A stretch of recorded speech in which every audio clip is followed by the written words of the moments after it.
Introduction Asterisk. The mightiest hero in the Chronicles of Alslan, an invincible being. However, in the climactic battle against the Demon King, he suffered a defeat. Succumbing to the curse of the Demon King, he was reborn as a skeleton, only to discover that someone had replaced him as the hero. Thus, he embarks on a journey to save the world alongside the current hero and a magical girl, who was once his fiancée. In short, it is a tale of reckless abandon and unrestrained chaos. Chapter 1. The former mightiest hero. In this world ravaged by the Demon King, the hero is a profession revered by all, yet not everyone can become a legendary hero. Alslan, the mightiest hero in history, an idol for countless maidens, and an aspiration for all young men.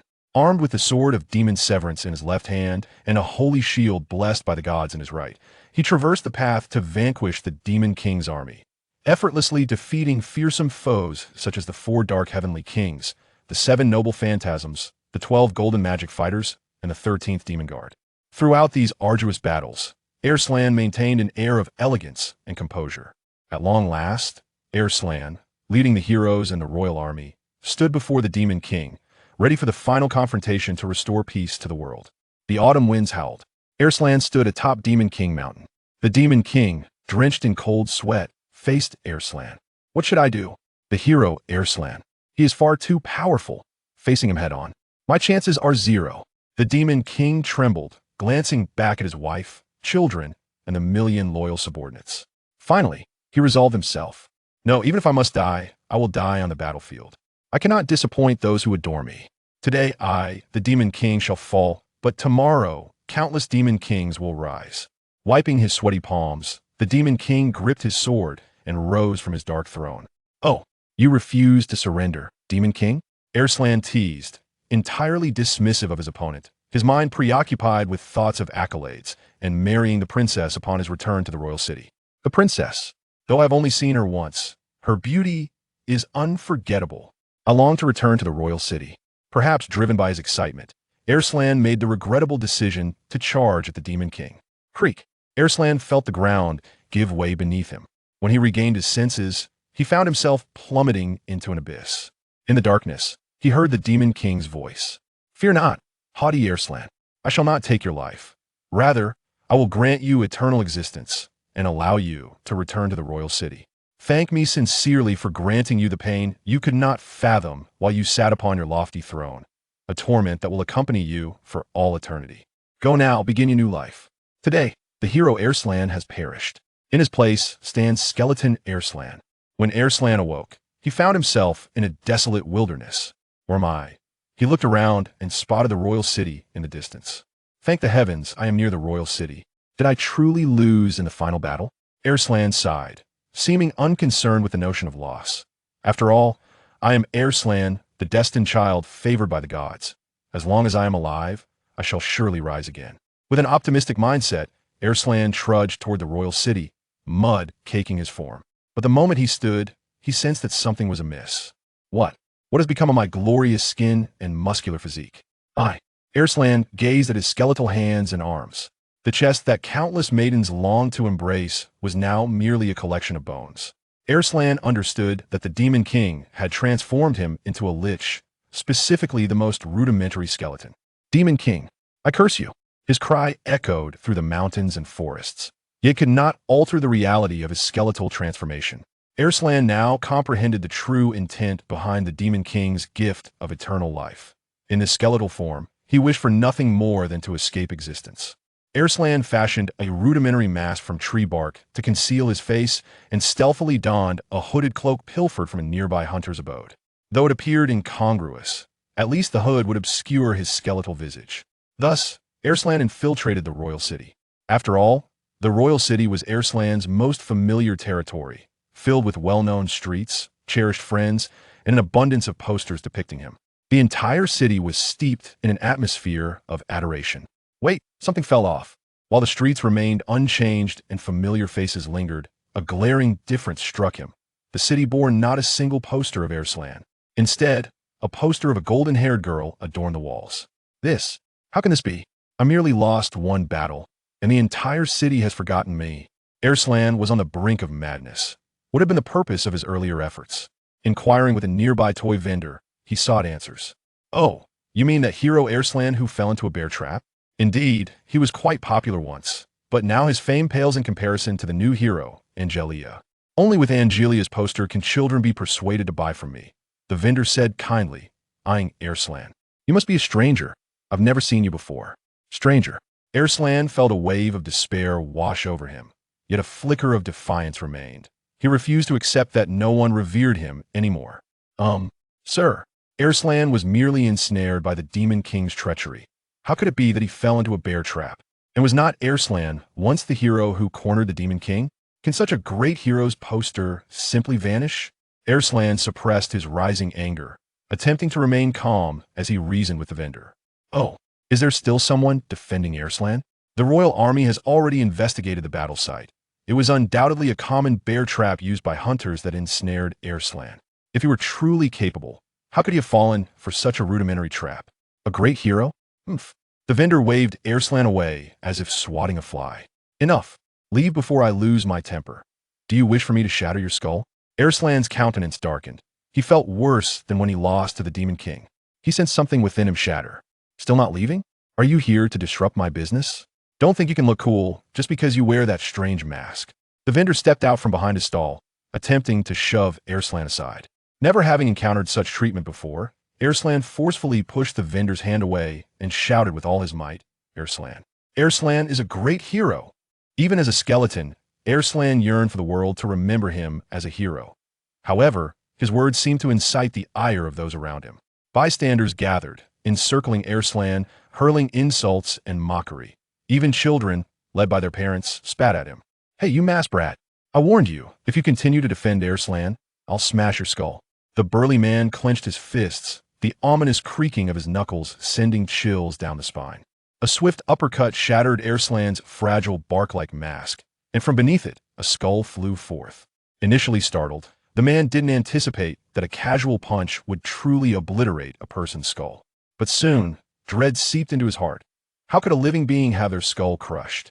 Clearly, what lay before him was a mere skeleton. Upon looking up, he beheld the half-head of a skull that had just been concealed by the mask. In that moment, fear overtook him, and he scurried away. The once bustling street now lay deserted, as the crowd had vanished in an instant. The emptiness of the street evoked a sense of desolation. It appears that a skeleton is indeed quite terrifying. Alslan despondently picked up the skull from the ground, carefully placing it atop his head. The fragment within Alslan's heart shattered completely. How dare a mere skeleton enter the royal city? A voice, melodious yet authoritative, echoed. A golden-haired maiden clad in shining armor brandished a beautifully adorned iron sword. Ah, lady! Almost every girl in the royal city had gathered behind the golden-haired maiden, their excitement palpable as they cheered for her. To an onlooker, it would resemble a gathering for a beloved star. The golden-haired maiden looked back at the enthusiastic girls, a faint blush creeping onto her cheeks. This fellow seems somewhat familiar, and that sword in her hand, it's clearly my demon slayer sword. Alslan mused, and upon spotting a vendor's poster, he finally remembered. This golden-haired maiden was the newly appointed hero, Angelica. Indeed, she was the newly crowned hero, Angelica. The two hollow sockets in Alslan's skull glimmered with a predatory gaze. And malice. It is you. You who have taken everything from me. Those girls should have been cheering for me. My posters should have adorned the streets. All of this has now been snatched away by you. A sinister smile crept across Alslan's lips. Perfect. I shall make you lose decisively before all these girls. Are you the new hero, Angelica? You seem considerably weaker than Alslan, the skeletal Alslan remarked, picking up a twig from the roadside. I doubt you can even surpass me in swordsmanship. Chapter 2. The current new heroine. No one could refuse such a challenge in front of so many, especially not a novice hero. Well then, will you accept my challenge? Alslan pointed to the twig he had just picked up. This is my sword. Though Alslan could have wielded the iron sword from the blacksmith shop, he chose the twig to further humiliate Angelica. Nevertheless, it mattered little. Alslan had become one of history's mightiest heroes, in part due to his unparalleled swordsmanship. Moreover, his battle experience far surpassed that of this novice hero, making this contest seem assuredly in Alslan's favor. Very well. I have never encountered a skeleton like you. You must be someone sent by the Demon King, and capturing you is of utmost importance. Angelica drew the Demon Slayer sword, a blade capable of vanquishing all evil which shimmered in her hands. Humph! Seeing Angelica prepare to wield the Demon Slayer sword, Alslan felt a surge of delight. Angelina approached Alslan with grace and poise, her movements reminiscent of the once proud Alslan himself. "Let us begin," the skeletal Alslan declared, launching the first attack. Even in his skeletal form, Alslan's swordsmanship remained extraordinarily refined. The essence of martial arts lies in speed, and Alslan's technique exemplified this principle to its utmost. Encumbered by her heavy armor, Angelica found herself utterly at a loss against Alslan's terrifying speed. Within a mere exchange, she was already at a disadvantage. Yet, becoming a new hero was no trivial feat. Despite the odds, Angelica managed to maintain her breath and even seize an opportunity to strike Alslan with a Demon Slayer sword. However, this sacred blade, capable of dispelling all evil, seemed ineffective against the malevolence surrounding Alslan. The strike landed like that of an ordinary iron sword, while Alslan, as if anticipating it, sidestepped and pressed forward, his bone meeting the Demon Slayer sword head-on. This was a fatal blow. Do you know, newcomer? The Demon Slayer sword is a weapon meant solely for Alslan. To anyone else, it is merely an awkward chunk of iron, the skeletal Alslan whispered in Angelica's ear as his sword pressed against her throat. Oops. The twig in Alslan's hand snapped as it made contact with Angelica's throat. In the next moment, Angelica delivered an elbow strike, followed by a knee thrust, concluding the duel. How did it come to this? For the first time, I had someone I wished to defeat, someone I longed to humiliate. Two joyous desires intertwined, and yet, why has it turned out this way? Because you were overconfident and did not use the iron sword. Angelica sheathed the Demon Slayer sword, casually answering Alslan's unspoken query. "Guards, take this fellow away. I shall interrogate him personally later." Angelica turned and departed amidst her throng of adoring female fans. Lady Angelica, so cool, winning without even using the Demon Slayer sword. I must marry Lady Angelica. I long for a tender kiss from Lady Angelica. Alslan, now being escorted away by the guards, felt an overwhelming urge to weep. This was hardly the treatment befitting a hero. When Alslan next encountered Angelica, he found himself confined within an iron cage. Surrounding the cage were talismans inscribed with sacred incantations, forming a barrier specifically designed to contain liches. A lowly lich like Alslan stood no chance of escaping such a prison. Angelica approached Alslan with elegance, and a nearby jailer promptly presented her with an expensive leather chair. After sitting down, she signaled for the jailer to leave. Once the door closed, only Angelica and Alslan remained in the room. "Skeletal One, I have many questions for you. Firstly, who taught you your swordsmanship?" Angelica inquired directly. "Your technique is identical to that of the former hero Alslan. What connection do you have with Lord Alslan? Compared to me, you bear a closer resemblance to the great hero Alslan. Don't think I can't see it. Your every movement is a clumsy imitation of Alslan," Alslan replied, crossing his legs. He had little to say to the one who had usurped his status and fame.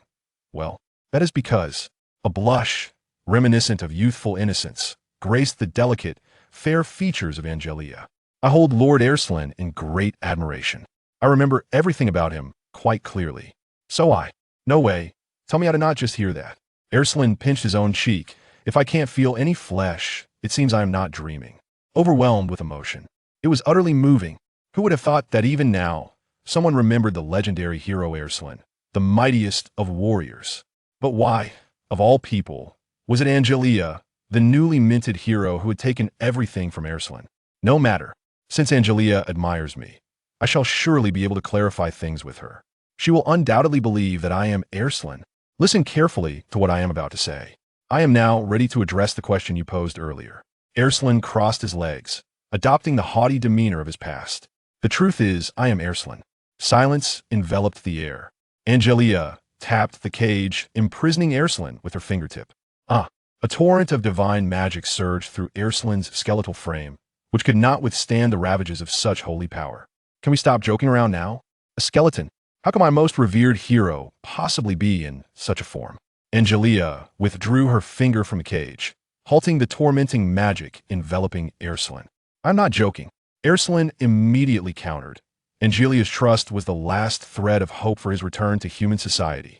In the final battle, I fell victim to the Demon King's treachery. All right, you can stop talking now.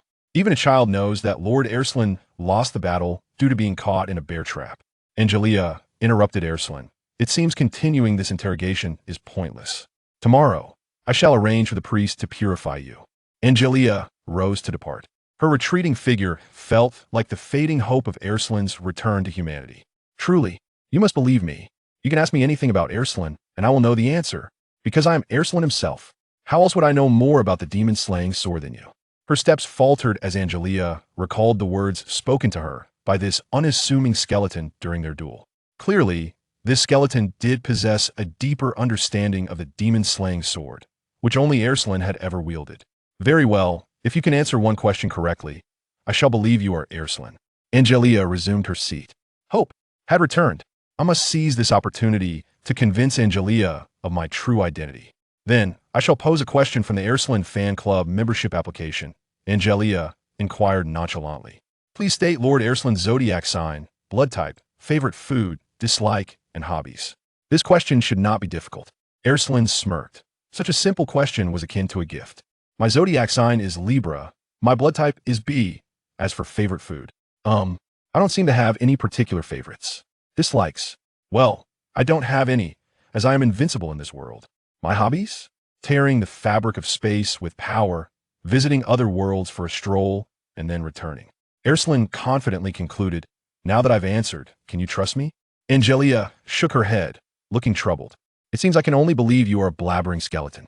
Angelica continued. Alslan's official agent released his information long ago. Alslan's favorite food is strawberries, his dislike is liches, and his hobby is reading newspapers.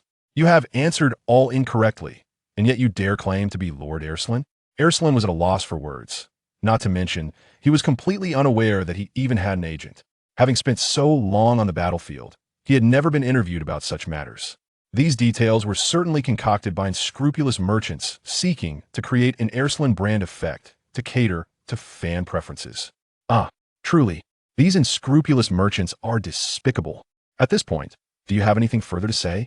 If not, I shall take my leave. Wait, now I can only share with you something that no one else knows. If this question cannot prove my identity, I shall have nothing more to say. Alslan clenched his fists, speaking earnestly to Angelica. The princess stands at 140 centimeters tall, with measurements of 63, 52, 69. This is a secret shared only between the princess and me. It is the most compelling evidence of my identity. Wait here. Angelica, skeptical yet intrigued, exited the room, returning after a considerable time. Unbelievable. I just personally asked the princess, and you actually got those details right. Angelica's cheeks flushed with embarrassment. It appeared that inquiring about such private matters with the princess was not a simple task. So, does this mean you believe I am Alslan? Only half believe. Angelica unlocked the cage and, in a swift motion, placed a collar meant for pets around Alslan's neck. For now, you shall remain by my side as a pet. Until I am fully convinced of your identity, do not forget who you are. A skeleton. Chapter 3. The newly established magical girl princess. What kind of reasoning is this? The most formidable hero in history, after transforming into a skeleton, has become a mere pet of the current hero, adorned with a collar, and is led around by a leash wherever he goes. This is evidently treating a skeleton as a dog. Even as a skeleton, one possesses dignity. Truly, how many times must I reiterate? I am indeed Alslan. Regardless of your assertion of being the esteemed Lord Alslan, I shall not remove the collar from your neck. As the current hero, I bear the responsibility for humanity's safety. A skeleton such as yourself must be restrained by special means. Angelica, clad in her nightwear, reclined on her bed, embodying the essence of a blossoming young beauty. Entirely unrecognizable as the newly minted hero donned in armor. As Alslan gazed upon the confines of Angelica's chamber, it became apparent that she might merely be an ordinary girl enamored with a star. The walls were adorned with countless images of Alslan, framed along with his signature, seemingly the last vestiges of his illustrious past. How did you become a hero? What? I mean, after being defeated by the Demon King. How did you transition from a starry-eyed girl into the new hero? This is somewhat intricate. Angelica did not shy away from answering. First, I participated in the preliminary selection, then showcased my combat prowess to several mentors. After being chosen by them, I joined their team, training alongside them and other squads. Enough, I can't comprehend. Alslan appeared to be conversing with himself. How I earned the title of hero on the battlefield. Alas, that is but a distant memory. Knock, knock, knock. Someone rapped at the door. It was late into the night. Surely, a visitor at this hour must have pressing matters. Open the door, skeleton. Angelica commanded Alslan without a hint of courtesy. Ever since the day she placed the collar upon him, she had never called him by his true name, at most referring to him as Skeleton. It seemed that she had never regarded Alslan as the great hero he once was, but merely as a peculiar plaything. With a resigned demeanor, Alslan rose and gently opened the door. When under someone else's roof, one must bow their head. The door creaked open slowly, revealing a petite girl of merely 12 years. Her distinctive red curls signified her royal lineage, and her exquisite silk garments were beyond the means of an ordinary household. "Your Highness?" Alslan stood at the threshold, momentarily taken aback. This young girl was none other than the king's sole daughter, Princess Alice Elftemden. Should they triumph in the final battle against the Demon King, Alslan would return to the royal city to wed this princess. However, in light of his current appearance, she would surely not wish to marry him now. "Angelica, what is the matter with your new pet? Blocking the doorway and preventing me from entering." The princess disregarded Alslan, now a skeleton. Although Alslan felt an overwhelming sense of frustration, he found himself powerless to act. If confronted by a dog, 99% of ordinary individuals would choose to engage directly with the owner. Princess Angelica, unable to change out of her nightwear, pushed past Alslan, coming face to face with the princess herself. "What do you mean by dressing like this?" Alslan thought, recalling the last time when the princess had blushed while inquiring about his measurements. In this moment, he felt as though he had plummeted to the depths of despair. His heart filled with bitterness as he glared at Angelica, muttering under his breath, "Angelica, how much more will you take from me before you are satisfied? You have already seized my status, wealth, and popularity. Now, even the princess I cherish the most is to be taken from me. I never imagined that the first instance of betrayal above my head would be due to two women." Alslan knelt on the ground, utterly dejected. At that moment, it was not only Alslan who felt defeated. Angelica shared the same sentiment. "What should I do? What should I do? The last time I asked about measurements was due to that skeleton. I never anticipated that I would be misunderstood by the princess. If this continues, I will undoubtedly become the princess's personal maid, and my journey as a hero has only just begun." Angelica's face paled, as she glimpsed a bleak future reflected in the princess's hopeful gaze. "What is the matter with you two? Angelica and Mr. Skeleton, why do you seem so downcast?" The princess steadied herself, the flush on her cheeks fading slightly. "Well, my father has some matters to discuss with you, regarding the movements of the Demon King's army. Mr. Skeleton is to join us as well." Gradually, the expressions on Angelica and Island's faces brightened. "The movements of the Demon King's army? Splendid. I can continue to live on as a hero. Becoming a maid would be more unbearable than turning into a skeleton." Hope rekindled on Angelica's previously despondent face. "You made a special request for me to join? Surely the king remembers my numerous acts of valor on the battlefield. He must restore my title, allowing me to replace Angelica and continue as the hero." Alslan also regained his confidence, eager for the future that lay ahead. Observing the fluctuating emotions of the two, the princess felt a tinge of confusion but did not pursue the matter further. Her primary purpose for approaching them was to escort Angelica and Mr. Skeleton to meet the king. Once Angelica had changed into a different outfit, the trio set off for the royal palace. Due to his status, Alslan could only walk behind the princess and Angelica. Along the way, the princess held on to Angelica's hand, playfully brushing her fingertips against Angelica's in an affectionate manner. It was evident that these two shared a secret of their own. Watching the intimate interaction between the princess and Angelica was a torment for Alslan. Fortunately, the journey to the palace was brief, and they arrived in just a few minutes. In the majestic palace, the revered king of China sat upon his throne, exuding an aura of authority that compelled all in his presence to bow in submission. "Angelica, there is no need for formalities today. It is merely the three of us. So feel free to relax a bit," the king declared, clearing his throat. "Since becoming a hero, you have worked diligently, yet your strength still pales in comparison to Alslan. Do not take it to heart. Alslan is, after all, invincible in this realm, and I do not expect you to reach his level. Nevertheless, I am quite pleased with your current progress." The king wiped the sweat from his brow, as thoughts of Alslan brought forth beads of perspiration. "I summoned you today primarily to introduce your companion, the magical girl Alice." The king's gaze shifted to the princess. "In an effort to bolster our strength to approach Alslan's capabilities, I have gathered the kingdom's most exceptional 100 sorcerers, who have transformed Alslan's shield into a familiar known as QB. Through this familiar, Alice can be transformed into a magical girl." Alslan's heart ached at the thought. His shield had been blessed by the gods, inherently imbued with holy light, rendering it a perfect counter to necromancers. To see such a treasured artifact altered so casually was a testament to the fallen hero's decline. "Show us your power," the king instructed, and at his behest, the princess summoned the familiar Cubi. Resembling a cat, Cubi was distinguished by its disproportionately long ears. Cubi transform. A radiant light enveloped the princess as Cubi deftly removed her garments one by one. Thanks to Cubi's possession of Alslan's shield's holy attributes, there was no need for concern about her modesty during the transformation. As her attire vanished, delightful outfits appeared in succession, particularly a tantalizingly short skirt that sparked the imagination. With the transformation complete, Cubi ultimately became a wand in the princess's hand. The entire process flowed seamlessly, indicative of the princess's extensive practice. Oh, how impressive! Truly befitting of a princess. Angelica applauded, her eyes betraying a hint of envy. From now on, Alice will accompany you in combating the Demon King's army. I hope you can achieve a level akin to Alslan's. The king approached Angelica, stating, I entrust my daughter to you. I shall face any peril to ensure the princess's safety. Angelica knelt in solemn promise. Alslan felt a chill within. Was this the rhythm of a father marrying off his daughter? Let us not forget, old king, you once vowed to bestow the princess upon me. Now, let us address the matter at hand. The king instructed his attendants to unfurl a map. He pointed to the northern forest of the royal city, stating, yesterday, a fortress of the Demon King was erected here. A crimson mist envelopes the area, obscuring the sun and resulting in the tragic demise of many villagers from the cold. I hereby command you to eradicate this stronghold of the Demon King by tomorrow. Subsequently, a plethora of intelligence regarding the fortress was discussed. Once the tactics were firmly established, the king instructed the princess and Angelica to depart. In the eyes of Alslan, these tactics were utterly mundane, with Alslan's past prowess. He could effortlessly raise a mere fortress to the ground with a mere gesture. However, he paused.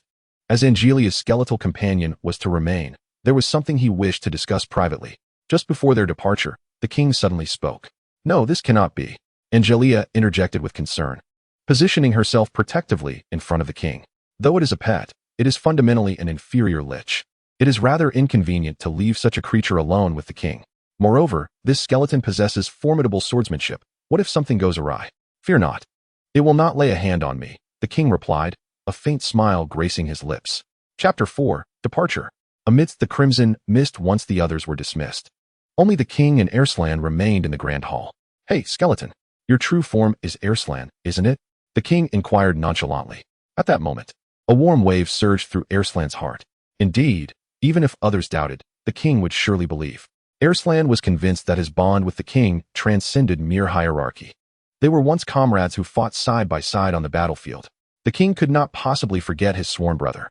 Are you truly Alslan? The king asked as he descended from his throne, lumbering toward Alslan. Alslan knelt on one knee, and if tears were still within him, they would surely flow now. My liege, it is I am Alslan. I have returned to your side. Tears welled in the king's eyes as he disregarded Alslan's skeletal form and embraced him. Alslan, your return is all that matters. These years of war have been arduous for you, the king whispered into Alslan's ear. Alslan, do you still wish to serve me? Of course, my liege. I have sworn an oath. I shall remain loyal to you, Alslan replied. The two conversed for an extended period, sharing thoughts as if they were brothers. The myriad memories of the past drew them even closer. The king was the first human to utterly believe in Alslan. Time swiftly passed, and the night had deepened. Alslan knew it was nearly time for him to return. During this period, you shall reside at Angelica's home. It would be prudent for you to accompany her and Alice in their endeavors. Only with you by their side can I feel at ease, the king sighed. In your current state, you cannot possibly meet others. I cannot restore your former status, either. However, rest assured, as long as you diligently assist Angelica and Alice, I will find a way to reinstate you in the court. This conversation must remain between us. Thank you, my liege, Alslan replied, seemingly with a smile. In this world, I trust only you. The king lowered his head, a tinge of guilt crossing his features. By the way, how did you come to know that I am Alslan? Now, I have transformed into this ghastly appearance. I fear no one would recognize me, Alslan suddenly inquired. Ah, the king cleared his throat. Do you belittle the bond we share? Of course not. Then I shall take my leave for today. Tomorrow, I will accompany Her Highness, Princess Angelica. With that, Alslan took his leave. Under the moonlight, the king remained alone, pouring a cup of wine and spilling it onto the ground. Perhaps this was his farewell to the past Alslan. The following day, Angelica donned her battle attire and carefully retrieved the well-cared-for demon-slaying sword from a platinum chest. Today, she was to venture with the princess to eradicate the demon lord's stronghold in the northern part of the royal city. After checking her belongings, Anglia took Arslan's hand and made their way to the city gate, the designated meeting place with the princess. The princess arrived early. Having been pampered since childhood, she carried little with her and did not don armor. In her own words, "I am to become a magical girl. Armor is of no use." Once gathered, the trio followed the map towards the demon lord's lair. They had scarcely walked a distance when a bone-chilling cold enveloped them. Glancing back, they realized they had entered the crimson mist. Humans could likely endure such frigid air for no more than 30 minutes. Arslan's past experience battling the demon army proved invaluable. However, "I am indifferent. I am now a skeleton, not a human, so time spent in this crimson mist is inconsequential. I am fine as well." The magical girl outfit has an automatic temperature control feature. The princess had quietly transformed at some point. I too am merely cold. It is an illusion. With willpower, I can surely warm myself." At this moment, Anglia was shivering uncontrollably. It appeared that being the brave warrior, Anglia was the one facing the greatest challenge. Arslan felt somewhat helpless with Anglia's fragile physique. She might not last even 30 minutes. Moreover, her current trembling state would pose a significant problem in battle. Anglia's best course of action was to remain at the periphery of the crimson mist, waiting for the princess and himself to eliminate the demon lord's stronghold.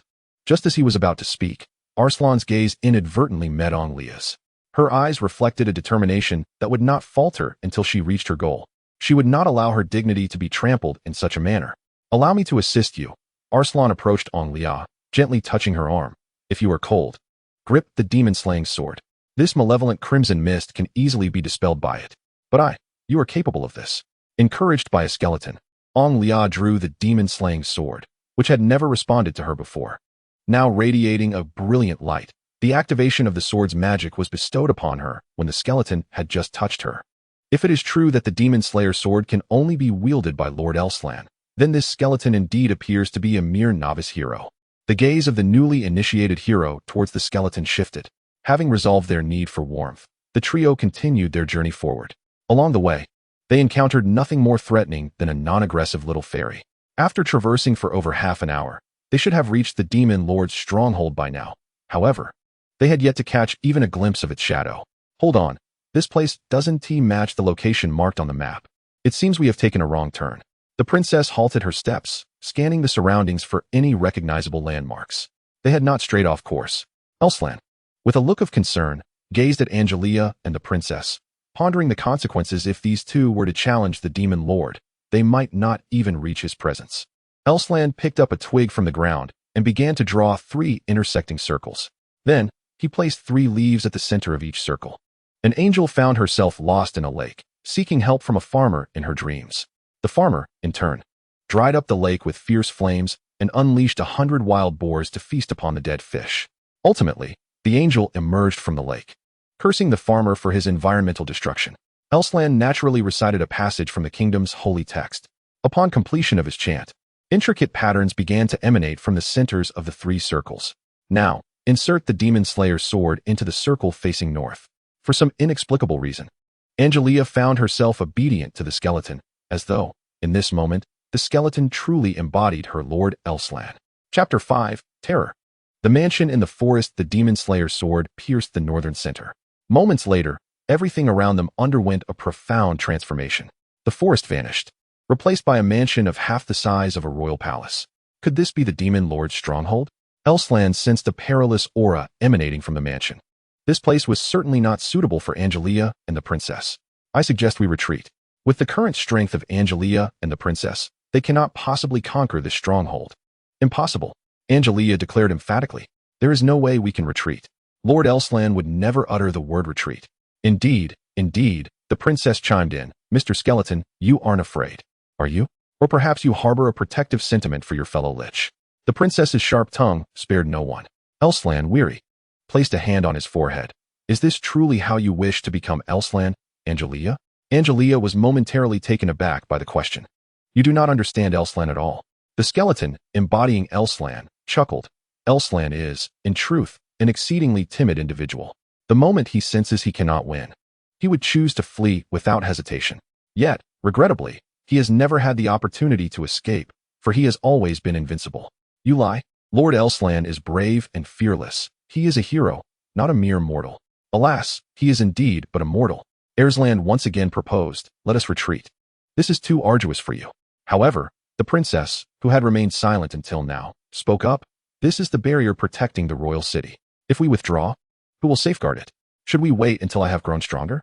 By then, the royal city will become as desolate and cold as this place."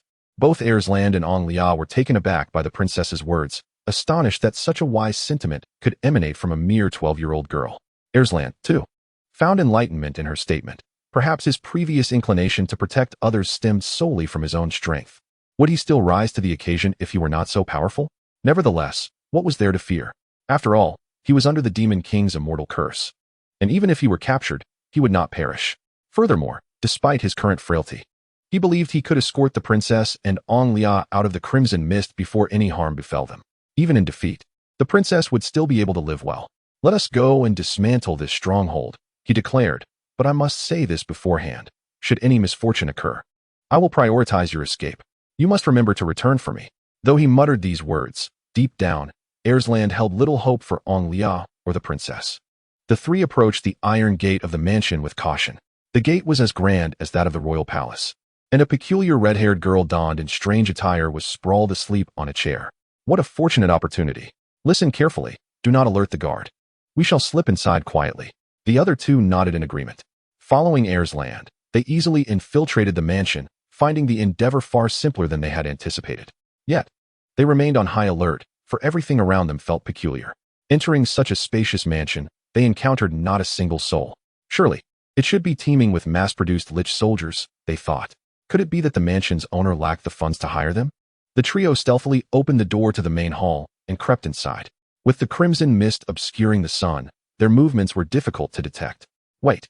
Alslan sensed a dangerous presence and attempted to push the princess and Angelica aside, but it was too late. 3 flying daggers seemed to materialize out of thin air, launching an attack on them. Fortunately, the princess's wand automatically activated a protective shield, deflecting the assault. Had it not been for this, the daggers could have claimed the lives of both the princess and Angelica. "Who goes there?" Alslan's shout was met by the emergence of a silver-haired maid from the shadows. "I am the head maid here. Humans? What are you doing in this realm? It is strange for humans to appear here." The princess, no longer merely a noble, raised her wand, levitating into the air as the magical girl Alice. From the tip of the wand, countless pink magical energy projectiles surged forth. Such a high-density assault was surely unavoidable for the head maid. This was the consensus among all, including Alslan. Yet, they were gravely mistaken. In an instant, the head maid vanished to a location beyond the attack's reach. Her speed so astonishing that even Alslan could not perceive it. Suddenly, the magical girl Alice plummeted from the sky, and Angelica barely managed to catch her with all her strength. It turned out that while everyone was fixated on the head maid's peculiar movement, a dart had pierced through the wand of the magical girl Alice, resulting in the tragic sacrifice of the heart gem at the wand's tip, thus nullifying her magical state. The once wand form of Cupid reverted to its original state. This was troubling. The princess's inability to engage in combat was not a significant issue.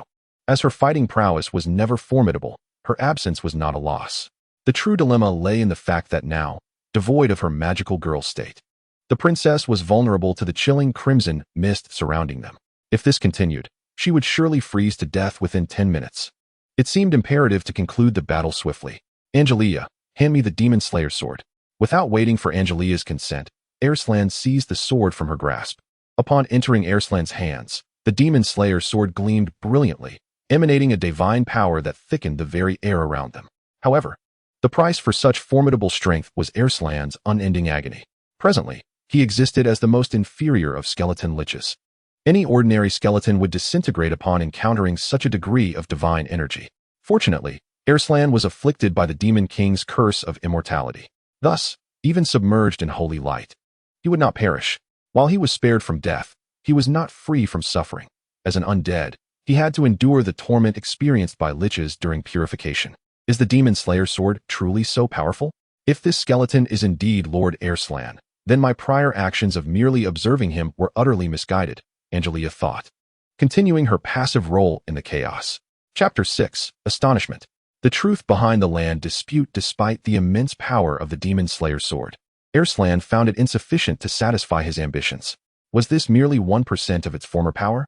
Transforming into a skeleton had drastically diminished his capabilities. Yet, Even at 1%, it proved more than adequate for the current predicament. Alslan raised the Demon Slayer's sword high, sweeping it downward with a forceful arc. The powerful blade aura cleaved through the mansion's first and second floors, shattering the walls before him. What is this? A blade aura? Impossible. This aura has severed the very bonds of time and space. The head maid fell to the ground, a look of defiance on her face. Fortunately, she had evaded the attack in time, or she would have been reduced to ashes. Although the enemy was vanquished, Alslan's condition was dire. One must not underestimate the agony experienced during a lich's purification, a pain that no ordinary human could ever comprehend in a lifetime. If one must draw upon the human experience, such agony may well be likened to the torment of childbirth, akin to the unbearable pain of having one's essence shattered. Alslan collapsed to the ground, the broken demon sword slipping from his grasp, overwhelmed by excruciating discomfort. Hey, AI, skeleton, are you alright? Angela hurriedly approached Alslan, concern etched upon her features. Pain relief magic. Alslan managed to rasp through gritted teeth. Angela nodded, instinctively yielding to Alslan's formidable power upon witnessing it. Fiery hell burns the hero hidden within an egg, the cold egg white shielding him from the searing flames. When the hero breaks free, the egg is cooked. After reciting a fragment from the kingdom's sacred scripture, Angela cast the pain relief spell upon Alslan. It hurts. I'm a skeleton now. Please, don't use holy magic on me. Alslan writhed in agony, rendered nearly immobile. Truly, misfortune compounded with calamity. Why must this foolish girl usurp my place as hero? Is she deliberately tormenting me? Alas, it seems this little girl has only just mastered magic. Any holy spell would be lethal to such an inferior lich. As the words echoed, Alslan was enveloped in a violet glow. Under the healing light, his pain gradually dissipated. He looked up to see a small girl, perhaps around 10 years old, floating amidst the ruins of the mansion. Her adorable face was strikingly contrasted by a pair of discordant crimson eyes. It was this very girl who had cast the necromantic pain relief spell upon Alslan. Crimson-eyed one, you are a vampire. Alslan's head throbbed. Vampires were perilous entities, and no matter how formidable a human might be, they could only retreat with caution upon encountering one. Even if one were stronger than a vampire, it was prudent to turn and flee. The vampire race was humanity's natural nemesis. Humans? What brings you to my territory? The girl's expression morphed into a dangerous smile. And you have the audacity to mar the recently constructed mansion. It seems a small punishment is in order. Apologies, but this is our human territory. According to the treaty signed post the last war between humanity and the Demon King's army, this land is now human domain. Therefore, I kindly ask you to vacate. The young princess, nestled in Angela's embrace for warmth, exhibited an unexpected talent for negotiation, despite her youth. Is that so? When I purchased this land from the Demon King's army, they did not inform me that it belonged to humans. If you would, please present a copy of the treaty. The treaty copy can be accessed through the QB's magical library. The princess reluctantly disengaged from Angela's arms, transforming into the magical girl Alice once more. The wand that had been shattered moments ago now stood restored. After a brief search with her wand, the magical girl Alice summoned the agreement between humanity and the Demon King's army, presenting it in a display of magical energy to the vampire girl. The presence of the Demon King's army's magical seal suggests that this agreement is not fabricated. If that is the case, then the Demon King's army may be implicated in fraud. Indeed, the relevant pages of this copy can be lent to you as evidence in the neutral court. I now hope you will withdraw from the human activity zone and immediately dispel this crimson mist. While dispelling the mist is manageable, withdrawing from here poses a significant challenge for me, as I am also a victim in this matter. At this moment, I am uncertain where I should relocate, and the extensive damage inflicted upon my residence grants me the right to seek compensation from you.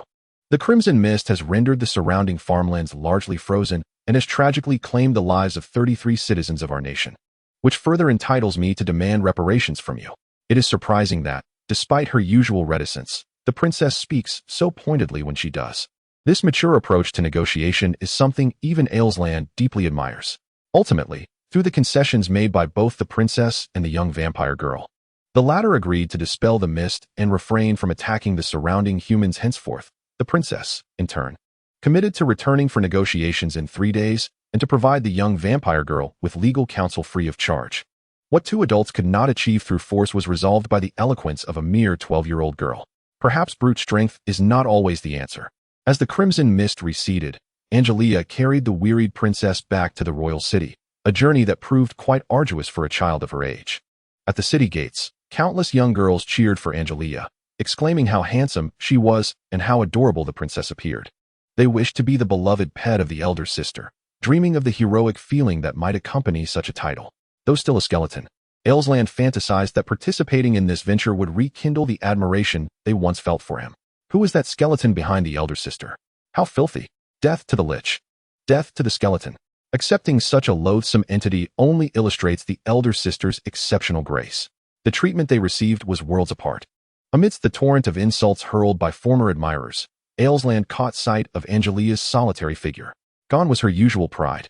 She now resembled the disappointed version of herself from the moment she transformed into a skeleton. Navigating through the bustling crowd, Angelica first escorted the princess back to the palace before returning home with Alslan. Throughout the journey, Angelica's demeanor was peculiarly subdued. Normally, she would engage in playful banter regarding Alslan's skeletal form, yet today, she remained silent. Chapter 7. Angelica's melancholy. Upon returning home, Angelica continued to be sullen, lacking her usual cheerfulness during dinner. Alslan sensed her gaze frequently drifting toward him, leaving him feeling quite uncomfortable. The absence of conversation from the typically jovial Angelica rendered the household atmosphere rather bleak. Accompanied by the skeletal figure of Alslan, one cannot help but feel as if they have been transported to a realm of magic and shadows. As night descended, all had succumbed to slumber, yet Alslan found himself restless upon the cold floor. The troubling visage of Angelica from earlier that day weighed heavily on his mind, compounded by the fact that a skeleton does not require sleep. "Are you asleep, skeleton?" Angelica, who had remained silent throughout the day, finally broke the stillness. The night wrapped around them like a delicate veil, allowing unspoken thoughts to emerge with newfound clarity. "Do you not know? Skeletons do not sleep," Alslan replied casually, still sprawled on the floor. "Am I not utterly useless? I lost to you in swordsmanship, and in action, I can only hinder." Yet, despite such self-deprecation, he received adoration and cheers from his fans. "This popularity is not rightfully mine. Indeed, this acclaim should rightfully belong to me, for I am Alslan, the favorite of this world. Is that truly so? Perhaps I am not cut out to be a hero. Do you genuinely believe that?" Alslan turned over. The sound of bones clattering against the floor was not subject to comment. "When we last dueled, I pondered this. Your speed, strength, reflexes, and swordsmanship are exceptional among your peers, yet you barely lost to me. Do you know why? I am eager to hear your insights. What is the essence of swordsmanship? Absolute strength? Unmatched speed? No, these are not the crux. The most vital aspect is recognizing the disparity between your own capabilities and those of your opponent. The primary reason you nearly lost to me was that you accepted my challenge. Yet, with so many watching, if I did not accept, would that not tarnish my reputation? Pray, you never truly possessed the prowess to earn such a claim. Is it not better to maintain the fade of strength? To avoid battle is to avoid defeat, a lesson I have gleaned from my years as a hero, despite my invincibility never affording me the opportunity to practice it." "How shameless you are," Angelica remarked, her tone shifting. "Thus, you must learn to recognize your own identity. You are you. You are neither me nor my shadow. You cannot become or replace me. You are not the chosen one. Simply be yourself. Weakness is not a fault, but aspiring to strength without effort is." Angelica fell silent, perhaps having drifted into slumber amidst the discourse. Regardless of her state, Alslan resolved to cease their conversation. It was time for Angelica to gather her thoughts alone, for her journey ahead was still long. Wait, Alslan suddenly realized something significant. This individual was indeed his rival. Observing her falter was what he ought to be doing. What was wrong with him today? Why had he inadvertently aided this aspiring hero seeking to supplant him? The two spent the night wide awake, both feigning deep sleep as they navigated this sleepless eve. The following morning dawned. Angelica, as was her custom, gently nudged the slumbering Alslan with her delicate foot. "No, Alslan, my lord, please teach me the art of swordsmanship and sorcery." Alslan stretched languidly, gazing incredulously at Angelica. "What did you just call me? My lord Alslan?" The title resonated within Alslan's heart like a droplet falling into a still pond, stirring tumultuous waves within his soul. "Since you have expressed such a sentiment, I find it difficult to refuse. How could the strongest hero in history decline a fan's request?" He chuckled heartily. However, outside the door, a shadow overheard their exchange. "What? That insufferable Alslan has returned again." The shadow, filled with resentment, departed from Angelica's doorstep. In the royal court, Angelica, the skeletal Alslan, and Princess Alice reported to the king about their encounter in the Crimson Mist. In summary, the opposing party had consented to lift the fog, ensuring no harm would befall humanity. According to our observations, they carried no undead armies and were not minions of the Demon Lord. On the contrary, due to the Demon Lord's deceitful actions concerning our lands, they were prepared to initiate legal proceedings against him in a neutral court. I had promised to dispatch elite lawyers to assist them in their case against the Demon Lord. Although 3 of us presented our report to the king, Angelica and Alslan scarcely had the opportunity to speak, as it was primarily Princess Alice who articulated their points. After listening, the king pondered for a moment before responding. Alice, you have done well. You 3 shall return tomorrow to convey our intentions. First, since we have caused damage to their estate and they have harmed our citizens, neither side shall owe compensation. Regarding the lives lost in this incident, we will provide reasonable reparations. Second, we can offer them free lodging along the western coastline of the kingdom, where they may construct their estate freely, provided they do not harm our people. Third, the royal treasury will cover their sustenance, prohibiting them from hunting. Each year, the crown will allocate funds to supply them with animal blood as nourishment. It would be even better if we could establish a mutual assistance treaty. These 3 propositions ignited a furor within the court. Your Majesty, you must reconsider. They are liches. By indulging them, you risk the ire of the entire nation. Indeed, nearly every voice objected. Even Alslan, the skeleton, stood in protest. Silence. The king asserted his authority, silencing the dissent with his position. Thus, the morning assembly concluded in discontent. After leaving the council chamber, Angelica and Alslan walked side by side. Following Angelica's acknowledgement of Alslan's identity that morning, their relationship began to thaw. Alslan realized that perhaps this girl, who had usurped his position, was not so intolerable after all. Mr. Skeleton, as a mere pet, how do you dare to walk alongside Angelica? It would be wise to step aside. The princess, leaning against the grand palace door, made a striking entrance with an alluring demeanor. Chapter 8. The triangular lily Alslan cast a sorrowful glance at the princess, the one he was destined to marry, who now commanded him with such ease. How unpredictable the world can be. Yes, your highness. Alslan replied weakly before dutifully positioning himself behind Angelica. Seeing Alslan retreat, the princess approached Angelica, wrapping her arms around the delicate yet strong limbs of her companion. The recently blossoming curves brushed against Angelica's arms. Angelica, today my father informed me that, in order to foster our camaraderie, we shall begin living together and share a bed. The princess tightened her embrace. It may have been a fleeting illusion, but Alslan felt as though the princess had cast a terrifying glance back at him, one that would haunt him for a lifetime. What did that expression signify? A show of power? Surely, there was a misunderstanding. It was not Angelica who held his affections, but you, dear princess. What kind of situation is this, where one demonstrates authority over someone who admires her?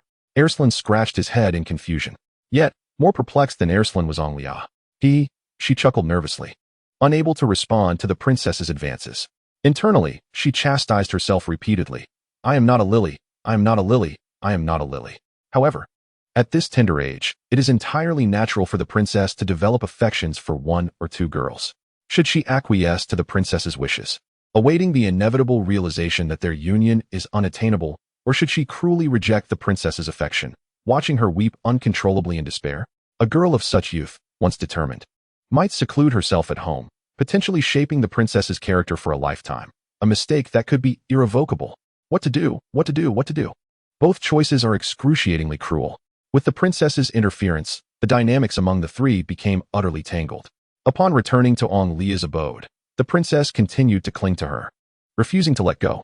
Angelica, who had intended to seek Alslan's wisdom in swordsmanship and magic, found herself unproductive for the entire morning. After a long-awaited lunch, they finally welcomed a moment of quiet for an afternoon rest. Yet, this respite was soon disrupted by the princess's insistence on sharing a bed with Angelica. Half an hour later, Angelica and Alslan, having exhausted all efforts, finally lulled the princess to sleep. Hey, Angelica, let us step outside to talk, Alslan whispered. Angelica nodded in understanding, and together they exited the room. They needed to devise a plan to return the princess to the palace. As Angelica stepped outside, she found herself utterly drained, leaning against the wall and sinking to the ground. It was indeed remarkable how a lady could be rendered so undignified. The princess was truly formidable. Yet, this was merely a superficial remedy. The crux of the matter lay in ensuring that the princess no longer harbored feelings beyond mere friendship for you. Agreed. The determination in Angelica's gaze had never been so resolute. Even amidst the crimson fog, she had never displayed such an expression. Let us first assess the current situation. The princess is fond of you, and I am fond of the princess. Therefore, Perhaps we can employ certain strategies to make the princess favor me instead. Alslan spoke with a sense of seriousness, despite the lack of a clear causal connection between his two statements. Alslan, but the princess is only 12 years old. The legal marriage age is 14. Are you truly inclined towards such young girls? Cough, cough. You are overthinking it. Consider the productivity of our era. The average lifespan barely surpasses 40, and in remote areas, a 12-year-old is already a mother. You know, Alslan immediately retorted, then weakly added, besides, I will wait for her to grow up. The moment I laid eyes on her, I fell in love. All right, this is not a shameful matter. What is wrong with a man being fond of young girls? Now we must devise a battle plan to ensure that the princess no longer favors me. No, nor any other girls. In short, we must rectify the princess's distorted views on love. Do you understand? Understood. Alslan pondered, stroking his bare chin, and after a prolonged silence, he finally spoke. Tomorrow, the princess will accompany us to negotiate with the vampires. Perhaps this presents a splendid opportunity. I shall seek out the vampires this very night to enlist their assistance for our plan. Then it's settled. Angelica glanced at the time. Let us return. It would be disastrous if she awakens. Indeed, unbeknownst to Angelica and Alslan during their conversation, a shadow had been eavesdropping on their every word. As night fell, the princess resided in Angelica's home. With the plan solidified, Angelica found herself more compliant with the princess than before. The princess and Angelica shared a bed. Her face nestled against Angelica's ample bosom, and she soon drifted into slumber. Alslan, we may depart now. The princess is asleep. Do not look this way. How embarrassing. Let us hurry. One must not underestimate a mischievous child. In her efforts to lull the princess to sleep, Angelica had been thoroughly exhausted. Although she longed for another glance at the captivating figure, Alslan promptly set off for the mansion to seize the moment. The mansion at night was even more vibrant than during the day. As Alslan walked beneath the cloak of darkness, he felt a surge of energy, more so than during daylight. Does the lich favor the night? He mused. I draw closer to the lich. Alslan sighed. Since this encounter was not adversarial, Alslan entered through the front door. Upon stepping into the dilapidated main hall, he observed the head maid, who had narrowly escaped the catastrophic defeat last time, doing her utmost to rectify the chaos left in the wake of their previous battle. The head maid observed Alslan's entrance and calmly bowed, apologizing. I sincerely regret my previous actions against you. However, I do not believe I was in the wrong. Alslan silently mused that her apology lacked sincerity. I am here to meet the vampire. Could you kindly summon her? Please wait a moment. The head maid replied before departing. Before long, the vampire with crimson-hued eyes descended from the upper floor. This is not a suitable place for conversation. I kindly request we move to a side room. The head maid guided Alslan and the vampire. The vampire fixed her chilling gaze upon Alslan, her red eyes seemingly intent on devouring him. Alslan felt fortunate to be merely a skeleton. If vampires were humanity's nemesis, then skeletons could be considered the bane of vampires. Chapter 9. The campaign for the princess's normalized affection. The side room of the Western-style building overlooked the rear garden, allowing for a direct view of the floral splendor. After the head maid prepared a cup of coffee for both, she discreetly excused herself. I must express my gratitude for your pain relief magic last time. It was immensely helpful. Alslan initiated the conversation. What do you wish to discuss? I am merely intrigued by a lich mingling among humans, the vampire remarked, elegantly sipping her coffee. Isn't the negotiation set for tomorrow? Why are you both arriving today, one after another? One after another? Has anyone else come besides myself? No, not at all. The vampire's gaze flicked to the side, sensing something amiss. By the way, I am here to request your assistance. You may call me Remilia. This vampire was surprisingly amicable. Would you not care to taste the coffee? You make a valid point. Alslan raised the cup and drained it, the coffee spilling over his skeletal form and onto the seat. Is it to your liking? This coffee has been enriched with human blood. Ah, quite delightful, Alslan continued. I would like to ask for a small favor. May I proceed? Please, do enlighten me. For the next 10 minutes. Alslan systematically articulated the significance of helping the princess cultivate a proper understanding of love, along with a detailed implementation plan. By the time Alslan concluded, even Remilia's emotions were stirred. What? Why should I assist you? Are you aware that my involvement would disrupt the mutual aid treaty to be signed with humanity tomorrow? An agitated Remilia expressed her refusal. Moreover, what purpose does this plan serve? I have discerned no theme regarding the princess's understanding of love.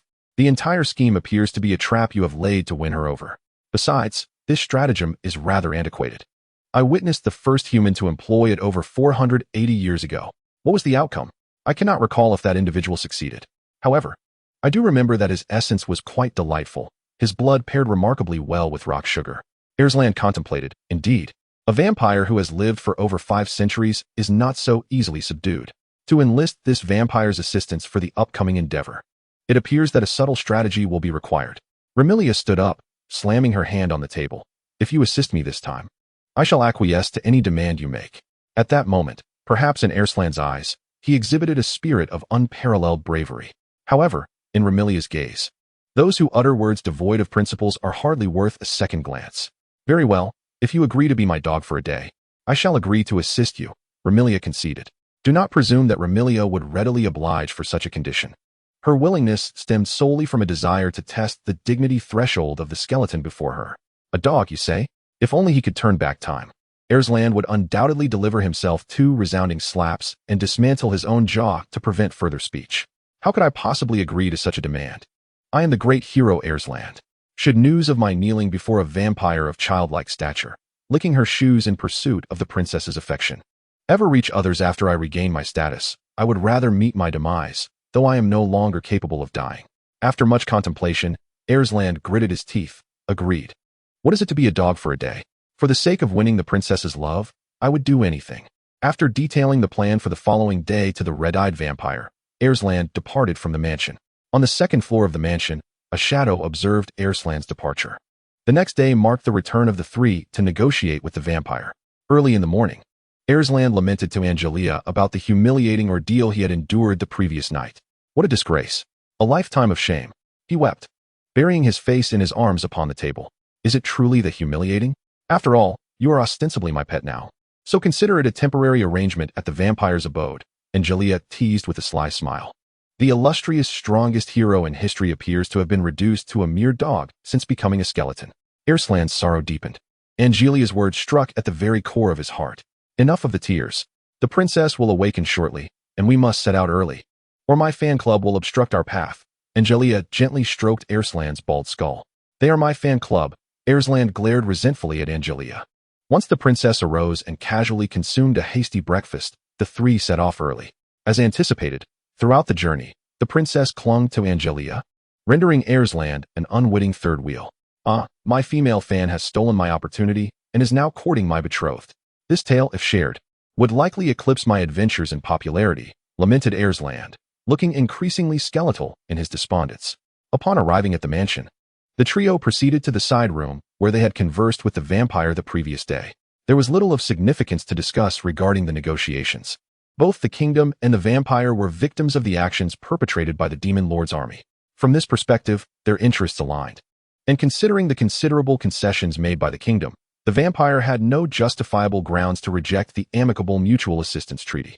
Ultimately, the princess and Remilia shook hands, arriving at a consensus. This was indeed a cause for celebration.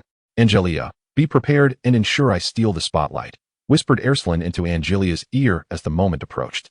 Angelica nodded with reliable assurance. As per their agreed-upon plan, at this juncture, Remilia would suddenly grasp her right hand and exclaim, something is about to emerge from my right hand. This must be a rampage. It is all my fault for once being a member of an evil organization. Yet I still cannot accept their classification plan for vampires. In summary, after outlining the premise, they would then conjure an illusion of rampage using necromantic magic. At that moment, Alslan would heroically intervene, rescuing the esteemed princess from Remilia's grasp. Remilia would then apologize to the princess, and both parties would continue to uphold their friendly mutual assistance treaty. Thus, the curtain would fall on this perfect plan. It would indeed be a shame if I did not pursue writing romance novels, Alslan mused, reflecting on the plan that had become the object of his playful critique. Chapter 10. The skeleton loses its dream. Angelica had great faith in Alslan's ability to manage the situation, even though she was unaware of the specifics of his plan. Time seemed to slow as Alslan began to meticulously observe the vampire, Remilia, in all her movements. Remilia inscribed her magical seal upon the agreement, subsequently closing it and, alongside the princess, uploading the document to the magical repository.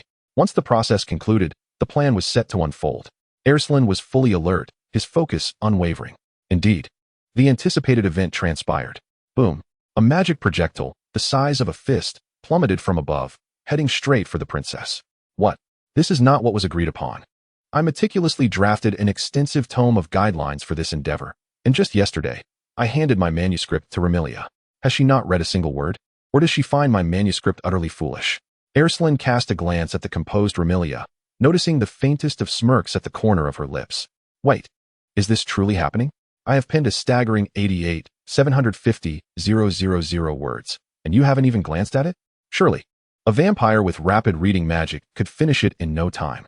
Nevertheless, even if the guidelines were disregarded, the effect has been achieved. The classic trope of a hero rescuing a damsel in distress is upon us. Alslan boldly stepped forward, placing himself between the princess and the magical projectile. However, something felt amiss. This magic projectile was not necromantic in nature. It was of the holy type. The sacred magic proves utterly lethal to lowly skeletons, such as the liches. For Alslan, while this divine sorcery may not be fatal, it nonetheless renders him weak and achy all over. Before Alslan could exhibit any semblance of bravery, he was already sapped of strength by the magical particles radiating from this sacred magic. As the magical orb approached from over 10 meters away, Alslan collapsed helplessly. Just as Angelica uttered a protective warning for the princess, Alslan fainted onto the ground. Drawing forth her demon-slaying sword, Angelica struck directly at the magical orb, only to be astonished by its fragility. With a mere flick, it dissipated into nothingness. After a considerable time, Alslan finally opened his eyes to find Remilia, the princess, and Angelica surrounding him. Awakening to the sight of Remilia's adorably vexing visage, Alslan felt an overwhelming surge of irritation. Hey, this is not what we agreed upon. You clearly stated it would involve necromantic magic. What necromantic magic? The princess pouted, leaning closer to Alslan. Too close, far too close. He could feel her warmth, and the scent that accompanied it. Surely, this must be an illusion. I no longer possess a nose. Alslan's face flushed, or rather, the bones of his visage turned crimson. Mr. Skeleton, what necromantic magic were you referring to? I didn't quite catch that. The princess leaned in even closer. Alslan's blush deepened, revealing that despite having endured countless trials as a seasoned hero, matters of romance still left him as inexperienced as a novice. Mr. Skeleton, you are quite amusing. The princess exclaimed, stepping back to embrace Angelica. That was perilously close. I am so grateful to Angelica for risking herself to save me. I find myself favoring her even more.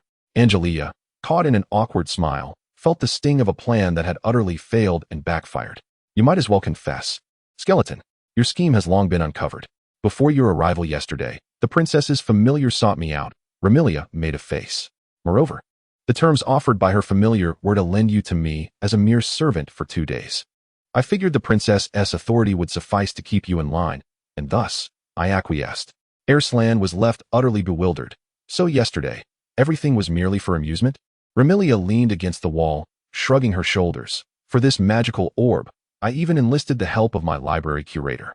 I had her chant a triple-layered enhancement from the kingdom's holy scriptures, supplemented by a layer of the elven grimoire to ensure that this magical orb would counter you without inflicting harm. Deeply disheartened, Alslan emerged from the door. His face ashen. I am going home. The outside world is far too treacherous. Then we shall take our leave, Remilia replied. I have selected the kingdom's finest lawyer, Phoenix White, to assist you. He will arrive tomorrow.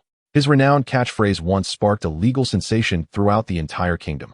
The princess grasped Angelica's hand as they departed, appearing akin to sisters.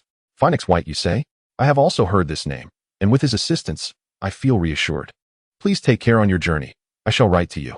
When the time comes for me to summon the skeleton as my companion, simply disassemble its bones and send them to me via courier. Thank you. Remilia waved to the two with a smile. After all, vampires are not so fearsome. The midday sun beat down on Alslan, warming his bones unbearably. In that moment, he realized the profound significance of the princess to him. In the past, he had possessed so much yet failed to cherish what was before him. Now, devoid of all, he found himself unable to reclaim what he desired most. There is no greater sorrow in life than this. Alslan's lonely silhouette gradually receded into the distance. Walking behind Alslan were two individuals. One shared his sorrow, while the other was radiant with joy. Speaking of which, does the princess's familiar possess the ability to converse? Remilia mentioned that your familiar sought her out before Alslan encountered the skeleton. Indeed, Cupid can access the magical library directly. Its knowledge is equivalent to that of the library itself.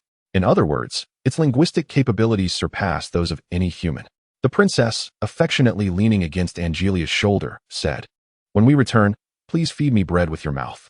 But, Angelica, your plans with Mr. Skeleton have nothing to do with this, right? Angelica caught a glimpse of the princess's gentle gaze and swallowed back the words that had risen to her lips. No, it's nothing. This is all Alslan's obstinacy. Hee. For several days that followed, Alslan found himself devoid of appetite and distracted from all thoughts of tea and food. He had promised to teach Angelica swordsmanship and magic, yet he merely went through the motions. Throughout these days, Alslan grappled with a singular question. To whom had he truly succumbed? In his life, Alslan had only ever encountered defeat thrice. Once to the Demon King, due to his own recklessness, and a second time to Angelica, for the same reason. In Alslan's perception, he was flawless, omnipotent, and invincible. If he refrained from frivolity, he would not lose. Yet, this time, he had indeed lost, though he had not acted foolishly. To concede defeat to a 12-year-old girl, the princess, was something he would never accept. Could such a young girl truly decipher the actions of an adult? Alslan found this notion utterly implausible. Chapter 11. The Alchemist and Human Transmutation. This question haunted Alslan for an extended period. Over the course of the following week, the princess continued to reside in Angelica's home. As time passed, both Alslan and Angelica gradually adapted to the presence of this delightful young girl. Despite her relentless advances in matters of the heart, a week later, Angelica and the princess were once again summoned by the king. This time, a dispute had arisen at the border between the kingdom and the demon army. This location was Kapari Park, once the largest wildlife sanctuary on the continent. However, due to the disastrous failure of an alchemical human transmutation experiment, the entire park had been transformed into a desolate wasteland, still largely unvisited to this day. A month ago, we encountered a bottleneck in our research, necessitating the retrieval of our findings left behind in Kapari Park. Consequently, we dispatched an exploratory team of 20 individuals to investigate. Recently, the team returned, having faced an obstruction from a half-orc within the park. This half-orc bore the insignia of the Demon King's army, suggesting that they may have covertly infiltrated this sacred territory belonging to humanity while we remained oblivious. The implications of the Demon King's forces discovering our research findings hidden within Kapari Park are utterly dire.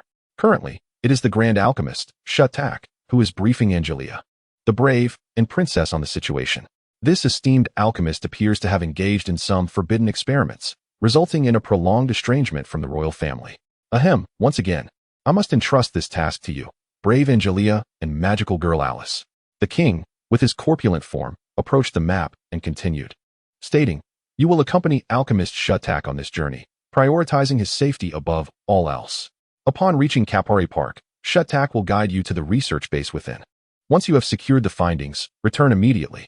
Regardless of the obstacles you may encounter, ensure the safety of both the research outcomes and alchemist Shatak, and bring them back to the royal city. Understood. This is yet another troublesome mission.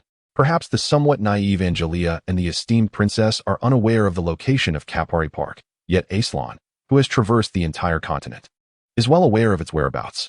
Kapari Park lies in the northern central region of the continent, along the northwestern coast, and is the farthest human city from the royal city. The round trip will take no fewer than 10 days. Prepare yourselves today. We shall depart tomorrow, the king concluded, allowing Angelica and the princess to take their leave. However, much like the last time, Alslan was once again retained by the king. Once Angelica and the princess had distanced themselves, the king began to introduce Shatak. This skeleton is the previous hero, Alslan.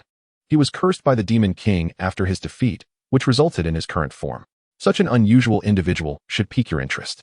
Indeed, Shatak scrutinized Alslan with a gaze that seemed to regard him as nothing more than a specimen contained within a test tube.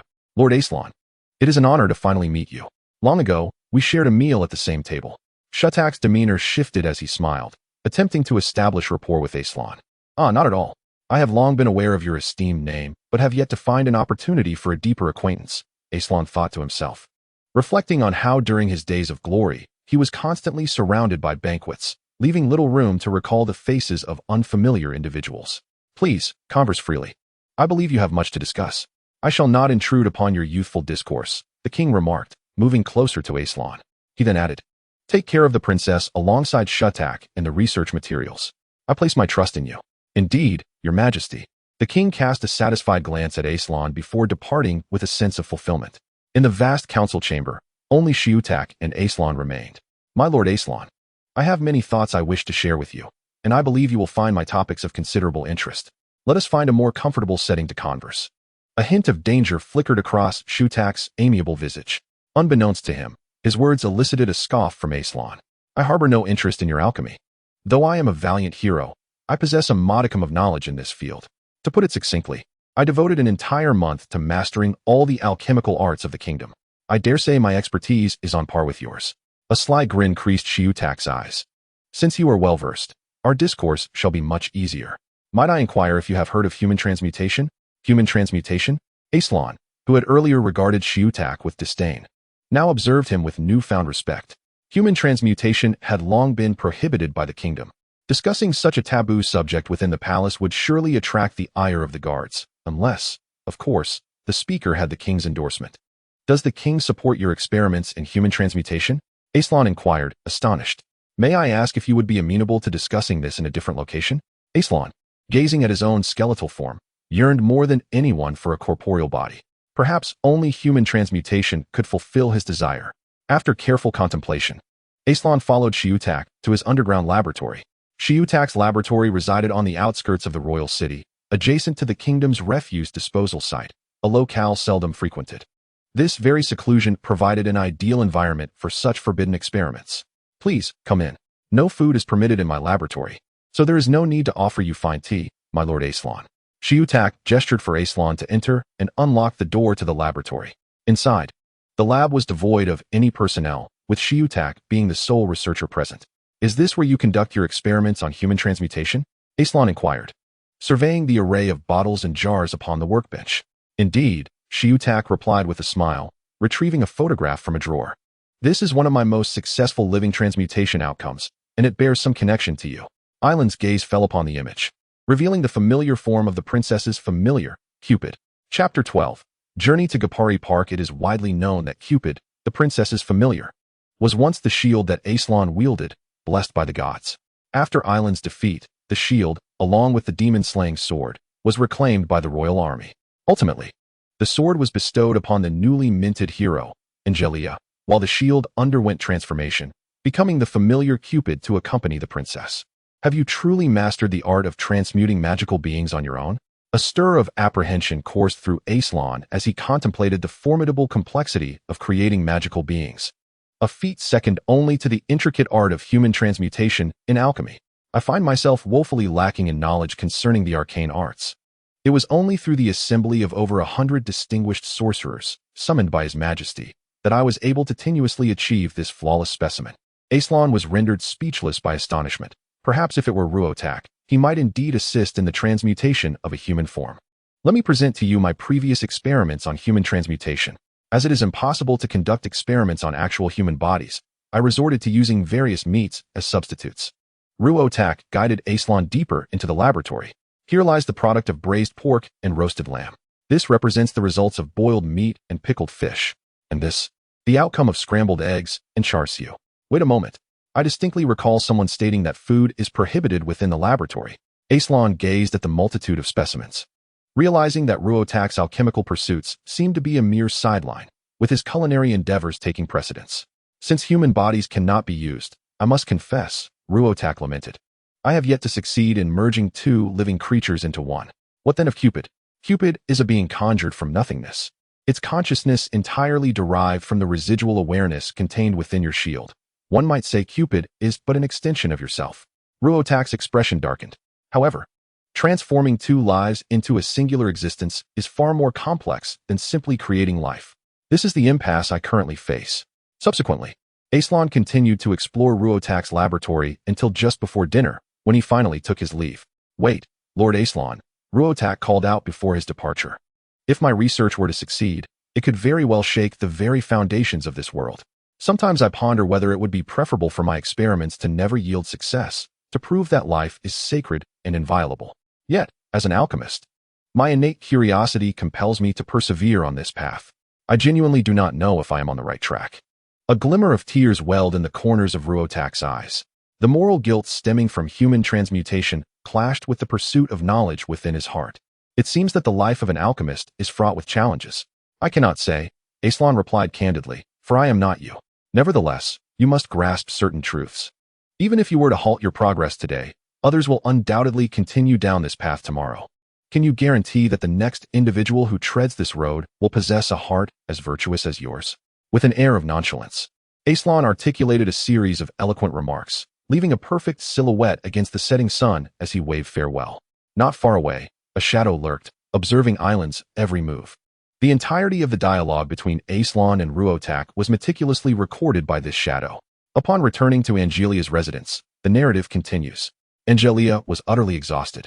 Her face flushed from the princess's relentless antics. Upon seeing Alslan enter the room, she embraced him as though he were her savior. Please, Alslan, sleep with her tonight. I'll take the floor. I truly can't bear this any longer. Your waist? Alslan elongated the last word, imagining the delightful games Angelia and the princess might have engaged in during his absence.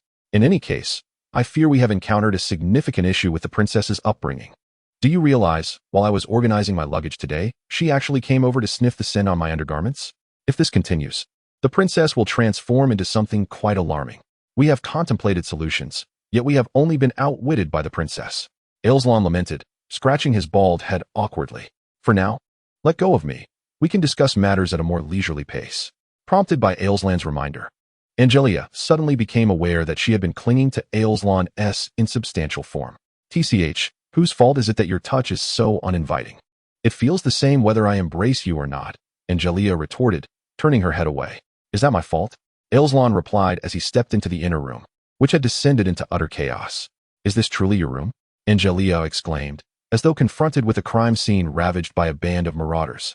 The culprit, the princess, appeared to have exhausted herself and was now sprawled on the bed, a look of satisfaction gracing her features as she slept. When I'm not home, can't you keep an eye on the child? Alslan genuinely questioned if the princess possessed the instincts of a husky. This child is not solely my responsibility. The three of us live together, and you must share the burden. I simply cannot break away. How can I refuse the king's command? Couldn't you return sooner? It's truly difficult managing a child alone. Shoo, keep your voice down. Others might think we are a married couple. Alslan gestured for silence. Angelia paused, then began to fidget. A blush seemed to envelop her, as if a whimsical backdrop of youthful romance had appeared behind her. Do we really resemble a married couple? Alslan felt overwhelmed.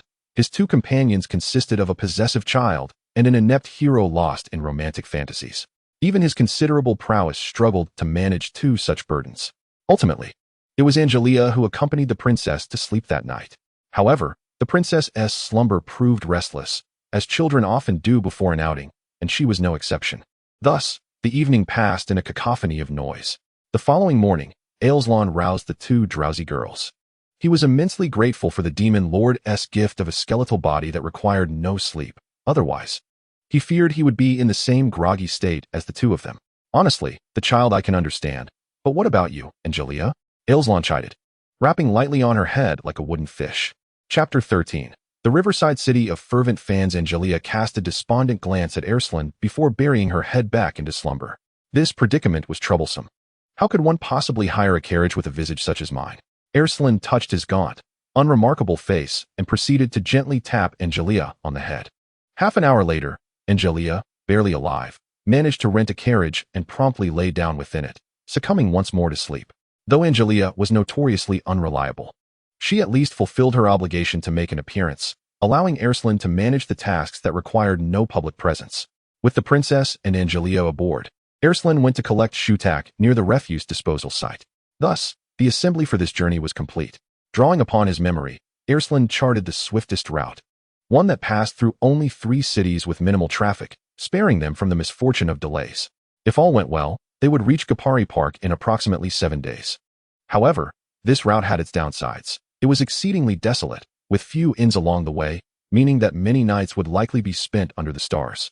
After traveling for most of the day, Angelia and the princess finally stirred in the afternoon. Where are we?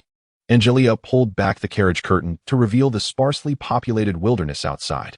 Skull, where have you taken us? She climbed beside Alslan, her tone accusatory. I'm taking you to Gapari Park. I'm a seasoned driver. There's south no place in the entire continent I haven't traversed. This is the quickest route to Gapari Park, Alslan boasted, giving himself a thumbs up. Of course, you need not idolize me for such trivial matters. I've walked more roads than you've had meals, ha ha ha. Suddenly, Angelia seemed to recall something, her entire being shivering with apprehension. Is it too late to change our route? Do you know what city lies ahead? Up ahead. Alslan pondered for a moment before replying, "It's Riverside City." "What of it?" Angelica struck Alslan's head as if avenging the morning's events. "Is your memory still stuck in the past year? Riverside City is no longer what it once was." Beads of cold sweat formed on her forehead, her voice trembling. "Now, it is filled with your fervent fans, who reportedly harbor a deep animosity towards me and have clashed physically with my supporters on multiple occasions. What is this about? Didn't I absorb all my former fans?" Alslan inquired, though internally he reveled in the revelation. He had assumed he was devoid of any fans in the world. To discover that Riverside City still held a devoted following was quite the surprise. Perhaps he had not fallen from grace after all. As for the up-and-coming heroes, when it came to seniority, surely Alslan's fans were the most exceptional. "It's all right. They're merely my fans, after all. Their disdain for you is entirely justified. After all, you have usurped my rightful position." It is evident to any discerning observer that Alslan has become somewhat complacent. Were they rational admirers, it would be an entirely different matter. The issue lies in the fact that they are your fervent fans. Any perceived deviation from their expectations incites them to act impulsively. This faction has already instigated chaos within the kingdom, compelling His Majesty to relocate them all to Riverside City for centralized management. Angelica appeared to recall some terrifying memory, instantly losing her aspirations. "I suggest you do not underestimate your fans. When they ignite with fury, even you may find yourself in their crosshairs." Alslan found himself at a loss for words, unsure how to respond to Angelica. On her face, he had previously witnessed expressions of confusion, bewilderment, and guilt. However, as a brave warrior, she had never displayed fear. Now, he saw an unmistakable look of dread etched upon her features. It was this very expression that alerted Alslan to the gravity of their situation. "Is it still possible to change our route, Alslan?" he pondered. "That is impossible. This road is a one-way street, and to turn back would violate the traffic laws. The next exit lies approximately 1,000 meters ahead of Riverside City. If we take that detour, we might avoid passing through Riverside itself." Alas, Angelica felt as though she had become a mere fish in a barrel. "Are you truly oblivious to the fervor of your fans? The exit before Riverside City is renowned as the most perilous road in the entire kingdom. There was no alternative. They had no choice but to proceed that way." Alslan raised his hands in resignation. At that moment, Angelica made a decision that appeared foolish yet would later prove to be remarkably astute. She leaped from the carriage, dragging her luggage along with her, and surprisingly, a smile graced her face. "I will wait for you on the official road north of Riverside City. I shall take my leave now." She, the valiant warrior, fled. By the time evening descended, Alslan and his companions finally approached Riverside City, once a grand metropolis. It still shimmered with lights today. Not far ahead lay the small exit that could circumvent Riverside City. "Excuse me, stop. Stop." A young man, appearing to be in his 20s, halted Alslan and his entourage. "What is the matter?" spoke Shutak on behalf of the group. Alslan's skeletal visage must not be seen by the unknowing inhabitants of the human kingdom. The young man scrutinized the carriage and inquired, "Did you come from the royal city?" "Yes." "Is there a problem with our carriage?" "Not at all. Welcome to Riverside City." The young man's demeanor shifted abruptly, catching everyone off guard. "Wait, we did not intend to enter Riverside. What?" "My apologies, I cannot hear you clearly. In any case, you have arrived in Riverside City, and you are now our esteemed guests. You may stay here at no charge. We shall provide you with the finest service in the entire kingdom." The young man was exceedingly cordial, so much so that he disregarded the guest requests. "Thus, we did not intend to enter Riverside City. Our goal was to take the ramp over there." Zayatek wiped the sweat from his brow with a handkerchief, finding the conversation with the young man exceedingly exhausting. "What is this? It turns out they did not come to stay. How absurd." The young man's demeanor shifted dramatically. He spat directly at Zayatek. "Since you refuse to come, then be off. Don't force me to kick your horse's rear." "Very well." Consequently, the three of them circumvented Riverside City via the ramp. They had assumed that the young man's challenge had come to an end, but little did they know, this was merely the beginning. Chapter 14. The most dangerous road in the kingdom. As they stepped onto the ramp, Zayatek covered his face and began to weep. "My father has never treated me this way. This is an affront to my very soul." He was particularly sensitive about the spit that had splattered his face. The sky gradually darkened, and the Lich's instincts sharpened Alsran's perception of the world around him. There was a hint of magical energy, yet its nature remained uncertain. Alslan cautiously surveyed his surroundings. Apart from a few traveling carriages, there was nothing else in sight. This magic felt rudimentary.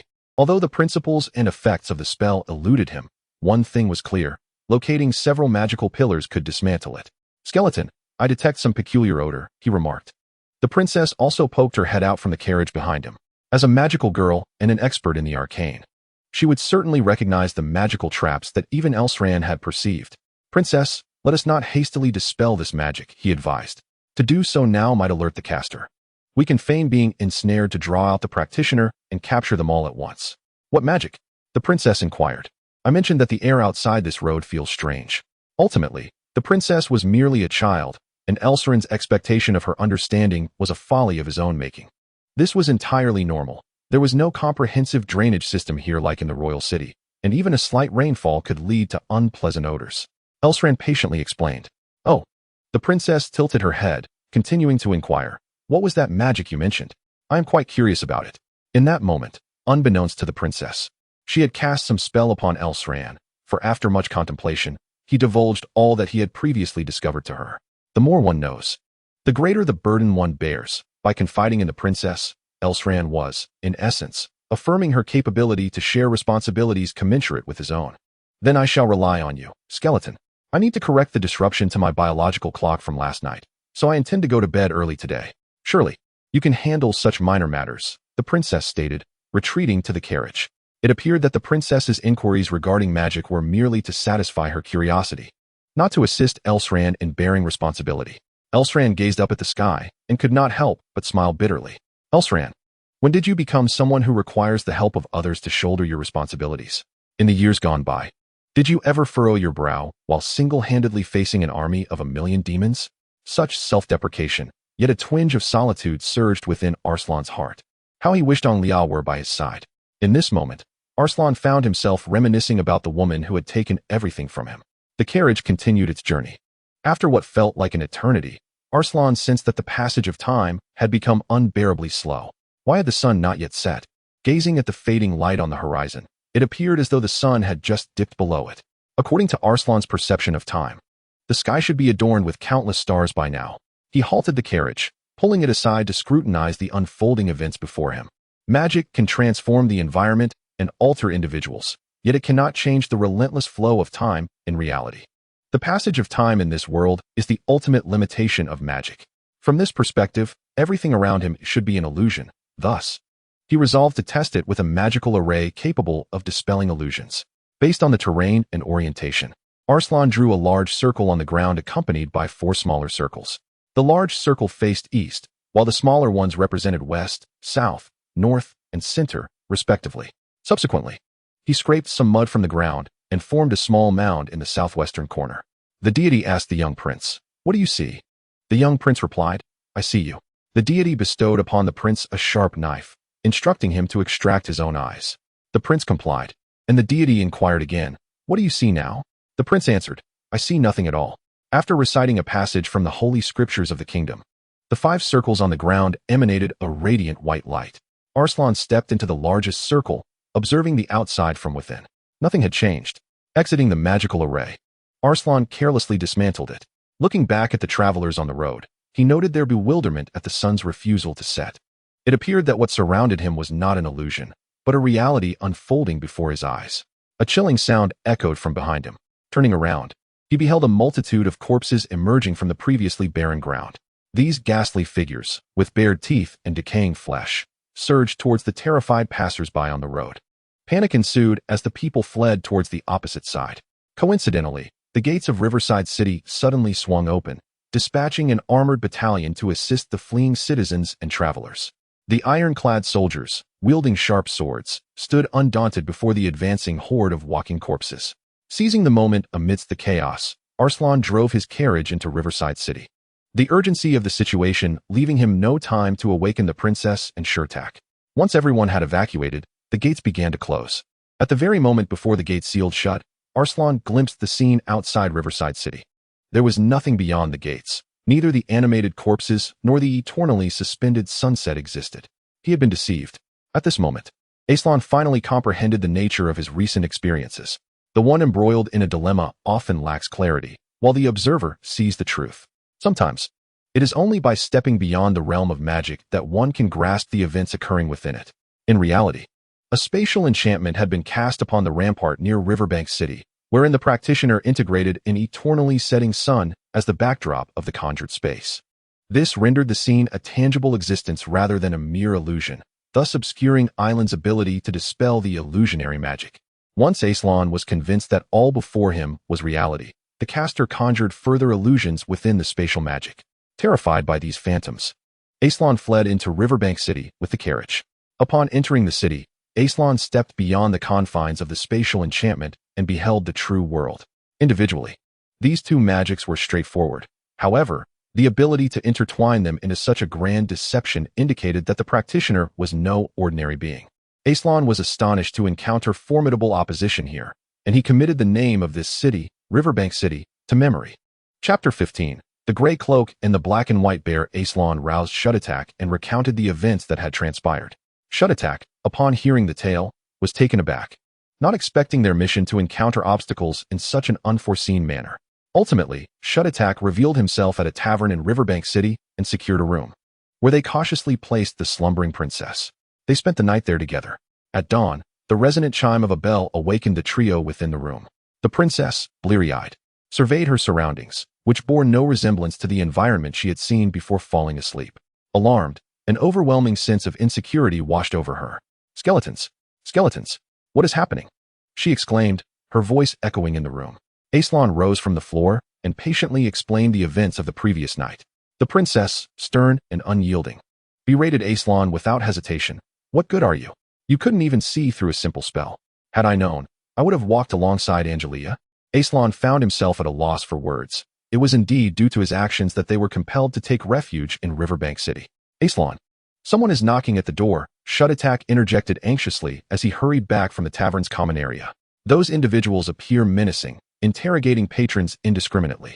It is only a matter of time before they question us in this room. Is it beginning? Alslan furrowed his brow, sensing impending danger. In Riverbank City, the only ones brazen enough to act with such impunity were likely Island's overzealous admirers. Shudatak, if normal negotiations are required, I must rely upon you. I am not in a position to assist. Princess, you must not act recklessly here. You must heed my commands, Alslan asserted, producing a mask from his bag. This mask covered much of his forehead, and with the addition of a hat, no one would discern that Alslan was a skeleton. Knock, knock, knock. The door to the guest room was swiftly rapped upon. 3 men cloaked in gray did not wait for the door to be opened. Instead, they forcefully burst in. We are the inspectors from Riverside City, and I have a few inquiries for you. One of the men in a gray cloak counted the individuals in the room and promptly commenced his questioning. First question, what is Lord Alslan's date and place of birth? Wait a moment. Aren't you supposed to ask us questions of a more personal nature? For instance, where we hail from, our destination, or our professions. Inquiries regarding one's date and place of birth are rather uncommon. Although Alslan felt an urge to voice this grievance, he restrained himself.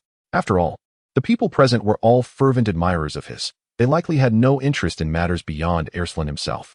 Nevertheless, since the questions pertained to him, the genuine Alslan found no reason to refrain from participating. My date of birth is the year 178 of the king's calendar. Very well. Next question. When was the only occasion Lord Alslan sustained an injury during battle? Injury? I recall. No, I am certain that Alslan has never been injured in combat. He typically overwhelms his opponents unscathed. Alslan responded truthfully. The man in the gray cloak furrowed his brow and coldly stated, You are mistaken, young man. Alslan's sole injury occurred in the snowy plains, inflicted by the Clown King, who scratched his pinky finger. Is that truly considered an injury? I hardly recall such a minor wound. Final question. Should you answer incorrectly, you will be required to attend a training session on Lord Alslan's biography. The man's eyes gleamed with intensity. Please state Lord Alslan's zodiac sign, blood type, favorite food, dislikes, and hobbies. Upon hearing this question, Alslan couldn't help but chuckle. This was the very query that Angelica had posed to him at the outset, and he had already erred once. How could he possibly falter a second time? Alslan is a Libra, his blood type is. His favorite food is strawberries, he dislikes liches, and his hobby is reading newspapers. This information was disseminated by Alslan's agent and was undoubtedly accurate. Alslan answered confidently with a robust voice. He felt assured of his correctness regarding this matter. Apologies, but your information is outdated. That so-called agent has been proven to be delusional. The man in the gray cloak shook his head. Lord Alslan has no particular favorite food or dislikes. His hobby consists of tearing through space with sheer power and traveling to parallel worlds before returning. Thud. That was the sound of Alslan's heartbeat. Although he had answered this question incorrectly, a warm sensation welled up within him. These fervent fans might be a bit fanatical, perhaps even irrational, yet it was evident that they truly cherished him. They do not mindlessly heed the so-called agent's nonsensical ramblings. They possess a genuine understanding of me. Now, we shall escort the three of you to attend a lecture. The duration of the class will be approximately 4 hours. Upon its conclusion, you are required to partake in an examination concerning Lord Alslan. Should your score exceed 80, you shall be granted the freedom to act independently. Conversely, a score below 80 necessitates your participation in the next training session. Under the watchful gaze of 3 gray cloaks, the princess, Shutake, and Alslan were led into a crowded classroom. Within, several familiar faces greeted Alslan, whom he had encountered during their journey the previous day. What should I do? I have no desire to learn such meaningless knowledge. I hold no interest in Alslan whatsoever. Hush, keep your voice down. The last person to utter such words was taken away and has yet to return. As they spoke, a dazed man with lifeless eyes entered the classroom. Look, he has returned. The individual who was just taken away is back. The man, still in a stupor, surveyed the diverse crowd before him, and without a second thought, bellowed, "Long live Alslan." It is hard to fathom that he was once someone indifferent to Alslan. It seems that anyone taken away is destined for a fate of brainwashing. Silence. Find your seats. A bear entered the classroom. The bear was white on the left side and black on the right, revealing fearsome fangs. Students, today I shall impart a lesson regarding Lord Alslan. You must take diligent notes and pay close attention. I am your instructor. Simply call me Black and White Bear. Chapter 16. The Kamen Rider versus Alslan. Shutake and the princess exhibited no interest in this seemingly futile knowledge. They sought to sit as far from the teacher and the podium as possible, hoping to avoid contracting the brainless virus propagated by the mindless fans of Riverside City. However, Alslan surprisingly displayed an earnest interest in the course, pulling Shutake and the princess to the front row. Aside from the 3 of them, no one else dared to sit so close to the teacher. Witnessing such eager engagement from the students, Teacher Black and White Bear was moved to tears. Having never encountered students so hungry for knowledge in all his years of teaching. Hey, Alslan, do you really need to learn this? It's all about you. Shutake whispered into Island's ear. Island's gaze suddenly transformed into that of a romantic hero from a shoujo manga, with cherry blossoms drifting by. His soft yet haunting eyes radiating affection towards anyone. Indeed, this knowledge pertains to me. Yet, even I desire to truly understand myself. The inquiries posed by those inspectors from Riverside City have awakened me. For too long, I have neglected to genuinely explore who I am. In truth, I am not as simple as I once believed. The princess rested her chin on her hand, observing Alslan with a look of bemusement, as if regarding someone with an inflated sense of self-importance. Her delicate face was etched with disdain, and the object of her contempt seemed to extend beyond the monotony of the lesson to the skeletal figure that loomed in her vision. The lecture was dreadfully dull. Aside from Alslan, nearly everyone else was on the verge of slumber. The discourse did not merely recount Alslan's illustrious, yet fleeting heroism. It also delved into his hobbies and private life, details that even Alslan himself was oblivious to.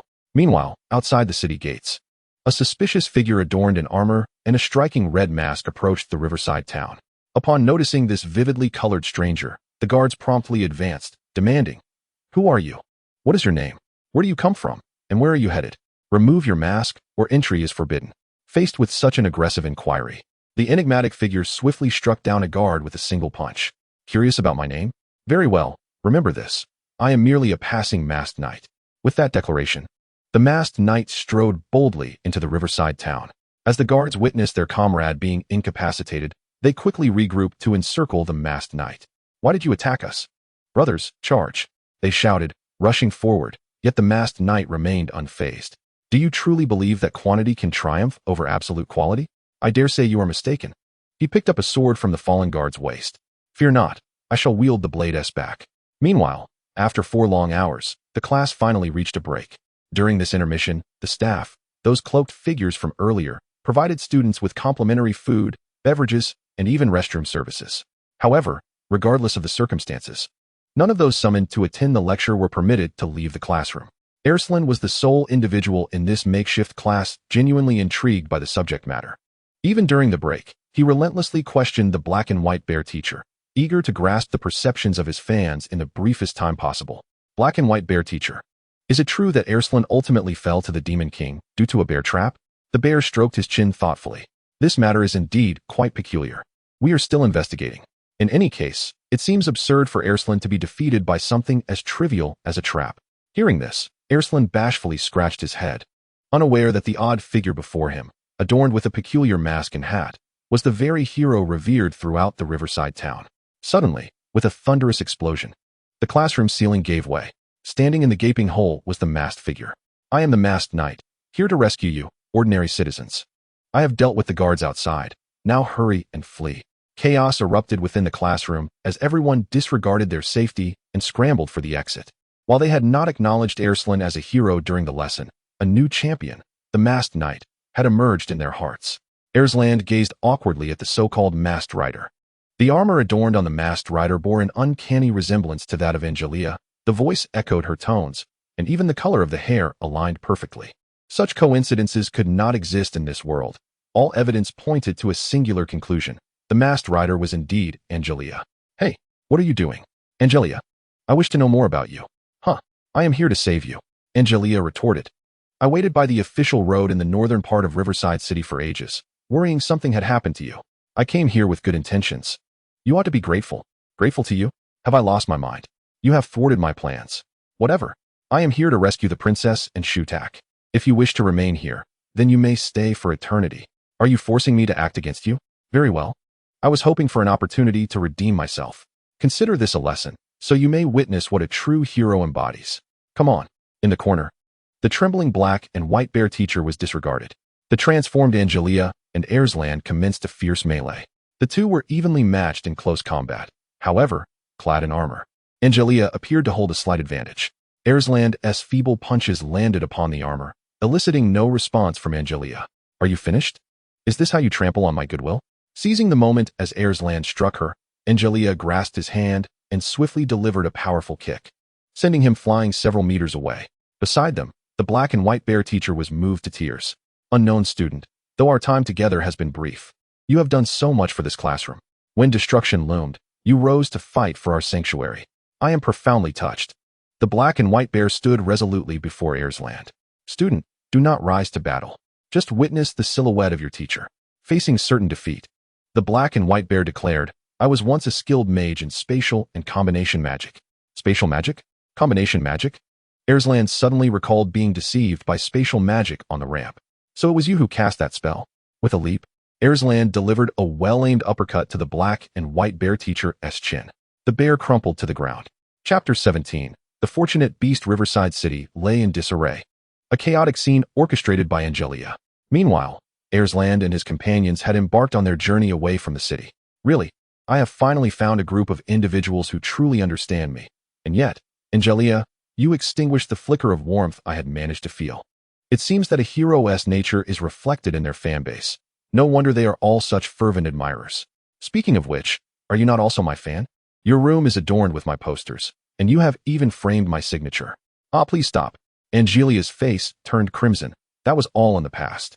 Truly a capricious woman. Throughout the journey, everyone exchanged idle banter, seemingly choosing to forget the altercation that had occurred between the two in Riverside City. Observing the harmonious camaraderie among the group, Shutak felt his spirits lift. Yet, the princess gazed out of the window, her mood somber. She cast a jealous glare at Alslan, though she remained silent. After approximately a week of travel, the group arrived near Kapari Park, situated by the sea. Kapari Park had no human structures apart from a single main road. This simplicity meant that one could easily reach Kapari Park by following the road. Such a layout was truly a blessing for those lacking a sense of direction. Is this Kapari Park? Alslan removed his mask. This area was now a no man's land, free from the worry of exposing his skeletal visage. Indeed, this is Kapari Park. While locating the park was straightforward, finding the original laboratory within its confines proved to be a more arduous task. Shutak studied the map earnestly, marking the laboratory's location with a red pen. It is indeed reliable. Now that we know the lab's position, we can use some prominent landmarks to guide us there. Shutak shook his head. The map is somewhat outdated, and given the passage of time, the terrain may have undergone changes unknown to us. Angelica took the map from Shutak's hands, comparing the notations with the surrounding scenery. As suspected, many features had altered. The map indicates there should be a stone tablet here. I believe it must be that small hill before us. Angelica pointed to a hill overgrown with various plants, where faint signs of human carving could be discerned. This may merely be a typical example. Deeper within the park, there could be landmark structures whose original forms have become unrecognizable. How I wish there were a guide, the princess lamented casually. Suddenly, peculiar sounds emanated from the nearby bushes. Stay behind me, warned Alslan. The previous exploration team mentioned an enigmatic half-orc dwelling within the park. Both Alslan and Angelica cautiously approached the thicket. Whoosh, whoosh, whoosh. Upon their first encounter, a peculiar creature resembling a pale blue rabbit sprang forth from the foliage. I am the lucky beast. It is a pleasure to meet you. Please tell me your names and your destination, it inquired in a mechanical tone. Angelina, what do you think? This entity was evidently artificial, yet it possessed rudimentary intelligence. Uncertain whether they were foes or allies, it was better to eliminate them first and inquire later. Agreed. Alslan and Angelica's sinister intentions approached the lucky beast, with Angelica even unsheathing the demon-slaying sword from her waist to confront it. Wait. Shutak interjected, halting the two who were poised to strike the lucky beast. This creature is merely an automated tour guide robot. It is not our enemy. Perhaps the princess's earlier desire for a guide was overheard by the lucky beast, prompting it to deduce that we required its assistance. Wiping the cold sweat from his brow, Shutak found Alslan and Angelica's impulsive nature quite disconcerting. Greetings, lucky beast. I am Shutak, and we wish to proceed to the laboratory. To demonstrate that the lucky beast was indeed an automated tour guide, Shutak performed a small demonstration. Understood. Route to the laboratory identified. The circular display on the lucky beast's chest flickered before stabilizing. Route retrieval successful. The laboratory is located in the northwest of the park, quite a distance away. Horse-drawn carriage recommended. Observing the lucky beast innocuously guiding them, Alslan and Angelica lowered their guard. Oh, it truly is a tour guide robot. But what powers it? Magic, perhaps? Its internal structure appears rather intricate. The lucky beast's adorable appearance quickly won the favor of the princess, who whimsically cradled it in her arms as if it were a pet. With the lucky beast leading the way, the burden of navigating maps was alleviated. However, it seemed the lucky beast was not entirely reliable. Many of the routes it suggested were outdated.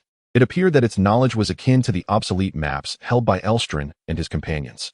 As night fell, they found themselves devoid of the comforts of an inn, forced to camp in tents in this desolate place. There were 2 tents, one for Shutak and another shared by the princess and Angelica, while Alslan, who required no sleep, took on the watchman's duty to guard against potential beastman attacks. The long, solitary night proved rather lonely. Ah, princess, do not be so reckless and forward. Angelica, do you think I would let you off so easily? The tent shared by the princess and Angelica was filled with unsettling sounds, leaving one to wonder what exhilarating games they were playing inside. By the way, I seem to be growing increasingly lonely, Alslan mused while gazing into the flickering fire. Casually addressing the lucky beast, you seem quite chatty when with the princess. Care to converse with me? The lucky beast presented a stoic expression. Humph. Alslan furrowed his brow and glanced away. Even a robot was unwilling to engage in conversation with him. In the darkness of night, a shadow lurked in a nearby grove, observing every move of Alslan and his companions. Chapter 18. The Anomaly at Kapari Center. As midnight approached, Alslan began to feel a tinge of boredom. Being a skeleton, he was indifferent to the need for sleep or rest. However, maintaining vigilance throughout the night was undeniably a taxing endeavor. In the obscurity, a pair of luminous eyes shone brightly. Alslan cast a casual glance, assuming it to be merely a wild beast. As long as the campfire remained alight, creatures that feared fire typically hesitated to approach. In Alslan's estimation, the threat posed by such a beast was negligible, rendering any action unnecessary. Yet, this creature seemed unperturbed by the flames, its ghostly eyes roving about the tent as if seeking the opportune moment to strike. Suddenly, the creature acted. However, its target was not Alslan or the tent. Rather, it aimed for a nearby grove. This was likely a hunting instinct to sustain its own life, posing no threat to their safety. Thus Alslan chose to remain restrained. But what was that? A crisp sound emanated from the grove. The glowing eyes began to emerge from the thicket. What kind of beast was this? Unafraid of fire? Recalling past experiences, Alslan could think of only one creature that was both fearless of flames and capable of speech: the red-winged wild hounds at the foot of the Creation Mountain. However, those hounds were far from this location. How could one possibly appear here? As the light of the fire gradually illuminated the creature's face, its true form became apparent. With long ears, a tawny coat, and the limbs and attire of a human, it was a hybrid of man and beast. Could this be the half-beast that had single-handedly forced an entire exploration team to retreat previously? Did it bear the mark of the Demon King? Alslan scrutinized the half-beast's entirety, noting the shades of her forehead's hair, which hinted at a certain insignia. Was it the initials of the Demon King? Or perhaps a modified emblem? Such ambiguous markings raised numerous questions. Shutak, wake up. Come see if this is indeed the half-beast. Alslan exclaimed, kicking the side of Shutak's tent. Shutak immediately emerged, astonished into silence as he beheld the half-beast before him. He fell to his knees, tears streaming from his eyes. This reaction only solidified Alslan's belief. It was likely only a terrifying half-beast that could evoke such fear in a 7-foot man. The princess and Angelica were also roused by Alslan's words, emerging from their tents in their nightclothes. Upon seeing the half-beast, they grasped the gravity of the situation. If this was indeed the half-beast that had obstructed their exploration team, then it must be dealt with. Angelica, armed with her broken demon-slaying sword, prepared for battle. No, we must first ascertain the truth of this matter. The princess trotted over to the lucky beast and exchanged a few words with it. The lucky beast's eyes brightened as it spoke. This is the serval, a creature among the relics that are the main attractions of Kapwari Park. They are non-aggressive, and we hope visitors can enjoy a delightful time in the park. Wait, isn't that a half-beast? Alslan observed Shutak, who lay weeping on the ground. Why are you crying? I have never encountered such a perfect specimen of biological alchemy. Shutak exclaimed, overwhelmed with emotion. My mentor runs a laboratory within the park, and for years, I believed I was at the forefront of the industry, only to realize I was merely treading the well-worn path of my mentor.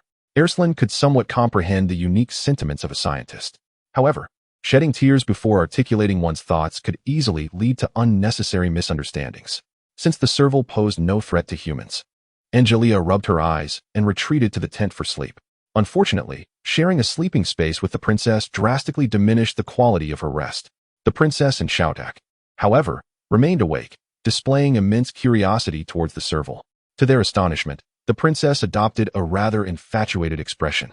Such a flawless masterpiece, Shutak echoed. Yet, as the serval noticed the intense expressions on their faces, it exhibited a flicker of fear. Don't come any closer. The serval retreated in fright, leaping into the treetops and disappearing into the woods. Disappointed, the two returned to their tents to sleep. Once everyone had departed, Alslan sensed something amiss. He approached the spot where the serval had vanished and picked up a piece of black cloth from the ground. The cloth slowly dissipated in Alslan's hands, clearly a magical object. Utilizing the residual magic, Alslan conjured a magical array to trace the movement of the magic. The trajectory aligned closely with the serval's movements, but the source of the magic emanated from a well-concealed spot within the thicket. Someone was watching. Alslan warily surveyed his surroundings, feeling a sense of unease envelop him. The next day, under the guidance of the lucky beast, they continued their journey towards the laboratory. As they delved deeper into Kapwari Park, they discovered that the servals were quite common, each possessing its own personality, yet most were remarkably hospitable. It was not a bad idea to ask them for directions when the lucky beast misled them. However, as they ventured further into the core of Kapwari Park, the number of creatures dwindled. Many were hastily fleeing towards the park's periphery. This sparked speculation that some kind of anomaly was unfolding in the park's central region. The princess inquired of those fleeing, but all they said was that the blue monster had arrived, offering no further explanation. What is the blue monster? No one seemed to know. When they turned to the omniscient lucky beast, it offered no answers. At this moment, Shutak, the central figure of this operation, spoke. If the path ahead is truly perilous, then we should refrain from proceeding. The anomalies caused by the alchemical surge many years ago may not yet have ceased. Can an anomaly persist for such an extended duration? Angelica expressed her skepticism. It is not beyond the realm of possibility, Alslan remarked, stroking his chin. If it involves an exceedingly intricate form of alchemy, interwoven with a touch of magic, it could indeed create a phenomenon of infinite recurrence. Should that be the case, alchemy will not cease until all transmutable energies within its domain are exhausted. If we advance further, I cannot predict what may transpire. Most humans who enter the realm of alchemy do not survive. Chapter 19. The scene of academic discourse and the joining of the serval Shutak's candid words sent a chill through the group. Would this mission thus culminate in failure? This was Angelica and the princess's first venture so far afield. Should they return empty-handed, not only would they lose favor, but they would also jeopardize the king's trust. Alslan, perceiving the thoughts of these two enchanting ladies, honestly did not wish for this endeavor to end in such dismay. Then let me venture forth alone with the fortunate beast. I am a skeleton, an indestructible one at that. Even if I become ensnared in alchemy, I possess means to extricate myself. No, that will not do. Shutak interjected, halting Alslan. While alchemy may not claim your life, it will render you in a state where you cannot truly feel alive. In other words, this condition is scarcely different from death. The once audacious Alslan found himself wavering. He was but a mortal, and the fear of death loomed large. At that moment, the princess, with a playful demeanor, summoned QB and adeptly transformed into the magical girl Alice. I shall envelop you in a protective spell, shielding you from all harm. The duration is 1 hour. You must return here within that time, lest this enchantment fail to ensure your safety. With that, magical girl Alice gently tapped Alslan's head with the heart atop her wand.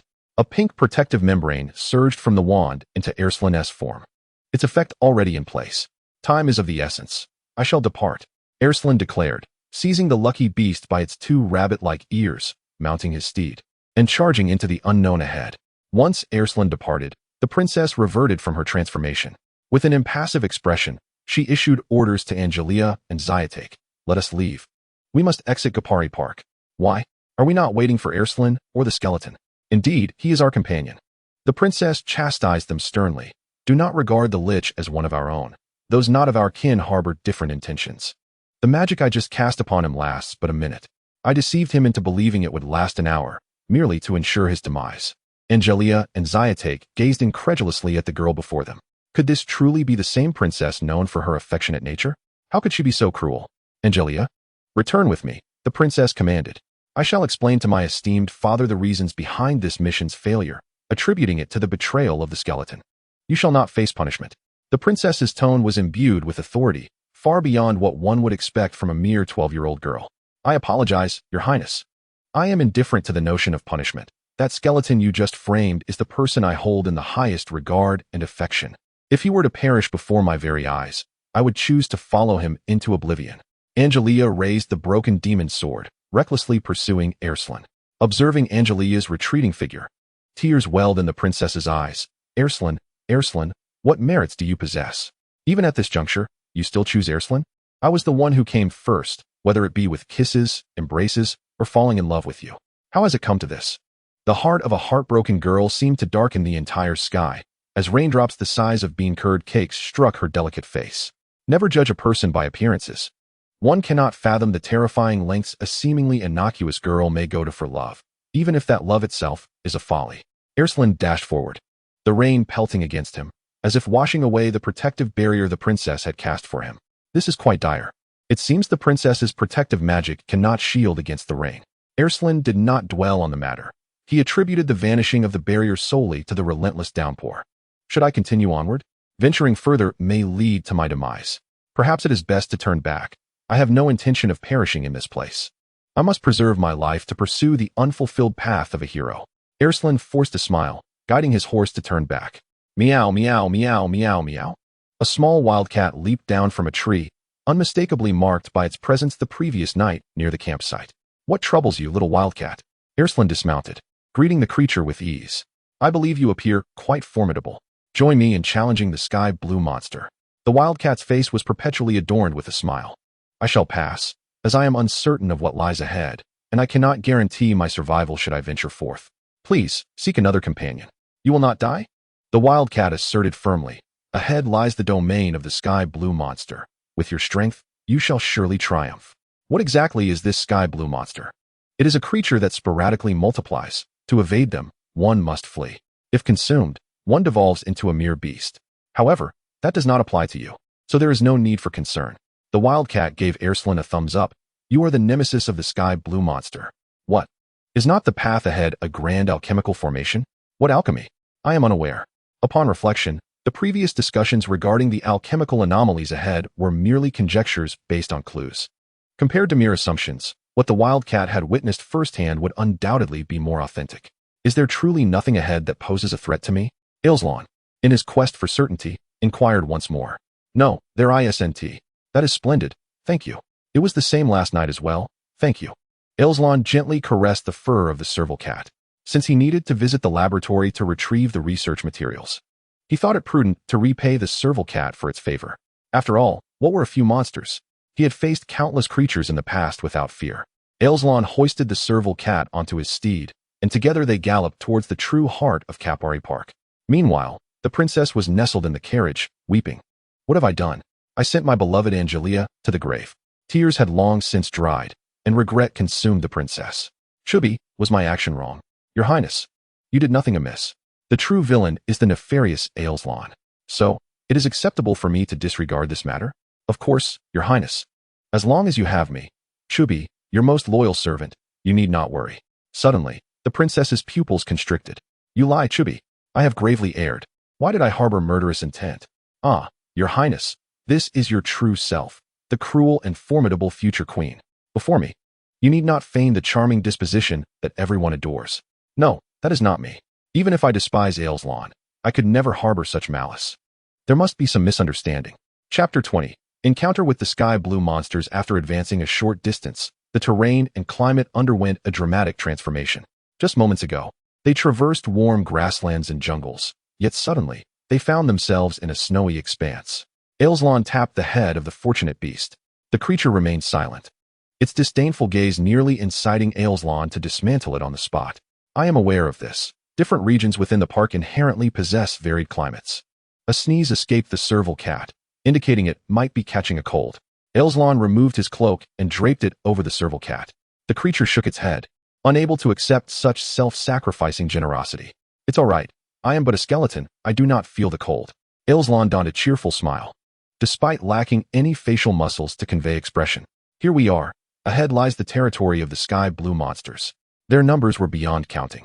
Had there been just one or two, they could have managed. The serval cat halted, gazing across the ground, which was teeming with small, blue, jelly-like creatures. A rough estimate suggested that there were at least 1,000 sky blue monsters present. Setting aside their sheer numbers, Alslan felt a sense of relief knowing that what lay ahead did not pose a threat in the form of alchemical traps. These sky blue monsters were formed from star sand. They consistently attacked us without provocation, representing a significant danger. When confronted by them, one could only destroy the small stones adorning their bodies to eliminate them entirely. The serval cat elucidated the current situation to Alslan. Understood. Alslan scrutinized each sky blue monster and confirmed that they indeed bore small stones of various shapes and sizes. In summary, once the small stones are shattered, they shall vanish. Indeed, this simple wildcat, could you kindly procure 6 branches, approximately the length of an arm? Furthermore, find 3 berries and bring them to me immediately upon discovery. Alslan gazed up at the sky, where the rain had transformed into a mix of rain and snow. However, this did not deter Alslan from commencing the magic circle shortly thereafter. The wildcat returned to the wooded area to gather the items Alslan had requested. After the wildcat departed, Alslan also began his task. Firstly, Alslan stealthily approached a nearby azure creature and suddenly launched an attack on a solitary one. The combat prowess of the azure creature was significantly weaker than Alslan had anticipated. It resembled a gelatinous monster, capable of absorbing other objects into its form. Yet, when confronted by Alslan, it displayed little inclination to retaliate, rendering its combat capabilities seemingly feeble. Only attacking and not defending? Is it because I am a skeleton? Alslan pondered unnecessarily. After dispatching one azure creature, Alslan did not immediately end its life. Instead, he cruelly extracted the stones from within its body, which were essential for the forthcoming spell. Upon returning to the location where he had parted with the wildcat, Alslan found that she had also returned, having gathered the branches and berries as requested. Wildcat, would you be so kind as to pluck a hair from your ear for me? Hair? That sounds quite painful. Alslan disregarded the wildcat's pained cries, resolutely reaching in to extract a tuft of fur from her ear. If the Cat Protection Society were present, they would undoubtedly classify this necessary act as feline cruelty. Wildcat, please keep your distance. Lingering nearby may result in unintended harm. The wildcat, feeling wronged, clutched her ear. She appeared quite curious about Alslan's impending actions, showing a hint of disobedience. After much persuasion from Alslan, she finally complied and moved further away. Once the troublesome presence had vacated, Alslan planted the 6 branches firmly into the ground, subsequently connecting them to form an irregular hexagon.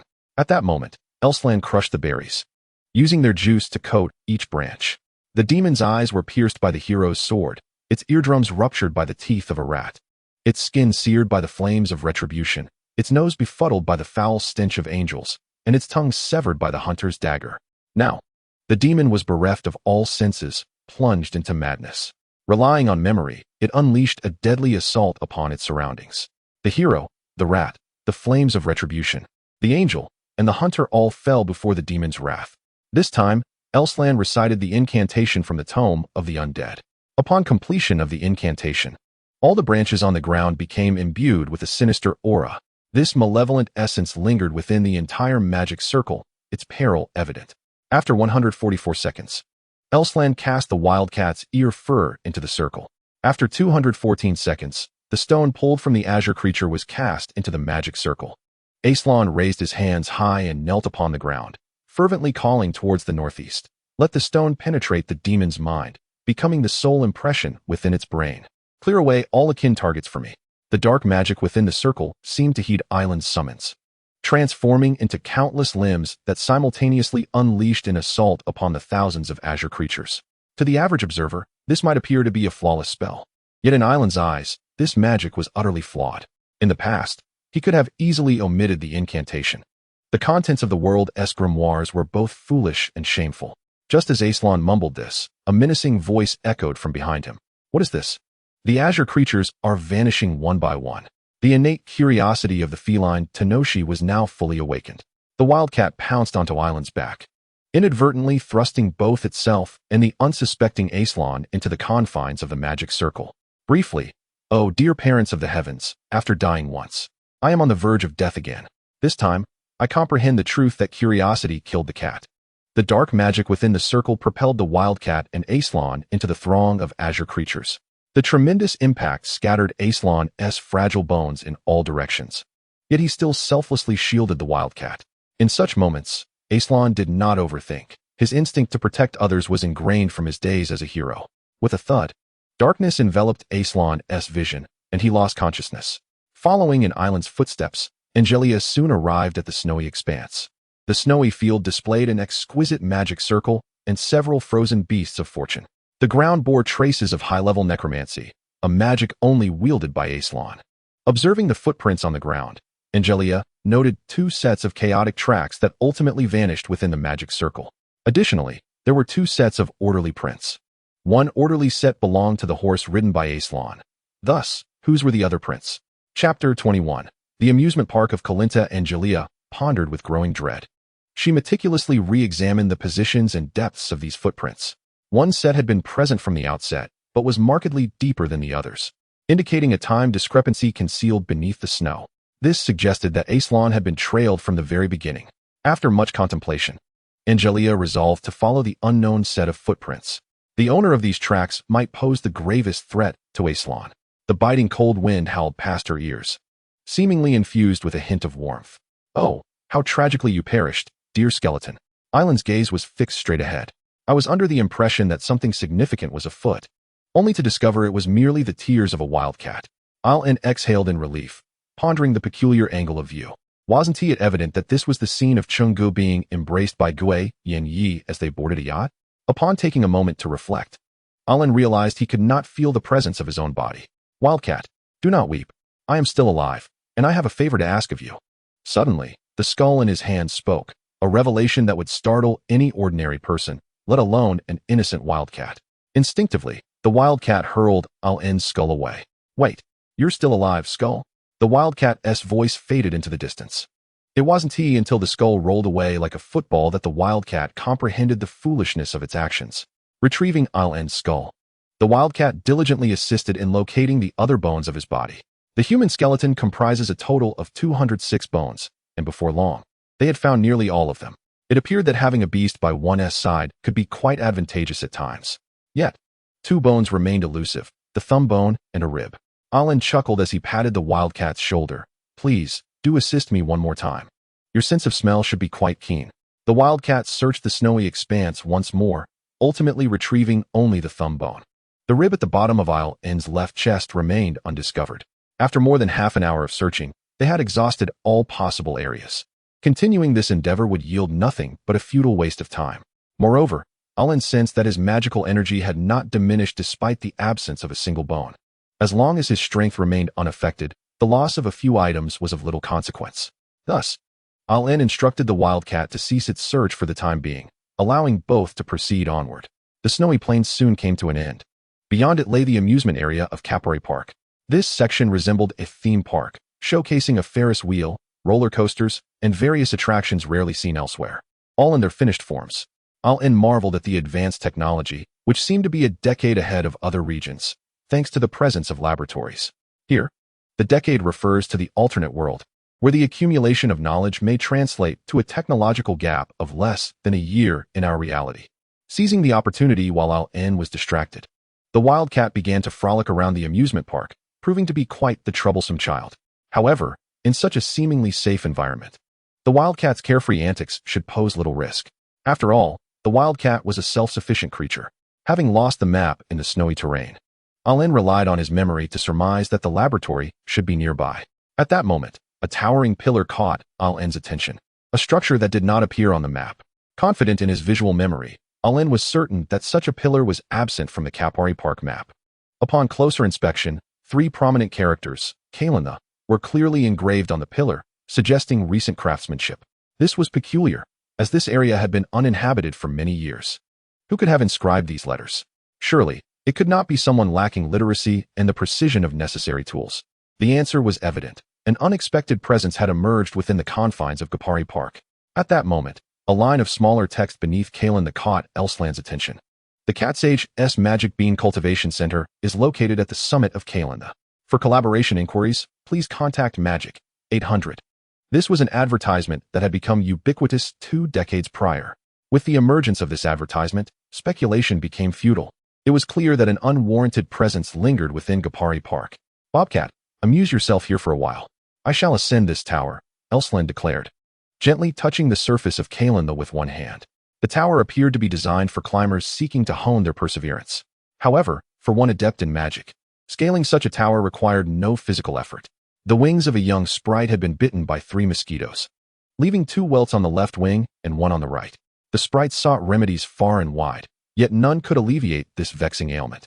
Disheartened, the sprite lamented the imbalance in the weight of his wings, rendering him unable to fly. At this juncture, Alslan invoked the spell from the Grimoire of Elves. Utilizing elvish magic, he ascended the pillar. The height of Kalinda was staggering. After 10 minutes of flight, Alslan still could not discern the tower's apex. It was imperative to ascertain the nature of the Cat Sage's Magic Bean Cultivation Center at the top. Absolutely necessary. Driven by a sense of duty to the human realm, Alslan continued his ascent. Meanwhile, Angelica traversed the snowfield, arriving at a nearby amusement park. The departure from the snow had rendered the previously traceable footprints untraceable. If only I possessed exploration magic, I could utilize sampling spells to track the movements of this magic, Angelica mused, gazing at the ocean-like expanse of entertainment apparatuses, shaking her head in resignation. Upon my return, I must earnestly seek Alslan's guidance in magic. The mere mention of his name stirred a flicker of emotion within her. Lord Alslan, please be safe. 5 hours. 10 hours. Alslan had lost all sense of time during his flight. The towering Kalinda was formidable, and he had to pause midway to replenish his magical energy. If only I had half of my former strength, I could reach the summit in a minute. In moments of adversity, Alslan often reminisced about the past. The memories were sweet, yet reality remained harsh. He had long since lost his former prowess. Chapter 22. The Cat Sage's Magic Bean Cultivation Center. As the sun dipped below the horizon, the day's events came to a close. Uncertain whether Angelica has successfully safeguarded the princess during her flight, Alslan gazed into the distance, lost in contemplation. Little did Alslan know that the princess had recently uttered words of abandonment. Raising his eyes to the endless sky, a colossal shadow loomed before him. Had he finally reached his destination? The architectural design of Kalinda was utterly irrational. Atop its slender columns rested a space comparable in size to an amusement park on the ground below. Without the application of some form of magic, a gust of wind could easily cause the structure to collapse. Upon stepping onto the platform at the pinnacle of Kalinda, Alslan felt anything but grounded. Merely standing upon its surface instilled a sense of trepidation. From this vantage point, the earth was concealed beneath layers of clouds. And if one were to encapsulate the essence of the platform atop Kalinda in a single term, it would undoubtedly be fairyland. Ah, have we a visitor? A large cat, supported by a cane, emerged from within the dwelling. This white feline stood half a person's height, unlike any ordinary creature, for while it walked upright, it lacked human limbs. Greetings, may I inquire if this is Alslan? It spoke politely. This is the Cat Sage's Spirit Bean Cultivation Center. I am the proprietor and master here. You may call me Cat Sage. The Cat Sage approached Alslan, leaning on its cane, its dignified visage radiating warmth. Is that so? Alslan responded. No, I am merely a cat. However, after years of cultivation, I have naturally attained a state of transcendence, the cat sage replied, narrowing its eyes. Thus, I am referred to as the cat sage. A pleasure to meet you. I am. You needn't continue, the cat sage interjected, waving a paw dismissively. A skeleton, being of such a lowly nature, typically bears no name. Do not elevate your stature to mine. Though the cat sage spoke the truth, such candor ignited a simmering ire within Alslan. Now that you are here, let us proceed inside for a cup of tea, and perhaps you may enlighten me regarding the project your master intends to collaborate on. The cat sage turned its back, continuously expounding upon the spirit beans, its cultivation conditions, market prices, commercial value, and strategic significance. Each word was inextricably linked to the spirit beans. Behind the cat sage, an enormous insignia of the Demon King caught Alslan's eye. Are you affiliated with the Demon King's army? He inquired. One could not precisely say that. I have a collaborative intent with the Demon King. I cultivate spirit beans here, providing the finest specimens as military supplies to the Demon King, while the remainder is sold to various health product workshops, the cat sage replied. Glancing back, what seems to be the matter? However, upon turning, the cat sage did not see a feeble skeleton, but rather a formidable skeletal frame. Upon discovering the cat sage's association with the Demon King's army, Alslan immediately switched to an offensive stance. Hey, what is wrong with you? Aren't you a lich? Are you not aligned with the Demon King? The cat sage barely deflected the strike with its cane. Of course not. I am the former hero, Alslan. Alslan executed each punch and kick with precision, elevating his hand-to-hand combat skills to their zenith. Faced with Alslan's full onslaught, the cat sage found himself somewhat beleaguered. Suddenly, the cat sage ceased his combat, standing upon his cane, which balanced precariously on a point no larger than a coin. Ah, the skeleton lad possesses some talent, he mused. It seems it's time to demonstrate the essence of true martial arts. The cat sage's slitted eyes widened, and his fighting prowess surged to an entirely new echelon. Prior to this moment, Alslan had managed to maintain the upper hand, but now he could only ensure his survival. What was happening? The combat technique resembled chewing gum. Each strike felt utterly insubstantial. The tremendous force exerted in each blow seemed futile. Conversely, the moment he halted his assault, the cat sage's meticulously prepared counterattacks would undoubtedly take effect, sealing Alslan's defeat. How vexing. If only I could harness 1/3 of my former strength, I would not find myself in this predicament. As the two engaged in fierce combat, they quickly found themselves teetering on the edge of a precarious battleground where both peril and opportunity coexisted. Here, the one who fell would be vanquished, while the one who remained would emerge victorious. Neither had diverted the battlefield elsewhere, clearly confident that they would not be the one to plummet. Meanwhile, Angelica encountered the wildcat in the amusement park. The wildcat, unperturbed by strangers, dashed over upon spotting Angelica. You must be the wildcat. Angelica recalled the name from her hazy memory. Indeed, that is I. What a coincidence. I was just with the skeleton. You must be with him too, right? I remember seeing you last night. The wildcat scrutinized Angelica's armor, occasionally brushing its paw against it. With the skeleton? Upon hearing this, Angelica seized the wildcat by the shoulders, exclaiming, "Where is that skeleton now? He could be in danger." The wildcat, taken aback by Angelica's sudden shift in demeanor, began to weep, lamenting how unpleasant humans were. Angelica retrieved a necklace from her pocket, a cherished trinket she had purchased long ago from a shop near Alslan, which she had carried with her all these years. All right, stop crying. Wildcat, look at this. Gritting her teeth, she waved the necklace before the wildcat's eyes. Ah, what is this? How delightful. The wildcat ceased its tears, quickly entranced by the necklace. After soothing the wildcat's distress, Angelica finally inquired about Alslan's whereabouts. She subsequently made her way to the base of the Kalinta Tower, resolved to follow in Alslan's footsteps and reach the pinnacle to uncover the truth. The battle intensified as the cat sage, now panting heavily, appeared fatigued. Alslan, owing to the skeleton's resilience, felt no fatigue, yet his mental acuity began to wane. Concentrating my mental fortitude throughout the day has nearly reached its zenith. Quite formidable, this skeleton. From whence did you acquire your skills? Self-taught, it seems.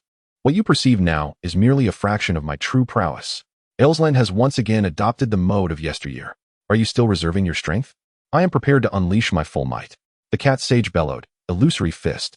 In an instant, countless cat sages materialized before Alslan. Is this magic? No.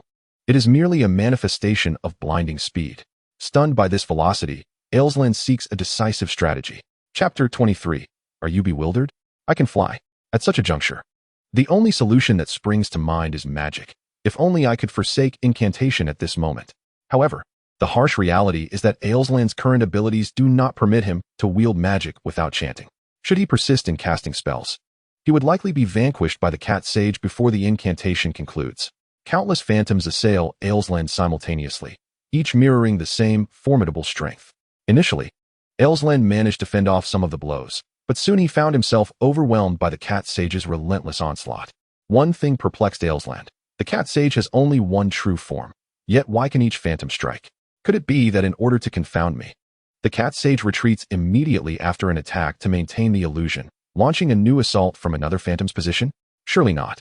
Such a tactic would be a tremendous drain on energy. How could a creature of limited stamina employ such a frivolous method of attack? Observing the cat sage closely, it became evident that each phantom appeared to exert considerable effort. This implies that Alslan's conjecture may indeed hold merit. An opportunity, if his previous hypothesis is accurate. Then by merely withstanding this barrage of attacks, he can vanquish the cat sage through a war of attrition. A skeleton does not tire. Yet, Alslan now struggles to withstand the cat sage's tempestuous assault. The strikes fell upon Alslan's bones like relentless raindrops, overwhelming him. Endure, I must endure. If I do, victory will be mine. The sound of creaking bones echoed as Alslan persevered. At last, he depleted the cat sage's stamina, forcing the creature to relinquish the illusory fist. Creak, creak, creak. The bones felt akin to rusted iron, with certain joints becoming somewhat restricted in movement. Nevertheless, Alslan rose once more, summoning his willpower to compel his bones to continue their motion. Why have you not yet fallen? A hint of fear emerged in the cat sage's gaze. You just absorbed all of my attacks.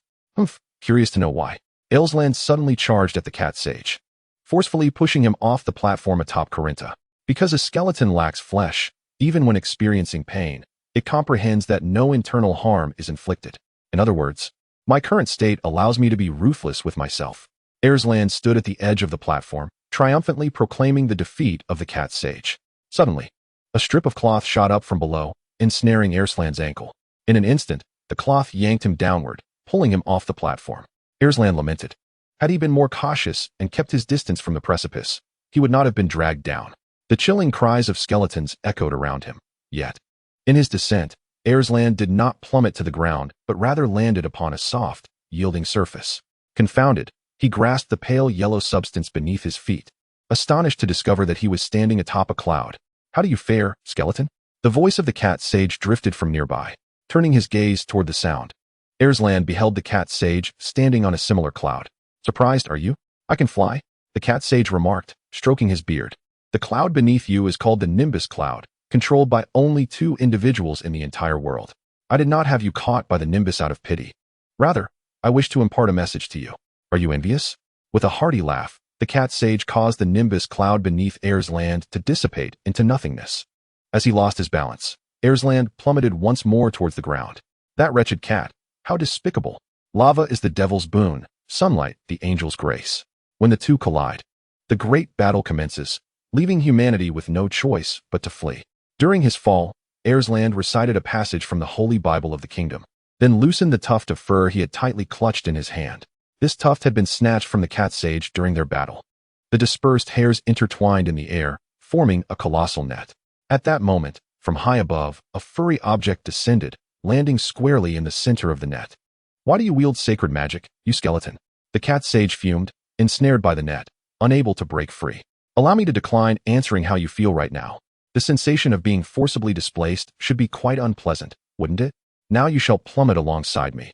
I doubt you shall survive the fall to the ground. Do you wish for mutual destruction? What a jest. I have no intention of perishing alongside you, for I would not die even if I fell. Meanwhile, the ascending Angelica observed 2 swift shadows dart past her. What is that? She wondered, peering down with curiosity. In the dimming light of the sunset, she recognized a familiar skeleton, Lord Alslan. Ignoring the peril, she leaped after him. She embedded her dagger into a pillar, employing it to slow her descent, making her plunge less treacherous. Boom. Alslan and the cat sage crashed to the ground together. At the final moment, the cat immortal employed an anti-gravity technique to mitigate the damage. Yet even so, one of her legs was broken. Upon glancing at the unfortunate Alslan, it was evident that he had been shattered upon impact. Fragments of bone lay scattered everywhere. Did you not claim that you would not perish? The cat immortal, leaning on her staff, rose and coldly stepped upon Alslan's remains. Hold on. Do not strike. Suddenly, an unknown entity lunged at her feet, shielding Alslan's bones with its body. Who are you? I am the steed of Lord Alslan. I have tirelessly pulled his cart along the way, and for reasons unknown, I have now transformed. Upon hearing this, the cat immortal's eyes widened in astonishment. She turned towards the southwest, where a volcano was erupting. Instead of ash and lava, it spewed forth vibrant star sand. Is that so? The star sand erupts now, of all times. Skeleton, consider yourself spared this time. The cat immortal summoned her cloud and soared towards the volcano. Excuse me, could you assist me in reassembling the skeleton? Alslan, now in disarray, pleaded, to which the newcomer readily agreed. Chapter 24. The giant sky blue monster. After considerable effort, Alslan's skeleton was finally reassembled, leading to his revival. Thank you. What is your name? Gazing at his savior, Alslan felt a rush of warmth. Suddenly, he embraced the figure. Lord Alslan, I am a horse. I have been by your side all this time. Alslan nodded, recognizing the familiar scent. This newly revived being was indeed the diligent laborer who had pulled the cart. How did you transform? Well, I am not quite sure, the horse chuckled, scratching its head. It is inconvenient to keep calling you horse. Let us give you a name. How about Bojack? From this day forth, I shall be called Bojack. Bojack appeared quite cheerful, exuding an outgoing demeanor, though it remained uncertain if this was a side effect of his transformation. The irritating sound of steel scraping against stone was grating, reminiscent of nails on a chalkboard. Bang! Angelica landed heavily on the ground, producing that noise. Angelica? What brings you here? Her sudden appearance was a surprise to Alslan. Although he generally found her irksome, in critical moments, Angelica proved to be a reliable ally. Alslan, we must hurry back. The princess, she has. What has happened to the princess? Alslan quickly inquired, for protecting the princess was his duty.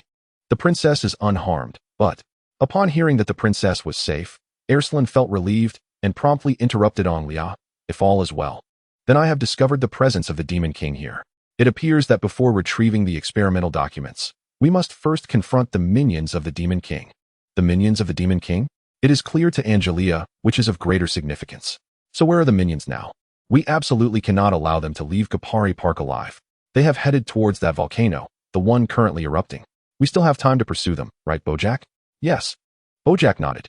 Angelica glanced at Alslan, who looked utterly bewildered, having been so engrossed in his thoughts that he failed to notice her presence. What is going on? Is this your new teammate? Yes, indeed, she is our new ally. I will tell you more about her later. For now, we must catch up with the cat immortal. Alslan and his companions set forth on their journey once more. Boom. The star sand on the ground formed a gigantic black azure creature. This creature stood upright, sporting two antennae atop its head, with several diamond-shaped blocks on its chest glowing with a golden light. On the ground, the golden-haired monkeys and black bears were making futile attempts to attack the azure creature. What is happening? Previously, it could only self-repair. Why can it now even rebound attacks? Enough chatter. If we cannot stop it, then no one in Gapari Park will be able to. The black azure creature seemed to have noticed two insects scratching at its feet, and it launched two beams of red light from the golden blocks on its face. Boom. The explosion sent the golden-haired monkeys and black bears sprawling. Are you all right? The wildcat suddenly appeared nearby, gazing at the enormous azure creature, speechless with astonishment. Fool. Hurry and get away. You'll only be a hindrance here. The black bear, gritting through the pain, dragged the wildcat into a less conspicuous grove. However, the black azure creature's assault left no time for the two to escape. It fired another beam of light towards the black bear and the wildcat. Realizing the beam was coming straight for them, the black bear and wildcat shut their eyes, bracing for death. Do not give up so easily. The nimbus cloud soared through the sky, rescuing the black bear and the wildcat along the way. The wildcat, curious, bounced around on the nimbus, nearly causing it to crash. You've done splendidly. Now go inform others to evacuate. I will handle things here. The cat immortal leaped from the nimbus cloud, appearing weary from his earlier battle with Alslan. Understood. It seems I must trouble you once more. The black bear said, taking the wildcat and the golden-haired monkey away. Honestly, had I known I shouldn't have purchased this land from the Demon King, I should have been its rightful owner, yet here I am, merely its caretaker. The cat immortal jumped back onto the nimbus cloud and charged toward the azure creature. Alslan and his companions proceeded towards the vicinity of the volcano. Halfway there, Alslan suddenly collapsed to the ground. What happened? Angelica rushed to Island's side with concern. There is nothing to worry about. It seems that my bones are somewhat worn. I will consult a doctor upon my return. It is not a significant issue. However, Alslan was not truthful. He had already sensed that his bones might have sustained irreparable damage. Yet, in order to vanquish the forces of the Demon King, he must rise and continue his journey. At that moment, the wildcat, accompanied by a black bear and a golden monkey, passed by. "Ah, skeleton, you have arrived as well. Are you here to assist the Forest Guardian?" "The Forest Guardian? Indeed. Did you not ascend the high tower of the Guardian? The skeleton is truly remarkable. Even the mightiest dare not soar up that tower." The high tower of the Guardian must refer to Kalinta, Alslan realized, unaware that the cat sage bore the title of Forest Guardian. "Wildcat, please inform me of the happenings ahead." "There is an enormous azure monster ahead that can rebound our attacks. The Forest Guardian is currently engaged in battle with it, but it appears gravely injured. And the situation is dire. Are you outsiders? I strongly advise against proceeding recklessly. Had it not been for the Guardian's protection, we might have already been consumed by the azure beast." The black bear offered a kind warning. "In any case, take care of yourselves. We must go alert the others to retreat as quickly as possible." With that, the three departed. What is happening? How could a member of the Demon King's army offer assistance? The notion that a soldier of the Demon King's forces could aid others was unheard of to Alslan. He recalled that those in the Demon King's service were notorious for their malevolence. Not only would they not assist others, but even aiding their comrades was a rarity amongst them. Yet, the cat sage was indeed risking himself to confront the azure monster. Something must have gone awry. Regardless, we must first locate the cat sage. Once we find him, we shall act accordingly. Indeed, from a distance, it resembles a cat. Up close, it appears like a cat. Yet it is not merely a cat. This must be the distinguishing feature of the cat sage. Yes, let us search based on this characteristic. We shall surely recognize him. Chapter 25. A collective assault on the azure monster. The cat sage, riding on a cloud, deftly evaded the azure monster's light attacks. "That accursed skeleton has inflicted such grievous wounds upon me." He coughed. Suddenly, the cat sage spat out a mouthful of blood, which stained the cloud beneath him like dye. He was uncertain how much longer he could endure, yet he held on to one belief. He must persist until all had evacuated. "How curious it is that I have grown fond of this land I have acquired. What a twist of fate." Boom. A beam of sacred light struck the azure monster. The heavenly emperor bestowed the power of the mirror, yet the mirror reflected the emperor's own disgrace. Alslan pressed his hands forward, and another beam of light erupted from between his palms. "Cat sage, come down at once. I have many questions for you." "Humph, a mere skeleton dares to command me." Cough, cough. The body of the cat sage truly cannot endure much longer. When Kalinta fell to the ground, it appeared he had merely broken a leg. Yet his internal organs had already sustained grave injuries. Nevertheless, the cat sage, stubborn as he was, obediently descended to the earth. He realized that his current state rendered him incapable of vanquishing the azure beast. However, the thought that his sacrifice could ensure the safety of others brought a smile to his otherwise aged visage. "Bojack, take the cat sage aside. Keep a close watch and prevent his escape. I will confront this monster alongside Angelica." Upon giving his instructions, Alslan immediately rushed forward with Angelica. "It had long been the dream of my childhood to fight side by side with Lord Alslan. Fear not, Lord Alslan, I shall not disappoint you in this battle." Angelica, as if invigorated, charged into the fray with fervor. "Do not advance too far, cover me." Seeing Angelica rush ahead, a wave of apprehension washed over Alslan. Her recklessness was not to be underestimated. The carnivorous plant had been infected by the demon's plague, sprouting venomous vines that ruthlessly slaughtered all who passed. One day, those very vines would poison the demon. Alslan halted, drawing 3 intersecting equilateral triangles in the earth with a branch. Upon completing the incantation, dark demonic energy surged from the magical array on the ground. Meanwhile, Angelica's reckless fighting style quickly led her to face the repercussions.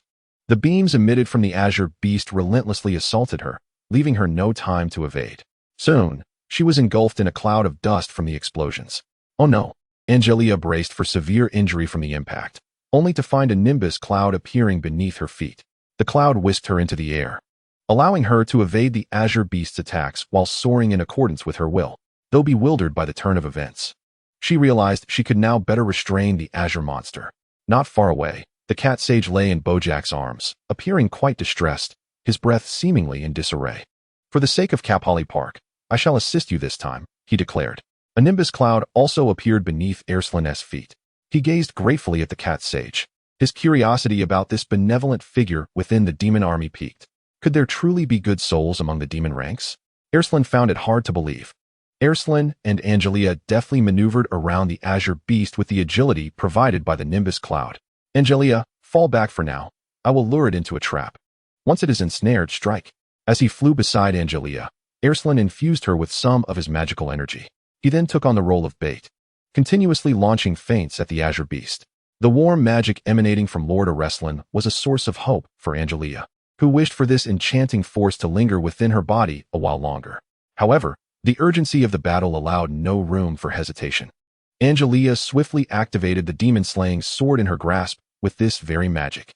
Though the azure beast was formidable, it lacked a notable degree of intellect.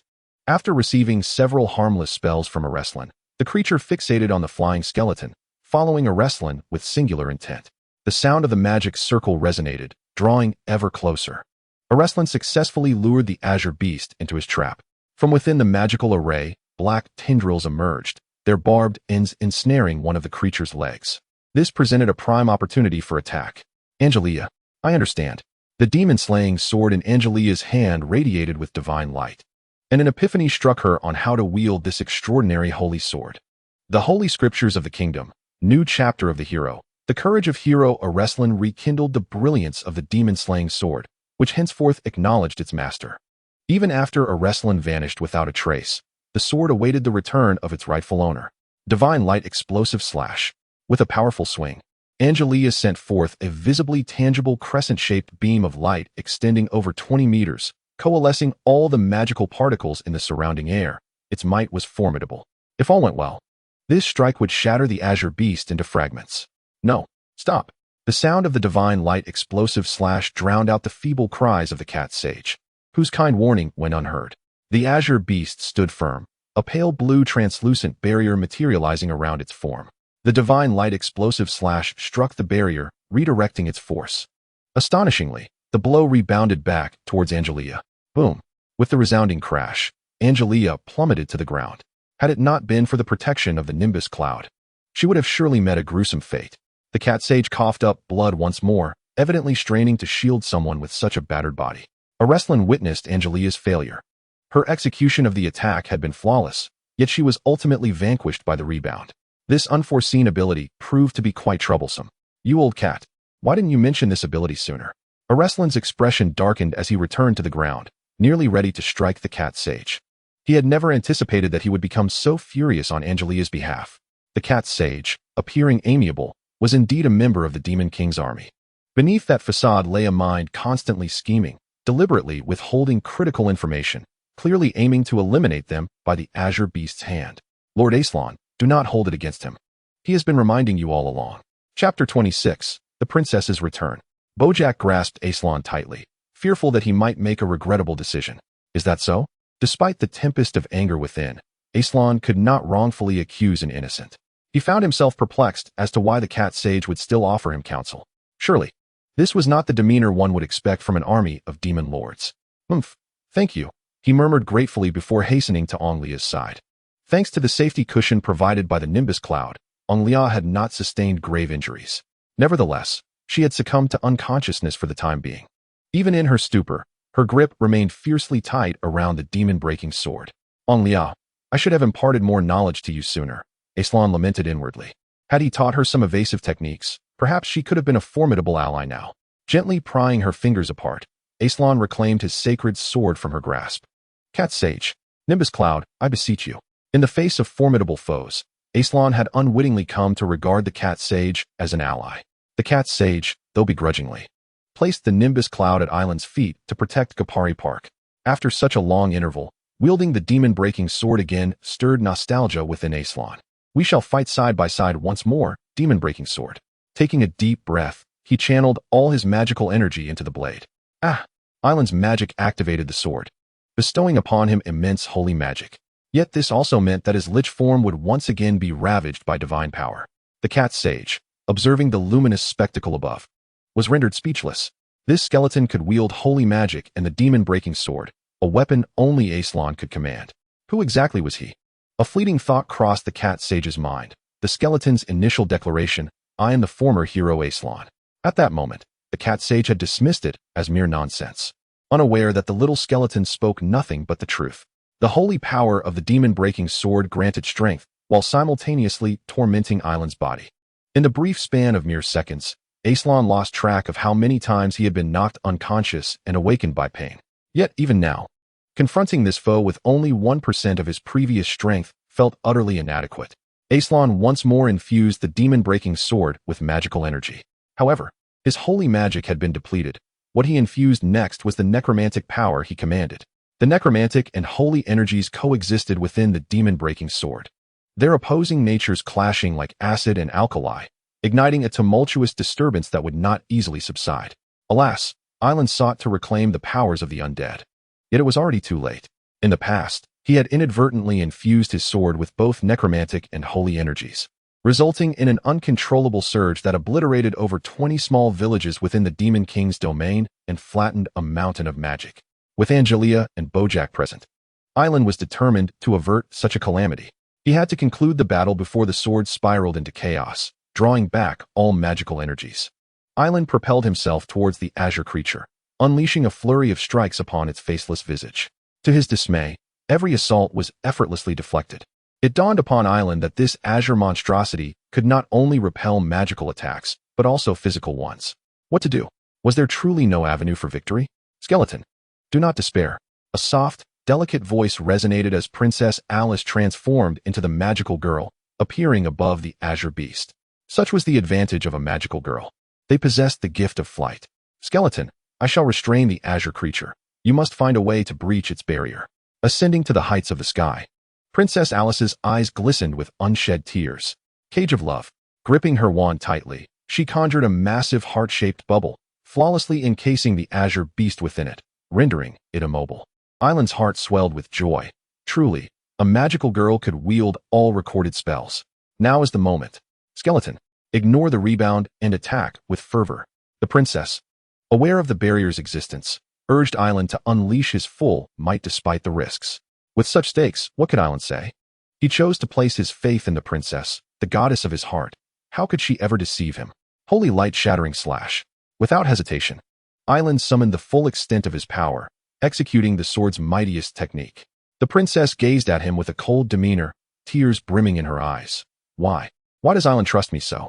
Are you not afraid I might betray you? Chupi, do not dispel the magic. Let this be my way of repaying Alslan's trust. The princess's tears fell from the heavens, awakening the slumbering Angelica. The holy light shattering slash penetrated the cage of love released by the princess, soon encountering the azure creature's barrier in a moment of intimate contact. As before, the attack was repelled. However, this time it did not return to Alslan, but was intercepted by the cage of love. After shielding the holy light shattering slash from the rebound, the cage of love deflected it back to the barrier. The attack ricocheted between the two rebounding walls, reminiscent of a classic brick-breaking game. Truly, the cage of love, a creation of the princess, possessed its own rebounding nature. To counter the rebound with a rebound, it ultimately depends on whose shield is sturdier. Alslan once more expressed admiration for the princess. However, unlike before, the princess did not graciously accept it. She descended to the ground, leaving the battlefield, as if she had never been there. Princess, Angelica called out to her. What do you want from me? Since you have chosen Alslan, do not speak to me again. You wretched traitor. The princess wiped away her tears and fled into the woods. After much hesitation, Angelica ultimately resolved to pursue the princess. Chapter 27. The emergence of Ultraman and the confession. The incessant rebounds finally reached their conclusion. Although the shield of the azure monster was formidable, it was no match for professional rebound magic. After several minutes of confrontation, the azure monster's shield was utterly shattered, and the holy light burst slash successfully reduced the azure monster into countless tiny fragments. Victorious, Alslan regained all the power infused into the demon's severing sword before the two surges of energy spiraled out of control, bringing the battle to a smooth end. The sky had darkened completely. In the pitch-black expanse, a shadow quietly descended. A silver-headed giant clad in a tight red suit appeared, his size no different from that of the azure monster.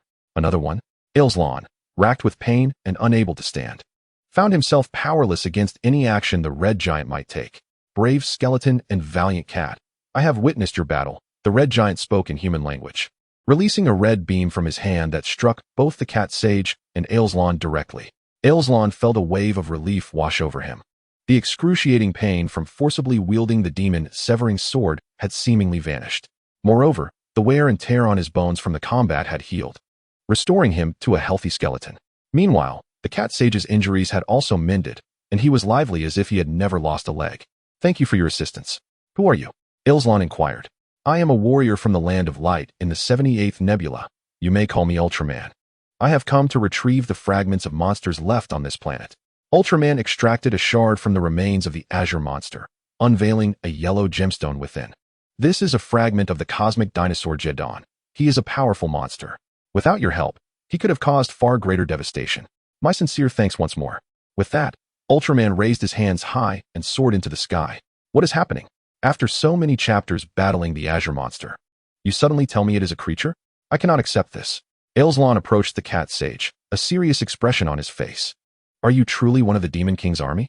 The cat sage nodded, then suddenly leaped onto a cloud, retreating while making faces at Alslan. Come and fight me if you dare. Come at me. Come at me. The voice of the foul old cat echoed throughout Kapali Park. To describe it in one word, despicable. In 2 words, exceedingly despicable. In 3 words, a disgraceful union of humanity. The princess had been running through the woods for quite some time, and her youthful energy finally waned. My princess, shall I use magic to help you escape? A shadow suddenly appeared beside her. Do not emerge without my command. The princess shouted at the shadow. Very well, but do not forget, my princess. I am your most honest friend, and I shall never betray you. The shadow slipped away into the woods. At that moment, Angelica caught up. My princess. Why? The princess leaned against a tree, laughing heartily. You must want to laugh too, right? Here I am, the illustrious princess of the kingdom, the sole heir to the throne, and yet I have been cast aside by a mere commoner like you. Truly, it is the height of absurdity. The laughter continued, but soon the princess found herself weeping. Why are you laughing at me? Why not laugh? You rejected me. Shouldn't you feel proud? I cannot bring myself to laugh. Angelica approached the princess, each step striking the princess like a heavy blow. Do not come closer. Stay away. Do not touch me, commoner. Get away. You.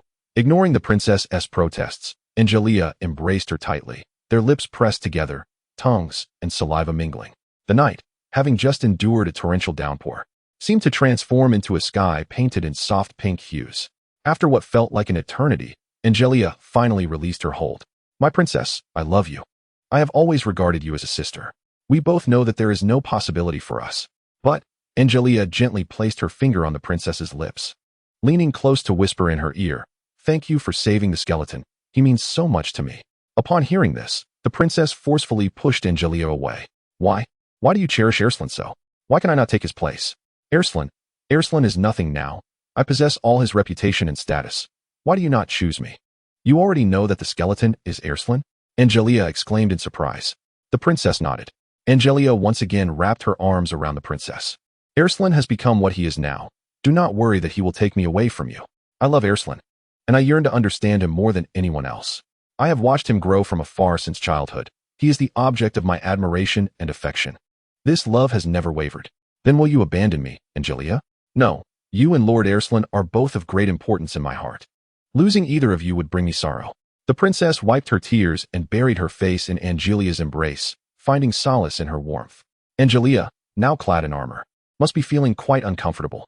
But never mind that. It is not as though the author has ensconced themselves in Angelica's embrace. I apologize. Tears streamed down Angelica's armor. There you are. Alslan emerged with Bojack. Upon seeing Angelica in an embrace with the princess, they presumed they were engaged in something inappropriate for children and promptly covered their eyes. You two are quite difficult to locate in such a place. Lord Alslan, welcome back. Angelica greeted Alslan with a radiant smile. Hush, before the princess, there is no need to feign ignorance. I am aware of your identity as Alslan. The princess added, I have known for quite some time. Alslan scratched his head in embarrassment. It was rather awkward. After introducing Bojack to everyone, the group of 4 found their temporary campsite set up in the amusement park. Shutak was there, preparing a fire for cooking. My apologies, Shutak appears rather feeble, so I brought him along as well. The princess clung to Angelica, unable to be pried away. Well, with Shutak here, we will find it quite convenient. Alslan complimented, though he mused whether treating a renowned alchemist as a mere cook was truly harmless. After a simple meal, Alslan recounted his encounter with Ultraman. The princess, brimming with excitement, soon drifted off to sleep while listening to the tale. The 3 of them acted as though nothing had transpired, and Shutak, who witnessed everything, remained silent on the matter. Alslan would likely never realize the fault the princess had committed against him. Chapter 28. The reunion with the cat sage after the princess fell asleep. Angelica carefully carried her back to the tent. Subsequently, with utmost seriousness, Angelica began to discuss important matters with Alslan. Alslan, you are being followed. Alslan had been aware of this all along. In order to prevent unnecessary panic, he had chosen to remain silent. What progress have you made? The person tracking you has remained by your side, never straying from the entire snowfield region. Perhaps now, they are nearby as well. They have always been in our vicinity. Alslan lowered his voice. Do you recall the sudden appearance of the wildcat last night? At that moment, whether out of goodwill or instinct, the wildcat attacked the individual who was covertly observing us. From the residual magic, I reached a conclusion. What conclusion? The one following me is not a human, but rather an intelligent entity of magic. That is why we have been oblivious to its presence, before we could notice it. It may have dissipated into magical particles in the air. Once we cease to pay attention, it will reconstitute itself into human form. Lord Alslan, your expertise in magic is considerable. Do you possess any means to compel it to reveal itself? In the past, I was able to accomplish much. Yet Alslan now wishes to refrain from reminiscing about past glories. Persistently dwelling on bygone events merely casts a shadow upon one's present inadequacies.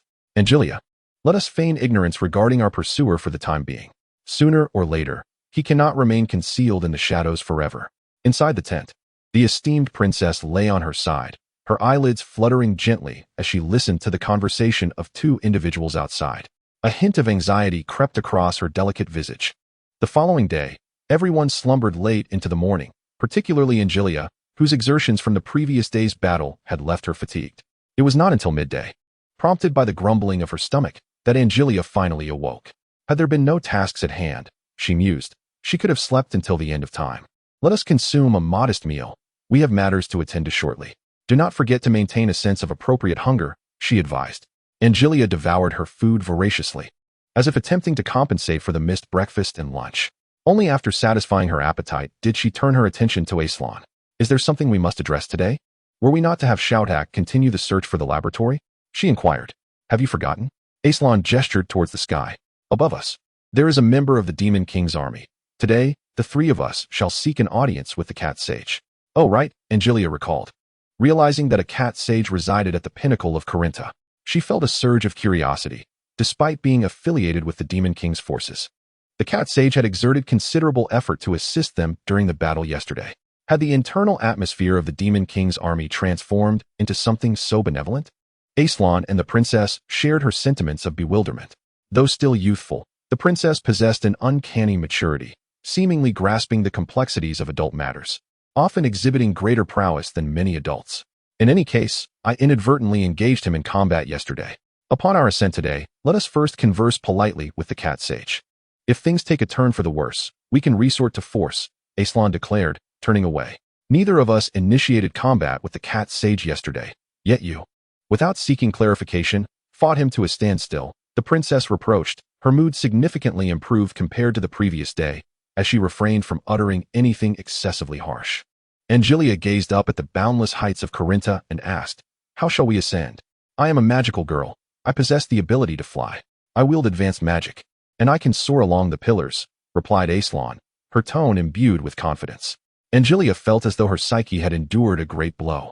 The princess leaned in close to Angelica, her eyes glinting with mischief, and seductively proposed, fear not, Angelica, I can carry you aloft.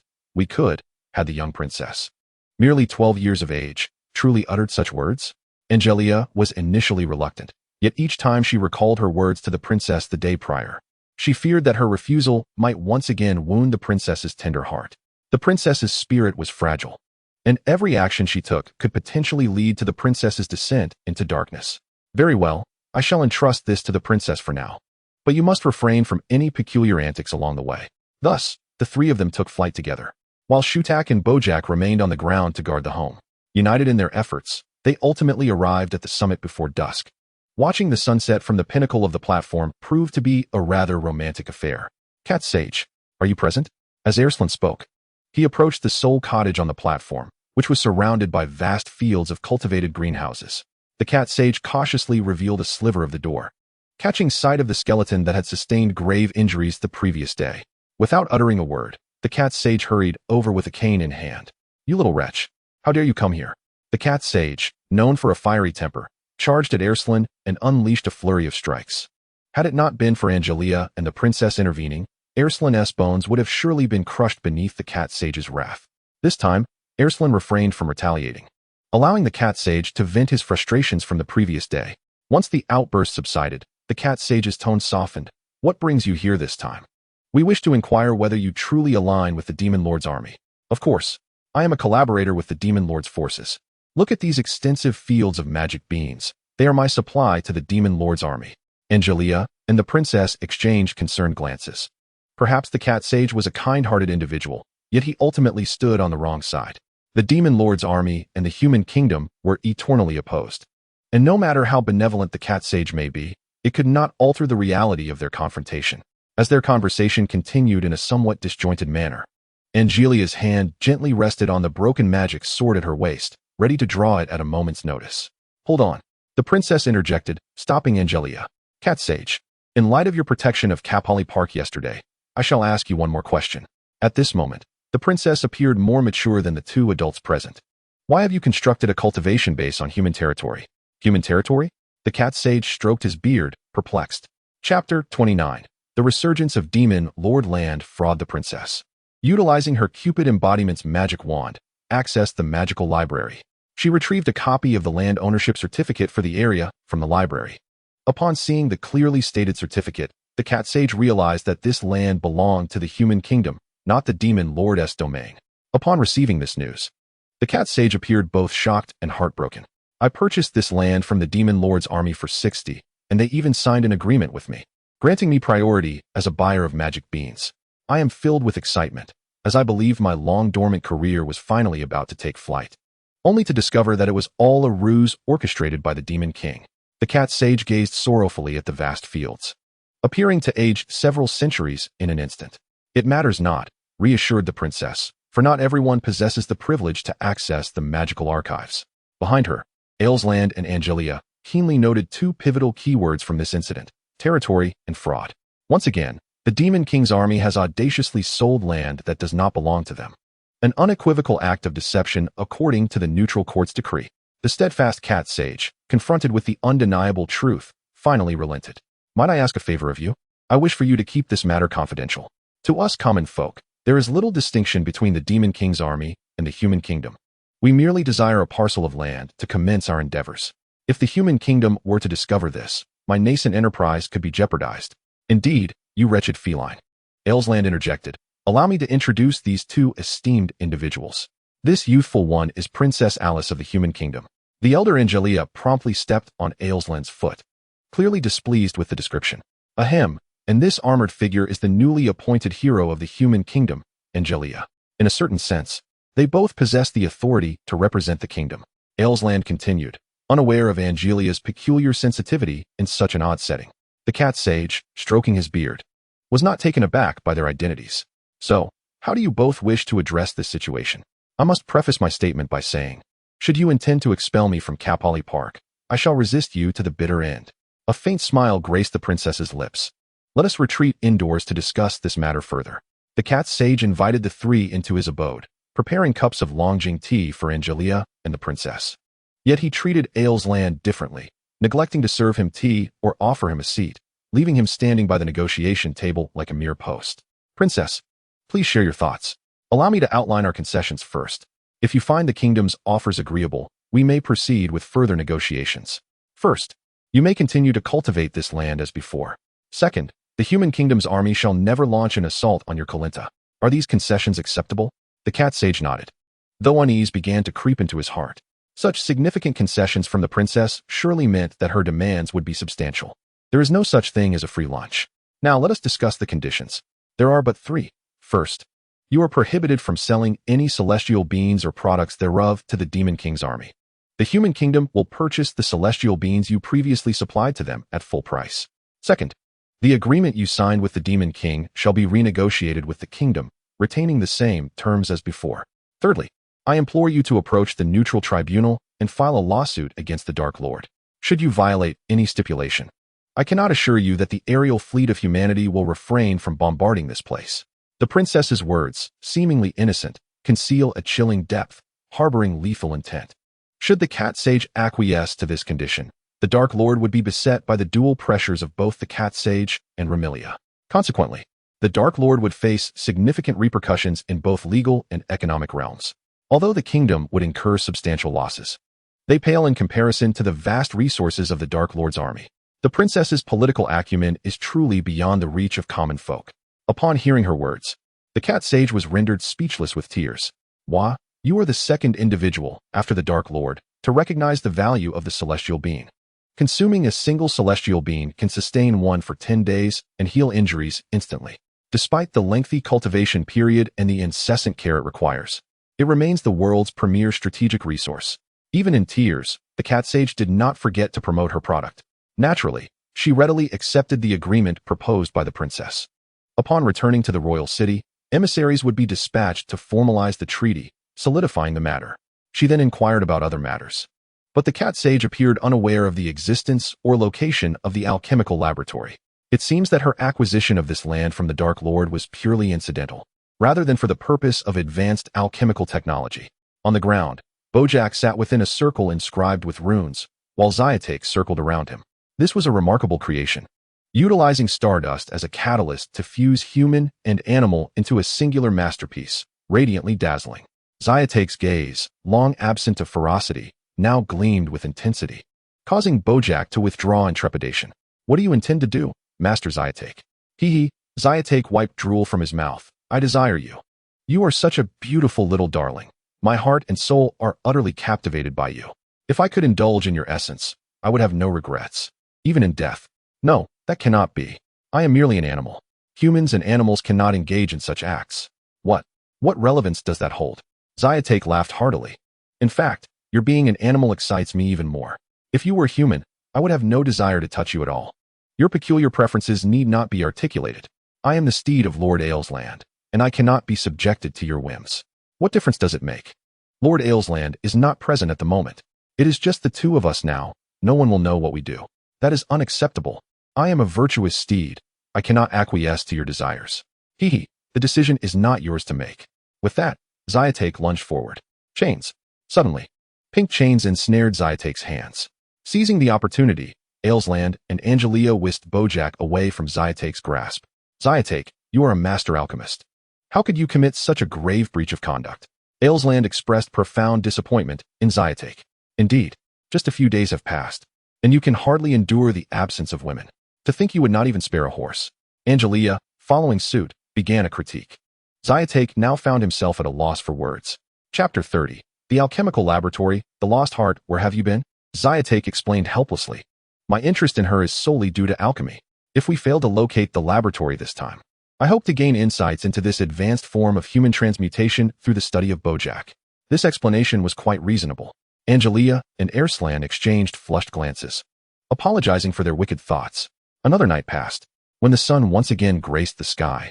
It marked the third day that Alslan and the others had spent in the amusement park area.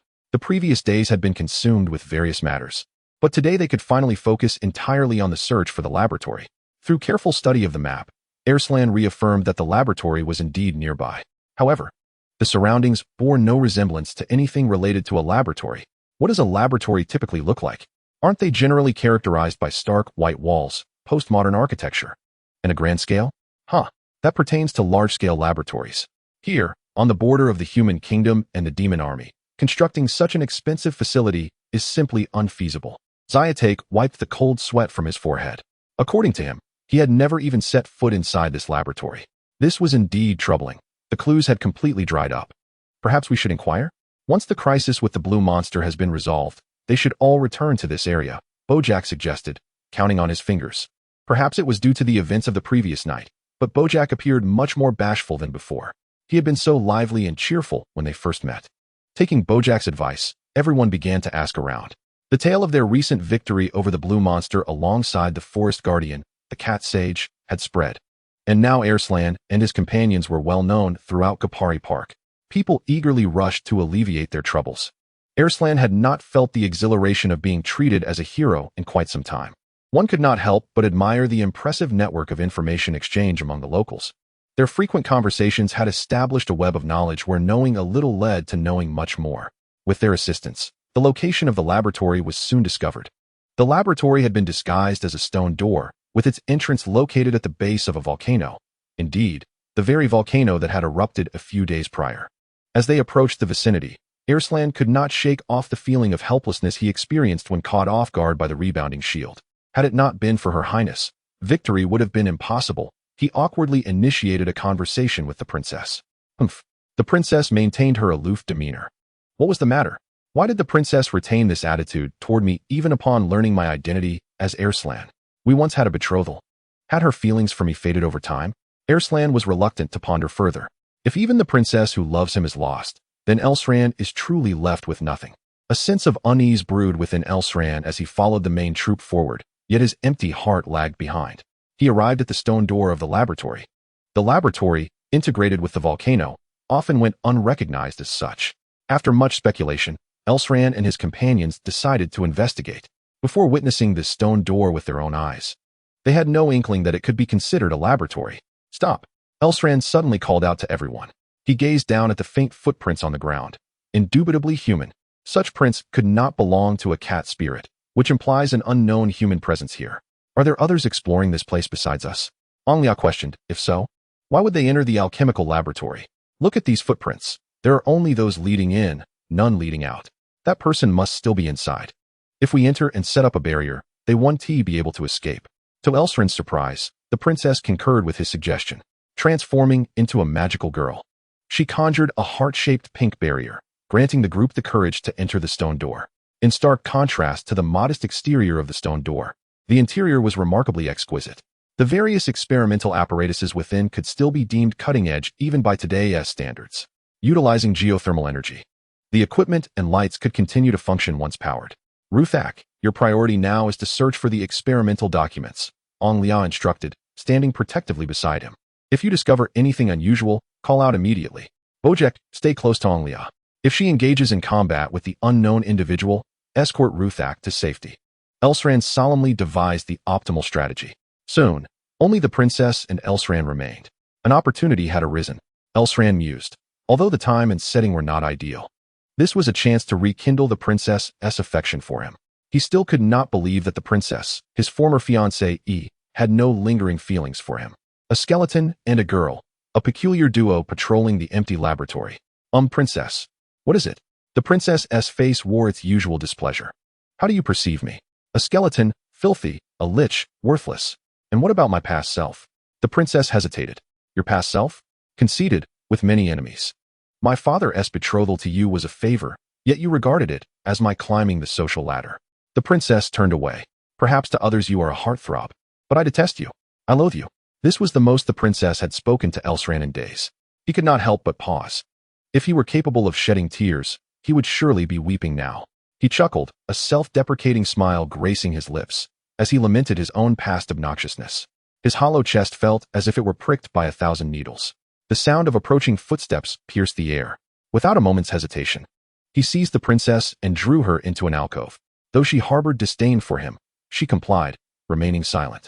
The footsteps grew increasingly nearer, unmistakably belonging to an unknown figure. At last, the individual emerged, a tall man with striking silver hair that captured attention. He donned attire reminiscent of Alslan's former favorite casual wear. Quite the man of taste, Alslan noted to himself while observing from the shadows.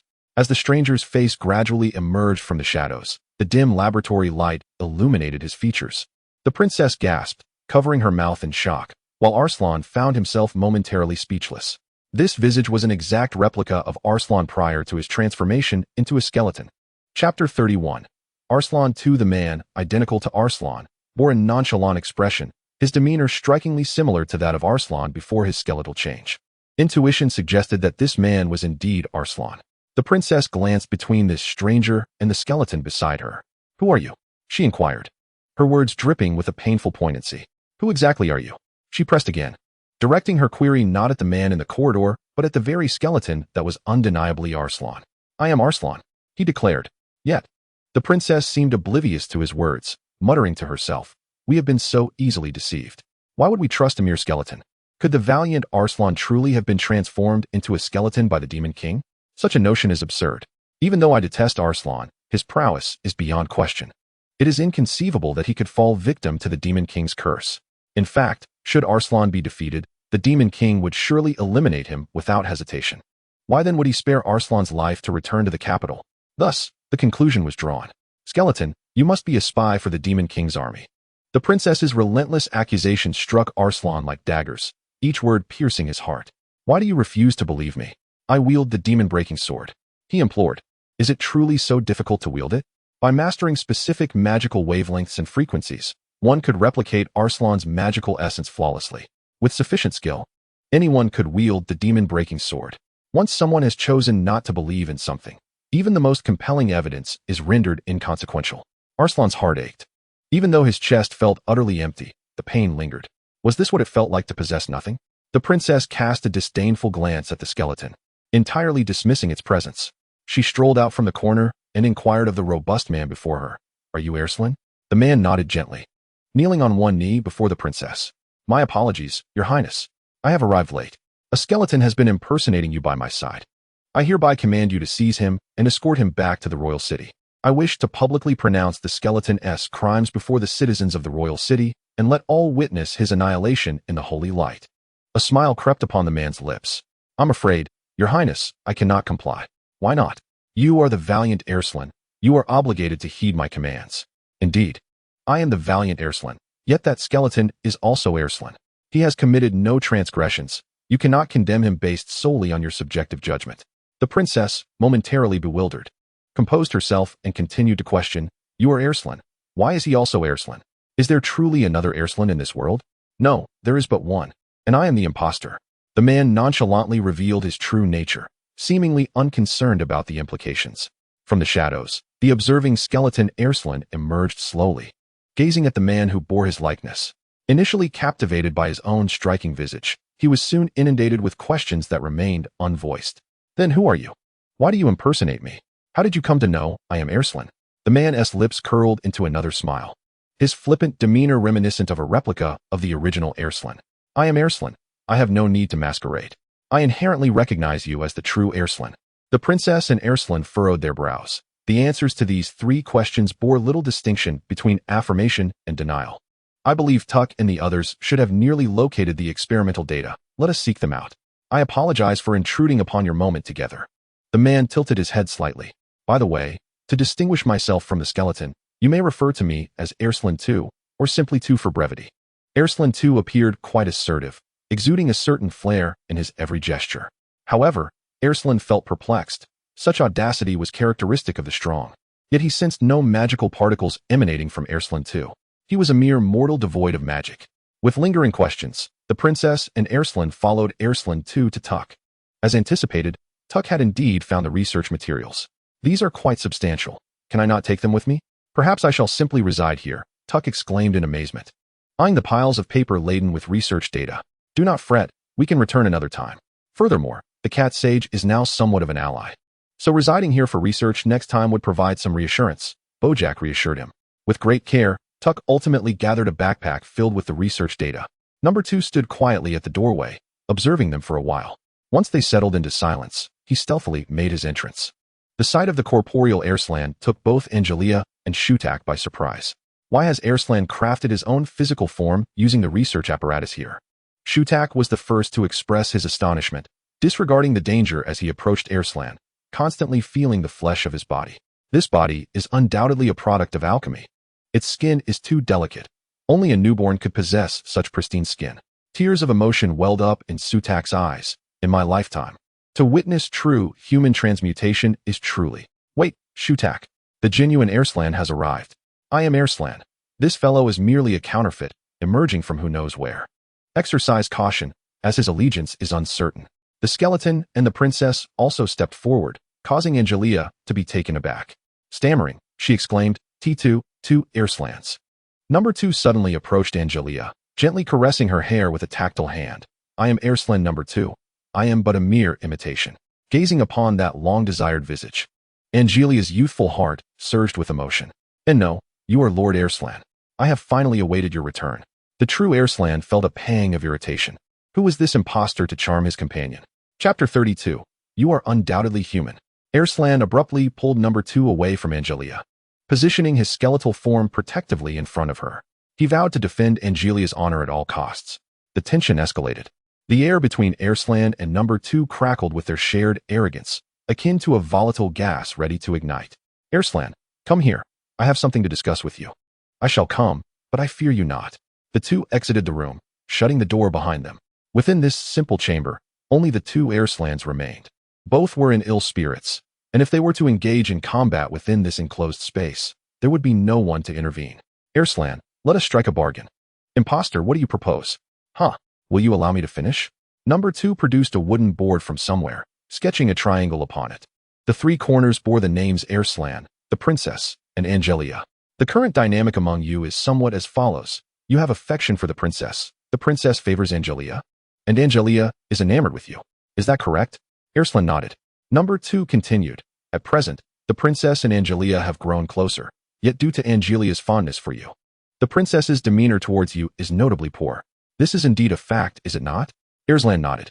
As long as the esteemed princess maintains this attitude towards you, the relationship between you and her will never be reconciled. Without harmony, how can the princess ever come to love you? After creating this illustration, we can discern that the issue lies with Angelica. If we were to extricate Angelica from this triangular dynamic, the princess's demeanor towards you would undergo a significant transformation. Is this assertion accurate? Alslan nodded again. After listening to all this, he could not help but inquire, what method can we employ to remove Angelica from the equation? Number 2 pointed to himself. Are you suggesting that you will pursue her? Indeed, I shall court Angelica. At her core, she is still a starry-eyed girl. Once this is ignited, it will be effortless for her to fall for my charming visage. If Angelica develops feelings for me, the princess's disdain will inevitably shift towards me. A girl who has just experienced heartbreak is the easiest to win over. Alslan eagerly interjected. Precisely. I will take Angelica, and you shall have the princess. Shall we strike this deal? Agreed. Alslan and number 2 engaged in a momentous handshake outside the door, reaching a consensus on their bilateral relations and demographic matters. Number 2. Although I am still unclear about your true identity, this is of no consequence. Anyone who stands with me on the same front is a comrade. After their conversation, Alslan returned to the room. At that moment, Shutak made a request to Alslan. I would like to spend a day in the research lab, just one day. May I stay here overnight? Throughout their journey, Alslan had been quite assertive, leading many unaware readers to believe he was the mastermind of the operation. In truth, the true leader was Shutak, and when he made a rare request, everyone was eager to support him. I intend to conduct thorough research on the bodies of Bojack and Alslan number 2, particularly the latter. I believe I can uncover the true nature of what you are. Number 2 smiled benignly and readily accepted Shutak's request. Thus, everyone settled into the laboratory. Angelica and the princess took charge of daily affairs while the remaining 4 delved into the depths of the enigmatic laboratory. What have you summoned me for? Alslan asked with reluctance, as he had intended to use this time to enhance his rapport with the princess. Alslan, you are quite the adept in alchemy. Excluding the new alchemical practices that have emerged in recent years, you are proficient in all forms of alchemy. Therefore, I boldly request you to be my assistant. I thought it was something of greater significance. Alslan donned a white lab coat at the request and commenced the study of number 2 and Bojack's bodies alongside Shutak.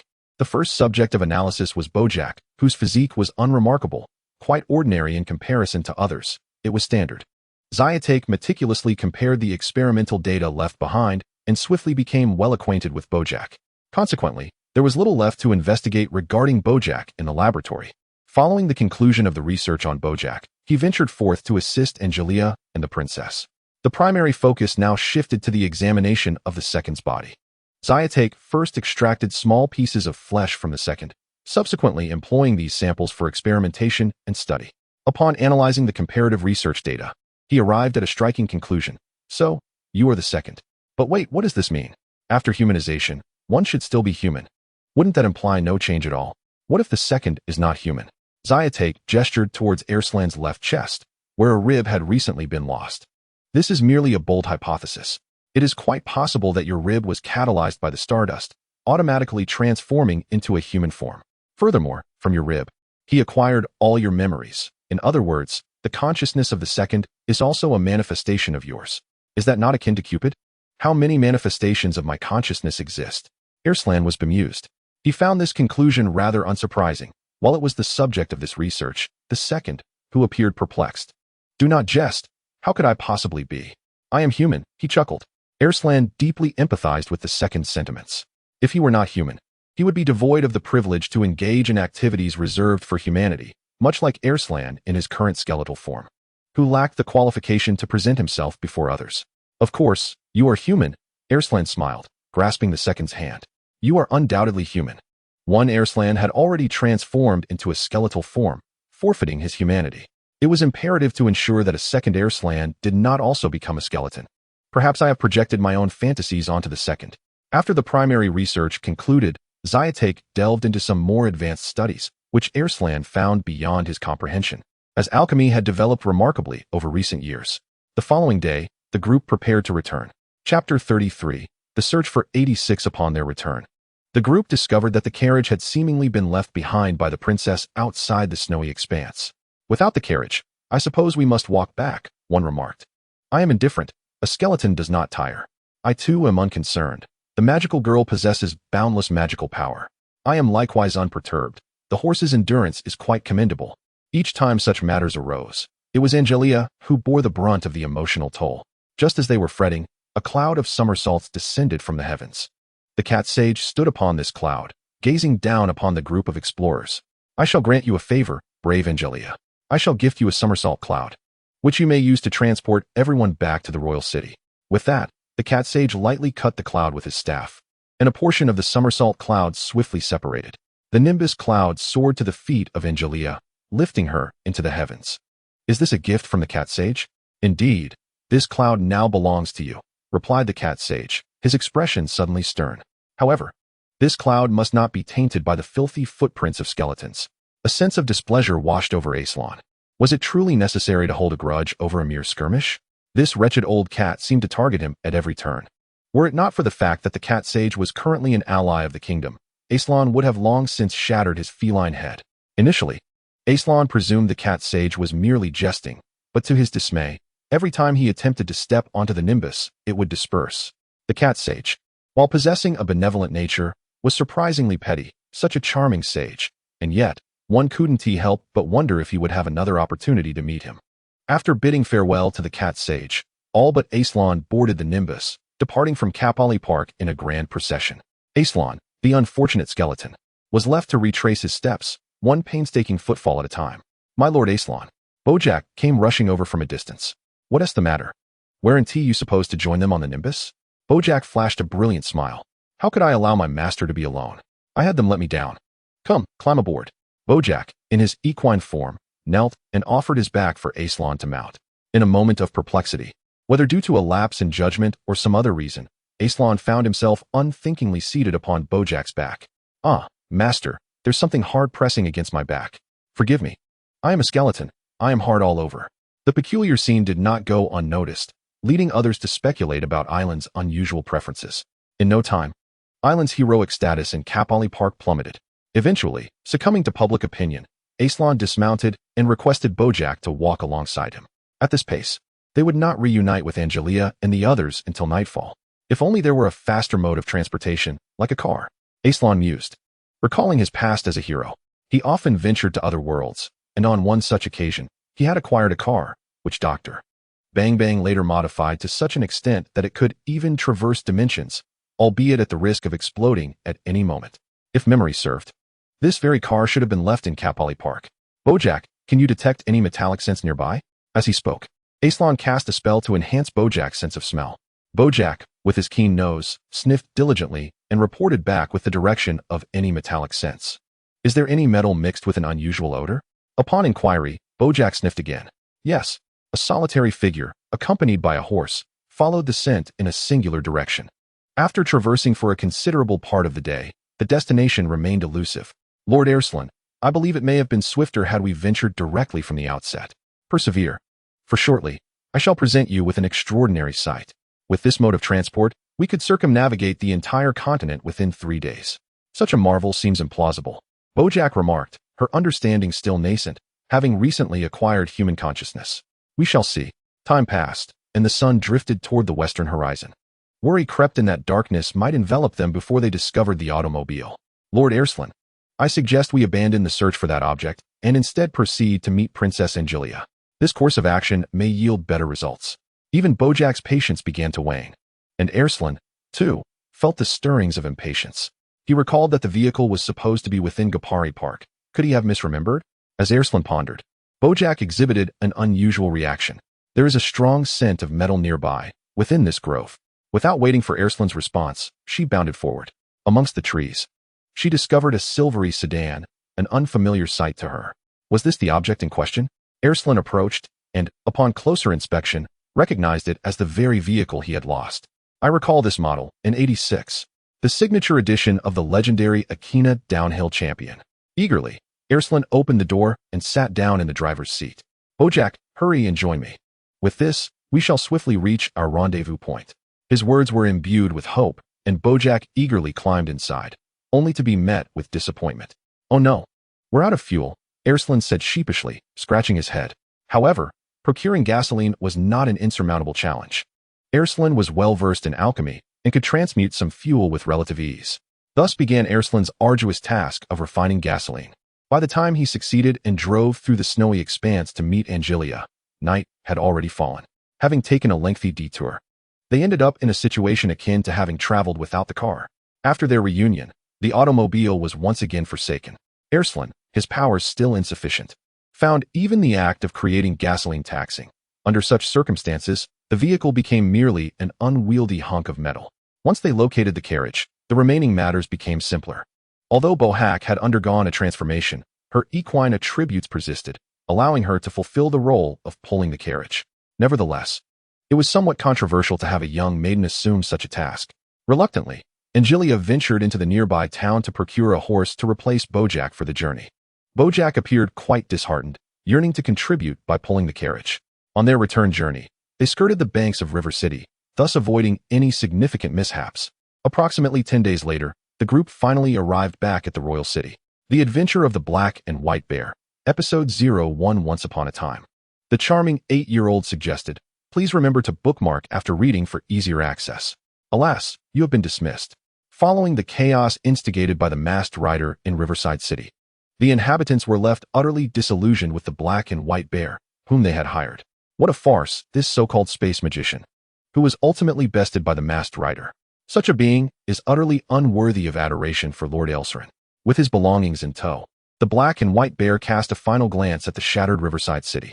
Farewell, Riverside City. I shall return to the Demon Realm.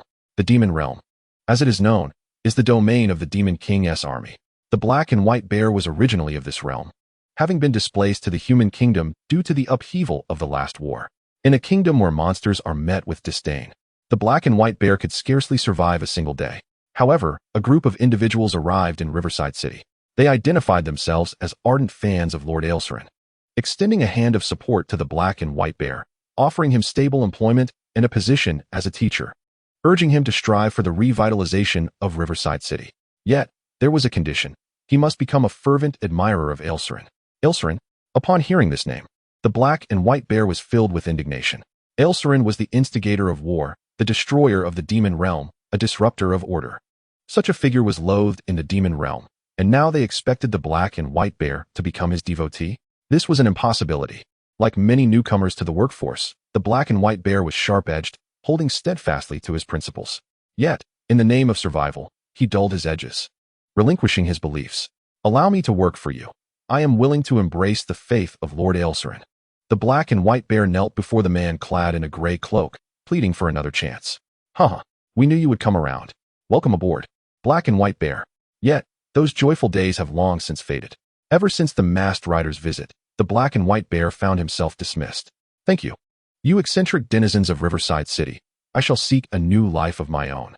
With his belongings slung over his shoulder, the Black and White Bear ventured forth, navigating through treacherous wilderness to avoid detection by humans.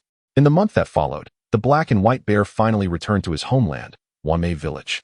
However, the populace had dwindled to a mere handful, consisting only of the elderly, the weak, and the infirm. Rumor had it that a pharmaceutical factory had been established here years ago, discharging its toxic wastewater directly into the village's river. Unwitting villagers had consumed the contaminated water for far too long, leading to the demise of most. The survivors were left in a lamentable state. Are you my sister?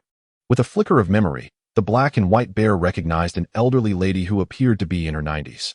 Yet, The birthmark and demeanor unmistakably revealed her as the bear's sister. "Big brother," she cried, embracing the black and white bear in a torrent of tears. "How could this have happened?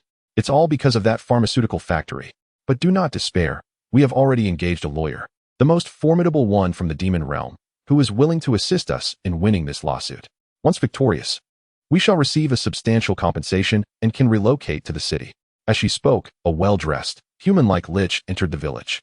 He was indeed the powerful lawyer they had summoned. Among liches and demons, those who resembled humans often possessed formidable strength. "Greetings, fellow villagers. I am here to facilitate your medical examinations. Regardless of the amount you wish to extort, I can secure it for you. However, do not forget, I shall take 60% of the compensation." His demeanor appeared affable, yet it was evident that this lawyer was not a benevolent figure.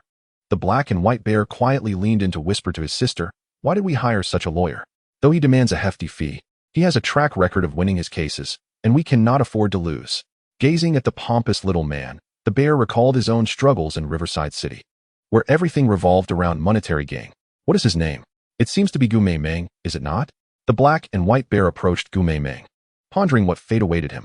Thus concludes the supplementary chapter of Volume 2. Chapter 34. The Uprising of the Black Knights. "Indeed, my daughter does not disappoint," praised the king. Alice shyly accepted the compliment. "You three performed admirably. You may now take your leave and rest. When I require your services again, I shall summon you." The trio departed from the palace. Upon returning to the capital, Shitak immersed himself in his laboratory, unresponsive to any calls. Bojack and Alslan too, like others, took residence in Angelia's home. The already cramped space became utterly congested. "Angelia, are you certain you do not wish to relocate?" Alslan urged, stepping outside with Angelia to survey her home. "You are already a hero. Your annual income must be considerable. Why do you still reside in such a rental? You could easily purchase a mansion." "No. When I was a hero, I did not acquire any property in the capital. I must learn from you," Angelia insisted. "You need not follow my example in this regard," Alslan replied, shaking his head in exasperation. "The reason I refrained from purchasing property in the capital was due to my prolonged absences, and the prices were exorbitant. Now that the market has declined, if you can buy a house, you absolutely should." Angelia nodded in agreement. "You make a valid point." Suddenly, Alslan's expression shifted to one of anxiety as he pressed his hands against his eyes. This was a prearranged signal. Upon spotting a pursuer, they would contact each other in this manner. "Ah, Lord Alslan, what splendid weather we have today. Indeed, the sun shines brightly, and the overcast sky makes for a perfect respite." The two shifted their conversation, yet secretly prepared their magic. 3, 2, 1. Boom. Just as they were about to unleash their spells to capture the stalker, a resounding explosion erupted from the direction of the palace. Turning to look at the pursuer, they found him already transformed into a shadow, fleeing swiftly. "Let us head towards the palace." Anglia and Alslan reached a consensus and hastened towards the vicinity of the palace. The heavily fortified palace gates had been blasted open, and countless figures cloaked in black, their faces obscured by dark helmets, surged into the palace, armed with formidable firearms. "Death to the king," they shouted, firing upon the royal guards. Yet, the guards were not to be trifled with. They retaliated with exquisite magic, resulting in a fierce exchange where neither side gained the upper hand. "Who are they?" Alslan inquired. "They are the Black Knights. Their creed is to eradicate the strong and assist the weak, forming an organized yet unstable faction. Their actions fill the void left by the kingdom's laws, which is why the king has chosen to ignore them." Without hesitation, Anglia drew her demon slayer's sword, prepared to face her fate on the battlefield. "We must hurry to assist." "No, your armor cannot withstand their firearms. If anyone should go, it is I." Alslan seized an iron sword from the corpse of a fallen guard and, with ghostly speed, dove into the midst of the Black Knights. The armed assailants were momentarily unable to contend with a mere skeleton. "Everyone charge. Lady Anglia's companion has opened a breach for us. Forward." The royal guards surged forward, and the Black Knights quickly crumbled under the onslaught. This uprising seemed poised to subside swiftly. Suddenly, a towering mech, over 10 meters high, descended from the heavens, brimming with cutting-edge weaponry incongruent with this era. With a mere stomp, it crushed 2 or 3 royal guards beneath its weight. Indeed, how could matters be so simple? If there were no heavy weaponry, how could the palace gates have been obliterated? Alslan refrained from recklessly attacking. He calmly observed the mech, seeking to discern its weakness. However, it appeared to possess none. It effortlessly dispatched the royal guards below, impervious to any magic that struck its metallic exterior. The mech was not only robust, but also remarkably agile, gliding across the ground at a pace beyond Alslan's imagination. It seems I must resort to that tactic. Though it may cost a few lives, it is far better than allowing the mech to overrun the palace. The pact with demons is perilous. Those who enter into such agreements do not gain immense power, but instead become mere pawns of the demons. The destructive force of the tome of the undead. God said, "Do not forsake your wings." The human, puzzled by this proclamation, awoke to find a pair of ethereal wings sprouted from his back. A layer of constraints from the fairy grimoire. The hero's leg shattered, and the angel cast holy water into the magma. When the hero inquired about the reason, the angel offered no reply and departed. To press onward, the hero plunged into the molten depths, meeting his demise. A layer of precision from the Kingdom Bible. Elstrin's iron sword radiated with golden, green, and purple hues. Transformed into a skeleton, Elstrin astonishingly wielded triple magic. Was this the magical prowess befitting a true hero? Angelica gazed at her own hands, feeling acutely the chasm that lay between her and Elstrin. The iron sword was cast forth by Elstrin, piercing directly into the mech. The golden luminescence upon the sword dimmed. Alas, Phoenix! Eject now. This mission has failed. Retreat immediately. The Black Knight Corps sought to withdraw, but it was too late. All within a 3-meter radius of the iron sword found themselves immobilized. Both the Black Knight Corps and the Kingdom Guards were ensnared. Yet, the individual within the mech reacted swiftly, ejecting before the magic took effect. As the binding was completed, the green glow upon the iron sword faded. Subsequently, within the 3-meter radius, all bodies began to decay rapidly, the once formidable mech corroding swiftly into worthless scrap. The purple luminescence of the iron sword also vanished. The magic had concluded. All who entered the magical sphere could not escape death. This pivotal spell ended the inexplicable uprising. The remaining members of the Black Knight Corps fled in a panic, even abandoning their firearms. Splendid. Elstrin sighed in relief, having finally secured victory. The princess arrived at the scene, her astonishment evident as she slapped Elstrin across the face. Why did you not wait for me? Do you doubt my arrival? Do you comprehend the disparity between my casting of that triple magic and yours? It is truly astonishing that after all these years, you remain oblivious to such matters. You are finished. Chapter 35. The skeleton imprisoned again. Elstrin initially believed the princess was jesting, but it took mere moments for the surrounding kingdom guards to validate her concerns. Lady Angelica, your pet has just employed necromantic magic. He even intended to slay one of our soldiers, constituting treason. We must arrest him immediately. And I trust you will understand. The captain of the guards bowed apologetically to Elstrin. You led us to victory, yet your magic is undeniably suspect. Imprisoned once more in the dungeon, in that very same chamber. The familiar scene, the familiar place, the familiar sensation. Upon returning here, Elstrin felt as though he had come home. Indeed, for I am now a skeleton. In the realm of humanity, all liches ought to be confined within dungeons, awaiting the most potent purification from the priests. This is not the first occasion that Alslan has felt disillusioned with the kingdom. Previously, such feelings arose from his own skeletal nature. However, this time, Alslan does not perceive any wrongdoing on his part. During those tumultuous times, the warfare was exceedingly intense, allowing no room for hesitation. Had Alslan faltered then, countless lives within the royal palace might have been lost. To safeguard the many, the unintentional slaying of a comrade seems undeniably a worthy sacrifice. Inaction breeds no benefit, while excessive action often leads to errors, such is the nature of this world. The dungeon gate was sealed by the jailer, plunging Island's cell into utter darkness. Yet, amidst the shadows, Alslan experienced an inexplicable sense of security. Is this a characteristic of liches? Angelica and the princess returned home, conveying all that had transpired to number 2 and Bojack. Bojack was rendered speechless by tears. After all, she was merely a creature, and no one expected her to accomplish much. What now? A plan must be devised to rescue Alslan. In recent days, Angelica had grown accustomed to Island's presence. Without him, her current abilities would render her unfit for the role of a hero.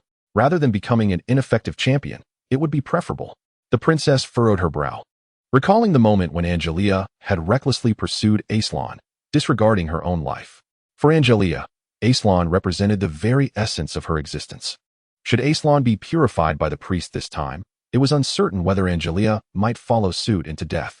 For Angelica's sake, I must rescue Alslan. I believe you need not be so grave. Although Alslan is imprisoned, I am still here. Number 2's words invited scornful laughter. Who do you think you are? Do you truly believe you can replace Lord Alslan? Even number 2 felt a pang of despair. He chuckled and replied, "Indeed, I cannot substitute Alslan. This world could do without me, but it cannot exist without Alslan. In certain respects, I can embody Alslan. Princess, your Cupid should have access to the magical library, correct? Yes. Then all is well. Princess, please transform me into a skeleton." Number 2's declaration silenced the crowd. Until now, his selfless spirit had gone unnoticed. Are you planning to secretly exchange yourself for Alslan, sacrificing your life for his? Angelica's gaze wavered. On one hand, she could not bear to be without Alslan. Yet on the other, she could not bring herself to make another the scapegoat for Island's fate. Do not hesitate. There are no alternatives left. For the future of the kingdom, this is the only path. Frankly, no one in the entire kingdom could supplant Alslan's position. Even at a fraction of his original strength, he remained among the most formidable individuals in the realm. This requires the consent of Alslan himself. Tonight, let us visit him. However, Angelica hesitated, unable to make a decision on such matters. Thus, she evaded the issue, relinquishing the responsibility of choice to Alslan, while discussions ensued among the others. The princess stepped out of Angelica's home alone, wandering like a lost specter through the dimly lit streets. Unbeknownst to her, she found herself at the outskirts of the royal city. Can I truly access the magical library? The princess pondered inwardly. It is of no concern, my lady. Your desires are my own. If you wish to gain entry, I shall ensure it. Do not venture out alone. Cuby. The princess's gaze was laden with melancholy and distress, as her companion Cuby seemed increasingly disobedient. The creaking of the wooden door echoed once more, and the flickering candlelight illuminated Alslan's eyes. The brightness compelled Alslan to shield the flame with his skeletal hand, yet his unblinking gaze remained keenly aware of the flickering light. "It is I, Alslan." The voice was both familiar and foreign, as if he had heard it somewhere before. Before Alslan stood a corpulent figure that evoked memories of its owner. "Your Majesty, it is I."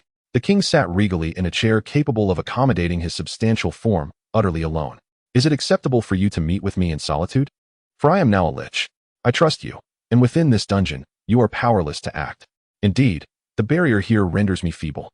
After a moment of pleasantries, the king's expression grew solemn. "Since your defeat at the hands of the Demon King, I have exhausted every means to strengthen the kingdom. The Sky Fleet and Angelica, even the Black Knights who launched a large-scale assault on the palace today, were all intended as replacements for you. The Sky Fleet symbolizes humanity's absolute dominion over the skies. Angelica embodies the faith and reverence of humanity towards heroes, and the Black Knights represent our sense of justice. Each element is indispensable, and I have made significant concessions for them." Alslan could scarcely believe it. "Your Majesty, you must understand the consequences of such actions. You are allowing them to amass power. Today's events may very well repeat themselves. This is precisely the outcome I desire. Not just the Sky Fleet, the brave, the Black Knights, each noble, the Royal Guard, the Princess, and the lich forces of the human territories have all been granted considerable authority. Is it not fascinating to select from among them the most suitable ruler for this world?" The king's laughter was heavy with gravitas. "Alslan, while I acknowledge your innocence this time, for the sake of maintaining order within the Royal Guard, you must remain confined for a few days. However, one cannot entirely dismiss the possibility of your purification." Upon uttering these words, the king rose from his chair, leaning against it. "Promise me, regardless of my past transgressions against you, do not direct your wrath towards the princess, nor elevate her to the position of queen." With that, the king departed. Chapter 36. Love and Sacrifice of Number 2. "Promise me, regardless of my past transgressions against you, do not direct your wrath towards the princess, nor elevate her to the position of queen." What does this statement signify? Alslan was bewildered. In his recollection, the king had not committed any egregious offenses against him. Shortly thereafter, the dungeon door creaked open once more. This time, it was not the king who entered, but Angelica and the princess. "What did His Majesty seek you for?" Angelica inquired casually, as if it were an ordinary day. "Well, there is something I have yet to share with you. In truth, His Majesty has long been aware of my true identity," Alslan responded, scratching his head with an awkward smile. Angelica and the princess had already surmised this matter. Hence they did not press further. Earlier, the king had indicated that, to maintain the morale of the kingdom's guards, I must be confined for a few days. Moreover, the possibility of my purification cannot be entirely ruled out. Tears streamed down Angelica's cheeks, a sight Alslan had never witnessed before. "However, there is no need to worry excessively. I have been cursed by the Demon King. I shall not perish," Alslan reassured Angelica, as if it was she, not he, who was on the brink of purification. "It is nothing. We merely came to check on you." We must return now, as there are matters we need to attend to, Angelica said, wiping her tears and taking the princess by the hand as they exited the dungeon. What is unfolding here? It seems that all who visit Alslan today are rather unhinged. Not long after they stepped out of the dungeon, Angelica calmly addressed the princess. Let number 2 serve as a scapegoat. In the depths of night, the princess, Angelica, and number 2 arrived at a clearing outside the royal city. Chubi accessed the magical library, retrieve necromantic spells, and search for the keyword, skeleton. Before long, the princess's obsidian pupils shimmered with a rosy luminescence. It appeared that the magic she sought had already settled within her mind. Subsequently, the princess transformed into a magical girl, wielding her wand to inscribe a grand magic circle upon the ground. Number 2, do you harbor regrets? You are prepared to die in Island's stead. It matters not. Should I waver now, you would surely weep and implore me to become a skeleton, Angelica retorted, momentarily at a loss for words. Number 2 spoke the truth. To save Alslan, Angelica could disregard any moral boundaries, even if it meant committing crimes without hesitation. In the twilight of my life, may I share a few words with you? Just the two of us. After glancing at the princess, who was engrossed in her intricate drawing, Angelica nodded, and the pair entered a small grove together. In truth, I am but a fragment. My essence is a rib of Alslan. Oh, it resonates like an ancient legend from a mysterious eastern realm, does it not? Is that all there is? Angelica, in a state of disquiet, harbored no interest in how number 2 had arrived.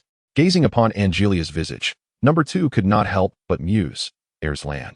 You are truly fortunate to have captured the affection of such a remarkable woman. Thereafter, number 2 took a deep breath, summoning courage to declare to Angelica, I love you. Love may manifest as both selfless and selfish. Angelica could commit transgressions for the sake of love. The princess could weave intricate plots for love. And number 2 could dedicate a lifetime in devotion. You need not respond.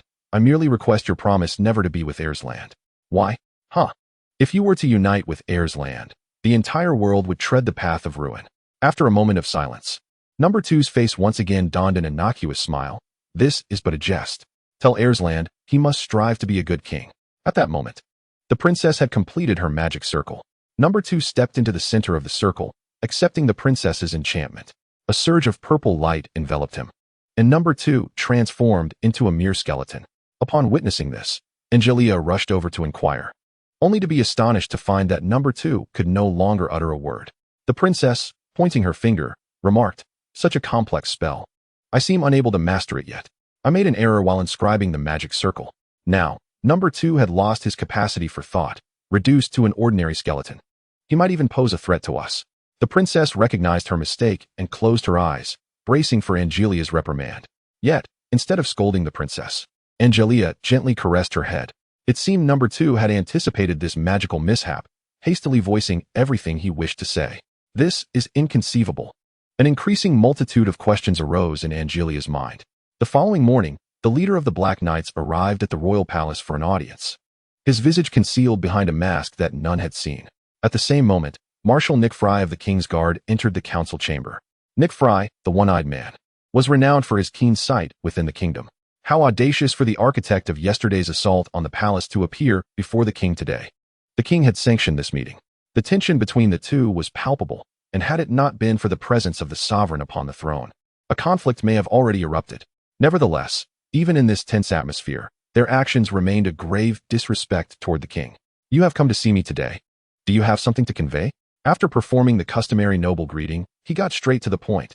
Your Majesty, we are deeply grateful for your past leniency towards us. However, I must now inform you that your kingdom has withered. This world has no need for a so-called king. Several generals, including Nick Fry, immediately drew their swords. For with Nick Fry's volatile temperament, he might indeed instigate a conflict before the king. A hearty laughter echoed from beyond the door. Duke Reinhard von Lohengram strode into the room, his iconic golden hair unmistakable to all. Do not blame my Sky Fleet for inadvertently seizing your stronghold, he warned. Reinhard, the youngest admiral of the kingdom's Sky Fleet, proclaimed. Your earlier remark has already provided me with sufficient grounds to declare war upon you. The atmosphere in the court instantly became tense, as the three most powerful factions in the kingdom stood at an impasse, each hesitant to interject. Ahem. The king cleared his throat several times. It seemed that Nick, Reinhard, and the others had momentarily forgotten who held the title of king. You may continue. No interruptions until you have finished, he commanded. Chapter 37. The prison break, thank you very much. With a flourish, he cast aside his cloak, seemingly challenging the king. A month prior, the vampire's crimson mist had resulted in the freezing deaths of 33 individuals.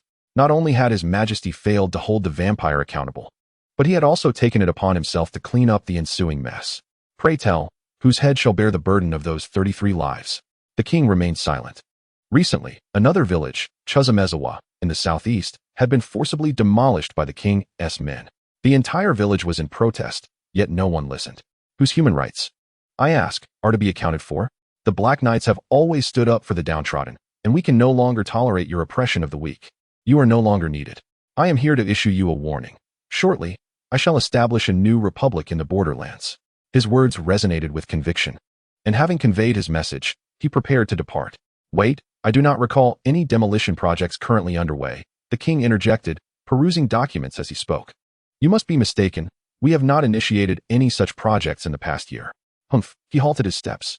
Then please enlighten me as to who is currently conducting the demolitions there? I do not know, but I can assure you it is not our people. In light of your previous indulgence towards us, I grant you 10 days. Within that time, you must inform me who is responsible for the demolitions. He exited the palace. The king sighed, glancing at Reinhardt and Nick, and reluctantly issued the command. Do not engage the Black Knights within 10 days. Thus, the court dispersed. The king, observing the departing courtiers, was acutely aware of his diminishing power. Yet, this realization brought a smile to his lips. Your Majesty, I have one more matter to discuss. Nick did not leave. As the commander of the royal guard, he seemed to have something of greater significance to address. Your Majesty, yesterday, Anglia's skeletal pet employed necromancy, resulting in the death of one of our own. This incident has highlighted the peril of liches, and I hope you will personally decree the purification of that skeleton and publicly declare that liches are not to be kept as pets. The king appeared troubled. But that skeleton aided us in defeating the Black Knights yesterday. Shouldn't it be rewarded instead? I believe that was merely a coincidence. He might have merely cast his magic haphazardly into the chaotic fray, inadvertently alleviating our peril. If his intention was truly to assist us, why would he inflict harm upon our own? The king remained silent, comprehending that Nick's true aim was to target Alslan. He found himself caught in a dilemma. After Nick's departure, Angelica and the princess were promptly summoned by the king. Upon their arrival, the king immediately conveyed the gravity of the situation. Marshal Nick had taken a firm stance, demanding that I issue an immediate order to purify the skeletons. Yet I argued my case, managing to extend the deadline to 10 days. The king smiled at the two, stating, with 10 days, there exists a way to save the skeleton. Angelica, overwhelmed with joy, momentarily forgot her decorum, eagerly inquiring about the method. The solution lies in your ability to extricate the skeleton from the dungeon and subsequently take him on a mission. Everything will fall into place. The king spoke in a manner that was both vague and perplexing. This time, I task you with investigating a place called Chuzamezawa, where reports of forced demolitions have surfaced. Within 10 days, ascertain the details and report back to me. It is a rather straightforward assignment, is it not? Angelica and the princess nodded, their thoughts occupied solely with the skeleton in the dungeon, feeling that this mission bore no relevance to their quest for his rescue. That will be all for now. I shall return. You may continue to explore here, the king concluded before departing. The princess then noticed a blank sheet of paper resting on the king's desk, prompting smiles from both her and Angelica. On the reverse side of the paper was the schedule for the dungeon's shift changes. As the night deepened, this evening was destined to be unlike any other. Without overthinking, Angelica and the princess stealthily entered the palace under the pretense of the king's summons. For safety's sake, I brought the second as well. Princess, you shall first enter and rescue Lord Alslan, then proceed to the city gate. Bojack should have prepared the provisions and be awaiting us there. The princess nodded, finding Angelica dependable in such times. The shift change for the guards commenced, during which the number of guards was minimal. Moreover, most of the guards present were inexperienced youths, making this the opportune moment for our endeavor. We must enter and speak privately with the skeleton. You two should withdraw for now. The guards hesitated, but, considering the status of the princess and the hero, allowed the two of them entry. Had an experienced veteran guard been present, they would never have permitted their entrance. Upon entering, the princess swiftly employed magic to unlock Island's cell. Alslan, filled with a mixture of astonishment and joy, never anticipated that the princess and Angelica would come to rescue him personally. Be quiet, no matter how much it hurts. Do not utter a sound. The princess forcefully extracted Alslan from his confinement, violently dismantling his bones and stowing them within her pockets and backpack. Thus, They could discreetly escort Alslan away. You go ahead. I will stay here to hold the fort, urged Angelica. Once the princess departed, the empty dungeon was left with only Angelica. The burden of surviving at the expense of others' lives must never be borne by Lord Alslan. Angelica opened her backpack, revealing a deformed skeleton that had been crushed. The skeleton, with its bared teeth and claws, seemed eager to bite Angelica. This was a failed skeleton born of unsuccessful magic. Number 2 had already perished, slain by Angelica and the princess herself. I am sorry, Number 2, she murmured, discarding the skeleton onto the dungeon floor before departing. At the city gate, Bojack had prepared the necessary luggage for their journey. Upon seeing the princess arrive, Bojack immediately stepped forward to greet her. Bojack, you should return to the city. You'll be in charge of watching the house for the next few days. Bojack nodded dejectedly, understanding her own insignificance. This self-awareness could be seen as a remarkable trait. Shortly after Bojack returned to the city, Angelica emerged from the royal castle. She gestured to the princess, who immediately understood that the plan had been executed successfully. Chapter 38, Arrival in Hinizawa. Excuse me, could someone please assemble me? A muffled voice emerged from the princess's backpack. I fear I might lose my bones with all this movement. The sensation of being dismembered was quite unpleasant. Not yet. We will soon be on the Nimbus. You know the curse laid by the cat sage. You can never ride the Nimbus. Angelica forced a smile, her mental state appearing far from stable. Indeed, I can never ride the Nimbus, but what does that have to do with assembling me? The princess gave her backpack a heavy thump, which fortuitously struck Alslan's head. Angelica pondered for a long time. This might be the only way to get you on the Nimbus. Don't blame us. Blame the cat sage. Alslan was in a terrible mood, never imagining he would one day be transported like an inanimate object. He vowed to return to Kalinta and teach the cat sage a harsh lesson. Angelica summoned the Nimbus, which appeared somewhat smaller than last time in the night. With Angelica and the princess already occupying it, the Nimbus was filled to capacity. Angelica then commanded it to head southeast towards Hinizawa. Up until their arrival at Hinizawa, Angelica did not utter a single word to Alslan. Her pronounced dark circles starkly contrasted with her usual cheerful demeanor. The Nimbus was among the fastest in this world, and by dawn, they had nearly reached Hinizawa. Just as the first light broke, Angelica finally collapsed from exhaustion. With her last ounce of strength, she managed to land the Nimbus before losing consciousness. Piloting the Nimbus was no simple task. The princess was alarmed and momentarily at a loss. What happened? I seem to sense a shift in direction. You do not intend to sell my bones as dragon bones to the old Chinese medicine dealer, do you? Island's voice emerged inopportunely from the princess's backpack. Ah, Alslan, you are experienced. You must know what has happened to Angelica. The princess hastily opened the backpack and assembled Alslan as swiftly as she could. Alslan, what has happened to Angelica? She cannot be dead. Tears welled in the corners of the princess's eyes. Alslan turned his head, witnessing the princess he adored weeping for another, which stirred discomfort in his heart.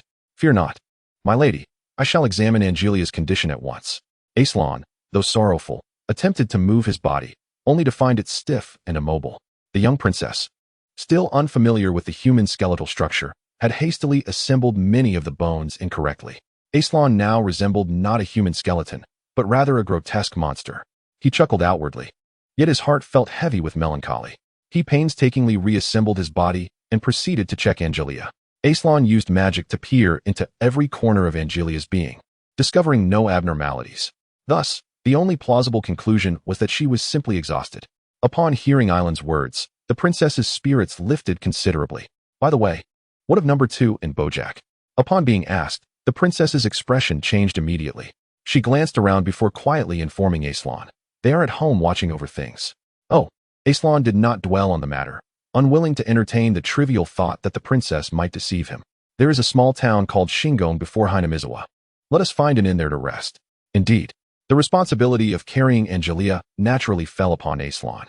Once he donned his mask and cloak, he appeared no different from other humans. However, caution was still necessary during interactions, if someone were particularly observant. It would not be difficult to discern that he was a skeleton. Without Angelica, the princess undertook all necessary conversations along the way.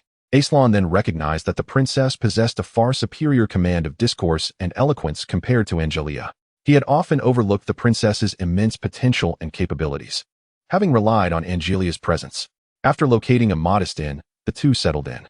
Once Angelica was comfortably arranged, Alslan began to inquire about the princess's purpose for coming here. The princess recounted the king's words to Alslan faithfully, leaving him as bewildered as before. Why does completing this investigative task equate to my rescue? The question lingered. For this rescue did not pertain to the current unlawful sense, but rather referred to the palace's voluntary release of Alslan. Your Highness, did the king say anything else? No, he did not. That is indeed peculiar. Since it eludes my understanding, I shall not dwell upon it. Alslan recognized the wisdom of his majesty, firmly believing that the king would not utter words without conviction. In that case, let us first investigate the matter of Hinamizawa. Alslan glanced out at the tranquil morning beyond the window. Surely, if he requested assistance from the innkeeper, they would care for Anglia. Turning around, he noticed that the princess had already dozed off beside Anglia, fatigue from the previous night's exertions evident on her face. A smile graced Urslan's lips as he left a note and exited the inn. Why does the princess seem so unusual today? Her demeanor towards me is particularly amiable. Is there something she is concealing?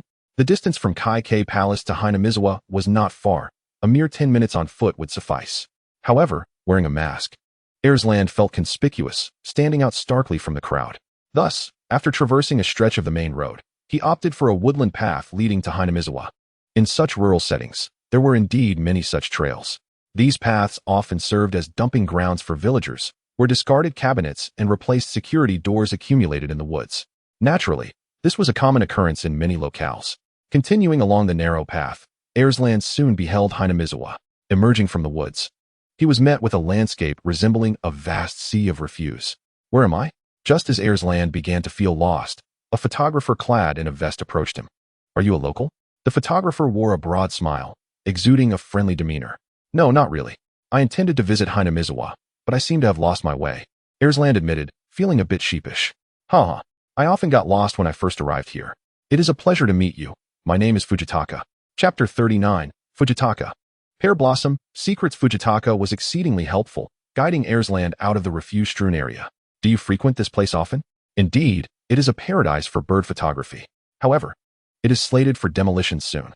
It is hard to believe that we triumphed in the dam war 7 or 8 years ago. 7 or 8 years ago. Alslan recalled events from that time.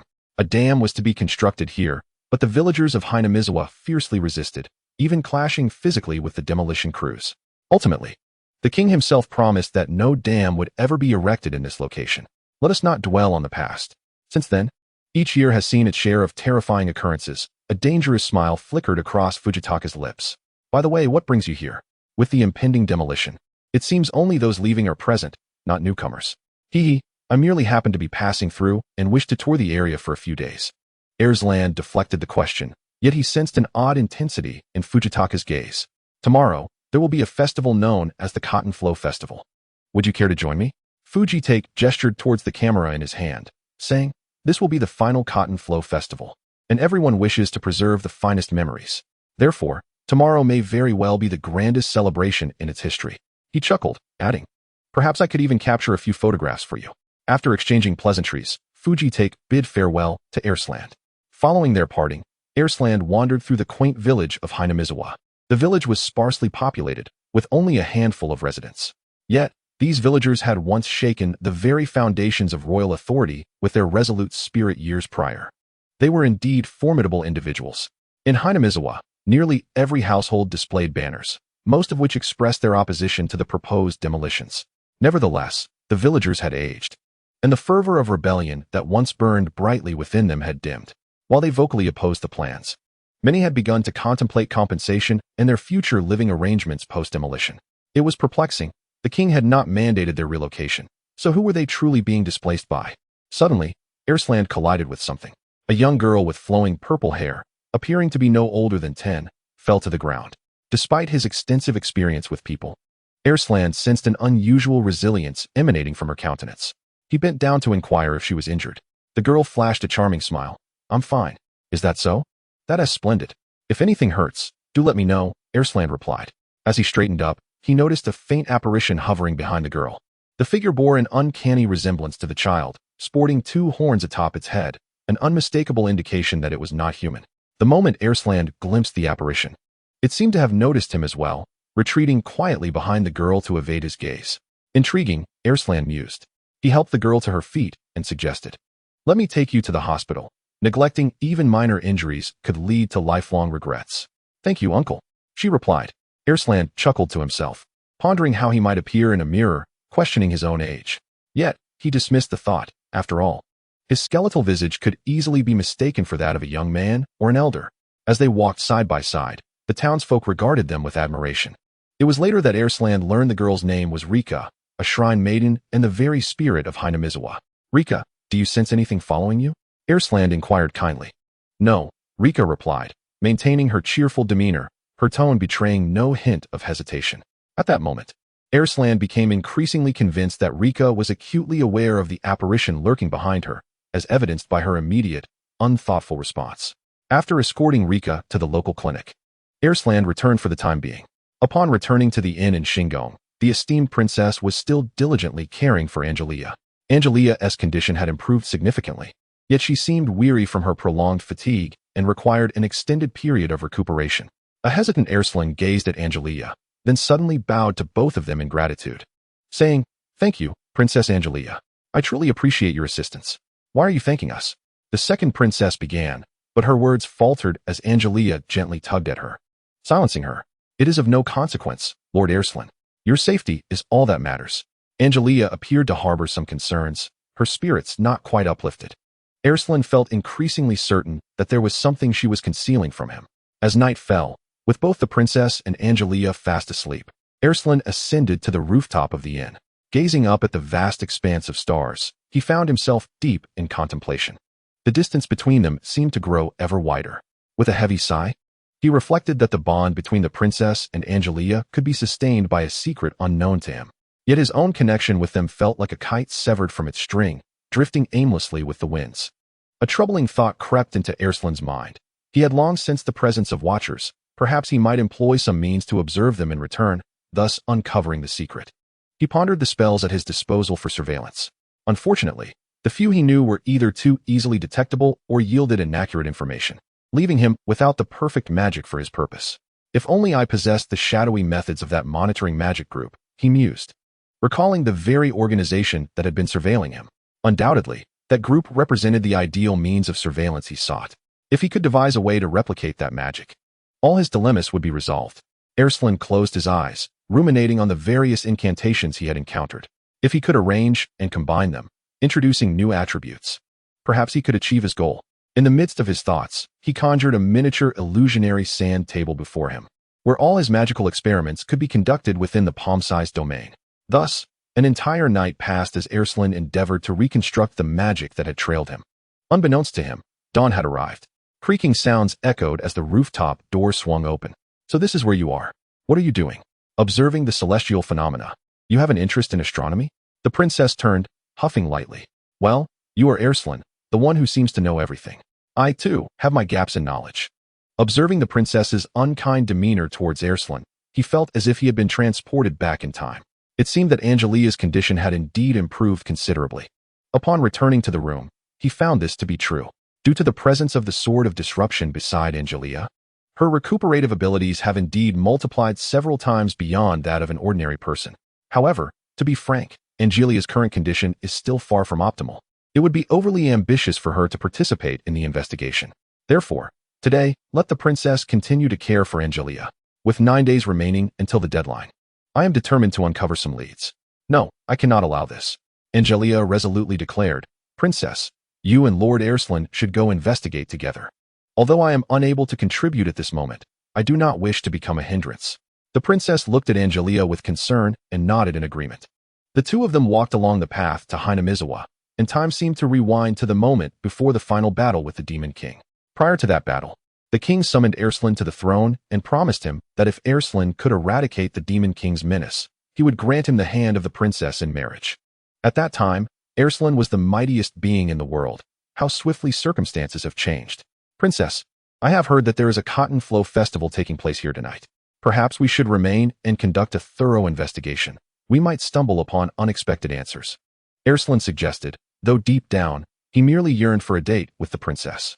The princess furrowed her brow slightly. "That is permissible, but please call me Alice in public. It would not be wise for others to overhear you referring to me as princess." "Haha, indeed, I am still a fugitive.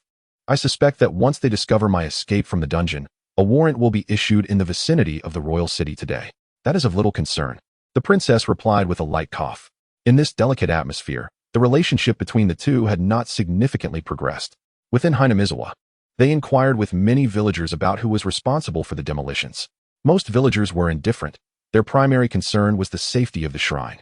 It seemed that they had encountered the shrine maiden just yesterday. As they spoke, Alslan and the princess approached the vicinity of the shrine, which was already being prepared for the evening's festival, with various stalls nearly ready for the occasion. "You are the lost one from yesterday, huh? I did not expect to see you again today." At that moment, they fortuitously encountered Futaba, who was accompanied by a young woman dressed elegantly. From her, Alslan sensed a hint of otherworldly energy. Noticing Alslan's gaze lingering on the young woman, Futaba promptly introduced her. "This is a nurse from the hospital. She is quite familiar with Hinamizawa and has come to explore with me today." Observing the blush on Futaba's cheeks, Alslan realized that his companion's notion of exploring was, in fact, a euphemism for a date. "By the way, who is this little girl? I did not see her with you yesterday." "Uncle, it is a pleasure to meet you. My name is Alice." The princess introduced herself with grace. Then, she looked up and called out to Alslan, "Papa." Alslan had intended to seize the opportunity to tease the princess, only to find that she had preempted him with her cleverness. "It is indeed surprising to see you. So young, already a father. Hee, we are alike in that regard." After a brief exchange of pleasantries, Alslan and the princess began to meander around the preparations for the Cotton Flow Festival. Why does it feel as though the scent of a lich permeates the air? Having a conversational partner proved to be far more convenient than Island's mute inquiries of the previous day. With the princess's eloquence and social prowess, they quickly uncovered numerous details that had eluded Alslan in his earlier investigations. To their astonishment, they discovered that the situation in Hinamizawa was far more intricate than they had anticipated. Hinamizawa is a highly autonomous village, governed primarily by three prominent families. During the last dam conflict, it was the members of these three families who formed the backbone of the opposition against the relocation. However, this time, none of them had stepped forward to voice their concerns. Furthermore, the demolition team appeared to have numerous covert connections to the kingdom. Although they were not directly dispatched by the crown, they had seemingly received tacit approval, or at least that was the villagers' belief. Moreover, the most troublesome aspect was the involvement of the Black Knights. The principle of aiding the weak and opposing the strong espoused by the Black Knights was widely revered, and the king's recent negligence towards them had allowed their influence to seep into every corner of society. Those who seemed amiable on the surface might very well be clandestine members of the Black Knights. After summarizing the situation, the two found themselves utterly perplexed. Relying solely on inquiries from the villagers would not suffice to unravel the complexities at play here. As night descended, the princess's stomach began to growl with hunger. Perhaps it would be best to postpone further investigations until tomorrow. "Your Highness, let us indulge in the festivities tonight," Alslan suggested, naturally taking the princess's hand, presenting them as a warm and affectionate father-daughter duo. This moment may have marked the closest connection between them since Island's transformation into a skeleton. Following the festival, Alslan and the princess returned to the inn in Shingon. Although Angelica's physical condition appeared to have improved, she seemed downcast. The issues plaguing her mind were far more significant than her physical ailments. The princess presented Angelica with the snacks she had procured at the Cotton Flow Festival. Yet Angelica only took a small bite. "Princess, could you please fetch me a bowl of porridge from downstairs?" Angelica's request during her illness was one the princess could not refuse. With concern etched on her face, she gently closed the door and descended the stairs. Inside the room, only Angelica and Alslan remained. Angelica's earlier behavior seemed deliberate in her attempt to send the princess away. In this world, the walls of magic are time itself. No spell can breach the barriers of time. Indeed, time is an objective constant in this realm. Anything that disrupts your perception of time is merely an illusion or deception. Is there magic that allows one to foresee the future? I am uncertain. Many charlatans deliberately claim to possess the ability to foresee the future through magic, yet they are merely a group of swindlers. However, I do not dismiss the notion that, in certain realms, there exists sorcery capable of predicting the future. Chapter 41. One death, one disappearance. Is that so? Angelica tightened the blanket around her neck. "Do you think there is a possibility for the two of us?" "The two of us?" Alslan chuckled wryly, wondering if this could be construed as a confession. The door swung open, and the princess entered, carrying a bowl of porridge. "Allow me to feed you," she offered. "No, please, princess." The princess and Angelica began to playfully bicker once more. Alslan quietly slipped out the door and ascended to the deserted rooftop, continuing his development of the unfinished magic. What did Angelica mean by that earlier remark? Was it a confession or something else entirely? There are only 8 days remaining. Another night has passed. Today, Angelica's condition has improved sufficiently for her to participate in the operations, and with her assistance, the task should become somewhat simpler.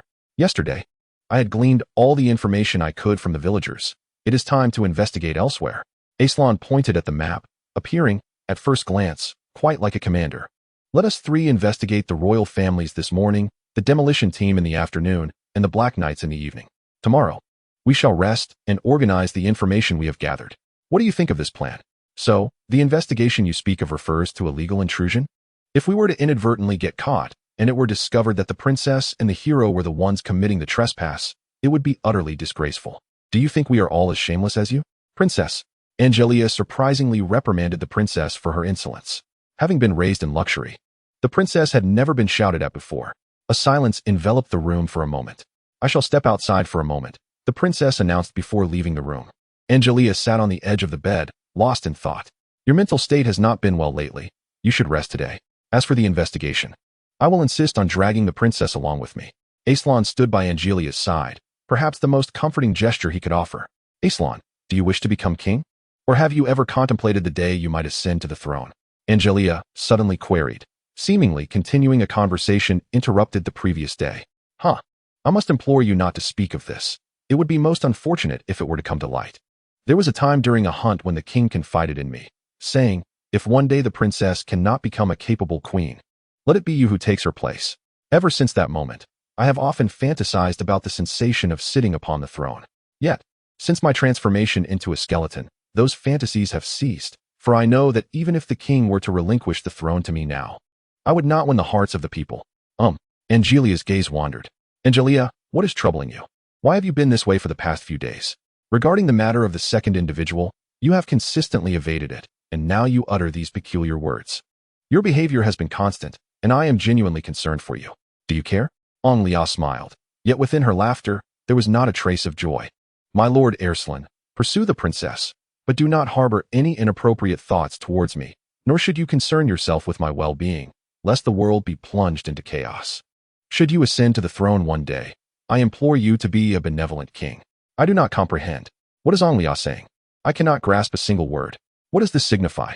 Why did she once pursue me, profess her feelings, and now urge me to seek another woman? What is Angelica truly attempting to convey?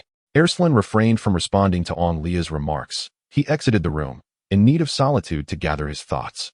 If it were possible, he would wish for Angelica to retract her previous statements. Her words were potent enough to fracture the delicate relationship between the princess, Alslan, and Angelica. Upon locating the princess, the two commenced their journey towards Hinamizawa. After a short distance, a portly officer halted them. Do you have a moment? May I have a word? The officer displayed his credentials. Is there something amiss? We are merely travelers who arrived in Shingong a few days ago. The princess replied with grace. Let us discuss this in my vehicle. It is equipped with air conditioning. Unable to refuse the officer, they both entered his vehicle, of course. In a medieval context, cars are implausible. It is, in fact, a magical carriage, and the air conditioning could be likened to ice within the carriage, thus reconciling the incongruity between the previous chapter's conclusion and this scene. Greetings, my name is Oishi. I am responsible for the Hinamizawa region. May I inquire if you encountered the man in this photograph yesterday? Oishi presented a picture, revealing a man named Fujitake. Has he committed an offense? We saw him yesterday at the preparatory site for the Cotton Flow Festival, accompanied closely by a nurse, the princess answered. I see. Unfortunately, he has passed away. Both Alslan and the princess were taken aback. A man who was alive and well yesterday had suddenly vanished. May I ask the cause of death? Alslan finally spoke. Fujitake had been a decent fellow, having once provided Alslan with directions. The abruptness of his demise filled Alslan with a sense of regret. The cause of death was self-inflicted throat laceration, and the nurse accompanying him is now missing. Oishi retrieved the photograph, saying, Thank you for your cooperation. Should any unusual circumstances arise, please do not hesitate to contact me. The conversation concluded, and due to the route they shared, Oishi kindly transported Alslan and the princess to Hinamizawa. Today's Hinamizawa bore a different air than in previous days. Each individual appeared somewhat despondent. Indeed, after last night's tragic event, it is only natural for anxiety to permeate the hearts of the populace. Have you returned to Hinamizawa today? On the way, I happened to encounter Rika, who exceptionally donned a Miko outfit on an ordinary day. The Miko attire, combined with her petite frame, lent her an enchanting charm. Rika, why are you dressed like this today? I inquired. It seems that the last remaining branch of the three families, the Minazuki family, has encountered some troubles. And now the entire village is engulfed in despondency due to this matter. However, I suspect you are unaware of the details. What has transpired with the three families? Rika did not respond and walked away. Alslan, wasn't that little girl performing as a Miko at the shrine yesterday? I initially thought she was a hired actress, but it turns out she is indeed a Miko. The princess tugged at Alslan's sleeve. Indeed, she is a genuine Miko. My necromancer's eyes can even perceive the spirit behind her. Alslan turned to the princess and said, "Let us follow her and discover what has truly happened with the three families." The princess hesitated, reluctant to engage in actions that contradicted the law, yet ultimately, she was drawn into Alslan's scheme. Chapter 42. The underground shrine of the Yuzaki family. Following Rika, the two soon arrived at the largest remaining branch of the three families. The Yuzaki family. Today, the Yuzaki household appeared bustling with activity, with a plethora of peculiar figures entering and exiting. Naturally, the security was exceptionally tight, indicating that something significant had transpired here. "Your Highness, you should inquire about the situation," Alslan suggested. The princess complied, but upon her return, she reported that she had gleaned nothing. "The people at the entrance refused to speak to me, perceiving me as an outsider. Do they look down upon those from afar? There is indeed a possibility. The residents of Hinamizawa are quite insular. The more exclusionary they are, the more united they become. Otherwise, the conflict over the dam would not have arisen."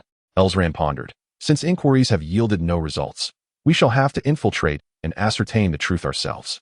You cannot be contemplating illegal entry," the princess remarked, having discerned Alslan's ulterior motives.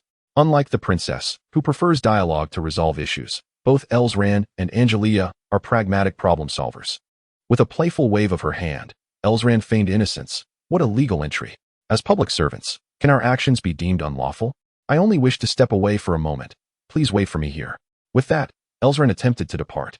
"Very well," the princess acquiesced, remaining at the entrance of the Yuzaki residence while Alslan slipped away. "Wait a moment. Do skeletons even need to use the restroom?" The princess sensed something amiss. The front entrance of the Yuzaki household was heavily guarded, making it nearly impossible to enter through the front. Fortunately, the estate was extensive, and sneaking in through the back would not pose much of a challenge. The size of the Yuzaki grounds exceeded Alslan's imagination. Truly, the higher the mountains, the farther the emperor. Their territory was nearly the size of half a royal palace. Not long after entering, Alslan found himself lost once more. At that moment, a door materialized before him, embedded within the mountain, a construction typically indicative of a significant location. Curiosity piqued, Alslan decided to explore further. He deftly used magic to unlock the door and slipped inside. The interior was shrouded in darkness, devoid of any illumination, with the ground covered in dust and debris. Alslan couldn't help but wonder if this place had been abandoned long ago. Utilizing the unique night vision bestowed upon him by his lich form, he navigated through the darkness with ease and soon arrived at a small chamber filled with numerous cushions. These cushions appeared remarkably tidy and clean, suggesting that someone had recently occupied this space. From this perspective, it did not seem like a forsaken area. As he gazed ahead at the cushions, his vision fell upon an array of torture instruments. Some bore the remnants of dried blood, leading him to suspect that this might be an underground interrogation room. Alslan counted the cushions, perplexed by the sight. There were approximately a dozen, raising the unsettling question of what kind of interrogation would involve so many witnesses. Such notions were disturbingly cruel and twisted. Continuing forward, he entered a circular space, a dungeon seamlessly integrated into the mountain. It was evident that this was indeed a prison cell. The Zong family was about to face serious repercussions.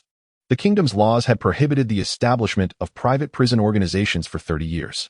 As Alslan walked, a beam of light suddenly pierced through the corner. Were there others present?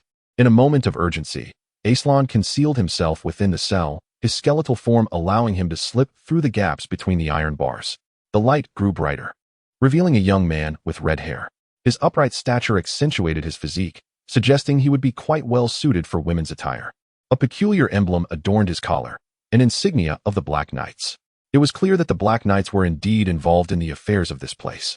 Alslan stealthily emerged from the cell, trailing the man to discern his purpose for being there. However, just as he exited the confines, a beam of light illuminated him. The red-haired man had detected Alslan. A skeleton? The demolition crew has infiltrated even here? The man extinguished his flashlight and approached Alslan as if to enact divine retribution. It was apparent he intended to reduce Alslan to mere fragments. The predicament of being a skeleton was indeed troublesome, It seemed a confrontation was unavoidable today. Alslan stretched his limbs and stepped toward the red-haired man.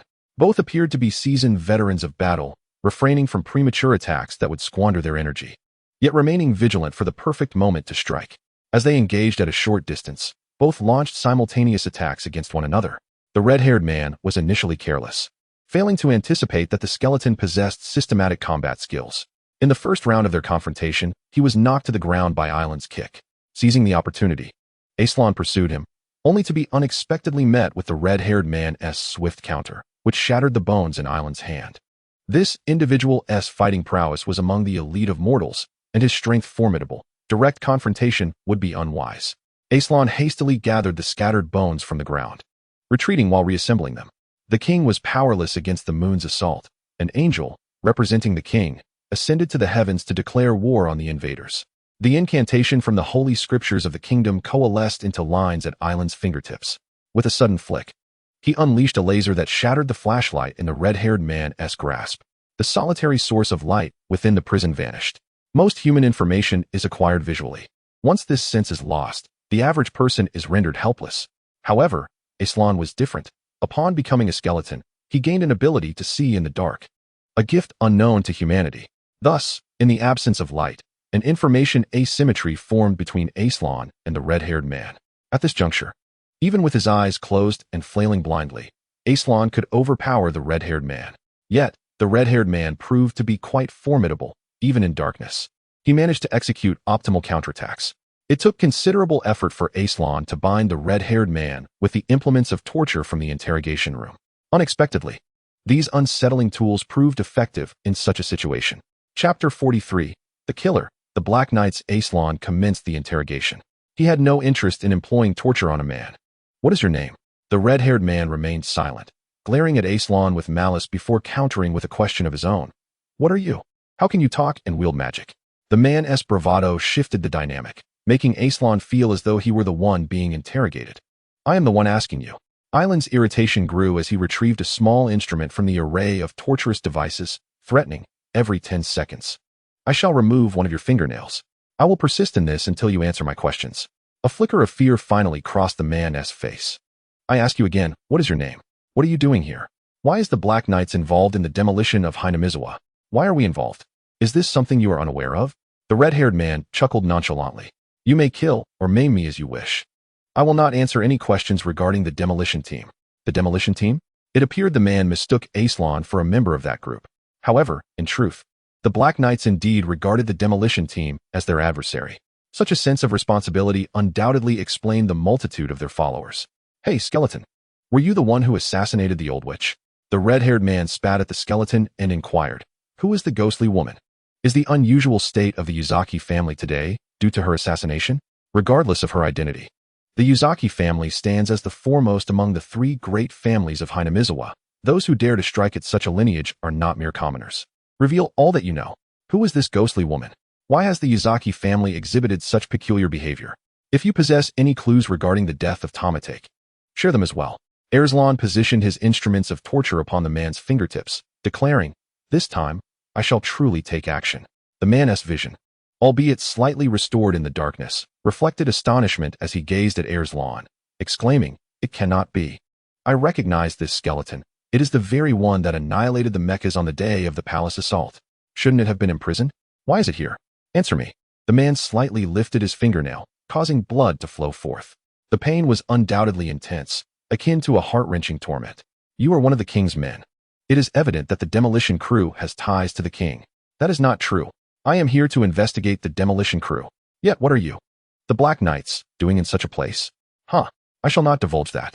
Just as Alslan continued his interrogation, hurried footsteps echoed ominously. "This is bad. Someone approaches." Alslan swiftly seized a bloodied rag from the ground and stuffed it into the man's mouth. He hoisted the man and stealthily retreated into the shadows. A group of well-dressed individuals entered, brandishing torches. They were prominent figures of Hinamizawa. It turned out this location was a venue for their clandestine meetings. "What's this? Fresh blood on the ground. Has someone been here?" "I am not certain. I initially thought to leverage the Black Knights to prevent further bloodshed among the residents of Hinamizawa. Who would have anticipated that the Black Knights would prove to be such untrustworthy? Indeed, only the Black Knights would resort to using firearms for murder, I fear." Let us set that aside. Rather than investigating the cause of the ghostly woman's death, it is far more pressing to appoint a new head for the Yuzaki family. It seems that Mayan Yuzaki has not yet reached the stature required for leadership. Indeed, a mere girl cannot quell the demolition crew. Perhaps we should consider the Goyu family this time. Suddenly, the red-haired man in Alslan's grasp emitted a muffled sound as he struggled. The meeting among the prominent figures abruptly ceased. Let us depart. Indeed, the dignitaries appeared to lack the energy to deal with these petty thieves, and they exited to other locales. Once they had all vacated the premises, Alslan finally exhaled in relief. From their earlier discourse, he discerned that the ghostly woman was likely the head of the Yuzaki family. With her demise, the Yuzaki family now required a new leader, and it seemed the Black Knights were implicated in her death. You truly play your part well. Just now, your demeanor almost led me to believe you were a scout dispatched by the Black Knights. To my astonishment, it was indeed your faction that eliminated the witch. Alslan released the man's mouth. In a moment, I shall deliver you to the front gates of the Uenzaki residence, and we shall see how you evade their retribution. The man appeared to regain his composure, though a pall of disappointment lingered on his countenance. We, the Black Knights, are not the culprits, he protested. Evidence? We do not bear any firearms or ammunition outside of combat. The witch perished by gunfire. It cannot possibly be our doing. Alslan searched the man as person and found no trace of any firearms. Nonetheless, Alslan was not inclined to relinquish his skepticism. In this entire kingdom, only you adhere to the use of firearms. All other factions deem swords and shields superior. Ah, precisely. To murder with a firearm is clearly an attempt to frame us. The man's reasoning held merit. Although his assertion did not constitute proof, it resonated with common sense. In any case, you shall accompany me. I have many more inquiries to pose. Alslan seized the man and proceeded forward. The exit was already encircled by several bodyguards wielding shotguns. They must have received orders to eliminate anyone attempting to exit. Fortunately, Alslan was adept in magic. He utilized a mental distraction to conjure an illusion before the guards, seizing the opportunity to flee amidst the chaos. Once suspected, the captured member of the Black Knights exhibited a marked change, becoming considerably more compliant. He ceased to resist Alslan and, instead, became quite obedient. However, Alslan suspected this was merely a ruse to lower his guard. After considerable effort, Alslan finally returned to the princess's side. She, having grown impatient from the wait, was taken aback upon seeing Alslan escorting a man. Who is he? A member of the Black Knights, whom I intend to interrogate. His knowledge appears to surpass ours combined by several folds. Although the princess harbored reservations, the situation had escalated beyond her control. Having kept a watchful eye, it was now evident that Alslan had committed the offenses of unlawful entry and malicious abduction. The princess herself had inadvertently fallen into the trap of complicity. Chapter 44. The truth behind the demolition team. Today's investigation had nearly reached its conclusion. Alslan untied the Black Knight's member, subsequently binding his hands to his own. This way, even if he attempted to flee, escape would be impossible. They returned to the palace via a secluded path, for the Black Knights lurked in every shadow, necessitating caution. Should they discover one of their own had been abducted, Alslan would face an insurmountable number of adversaries. Upon arriving at the inn, the princess procured a room using Angelica's identification. This chamber is designated for the interrogation of the man with red hair. After escorting him into the room, the princess immediately cast a soundproof barrier around them. This was a precautionary measure for the impending interrogation. Should there be a need for torture, the man's screams would remain unheard by the outside world. Alslan summoned Angelica for assistance, and together they bound the man to a reclining chair. Once all preparations were complete, the interrogation commenced. What is your name? What is the purpose of the Black Knight's arrival? I am known as Juke. Our purpose here is confidential, and I cannot divulge it. Upon hearing this name, Angelica scrutinized Juchue's profile more closely. You are Juke, the youngest mecha pilot? You were quite renowned before the mecha project was halted. Alslan cast a furtive glance at Angelica, who appeared to be in a state of melancholy. Normally, upon encountering a celebrity, Angelica would eagerly seek an autograph, yet now she merely acknowledged him with a fleeting mention. The mecha project she referred to had once been a strategy of the kingdom to combat the Demon King. However, with the emergence of Alslan, the invincible hero, the project's practicality diminished, leading to its eventual dissolution due to insufficient funding, resulting in many project members returning to civilian life. Some remaining members initiated the Skyfleet project, but that occurred after Alslan's defeat. You were once a citizen of the kingdom? Why then did you join the Black Knights? The kingdom is currently unjust. The nobility and wealthy merchants possess vast fortunes while ordinary citizens struggle for their very existence. I once aspired to change this from within, but Alslan's arrival shattered my dreams. Subsequently, I was persuaded by friends to join the Black Knights. Regarding matters unrelated to secrecy, Juke revealed no reservations. So, what of your investigation into the demolition squad? Juke furrowed his brow, regaining the upper hand in the conversation. Before I answer this question, you must first confirm whether the kingdom has any ties to the demolition squad or the Lich. Alslan, Angelica, and the princess were momentarily taken aback. How could a kingdom that harbors such animosity towards liches possibly be connected to them? What benefit could such an association bring to the human kingdom? What do you mean? The Black Knights have been investigating the reasons behind Alslan's defeat.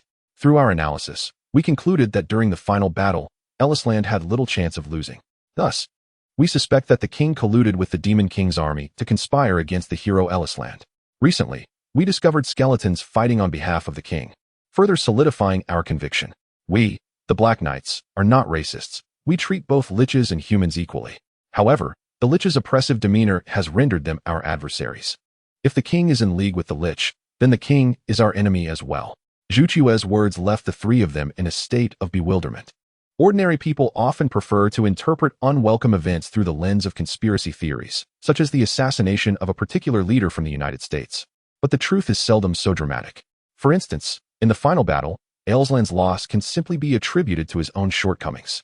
Naturally, in the presence of Juke, Alslan would find it embarrassing to disclose the humiliating reason behind his defeat. It seems you are entirely unaware of this matter. So allow me to offer you some counsel. Never place your trust in your king, for he is both the most astute sage in this world and its most insidious schemer. Furthermore, do not accept the mainstream narrative regarding the final battle. Even if Alslan had indeed fallen into a mere bear trap, would that truly lead to his downfall?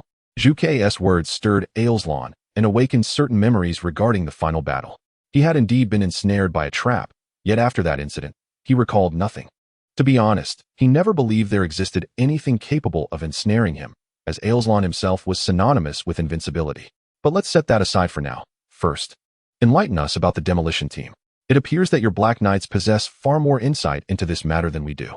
The princess, noticing that both Angela and Alslan remained silent, felt compelled to awkwardly inquire. The demolition team here may appear to be human, but in truth, they are all lich. This type of lich typically does not consume humans. Rather, they feast upon human traits and characteristics. They have come to Chikamizawa in the guise of a demolition team to feed on a peculiar affliction known as Chikamizawa syndrome, which the villagers have suffered from since ancient times. This condition manifests itself when they leave the bounds of Chikamizawa. The onset of this affliction resembles that of a mental illness, and it seems that the true intention of these lich is to consume the villagers' traits after they have been relocated. Lich, you say? Alslan pondered for a moment. Indeed, there exist peculiar races among the lich that do not inflict direct harm on humans. Such lich are often regarded as outcasts in the demon realm, and naturally, their status as lich ensures they are not met with warm regards by humanity. I have a question. Am I not being clear enough? I have divulged everything I know. If you wish to uncover the intentions of the Black Knights, I cannot assist you further. No, that is not it. I was merely contemplating that if these lich intend to consume the traits of those afflicted, then let them do so. After all, their absence would hardly affect humanity. On the contrary, I believe that humans would be healthier without such traits. Alslan's words rendered Juke speechless. Juke was visibly astonished, as he had never considered this perspective. Alslan, you mustn't say such things. There are indeed those in this world who possess a peculiar fondness for the afflicted. Dare to engage in a romance with one so afflicted? Surely, that would invite disaster. Just look at the fate of Ito Makoto. Chapter 45, Collaboration with the Black Knights. Wait, are you serious? Do you genuinely believe that the Yandra trait would enhance the lich's capabilities? Alslan nodded, asserting that such a trait holds little value. Those who embody it in reality often find themselves confined to sanatoriums. The Yandra trait truly exists only in the pages of fiction. It seemed as though Juke suddenly grasped this notion, his gaze reflecting a burgeoning skepticism towards the world around him. What should be done? The skeleton's argument was irrefutable. Utilizing this cadre of liches to eradicate this detrimental attribute to humanity seems to be a fortuitous twofold solution. Why then, are we so adamantly seeking to thwart the liches? Could it be that the Black Knights have morphed into a chauvinistic organization that acts against the liches without regard for right or wrong? Hello? Are you still there? Alslan waved his hand in front of Juke, who finally regained his composure. Are you suggesting that you are defending the liches? Ultimately, they do not share our interests. The princess stifled a laugh, while Angelica finally broke into her first smile in days. You see, the skeleton you just mentioned is none other than Alslan himself. After being vanquished by the Demon King, he was transformed into a skeleton. How could a hero who waged war against the entire demon realm possibly not be aligned with humanity? The princess could no longer contain her amusement. With a glimmer of mischief in her eyes, she seemed eager to witness Zhuqiu's reaction to being so thoroughly contradicted. Initially in disbelief, Zhuqiu gradually accepted the truth of the skeleton's identity through various confirmations. His doubts regarding the skeleton were dispelled, yet he now felt an overwhelming sense of embarrassment. To discuss Alslan's lore in the presence of Alslan himself was akin to blushing in the face of a revered figure. Lord Alslan, please enlighten me as to the reasons behind your ultimate defeat. Alslan had previously been uncertain about the notion that he fell into a trap, and Zhuqiu's remarks today only deepened his curiosity regarding the true cause of his failure. How could a hero, formidable enough to transcend the very rules of this world, succumb to a mere trap? I do not know, Alslan replied after considerable contemplation. Well then, your interrogation is nearing its conclusion. One last inquiry. The death of the witch truly bears no connection to you? Zhuqiu nodded in affirmation. Alslan temporarily accepted this, reasoning that the Black Knights, an organization that prides itself on its transparency, would not engage in assassination. Once the princess dispelled the soundproof barrier, the three exited the chamber. Bang! The instant the door swung open, a gunshot rang out, a bullet hurtling directly towards Alslan. Fortunately, being a skeleton, he adeptly evaded it by maneuvering through the gaps between his bones. The bullet is from the Black Knights. Alslan urged Angelica and the princess to prepare for battle immediately. Both acted swiftly. One drew the demon-slaying sword, while the other transformed into a magical girl. Initially, they sought to evade detection by the insidious Black Knight Order, but unexpectedly, they were discovered. Now, clarity in this matter seems unattainable, and maintaining any semblance of a relationship with the Black Knight Order is out of the question. The only resolution lies in decisive action. Angelica burst forth from her chamber, swiftly dispatching one member of the Black Knight Order. However, more of them continued to flood in, and even the other guests in the establishment transformed into members of the Black Knight Order, with the inn staff donning black helmets as well. The infiltration of the Black Knight Order was truly relentless. Alslan, despite revealing his skeletal form, advanced to assist Angelica in fending off the assailants. They appeared to be mere amateurs, unarmed, engaging in brawls reminiscent of street fights. Together, Alslan and Angelica could easily manage a dozen of them. Yet, the sheer number of the Black Knight Order was overwhelming, with reinforcements arriving incessantly. The princess remained in her room, guarding Zhuqiu, while Alslan and Angelica confronted the oncoming forces. It was imperative that at least one person protect the hostage. Suddenly, the window creaked open, and several members of the Black Knight Order swung in on steel cables. Fearing that she might inadvertently cause fatal harm, the princess hesitated to unleash her full power. The members of the Black Knight Order seized this opportunity to encircle her, while others advanced toward Zhuqiu. This was dire. Alslan yearned to return to assist the princess, but he realized that he could not afford to abandon Angelica to the enemy. By the time Alslan regained his composure, it was too late. The Black Knight Order had already freed Zhuqiu. Alslan had witnessed Zhuqiu's formidable combat prowess. One Zhuqiu could easily equal the strength of 30 men. Zhuqiu rubbed his wrists and, regaining the assertiveness he had displayed upon their first encounter, commanded, "Everyone, cease at once." His voice, filled with urgency, resonated through the chaos, compelling all to halt, whether they were aligned with Alslan or the Black Knight Order. With all members of the Black Knight Order present, Zhuqiu declared, "I have matters to discuss with you." Indeed, Zhuqiu was a high-ranking official within the Black Knight Order, and his casual command swiftly quelled the tumultuous faction. "Allow me to introduce these individuals. They are representatives of the kingdom. They have unequivocally proven their disassociation with the demolition crew. Today, while investigating the cause of the old hag's demise, I fortuitously encountered them. Truly, a case of unexpected camaraderie. Lord Zhuqiu, I trust those two humans, but what of this skeleton?" One member questioned. Zhuqiu cleared his throat and replied, "Our collaborations with allies are never dictated by race. Surely, you have not forgotten this principle." The members of the Black Knight Order, once so proud, now bowed their heads in humility. "I have made my decision. This operation will proceed in cooperation with them." Everyone united to address the demolition crisis in Hinamizawa, and the Black Knights cheered in approval. However, Alslan and his companions were somewhat taken aback. They had remained silent moments ago. Yet now they were suddenly being asked to collaborate. This matter had not been discussed with them beforehand, and such a coercive approach felt excessively forceful.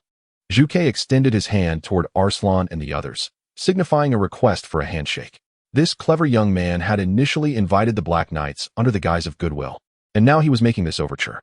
If they failed to grasp this offered hand, the Black Knights might very well erupt in fury. With a resigned chuckle, Alslan took Zhu Qiue's hand, and thus an agreement was forged between the kingdom and the Black Knights concerning the issue of Hinamizawa. Chapter 46. Compulsory collaboration. Upon witnessing the leaders shake hands, the members of the Black Knights breathed a sigh of relief. Having established that their current situation was secure, Zhu Ke temporarily dismissed the Black Knights. They removed their helmets, revealing that they were merely ordinary townsfolk from the vicinity. The speed at which their influence spread was akin to a virus. Once the Black Knights had departed, Zhu Ke immediately offered his apologies to Alslan and his companions. Gazing at Zhu Qiue's unabashed face, Alslan found himself at a loss for words. Now that they were in a state of collaboration, surely they could be informed of the Black Knights' true motives for becoming involved in this affair. In truth, they had not wished to participate. They did not believe the situation in Hinamizawa warranted the intervention of the Black Knights. However, one day, they received a letter from the Yazaki family, after which they met with the head of the Yazaki family, the witch who had been killed today. The witch persuaded them with selfish reasoning, expressing her desire to prevent a recurrence of the tragic events of the last dam war, which had resulted in many deaths. Each year following the Cotton Drift Festival, a person would die and another would go missing. Hence, she implored that this time, the dam war be addressed by them, allowing them to bear the curse on behalf of the villagers of Hinamizawa. Alslan recalled the photographer, Fujitake, whom he had seen the previous night, along with the nurse who shared a close relationship with him. According to Officer Oishi, they too had experienced one death and one disappearance. They were persuaded by such reasoning, for they too did not wish to witness innocent lives lost inexplicably. Zhu Ke turned to Alslan and his companions, stating that the Black Knights had a clear objective this time, to protect Hinamizawa from demolition and to drive the demolition crew away. Through various investigations, they suspected the king's involvement in this matter. Coupled with the king's previous abysmal handling of issues, they decided to stage a farcical attack on the royal palace, hoping to compel the king to take these matters seriously. However, such an action was halted by Lord Alslan. Zhu Ke concluded his account, and the princess's expression turned sour. Unbeknownst to Zhu Ke, the true identity of the princess would have prevented him from using such disparaging descriptors. To insult the father was indeed a grave disrespect. What would happen if we refused to cooperate now? The princess gritted her teeth, adopting a scornful demeanor. Our objectives are not aligned with yours. We merely seek to elucidate the matters at hand. As for whether we dare to confront the demolition team, that is of no concern to us. Angelica and Alslan attempted to interject and dissuade the princess, but the imperious princess afforded them no opportunity to speak. Oh, is that your mission? Zhu Ke shook his head. Your earlier ignorance regarding the demolition team convinces me of your detachment from them. Yet, that is merely my observation. And I cannot dismiss the possibility that what I witnessed was merely a performance orchestrated by you. In summary, I do not fully trust you at this moment. If you wish to demonstrate your disassociation from the demolition team, the most prudent course of action would be to assist us in battling them. The princess's expression darkened significantly, and she had unconsciously donned the pink gloves of a magical girl. Partial transformation? When did Her Highness master the powers of a magical girl to such an extent? Setting that aside, should Zhu Ke continue, the situation would undoubtedly deteriorate. Thus, Alslan interrupted Zhu Ke, pulling him out of the room. Once assured of their privacy, Alslan divulged the identities of Angelica and the princess to Zhu Ke. You just insulted the king, which is why the princess is so incensed. If you apologize now, our collaboration can proceed. After all, you are now aware of our true identities, and should this information be revealed, we would all find ourselves in peril. We understand your intentions, and you are cognizant of our identities. Under these circumstances, collaboration is imperative. Zhu Ke nodded, not one to ignore the gravity of the situation. Upon returning to the room, he immediately apologized to the princess and requested her cooperation with the Black Knight Brigade, thereby concluding the matter. I shall await you at the entrance of the Uenzaki residence at 9 o'clock tonight. Let us converse. If we are indeed in a collaborative relationship, then come. Implicitly, should you fail to arrive, it would signify a lack of cooperation. No one can guarantee that Zhu Ke would refrain from actions detrimental to our cause at that time. Well then, I shall take my leave. May our collaboration be fruitful. Zhu Ke strode out with a swagger. The three retreated from the interrogation room and returned to their quarters. There were still matters to clarify among the three regarding the recent events. From interrogating Zhuge to the Black Knight Brigade's assault, and finally to Zhu Chue's departure. He had maintained an iron grip on the initiative throughout. Reflecting carefully, it became evident that whether in terms of collaboration or the visit to the Uenzaki residence, Zhuge had unilaterally imposed his will without consideration for their thoughts or conditions. What kind of collaboration is this? I believe it is unwise to collaborate with Zhuge. Now that we have clarified the matters at hand and can demonstrate that they bear no relation to the kingdom, we should promptly return to the royal city to report, rather than meandering in the perilous vicinity of Chujians. The more Angelica spoke, the more evident her melancholy became, as if she were impatient to return to the royal city. I disagreed. The princess opposed Angelica, although Zhuge does not appear to be a trustworthy individual. The actions of the Black Knight Order essentially serve to tidy up the mess for our kingdom. If our kingdom had a firmer grip on this place, capable of directly intervening in its affairs, the events transpiring in Chujians today would not have occurred. I concurred with the princess's sentiments. Since we represent the human kingdom, we must approach the situation from the kingdom's perspective. Ultimately, this matter pertains to the kingdom, and our indifferent attitude as its representatives is indeed inappropriate. Alslan sided with the princess, yet Angelica cast a resentful glance at him. Let me handle the villains. Do you not understand my urgency to return to the royal city? Angelica's words were unfiltered, but she quickly acknowledged her momentary lapse in composure.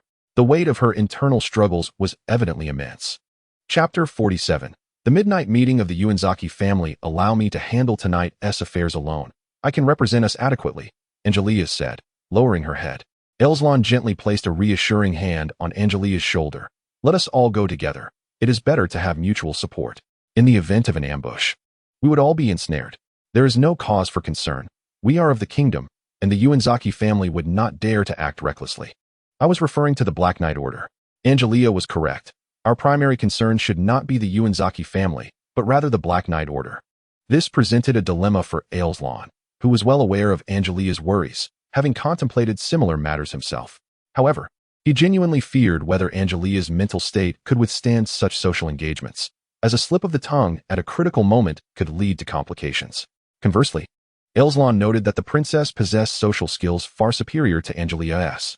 He found himself wishing to substitute Angelica with the princess, yet doing so would undoubtedly aggravate Angelica's already fragile psyche.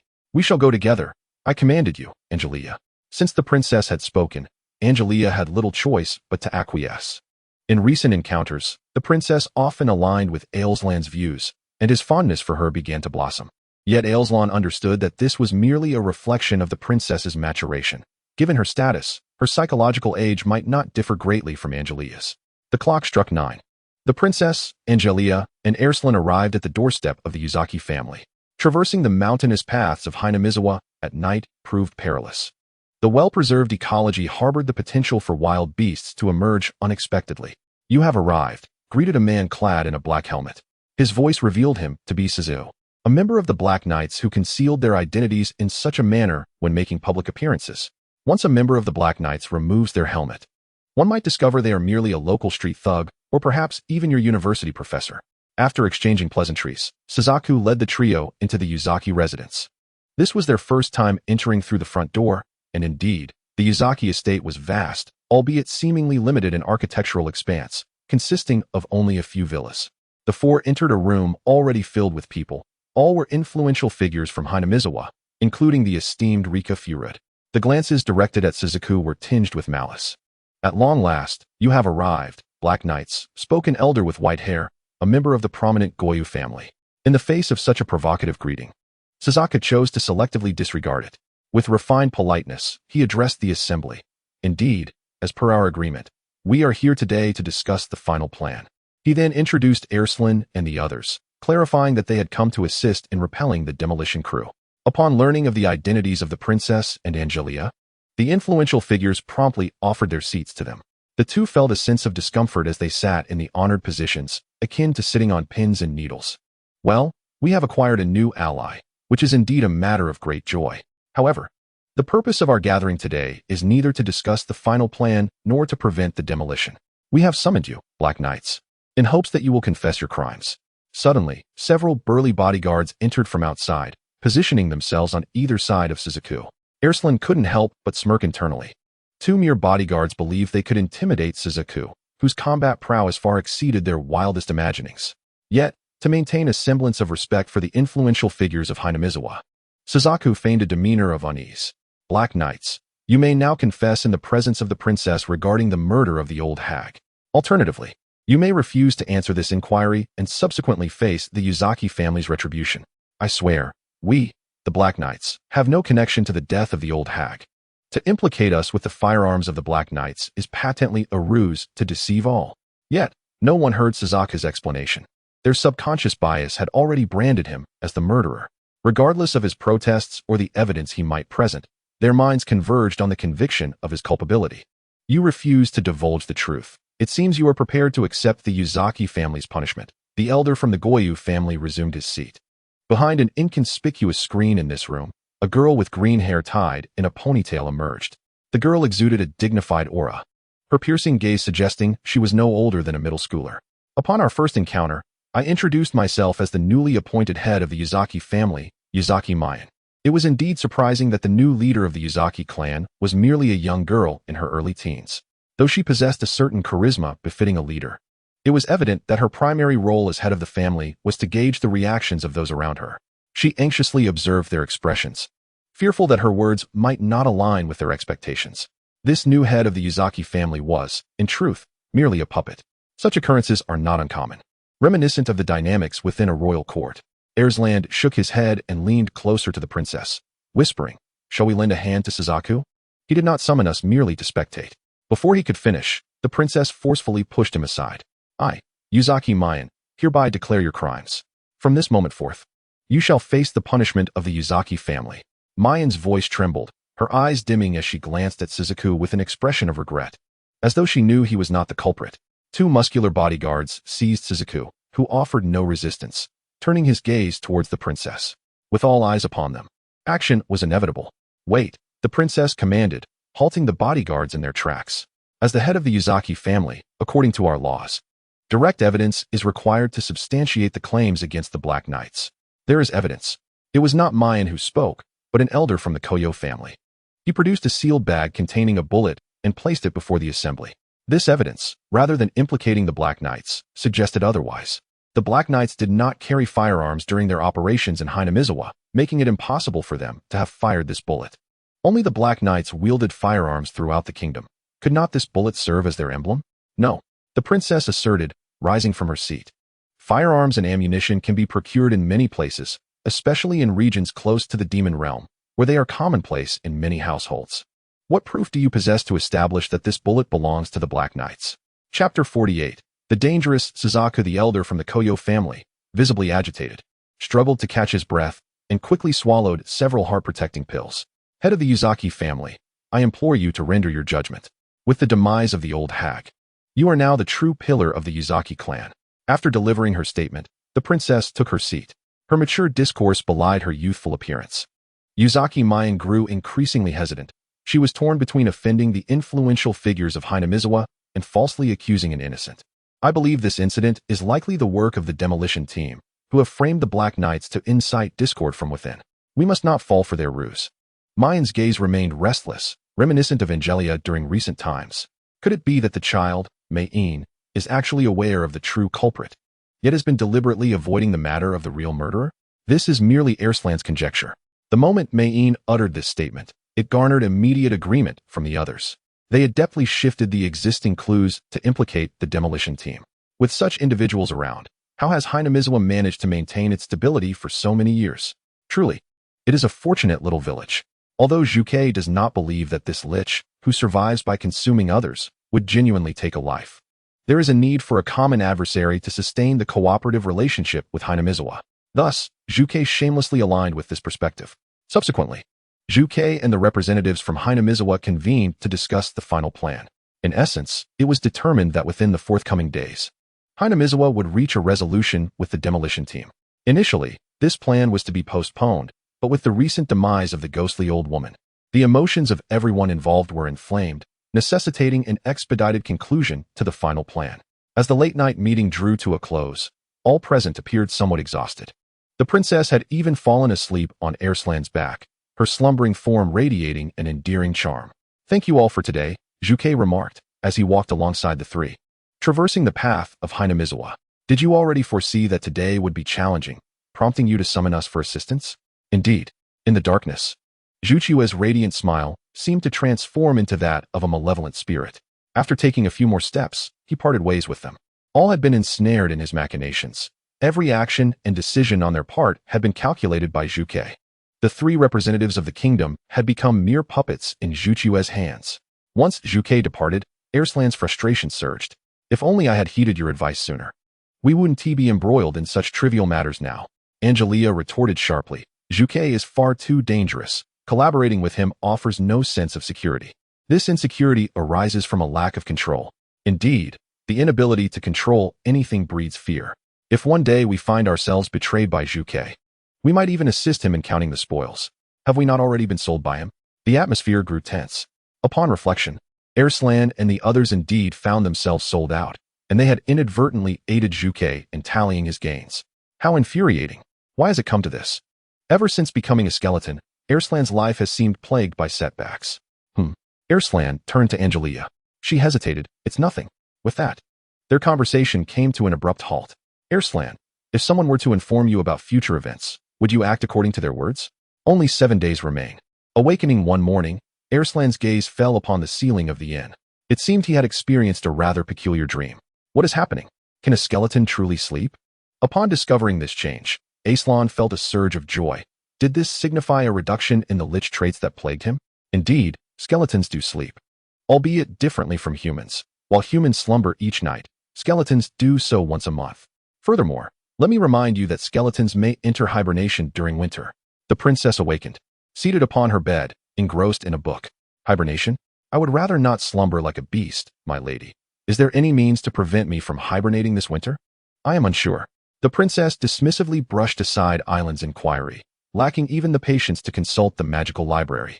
What of Angelica? She is bathing. Would you care to join her? The princess cast a mischievous glance at Alslan. No, I harbor no interest in the physique of mature women.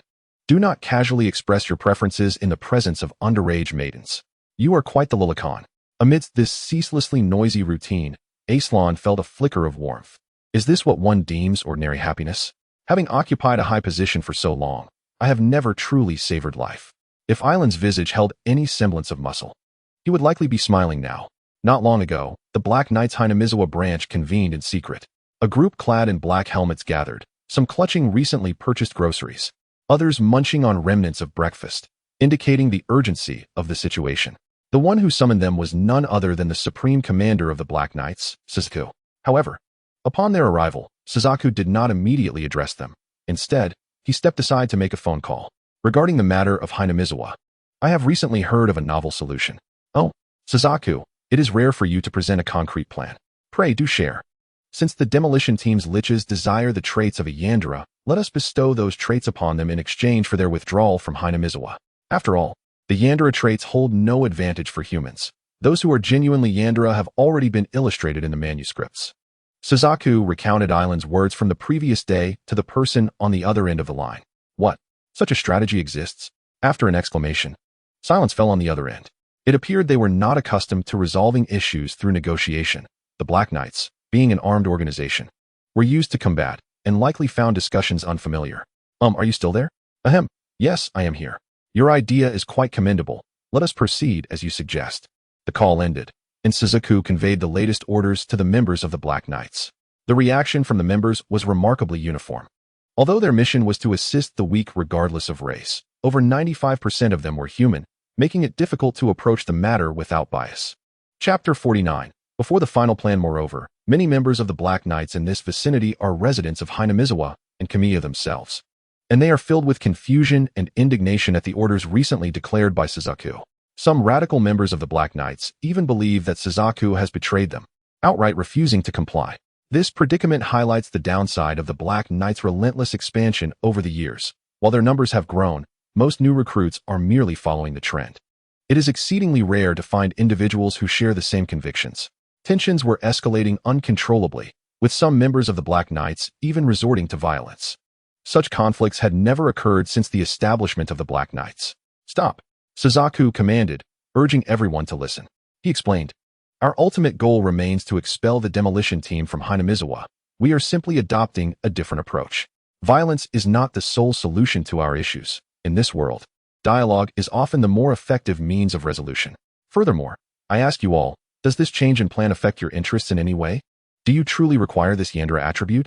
Silence enveloped the crowd. They were well aware that this would not harm their interests. Although their interests remained intact, they felt that the Black Knights were not as they had envisioned. The Black Knights they had heard of were known for their fierce confrontations. Yet now they were resorting to negotiations to resolve issues, leaving them with a sense of having been deceived. Mainstream media, of course, only reports on significant events that require forceful resolution. Who would pay attention to articles about matters that could be settled through negotiation? You have not been deceived. You have merely glimpsed the truth. The reality is as such. No job offers daily excitement. Life itself can be exceedingly mundane. Nods of agreement spread through the crowd. Suzaku's words rekindled the unity of the Black Knights. Tonight, we shall launch a surprise attack on the demolition team's headquarters. Prepare your garlic, salt, yellow paper, Buddha statues, and silver. We will negotiate with them together. All right. With that, Suzaku approached Alslan and conveyed the events that had transpired and the plan for the night to the trio. The princess, upon hearing the mention of garlic, salt, yellow paper, Buddha statues, and silver, burst into laughter, collapsing onto the bed, unable to speak. What is the matter? Shouldn't we use these items against the lich? Alslan remarked seriously, patting Suzaku on the shoulder. We are going to confront a lich, not exorcise spirits. Let us not confuse the timelines. It seemed that Suzaku had never battled a lich before. After all, the Black Knights were an organization focused on civil strife among humans. Just then, Angelica emerged from the bathroom, clad in armor, having entered in the same attire. Angelica, come here quickly. I need to tell you what Suzaku just said. The princess summoned Angelica, who promptly collapsed onto the bed in laughter. The two girls giggling uncontrollably until they nearly doubled over. Witnessing Angelica's mirth brought joy to Alslan's heart. She fervently wished that Angelica could alleviate some of her internal burdens through her laughter. The most unfortunate among them was Juke, whose face flushed with embarrassment, forced to chuckle awkwardly from the sidelines. After some time, the princess and Angelica finally composed themselves, allowing Juchue's discussion to proceed. This evening, we are poised to execute our final plan. Barring any unforeseen circumstances, we shall resolve this matter tonight. Should negotiations falter, we are prepared to resort to force. The Lich's demolition crew holds no authority to dismantle human lands. My lady princess, will you join us? Juchue's gaze was fixed intently on the princess. Only after the princess nodded vigorously did Juke feel reassured enough to depart. It appeared that Juke, much like Alslan, had also set her sights on the princess's remarkable abilities. Juke's visit today had left Alslan feeling somewhat disgruntled. Aside from their earlier bout of laughter, Juke had maintained control of the conversation, despite their trio. Although they were 3 in number, they had yet to propose any terms. Even the timing of their evening's actions rested solely in Juchue's hands. According to her, a member of the Black Knight Order would arrive to transport them, at which point they would learn the specifics of their undertaking. During the day, the 3 ventured back to Hinamizawa. The atmosphere there was even more somber than the previous day. They learned from the villagers that someone had gone missing. It was not the nurse, but rather a bodyguard from the Yuzuki family named Kasai, who had vanished along with his firearm. Upon hearing this news, the trio immediately recalled the curse of Hinamizawa. Following the last dam conflict, it had become a grim tradition that every year after the Cotton Flow Festival, one person would die and another would go missing. This day was particularly unusual, with 2 deaths and 2 disappearances reported. Reflecting on Hinamizawa's eerie nature sent chills down their spines, as such supernatural occurrences remained unsolved. Just as they were grappling with their unease, a purple-haired girl appeared before them. You were the ones who encountered Rika last night, she said, greeting them respectfully before quickly becoming familiar with the princess. To the point where it seemed that Rika was the one taking the initiative, leaving the princess somewhat flustered. I truly didn't expect you to be a princess. Compared to your status, my identity as a shrine maiden seems rather insignificant, Rika remarked. Oh, no. In Hinamizawa, your status is far more important, the princess replied awkwardly, caught off guard by Rika's boldness. By the way, what are your thoughts on the old hag's incident?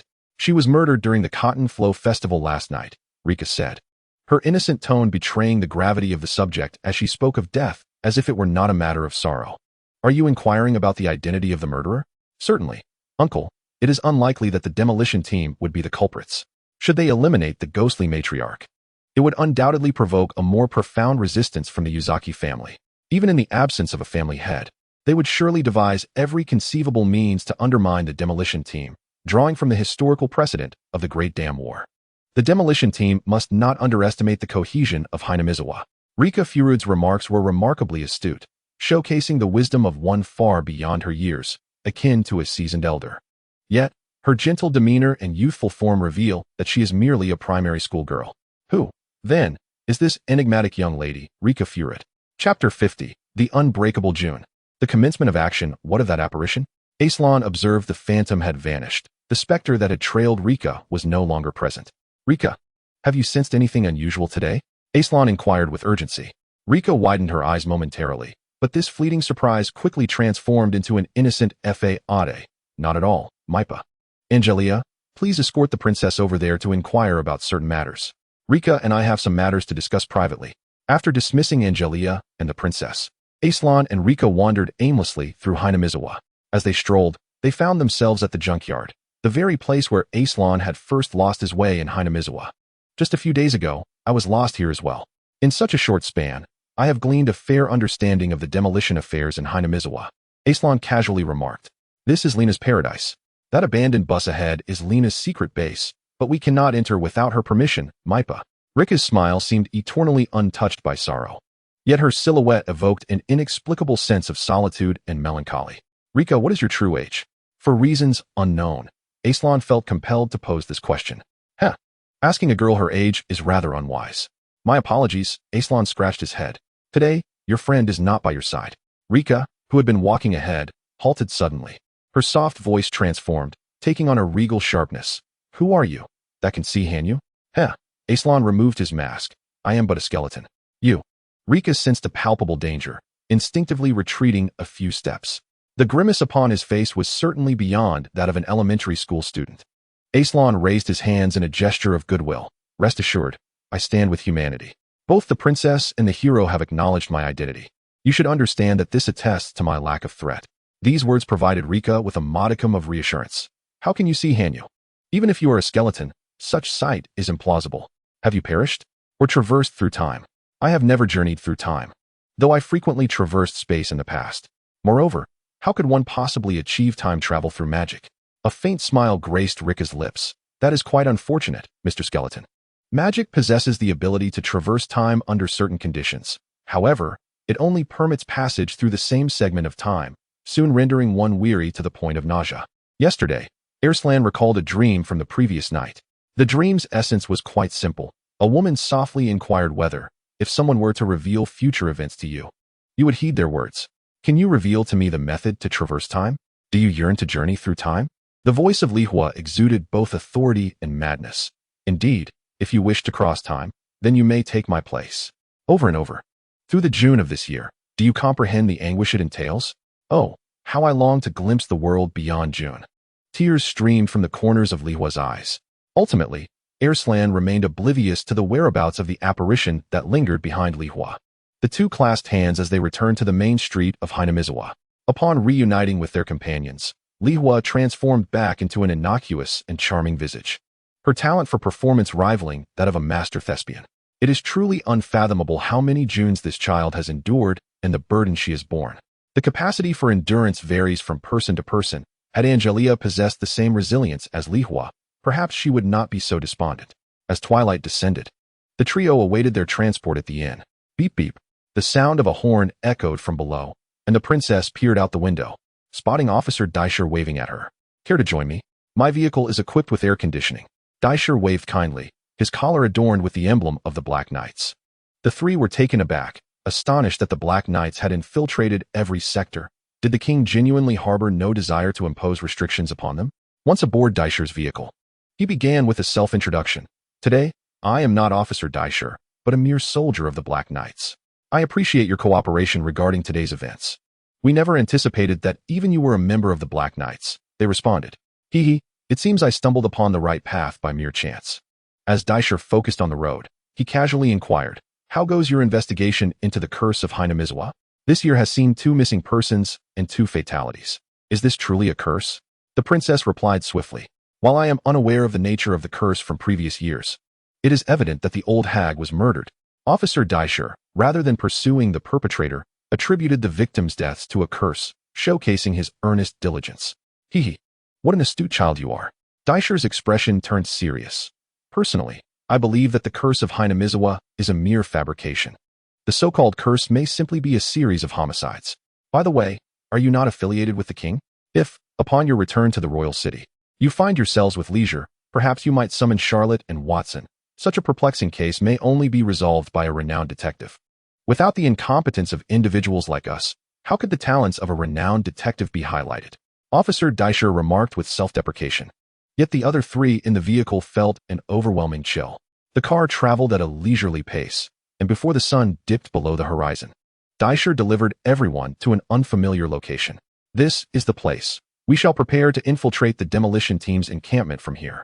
Daisher exited the vehicle, casually retrieving a black cloak from the trunk and donning a matching helmet. It appeared that the Order of the Black Knights was indeed composed of such amateur personnel. Upon their arrival, Juke promptly approached to greet everyone. Juke displayed a humble demeanor, showing particular respect to the princess among the trio. According to Juke, the task of negotiating with the demolition team would be entrusted entirely to the princess.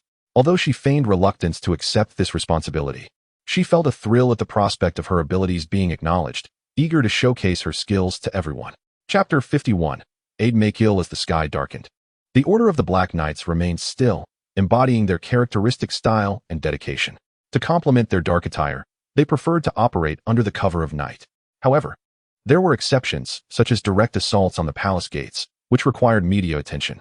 The demolition team's base was not far from their location, predominantly consisting of individuals residing in 6 yuan-a-day containers, a stark contrast to the financial standing of the Black Knights. Despite having the means to negotiate openly with the demolition team, the Black Knights opted to first infiltrate the site, seeking an opportunity for negotiation later on. What a convoluted organization. Their actions resembled mere theatrics. Angelica voiced the sentiments of many. This is all for show. The Black Knights had gradually evolved into the world's largest grassroots organization through a blend of performance and combat. Alslan gently tapped Angelica on the head, yet her gaze revealed something unusual. May I have a word? Angelica pulled Alslan aside. Do you remember our initial plan? The one to assist the princess in correcting her orientation? Yes, I recall. Now, can we proceed with that plan? What I mean is, I will aid you in winning over the princess. You and she are a match made in heaven, and I will support you. From now on, please treat me with indifference. Do not show me any kindness.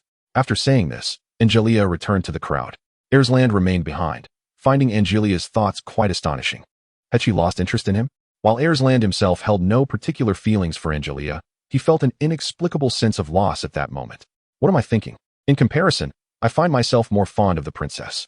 Now that Angelica is willing to assist me in winning her favor, it seems to be a fortuitous circumstance. It appears that not long ago, someone also mentioned a certain number 2.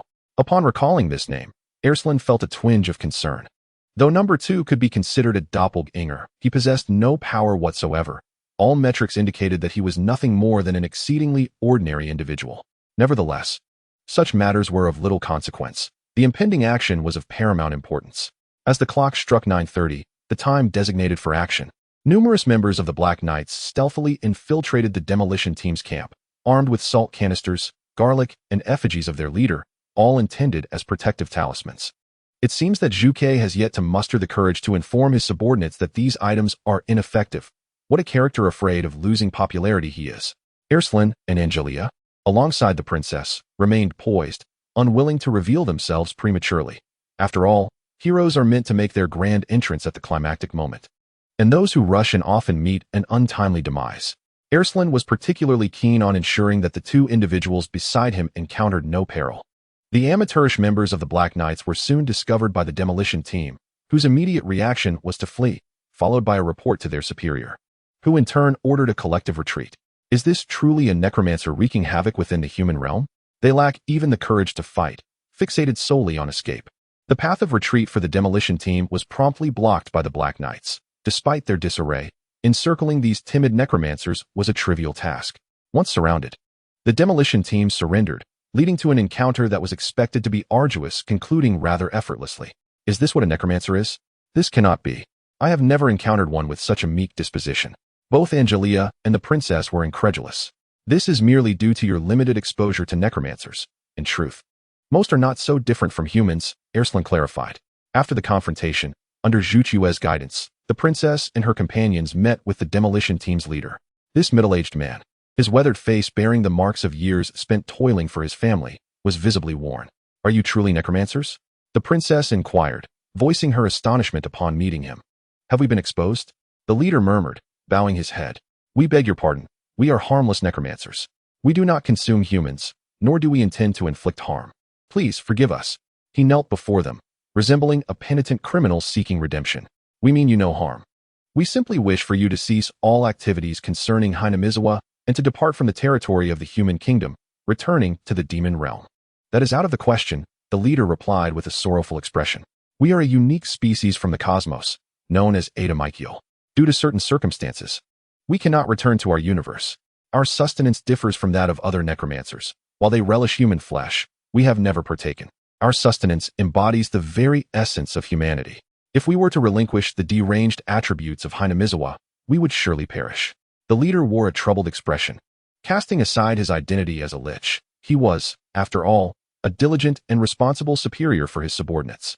"You seek the deranged attributes, do you not? Since you desire them, take them all. These attributes hold no significance for humanity anyway." The princess then proceeded to stipulate conditions. "However, you must not lay a hand on Hinamizawa. You may only take the deranged attributes prior to the demolition. Though their quality may be somewhat lacking, they can still satiate our hunger. We extend our heartfelt gratitude to you, humans."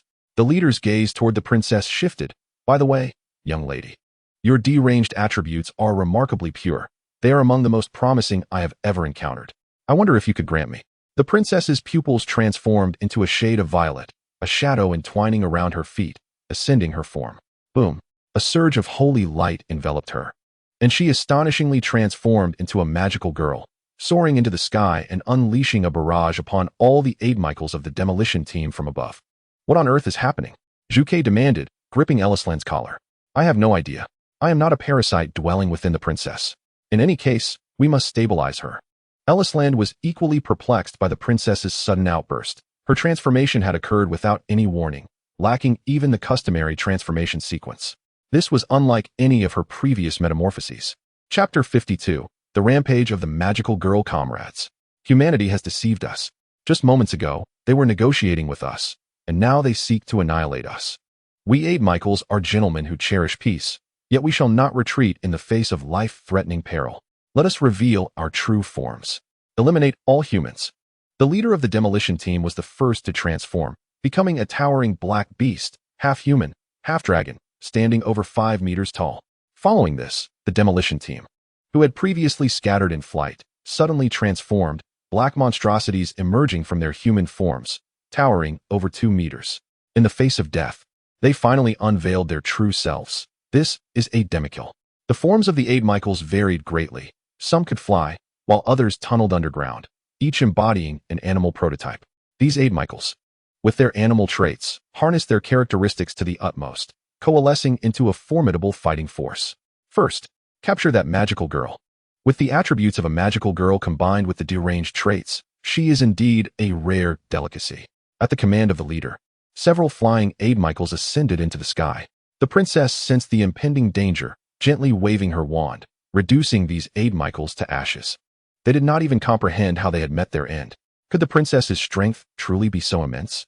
Angelica struggled against the onslaught of the aid Michaels, finding it exceedingly taxing to contend with just 2 of them. No, it is not the princess's strength that poses the greatest threat, but rather that of QB. Alslan gazed anxiously at the princess in the sky, recognizing that the QB in her hand was the most formidable danger of this undertaking. Once a shield of Alslan, this blessed artifact was imbued with unparalleled magical power. After Alslan's defeat, the shield, along with the demon-slaying sword, was reclaimed by the kingdom. The demon-slaying sword, symbolizing physical strength and swordsmanship, was entrusted to Angelica, while the shield, representing spiritual strength and magic, was transformed into the magical creature QB by the alchemist Stuck. Subsequently, QB became the princess's familiar. This revelation elucidates the truth behind the princess's transformation into a magical girl. Her metamorphosis is reliant upon QB, the very source of her power, intertwining the essence of both the magical girl and QB's might. QB's most troubling aspect lies not in his boundless magical energy, but in his direct access to the repository of magical tomes. This repository encompasses all written knowledge, from historical accounts and spells to treaties, literature, and every recorded piece of wisdom. The ability of QB to access this vast compendium signifies that he possesses the entirety of the world's knowledge and mastery over all forms of magic. Angelica, delegate the task of confronting the Ada Michael to the Black Knights. We have a far more pressing mission at hand. We must thwart the princess's actions. After assisting Angelica in dispatching 2 Ada Michael, Alslan pulled her aside. I shall channel all my magical energy into the demon-slaying sword. You must soar into the heavens and unleash your most powerful attack upon the princess. Do not fear for her safety. The current princess is far more formidable than we can fathom. Upon hearing Alslan's words, Angelica nodded, albeit with a hint of skepticism.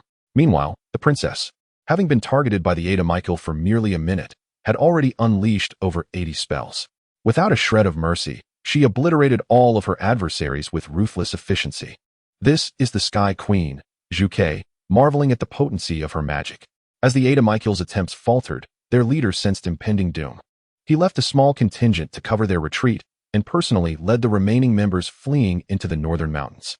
Observing this, the princess remained unfazed, effortlessly casting a magic projectile towards the northern woods. The projectile struck with tremendous force, leveling the dense forest in an instant. The leader's face contorted with despair. Is escape beyond our grasp? If so, I shall take matters into my own hands. He ascended into the sky, charging towards the princess. Yet, she merely raised her wand to effortlessly deflect all his assaults. Her derisive smile mocked the frailty of the Ada Michael clan. Pointing the tip of her wand at the leader, the gem atop it radiated a blinding violet light. Once this strike lands, the fate of Etimical shall be sealed. Holy light shattering slash. At this critical moment, a blade extending a full 40 meters cleaved down upon the princess's shoulder from behind, reducing the strap on her shoulder to mere ashes and interrupting her incantation. The assailant was none other than Angelica, who stood upon the nimbus. Fear not, my princess, for QB was once a shield, and shields are meant for defense. The princess spoke, her tone seemingly adopting the identity of QB. As Alslan had accurately predicted, this sentient magical being would indeed betray its master. Angelica intensified her grip. Seizing the opportunity, the commander dashed towards the princess with fervor. I shall strip you of your magical girl attributes and your Yandere essence. Once you are devoid of your magical girl traits, you will revert to being an ordinary child. The hero found himself besieged, surrounded by foes. As their blades pierced his form, he faced them with composure, igniting himself with sacred flames. Determined to perish alongside the monstrous adversaries, the princess completed her chant. Boom, boom, boom. The celestial princess transformed into an expanding fireball, repelling Angelica's assault and engulfing both Angelica and Etimical. What? Such legendary magic was wielded with such ease. Angelica raised the demon-breaking sword high. It morphed into a barrier, shielding her from harm. Yet, Etimical was not as fortunate. The fireball scorched his limbs, and he barely escaped with his life through sheer willpower. Even the mightiest forces combined could not withstand the magical girl Alice. She stood tall, exuding a presence reminiscent of the valiant Alslan in his prime. What is happening? The members of the Black Knight Order were left in stunned silence, their swords lowered. With a teammate like the princess, the absence of the Black Knight Order would not hinder the swift defeat of Etimical. Chapter 53, The Shadow Behind the Scenes. QB, the vermilion bird of the Black Knight Order, was utterly captivated. What is this? First, a sudden attack, and now the complete annihilation of Etimical. This is sheer bullying from a position of power. How can we, the Black Knight Order, stand idly by? Amidst the chaos, the vermilion bird rallied the remaining members of the Black Knight Order, commanding them to assist the surviving Etimical in his escape. Though some were reluctant, they acted in accordance with the vermilion bird's conviction. Coughing, Alslan emerged from the woods, having just transferred all his magical energy to Angelica, now rendered exceedingly vulnerable. What do you mean by this? Without hesitation, the vermilion bird approached and struck Alslan with 2 punches. Stop. The princess is currently being held captive by a magical being. We must unite to expel this entity from her. Why should I trust you? Zhuke delivered a powerful kick to Alslan, the immense force of which shattered 2 ribs. You need not take my word for it, but trust your own eyes. We are both exerting our utmost to impede the princess. You cannot possibly overlook that. Zhuke pondered for a moment, then grasped Alslan firmly. What shall we do now? I am uncertain, yet one thing is clear. We must first restrain the princess. Bring your mech forth and launch the most ferocious assault against her. Do not hesitate. The current strength of the princess is merely about 10% of my peak prowess, a force beyond the capacity of this world to withstand. Alslan's expression darkened. Should the princess so desire, she could obliterate this realm. Juke did not dismiss Alslan's words as mere alarmism. The ability to effortlessly alter the landscape with a mere magical projectile is indeed terrifying. Even if she could not annihilate the world, destroying a place like Chijian's would surely be as simple as breathing. I understand now. I shall pilot the mech to your aid. I entrust you with this task for the time being. Alslan nodded. He retrieved the 2 ribs that had been dislodged, reattaching one to his body while holding the other. He gazed at the rib in his hand, filled with a sense of longing. Is this sacrifice truly worthwhile for the sake of the princess? After years of navigating the world, I have never relinquished a part of my body for any cause. And even now, I find myself reluctant. Presently, Alslan no longer possesses the stature to command respect. Only the strong can claim victory without consequence. The weak must inevitably pay a price to triumph. In the sky, Angelica remained locked in a fierce standoff with the princess. Initially, she feared harming the princess. But that concern had dissipated. If she did not fight with all her might, she risked being slain by the princess. Angelica's performance in this battle could be deemed her finest yet, as her years of accumulated combat experience finally bore fruit. Every step she took was executed with precision. Against an ordinary foe, she would have secured victory long ago. However, her opponent was the infinitely powerful princess who toyed with Angelica, merely defending against her without any intention of genuinely attacking. Indeed, should the princess truly unleash her might, Angelica might not withstand even a single blow. This disparate treatment perplexed Angelica. Why was the princess so quick to strike against the Lich, yet so defensive when it came to her allies? Could it be that the princess retained some level of consciousness? Princess, can you hear me? Are you still able to control your own body? Angelica called out from a distance. Apologies, dear princess, but she is fatigued. At present, the princess's body is under my control, Chobai. Every action I take is with the princess's consent. She observes my every move from within this vessel. Angelica, do not hinder me. I merely seek to eliminate a few liches for the sake of humanity. I harbor goodwill towards both you and the Black Knight Order. The princess's voice carries a tone reminiscent of Cupid. How audacious it is to exploit one's own master's familiar. Return the body to her highness. Riding on the nimbus, Angelica charged once more towards the princess. The princess gently ensnared Angelica with magic, then floated before her. Since when have humans been unable to vanquish liches? These liches have brazenly intruded upon human territory, daring to usurp the princess's magical girl attributes. Has humanity's right to self-defense become a transgression? You are not human. Angelica broke free from the magical restraints. Her highness has always possessed a heart of tolerance towards foreign races, a concept that you, as a magical being, cannot comprehend. You call this tolerance? Nay, it is merely the princess's cowardice. Should such a timid princess ascend to the throne, the entire kingdom would fall under the dominion of the Sky Fleet and the Royal Guard. My actions merely serve to enlighten the princess on the nature of cruelty and subterfuge. Only a queen who embodies both ruthlessness and cunning can steadfastly maintain her throne. If the princess cannot secure her position, the world shall be annihilated by the Sky Fleet and the Royal Guard. The visage of Cupid within the princess contorted with rage. Her body had been thoroughly dominated by this magical entity. The sound of engines approached, as Juke piloted her mech to the scene. Excellent. A slight sense of relief washed over Angelica. Once this epic-defying weapon made its appearance, there might just be an opportunity to subdue the princess. Epic-defying weapon? I now possess powers that transcend this realm. The princess underwent a transformation, her appearance shifting from that of a 12-year-old girl to resembling a young man. Boom. A missile was launched from the mech, but the princess effortlessly deflected it with one hand, sending it hurtling back towards Juchue's mech. Fortunately, Juchue's piloting skills were exceptional, allowing her to evade the rebounding missile and maintain a standoff with the princess. Bullets rained down from the mech towards the princess, and despite her boundless magical energy, she began to struggle for breath. Seizing the moment, Juke unleashed 4 missiles in rapid succession. Angelica too unleashed a holy light burst attack upon the princess. Boom. Their attack struck the princess with unwavering precision. This marked the first time the princess had been hit since her transformation.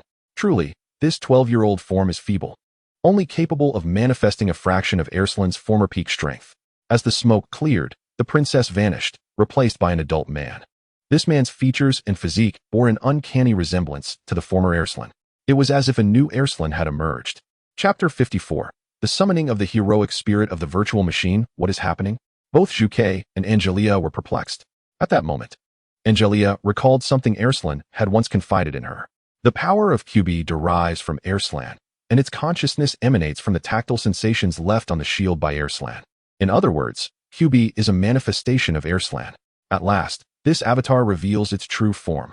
The magic circle has been meticulously drawn, while chaos raged in the heavens. Alslan took a moment to seclude himself and inscribe the magic circle. Little did I know that one day I would utilize my own bones as a sacred relic. What class might I embody? Observing the intricately complex magic circle on the ground, Alslan conducted a thorough inspection of the necessary elements. The time illusion magic circle is complete. The sand table magic circle is complete. The summoning magic circle is complete. The sacrificial magic circle is complete. Finally, the termination magic circle is complete. We are now ready to commence the summoning. The spirit summoning ritual. Presently, Alslan intends to employ the legendary summoning rite of the Holy Grail War, which is said to summon all heroic spirits from the past, present, and future. Alslan, in his self-admiring manner, believes that his time as a hero has earned him the right to become a heroic spirit, and thus he resolves to take a gamble by summoning his future heroic spirit. This ritual lacks universal applicability and can only be performed at specific times and places. Theoretically, it is impossible to execute this magic at the current time and location. To facilitate the successful use of this magic, Alslan created a virtual magical space with the sand table magic circle, altering the nominal time within this virtual realm using the time illusion magic. Consequently, the spirit summoning ritual can now operate within this virtual machine. Placing his rib in the center of the magic circle, Alslan began to chant. The incantation flowed from his lips, and the magic circle responded. In the center of the circle, a phantasmal figure emerged, shifting from ethereal to corporeal, gradually transforming into Alslan's former self. Now is the moment. Activate the termination magic circle. The magic circle inscribed at the outer edge began to spin wildly, and Alslan ceased his chanting to synchronize with the termination magic. Moments later, the summoning magic was forcibly interrupted. I do not require a conscious heroic spirit. Merely the body of the spirit will suffice. Now, the sacrificial magic circle activates, binding the heroic spirit as an offering to my form. Alslan stepped into the magic circle, merging with the unconscious body of the heroic spirit. The two entities fused, and soon the heroic Alslan opened his eyes. I cannot shake the sensation of recalling the past. Alslan gazed at his robust hands. Since becoming a skeleton, he had never experienced the exhilarating rush of power coursing through his body. Due to the nature of the magic operating within the virtual machine environment, it can only be sustained in the real world for 10 minutes. Yet even a minute suffices. The heroic spirit can exhibit 40% of my strength. It seems I am once again invincible in this realm. With a gentle lift of his foot, Alslan charged into the sky. Be advised, this is no magic, but merely the force of reaction. In the very spot where Alslan stood, a gaping chasm exceeding 50 meters in depth has emerged. Soaring into the sky, the princess, possessed by QB, immediately launched an assault against Alslan. Truly, my doppelganger, capable of wielding such formidable power through the vessel of a 12-year-old girl. However, your reckless abandon has reached its zenith. I shall rescue my princess. Alslan braved all of QB's attacks, sustaining not a scratch. Summoning the heroic spirit and then embodying it within oneself? Do not presume I am unaware of your tricks.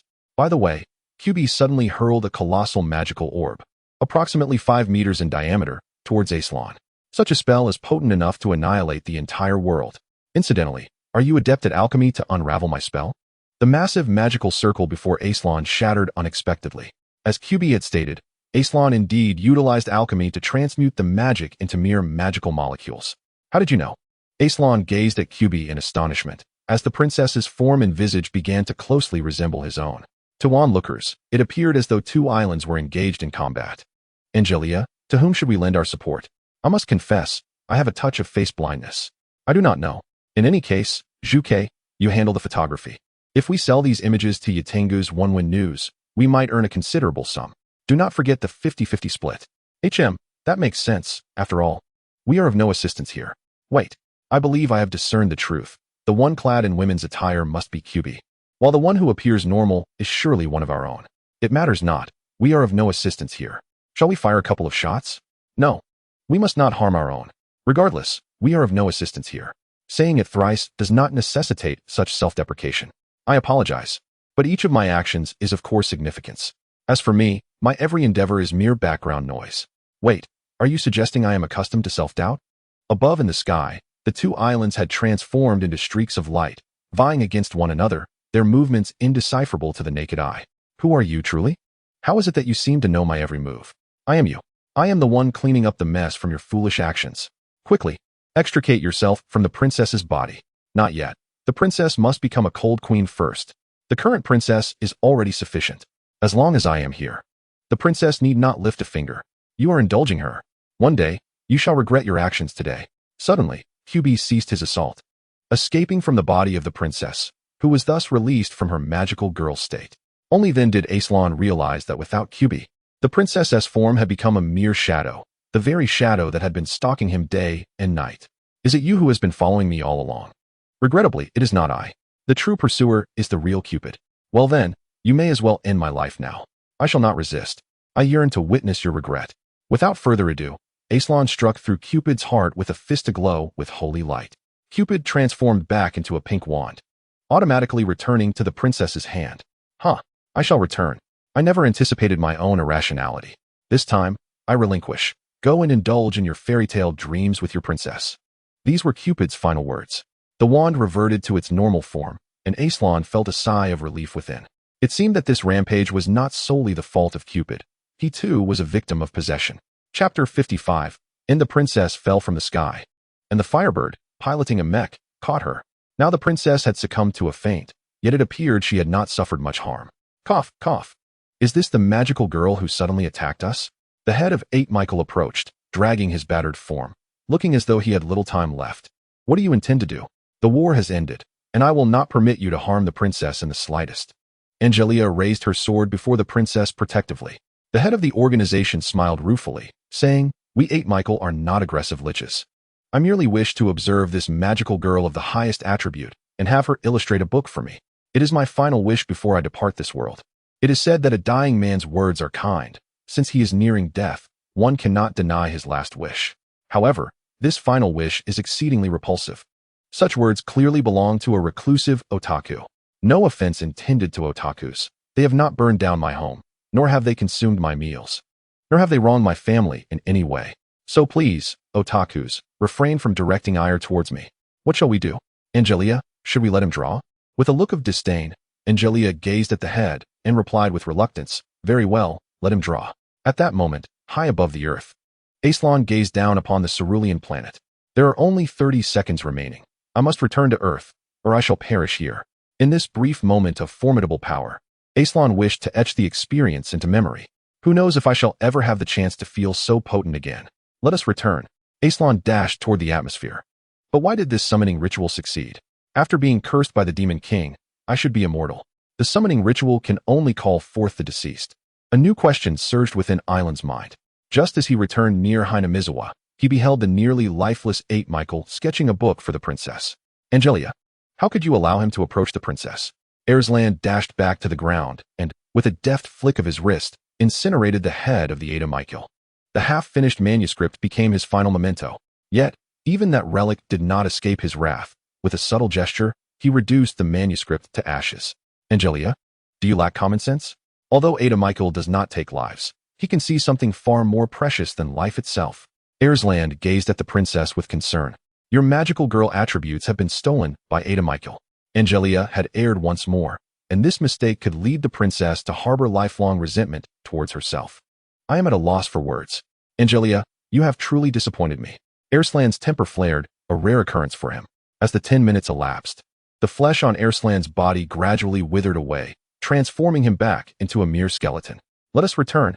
Our business here is concluded. Hinamizawa shall no longer be troubled by the demolition squad.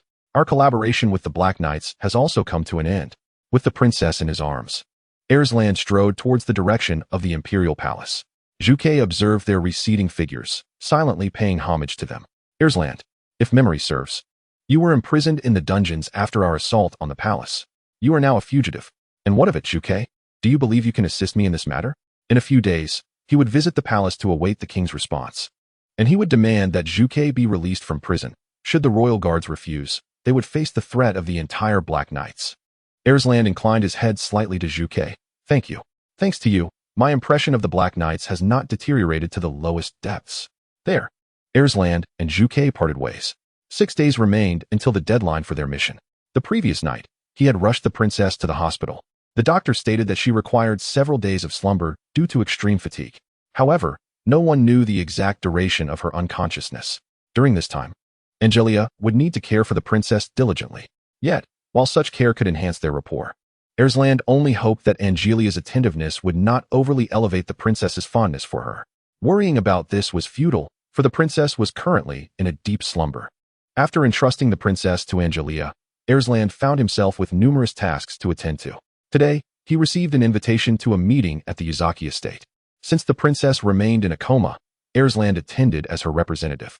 Juke, Rika, and Yuzaki Mayan were also present at this gathering. We extend our heartfelt gratitude to the Black Knights and the kingdom for alleviating the crisis of demolition. Should the Black Knights require our assistance in the future, do not hesitate to ask. The Yuzaki family and the Hinamizawa representatives expressed their sentiments, culminating in a harmonious resolution. Certainly, in the end, the demise of the witch was attributed to a Demon-Cleaver. After all, a Demon-Cleaver is on the verge of extinction. Even if he were to take the blame, no one would rise to defend him. After the meeting concluded, Alslan encountered Rika at the entrance of the Yuzaki residence. Rika, do you genuinely believe that the witch was slain by the lich? What harm is there in that? Rika smiled as she replied to Alslan. Even if the true culprit is found, there will inevitably be misfortune, will there not? There is a saying in Saudi Arabia. Forgive me, but I believe things are rather well as they are. Even without discovering the true perpetrator, Hinamizawa can continue to thrive peacefully. Each time Alslan gazed upon Rika's innocent and carefree visage, he felt a sense of healing envelop him. Your friend arrived promptly today. Indeed. You seem to have a question lingering in your mind. Rika wore a cheerful expression. Beside her, a faint apparition materialized into a corporeal form. The little girl appeared much shyer than Rika. Yuri is merely a few thousand years old. She is still quite young. Nice to meet you. I am Yuri, she said, shyly hiding behind Rika, seemingly intimidated by Alslan. Is this the true form of Yuri? Alslan found it somewhat hard to believe, from Rika's prior descriptions. He had imagined Yuri to be a mature woman. Chapter 56. Time is not a barrier of magic. Hello, I am Alslan. I have heard from Rika that you are a grand sorceress who wields control over time. Yuri lowered her head bashfully. Oh no, that is quite the exaggeration. Are you here to inquire about time magic, perhaps to learn such sorcery? No, I do not wish to learn time magic. It is ultimately incompatible with this world. Such magic ought not to exist here. Time magic threatens to undermine the very foundations of this realm. Alslan spoke candidly, yet his heart harbored a keen interest in such sorcery. Hearing Alslan's response, Yuri chuckled softly. You may be correct, but when one finds themselves at a dead end, they might indeed resort to the power of time magic. If possible, I hope you will visit Hinamizawa again after June. I would like for us to meet once more. Indeed, Yuri's form gradually began to fade. By the way, if you wish to restore the princess's magical girl attributes, you can seek out the 3 sacred treasures of Hinamizawa and then proceed to the ritual hall behind the Furukawa shrine. As soon as she finished speaking, Yuri transformed back into an apparition. It seemed that materializing was quite challenging for her. Rika, what are the 3 sacred treasures? Well, they are the baseball bat belonging to Hojo Gosher, the machete of Ryugu Rina, and the stun gun of Sanazuki Mayan. Those should be the 3. Rika replied earnestly to Alslan's inquiry. If you wish to gather them, I can assist you, as these 3 items are currently possessed by my friends. Thank you very much. Alslan expressed his heartfelt gratitude to Rika. Once the princess awakens, come find me at the Furukawa shrine. I shall aid the princess in reclaiming her magical girl essence. Upon returning to the inn, Angelica remained vigilantly stationed at the princess's bedside. I am sorry. This time it was I who shattered the princess's life. After a night had passed, Alslan's anger had dissipated. Do not dwell too much on such matters. As long as I am here, I shall certainly protect you. With these words, Alslan settled beside Angelica. Angelica abruptly pushed Alslan away, exclaiming, I have already told you, do not provoke me. You should focus on enhancing your rapport with the princess. I apologize, I may have overstepped. Angelica, do you believe in the existence of prophecies? Last night, I encountered one. What a coincidence, Alslan. I too experienced something akin to prophetic knowledge. It was a terrifying sensation, as though someone possessed foreknowledge of events yet to unfold. Alslan observed Angelica's melancholic profile and sighed. Indeed, you are concealing something from me. If you choose not to disclose it, I shall not press you. Thank you. By the way, Angelica, I have come to learn that temporal magic exists. Time is not a barrier to the magic of this world. As they delved into this topic, a chill ran down their spines. The dread of unknown magic once again engulfed their hearts. In the evening, Alslan sat on the rooftop, gazing at the descending sun. It had been a long time since he had experienced such leisurely moments. Who could it be? This time, Cupid had been possessed. Surely someone has set their sights on the princess. What manner of individual would target the princess? Moreover, why had the magical entity stalking me not yet vanished? Alslan had long sensed a shadow lurking behind him. He had assumed that vanquishing the malevolent spirit that had possessed Cupid would cause the stalker to dissipate. Yet, to his dismay, the stalker had only intensified its pursuit. The greater concern was not the stalker itself, but rather the motives of those who had set their sights on the princess. Power, fame, wealth, or perhaps something else entirely. The malevolent spirit that possessed Cupid had solely focused on attacking the lich and had not harmed anyone else. What purpose would it serve to eradicate the lich using the princess's hand? Exhausted in body and spirit, Alslan sighed deeply. It appeared that he could no longer afford to muddle through by ineffectively instructing Angelica. Her talent was promising, and it was imperative to expedite her transformation into a formidable force. Alslan, the princess has awakened. Angelica's shrill cry resonated even on the rooftop. Clear as day to Alslan. What a foolish woman. Was she so eager for others to know that the princess was present? Alslan rose and strode back to the room. The princess had just awakened, yet she appeared vibrant and full of energy, embodying the essence of a spirited young woman. Alslan, you have come. What transpired last night? I find myself struggling to recall. Did my negotiation skills play a decisive role? The innocent and carefree expression on her face suggested that the princess was blissfully unaware of her own reckless behavior the previous night. Last night, Your Highness, you indeed played a decisive role. Angelica's voice dwindled to a mere whisper, barely audible like a mosquito, although it was in the realm of violence that you made a significant impact. Alslan interrupted Angelica, emphasizing the importance of confirming the present over dwelling on past events. Your Highness, can you transform now? Transform? Alslan, you pervert. A lowly enthusiast. You expect me to don that shameful magical girl outfit right after waking up? Truly, you are a beast that thinks with only half a mind. The familiar insults from the princess excited Alslan.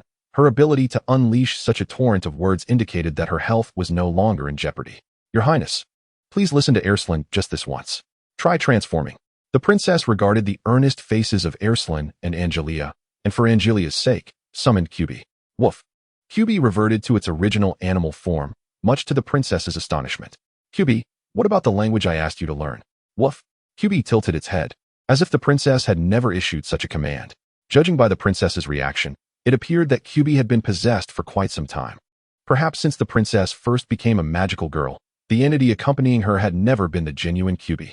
Alslan and Angelica exchanged anxious glances, while the princess fidgeted with Cupid, feeling increasingly uncomfortable. All right, I understand.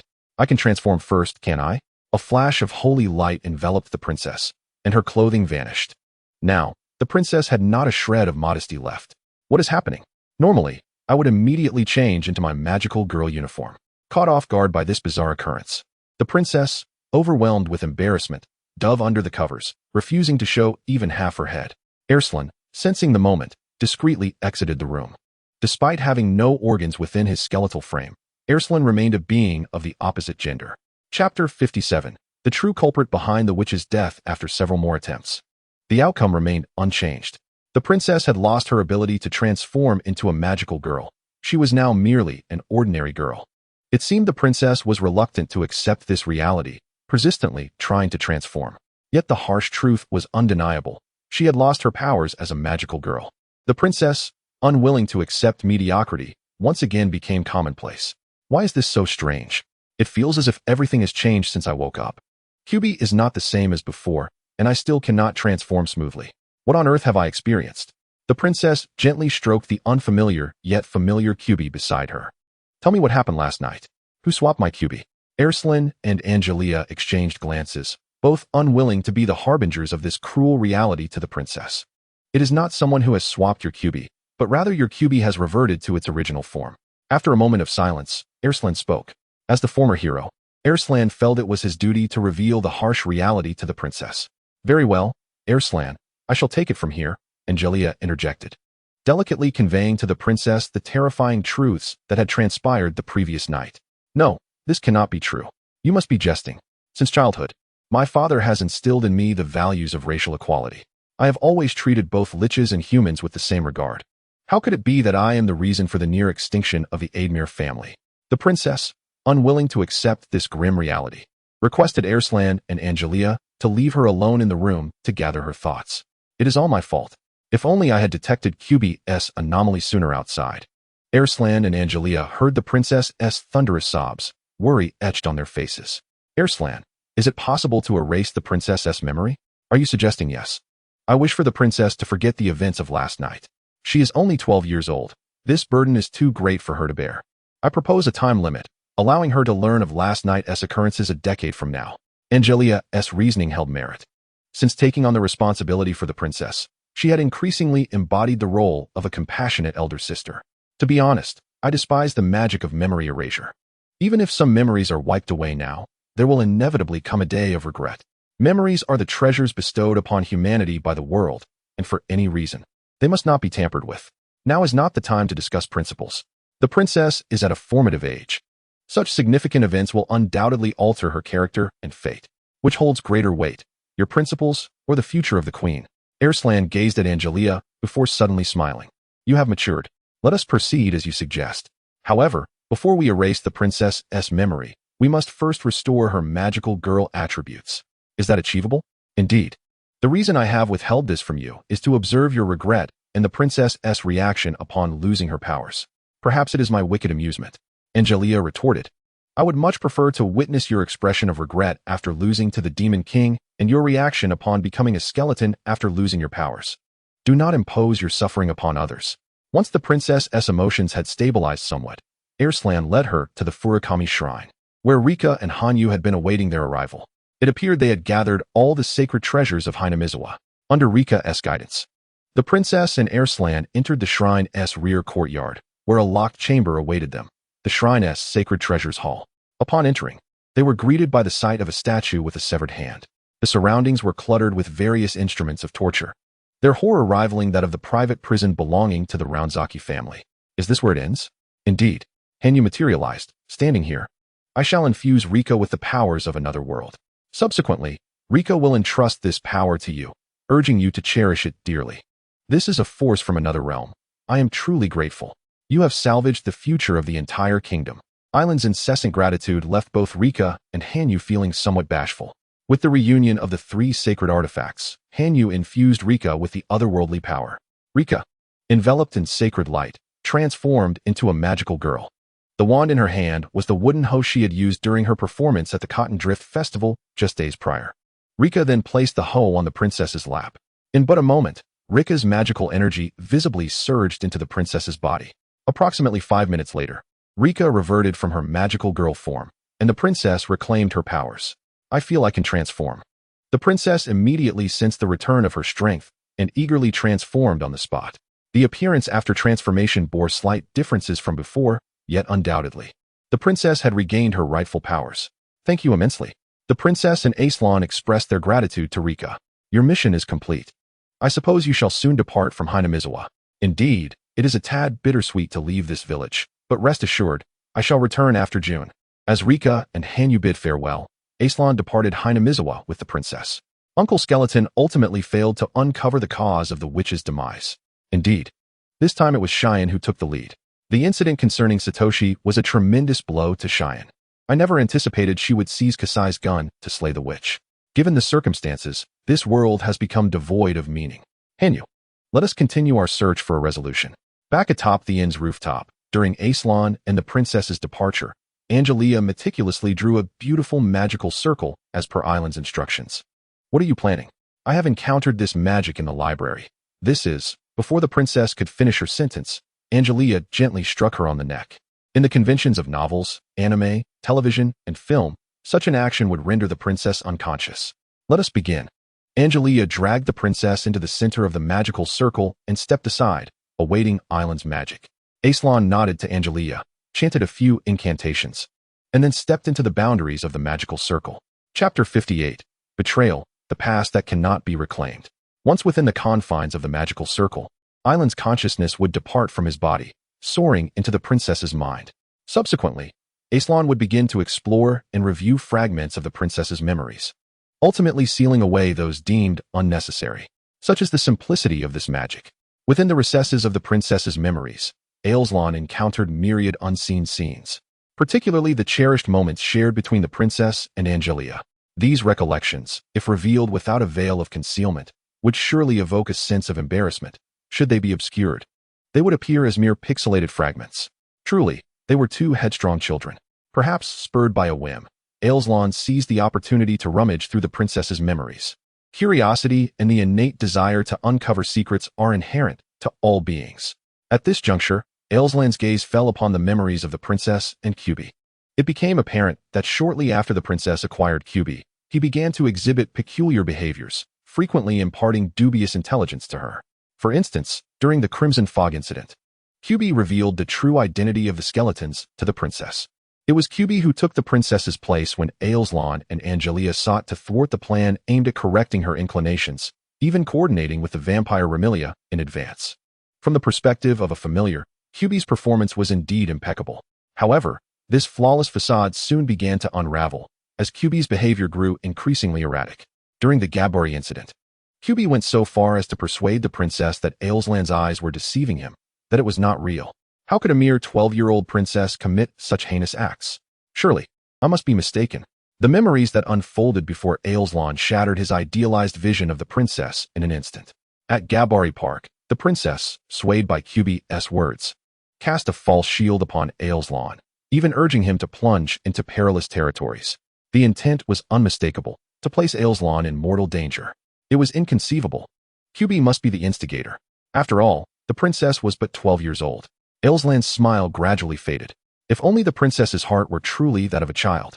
The princess was a precocious young woman, endowed with remarkable intellect, having inherited her father's cunning and wisdom. Often, she feigned childishness to elicit Angelica's affection. Stripped of this facade, she could be viewed as a reliable ally, akin to an adult. Cubi may merely be a catalyst, revealing the princess's true desires. The truth was clear. For the sake of love, the princess had betrayed me. Alslan closed his eyes, wishing fervently for the magic to erase his memories. He fled the princess's memory space in a state of panic, forgetting even the thought of erasing memories. Is it done? Angelica inquired as Alslan emerged. No.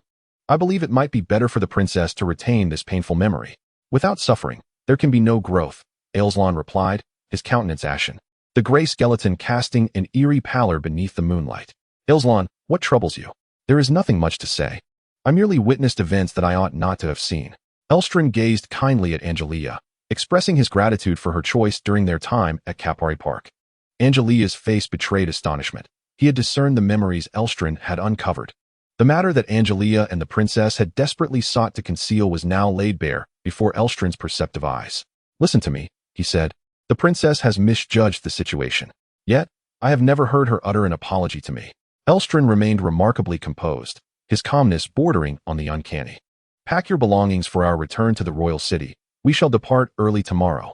By the way, Angelica, let us be together.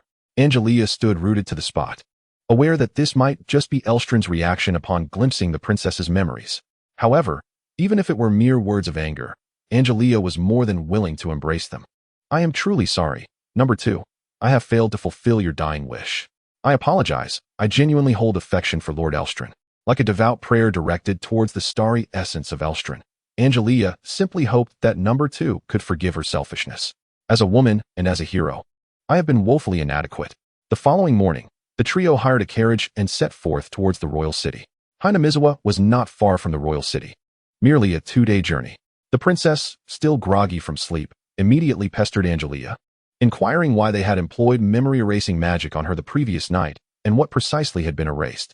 Her lively demeanor made it difficult to imagine that she had been deeply affected just the day before. Angelica had been overly concerned. The princess's inner strength was far more mature than she had anticipated, her self-regulation skills even surpassing Angelica's own. Although Angelica felt a pang of regret for her misjudgment, witnessing the princess's vibrant spirit brought her joy. Your Highness, any erased memories will leave a blank space in your mind. Reflect carefully on whether there are any gaps in your recollection. Prompted by Angelica's reminder, the princess reflected on recent events and discovered her memories intact. If my memories were not altered, then why employ that magical array? Was that not a frivolous endeavor? The princess playfully kicked Alslan, her eyes sparkling with anticipation for his amusing expression. Yet, she was met with disappointment. Alstran's countenance remained cold and detached. Angelica, what has happened to Alslan? Angelica cast a somewhat sheepish glance at the princess, uncertain whether to disclose her burgeoning relationship with Alslan. The princess's feelings for Angelica were profound, having once forsaken Alslan for her sake. Your Highness, I am now engaged to the hero Angelica. Upon our return to the royal city, we plan to prepare for our wedding. We sincerely hope you will grace us with your presence at the ceremony. Alslan interjected abruptly, his words once again plunging the trio's relationship into a chilling silence. The princess appeared quite disheartened, yet she soon broke into a bright smile. Is it true that you two are together? I must admit, I never noticed. How did it come to this? As she laughed, tears began to flow.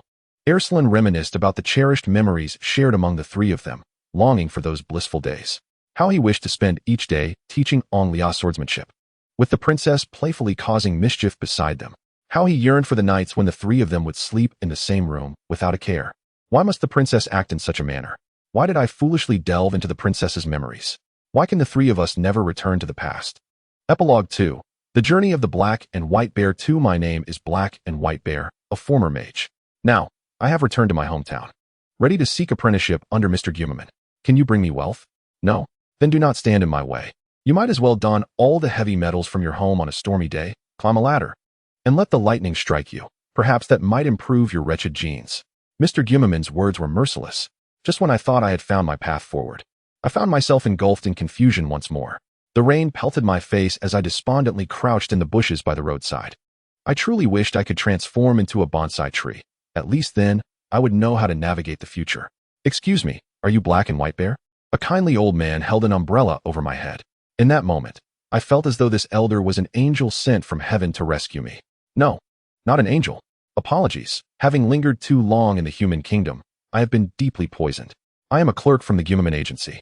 If you don't mind, you may accompany me for some temporary work. I once served as a legal advisor to the Demon King. This modest skill should be of assistance to you. My heart surged with excitement. This benevolent soul had once again illuminated my path ahead. Thank you. Please, do impart your wisdom upon me. May I ask your name? Oh, my name is Hattori. I hope we can strive together from now on. A few days later. I apologize, but we may not be able to work together any longer. Starting today, Mr. Gumaman will be attending the neutral court to represent the Demon King in a trial. I am truly sorry for wasting so much of your time. Uncle Hattori was actually apologizing to me. My benefactor was expressing regret. I could not allow such an occurrence. Immediately, I knelt before Uncle Hattori, performing the traditional 3 kneelings and 9 bowings. Uncle Hattori, I am immensely grateful for your support during this time. Even if we cannot meet in the future, I shall always cherish your memory. Ha ha ha, such words bring me comfort.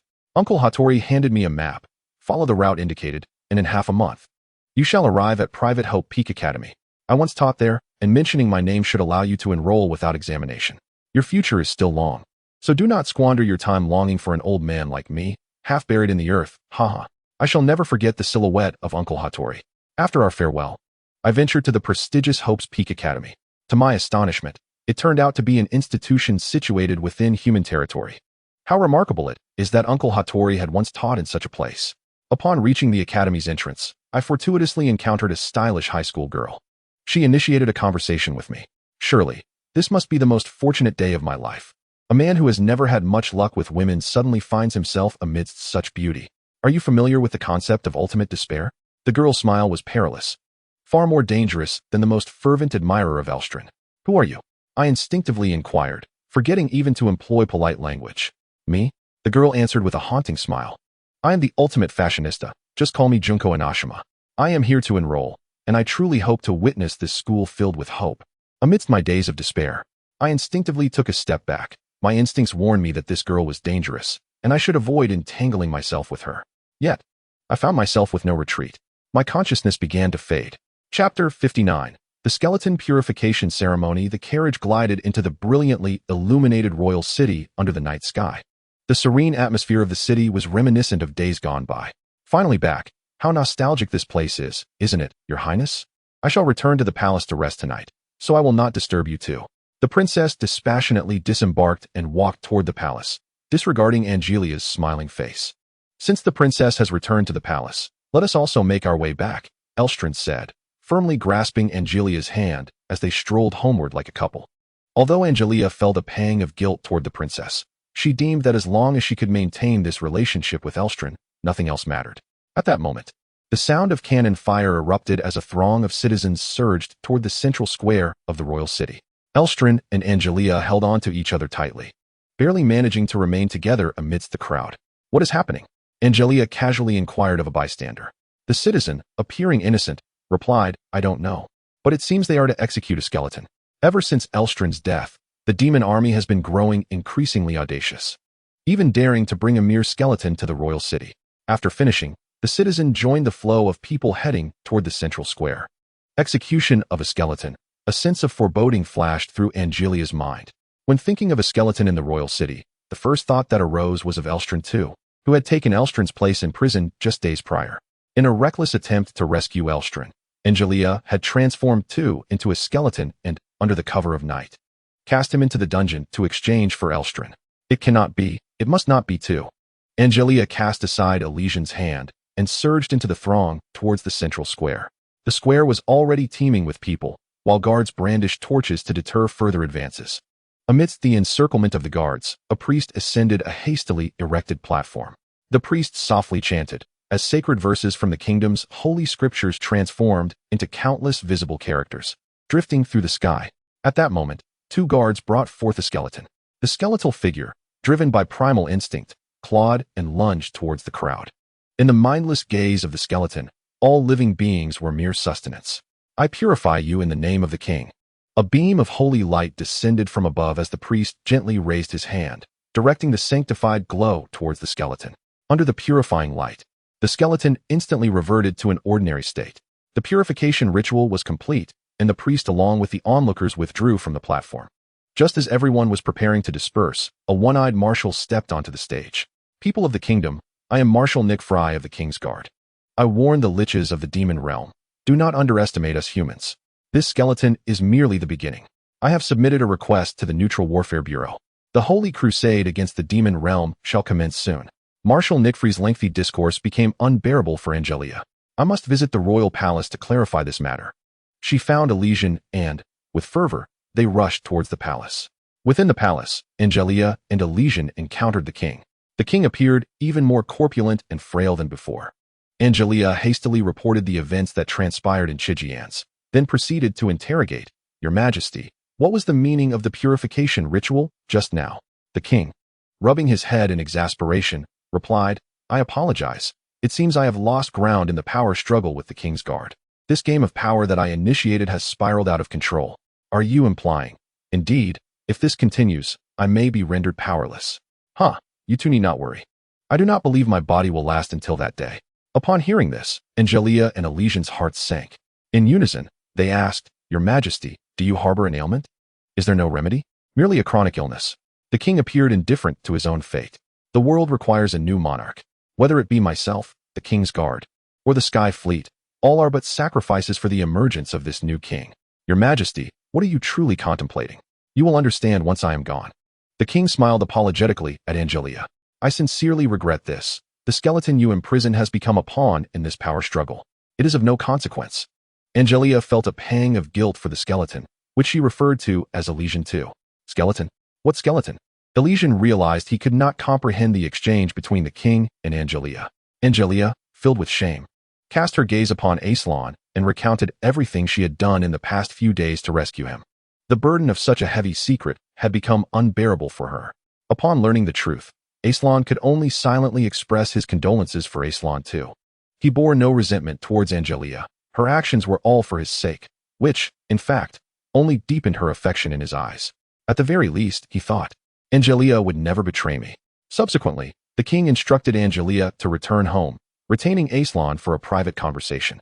The two made their way to the royal garden, a place Alslan had not visited in quite some time.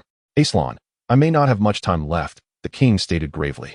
"Such words are unfounded. You could still live for decades," Alslan replied. "Do not offer empty pleasantries. I speak with sincerity. Yesterday, the Royal Guard submitted an application to the Neutral War Bureau for war against the demon realm. The world grows increasingly chaotic. After my demise, ensure that Princess Alice ascends as the new queen, and you must lend her your unwavering support. The mess I leave behind will rest upon your shoulders. Your Majesty, there is something I am uncertain whether I should voice, Alslan said earnestly. Speak. I do not believe the princess is fit to be queen. While she is undeniably intelligent and gifted, her heart is cold and ruthless. She has even contemplated my demise during missions. The king laughed heartily. That is precisely why I wish for her to be queen. She possesses the necessary resolve. Moreover, you are not the only one she has forsaken. This may well be our final conversation. After I pass, seek out the Demon King. He will have something to bestow upon you. The Demon King? Your Majesty, how can you conspire with those from the demon realm? Enough. You may leave. I am the king, and I possess the right to refuse your inquiries. Chapter 60. The stalker Alslan departed the royal garden, his mind swirling with questions. As he exited, he encountered the princess, who was just arriving. They exchanged glances, both at a loss for words. Princess, regardless of the state of our relationship, I have promised the king to assist you. With that, Alslan turned and left. Their bond now seemed limited to that of sovereign and subject. Upon returning to Angelica's home, she appeared significantly brighter. Her earlier gloom had stemmed from the weight of her secrets. By the way, Alslan, regarding Alslan too, there is something I did not disclose to the king. There is a perplexing matter I withheld. What is it? Before Alslan too underwent the princess's magic, it was as if he anticipated its failure. For he conveyed all he wished to say to me. Does that not strike you as peculiar? What a coincidence. The second has no grasp of even the most rudimentary magic, let alone prophetic spells. Alslan regarded this with skepticism. What did the second say? The second professed his affection for me, urged me to ensure your union with the princess, and implored me never to fall in love with you. As Angelica's voice diminished to a whisper, her current actions stood in stark contrast to the second's dying wishes. I am aware of this. The second and I once struck a pact wherein he would assist me in winning the heart of the esteemed princess, but forbade any advances toward you. This, however, is not the crux of the matter. In his final moments, he imparted a message for you. You must become a good king. Alstran's heart quivered at the notion of becoming a good king. How could this be possible? With his skeletal visage, he could not even command the respect of the ministers, let alone ascend to kingship. Why would the second convey such a statement to him? Did he imply that I would one day become a king? Such a notion is preposterous, lacking noble lineage. I was merely an ordinary youth without a surname before becoming a hero. From both legal and hereditary perspectives, even if I were not a skeleton, I could never attain kingship. I can only hope that the second's words were mere coincidence and not an authentic prophecy. Angelica refrained from uttering the words. If you were to be with Alslan, the entire world would embark on a path to ruin. If the second's words ring true, then the world is indeed on the brink of destruction. Clinging to Alstran's desiccated frame, Angelica resolutely resolved to dismiss all that the second had said. Even if the world were to descend into chaos, I yearn to be with Alslan. For the sake of this fleeting happiness, I shall cast aside all concerns. Let the world crumble if it so desires. Alslan, let us share a bed tonight. I currently possess no corporeal form. That is of no consequence. You still have your fingers. Since the arrival of Bojack in their home, both Angelica and Alslan had grown rather lethargic. By the time morning had reached the hour of 10, they remained nestled beneath the covers, despite Alstran's need for sleep being non-existent. Lord Alslan, Lady Angelica, we have received a letter. Bojack, being illiterate, was unable to glean any meaning from the missive. Alas, I suppose I must rise. We shall resume our game tonight. Reluctantly, Alslan emerged from the warmth of the bed, taking the letter and perusing its contents. Oh, a letter from Remilia. She is likely engaged in litigation against the Demon King at the neutral court. Let me see what it says. As he unfolded the letter, Remilia's frantic emotions leapt from the parchment. Did you truly engage the services of Attorney Phoenix White? He repeatedly casts my witnesses as criminals. Once they take the stand, there is no escaping. He has been soundly bested by the opposing avaricious lawyer. It appears we are on the verge of defeat. Alslan felt a throbbing headache, casually instructing Bojack to deliver the letter to Angelica. Upon reading its contents, Angelica, too, wore an expression of exasperation. This predicament is unavoidable. Phoenix Wright excels at uncovering the true culprit from the witness stand. Otherwise, how could he have become the protagonist of Ace Attorney? Yet, what can we do? We are powerless to assist. The only one capable of aiding us is the princess. Upon this realization, both individuals lowered their heads in unison. Their current moments of happiness came at the expense of the princess's suffering. Nonetheless, we shall not dwell on it. Solutions often arise in the face of adversity. Before our audience with the King of the Black Knights, we cannot depart from the royal city. Angelica nodded obediently, her demeanor transformed entirely. Previously, she aspired to be like Alslan. Now, she wished to become Alslan's woman. Bojack, Take this letter to the princess, Alslan instructed. Suddenly, he touched the area around his eyes, indicating he sensed he was being watched. Is that observer still lurking? Indeed. When I witnessed QB transform into the Black Magic Guild, I initially suspected that the malevolent spirit possessing QB was the one surveilling us. Now it seems this matter has no connection to QB. What shall we do now? Let us apprehend them on the spot. Both prepared their respective spells and launched a simultaneous attack at the door. Boom. The fragile wooden door shattered, and a shadow was dispersed by their magic. The shadow dissolved into nothingness, scattering into the air. Though their plan to capture the stalker appeared to have failed, smiles graced the faces of Alslan and Angelica. Angelica, your tracking spell proved effective. Tonight we shall follow your magic to uncover the mastermind. Shall we not pursue it now? Now, you are too inexperienced. The shadow is undoubtedly aware that we intend to track it. In such a case, it will not return to its hidden lair, but will instead lead us astray. Whether they can capture this elusive stalker hinges upon tonight. As night descended, Alslan and Angelica donned their nocturnal attire and silently followed the magical trail left by Angelica. The aura indeed conformed to your expectations, first leading outside the city and then returning. Had we pursued it then, we would have assumed it belonged to someone outside the royal city. Do not let your guard down. The destination may also be a ruse. Where is it now? Angelica closed her eyes, attuning to her magic. It appeared that she was taken aback. The stalker is now within the palace, in the princess's chamber. Chapter 61. Unveiling the mastermind in the princess's chamber? Alslan probed further. Can you be more specific? Is it scattered as magical particles throughout the princess's room, or concentrated within a magical artifact? That requires proximity to ascertain, Angelica replied. Without hesitation, they slipped into the palace under the cover of night. Typically able to enter the palace openly, they now concealed their presence, not alerting the palace guards. Upon entering the palace, the two hesitated to proceed further. The distance they had covered was nearly the limit of safety. Any further advance could potentially expose them to their pursuers. Angelica, have you discerned anything? Indeed, Angelica replied. The one tracking us is consolidated within a magical artifact, which is alarmingly close to the princess. A sense of foreboding flickered through Alslan's mind. Angelica, does this artifact possess the capability of movement? It appears it does. What concerns you?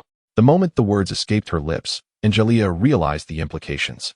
Magical artifacts capable of motion are exceedingly rare, and such entities are typically well known. Within the palace, only Cupid possesses such mobility. Alslan, are you suggesting that Cupid is the mastermind behind our surveillance? That is implausible. Magical artifacts lack intelligence. They merely act according to their master's commands. Is that the princess? Angelica's expression darkened. She could not fathom that the princess would dispatch Cupid to monitor her and Alslan. Until recently, the three had cohabited under the same roof, rendering any form of surveillance unnecessary. In the past, Alslan would have dismissed the notion that the princess could be the instigator of such tracking. However, he now harbored doubts. The princess had once sought to end Alslan's life. A girl capable of such machinations might well engage in surveillance. Do you doubt the princess? Alslan faltered momentarily before nodding. I wish to trust her, yet how can I? I strive to convince myself, but in light of recent revelations, my heart has grown increasingly averse to her. Angelica understood Alslan's sentiments. Ever since his transformation into a skeleton, he had faced numerous setbacks. The incident in Kapali Park, where the princess attempted to harm Alslan, had long passed, yet it had become the final straw that burdened Alslan's psyche. Alslan, I have faith in the princess. Let us remain still and observe whether this magical entity shifts elsewhere.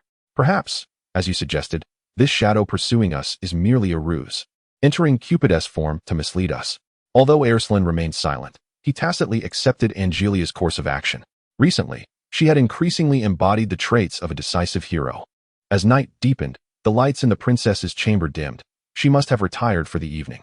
Shortly thereafter, a dense, dark magic erupted from the princess's room, coalescing in the air into Cupid, who soared toward the city outskirts. See, I told you to trust the princess. How could she possibly send someone to track us? Angelica appeared somewhat smug, eager to showcase the accuracy of her earlier assessment. Yet, it remained uncertain whether the princess was truly uninvolved in this affair. After all, Cupid is still the princess's familiar. Alslan cast a fleeting glance at Angelica. Pursue him. Do not allow this fellow to escape. Angelica affirmed, her resolve firm. At present, Cupid appeared to be considerably more relaxed than before. Perhaps he had never anticipated that his deliberate misdirection would fail to deceive Alslan and the others. As a magical being, Cupid underestimated humanity far too much. In contrast, Angelica and Alslan exhibited an excess of caution. They chose to separate, tracking their quarry in tandem. If one were to lose the trail, the other could continue the pursuit. This method of tracking proved to be a prudent choice when tailing a sorcerer. Moments later, QB halted inside a chapel outside the city. He transformed into a humanoid form strikingly reminiscent of Alslan in life and entered the church. Alslan and Angelica paused outside the chapel. It seemed that their quarry had nowhere left to flee, for the instigator of their chase was indeed within these hallowed walls. Flickering candlelight illuminated the interior as the humanoid QB stepped inside, where a cloaked priest awaited him. "Have you encountered any delightful occurrences today?" the priest inquired. QB remained silent. Although he possessed mastery over hundreds of languages from the magical lexicon, words eluded him. I suppose a creature of your kind cannot comprehend joy," the priest remarked, commanding QB to kneel, placing a hand upon his head.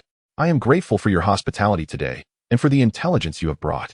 In a mere moment, the priest withdrew his hand, and the knowledge gleaned by QB flowed into the priest through the conduit of magic. "The power of the brave Angelica, is it? It seems you have finally brought me something intriguing today," the priest mused with a smile, yet QB remained mute. The cloaked priest rolled back his sleeves, revealing dozens of red sigils of various forms adorning his arms. "Do not conceal yourselves, brave Angelica and former hero Alslan." The priest swung open the chapel doors, awaiting their appearance. Before long, as anticipated, Alslan and Angelica stood before him. "A pleasure to make your acquaintance. I am the priest of this humble village chapel. You may call me Mabwa. The renowned heroes have graced us with their presence. I wonder what brings you here." Alslan scrutinized the priest named Mabwa with suspicion, convinced that this name was but a fade. "Mabwa, why do you stalk us?" he demanded. "I seek only to find some semblance of joy. Ever since your fall, Alslan, the world has felt unbearably dull. I yearn for emotions that contrast with sorrow. Thus, I commanded QB to discreetly observe your movements." "Command QB? How is that possible?" Alslan questioned incredulously. QB was undoubtedly the princess's familiar, meant to heed her every word. How could such a being, devoid of wisdom and thus incapable of betrayal, obey the commands of this priest before him? The mightiest hero in history, Lord Alslan, can you not discern the subtle machinations at play? Observing your troubled expression brings me great delight. Chapter 62. The Joyful Mapo. Lord Alslan, you must be familiar with the concept of spirit summoning. Mapo smiled. "Not long ago, you summoned your own spirit within the magical virtual machine. Such exquisite magic is truly enchanting." Alslan, feeling a twinge of annoyance, realized that Mapo was privy to all his actions. Engaging in conversation with someone who knows everything is a rather dismal experience. "Indeed, I am aware of spirit summoning. But what of it?" Mapo chuckled, his demeanor exuding pleasure. "During the Holy Grail War, if one performs spirit summoning, the summoner acquires 3 command seals to compel the spirit. Being bound by command seals is a characteristic of the spirits. I merely integrated this trait into the body of QB when forming it. After all, command seals are my greatest asset." Mapo revealed his sleeve, and both Angelica and Alslan beheld an arm brimming with command seals. "Is this how you control QB?" "Indeed," Mapo replied candidly, glancing at the two. "Now, what do you intend to do with me? Will you capture me or devise another plan? Is that even a question?" "Of course, we shall capture you." Angelica brandished the demon slayer and charged forward. Suddenly, 3 black sword hilts appeared in Mapo's hands, from which magical blades extended, initiating a close combat encounter with Angelica. The disparity in their strength was palpable. Despite Mapo's formidable prowess, he was no match for Angelica, who swiftly gained the upper hand after just a few exchanges. "How delightful. My intelligence indicated you were not this strong." Alslan chuckled. "It seems your information is outdated, as Angelica has been personally trained by me. Her strength is undoubtedly formidable. You should surrender now." "Oh," Mapo's hand suddenly radiated a crimson light from a command seal, tainting the entire cathedral as if transforming it into a hell on earth. "QB, I command you to obstruct them." After issuing the command, Mapo leaped through the window, fleeing northward. "Lord Alslan, leave this to me. You pursue Mapo." "Very well." Though Alslan felt a twinge of concern, he prioritized the pursuit of Mapo. "Do not underestimate Angelica. She has become quite powerful." Upon seeing Alslan escape, QB unleashed all its might to hinder him. However, Angelica effortlessly severed QB's feeble attempts with her blade. The Angelica before QB appeared far stronger than anticipated, causing QB to abandon thoughts of Alslan. Gathering strength, QB unleashed a relentless barrage of magical power against Angelica. QB possesses the authority to directly access the repository of magical tomes, which houses all recorded spells and knowledge. Thus, The variety of magic at QB's disposal is boundless.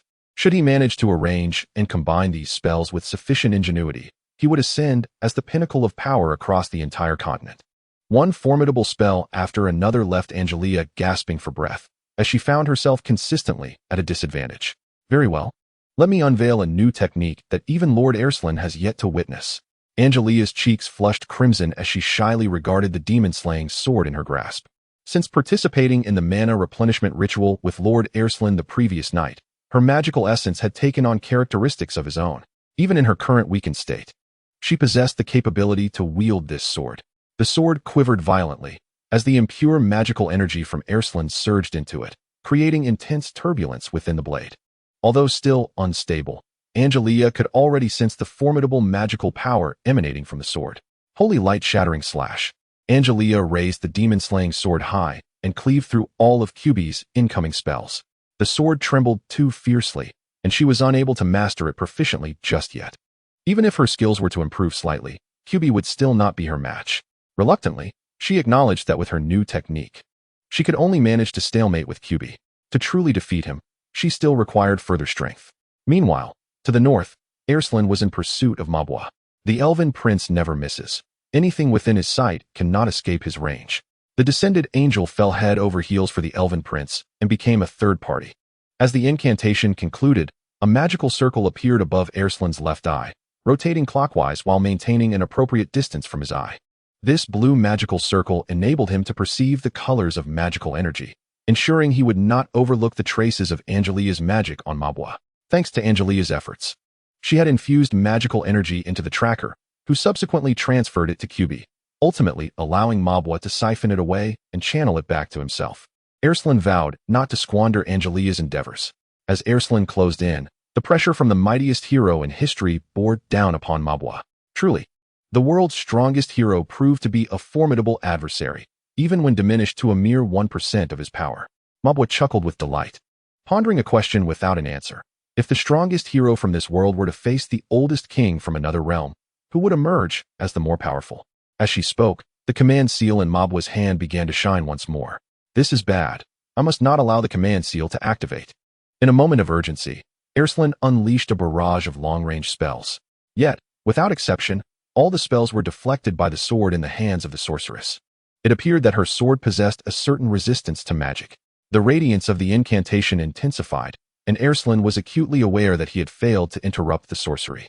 What formidable being would the sorceress summon? Alslan felt a flicker of anticipation. A man clad in golden armor with flowing golden hair materialized before Alslan and the sorceress, accompanied by the brilliant flashes of the spell. Sorceress, how rare it is for you to summon me. What adversary have you brought forth? The golden-haired man exuded an air of arrogance, rivaling even Alslan from the age of heroes in his haughtiness. Behold, this man before you is the mightiest hero in the history of this world, Alslan, he declared. Chapter 63, The Golden Radiance, the mightiest hero in history?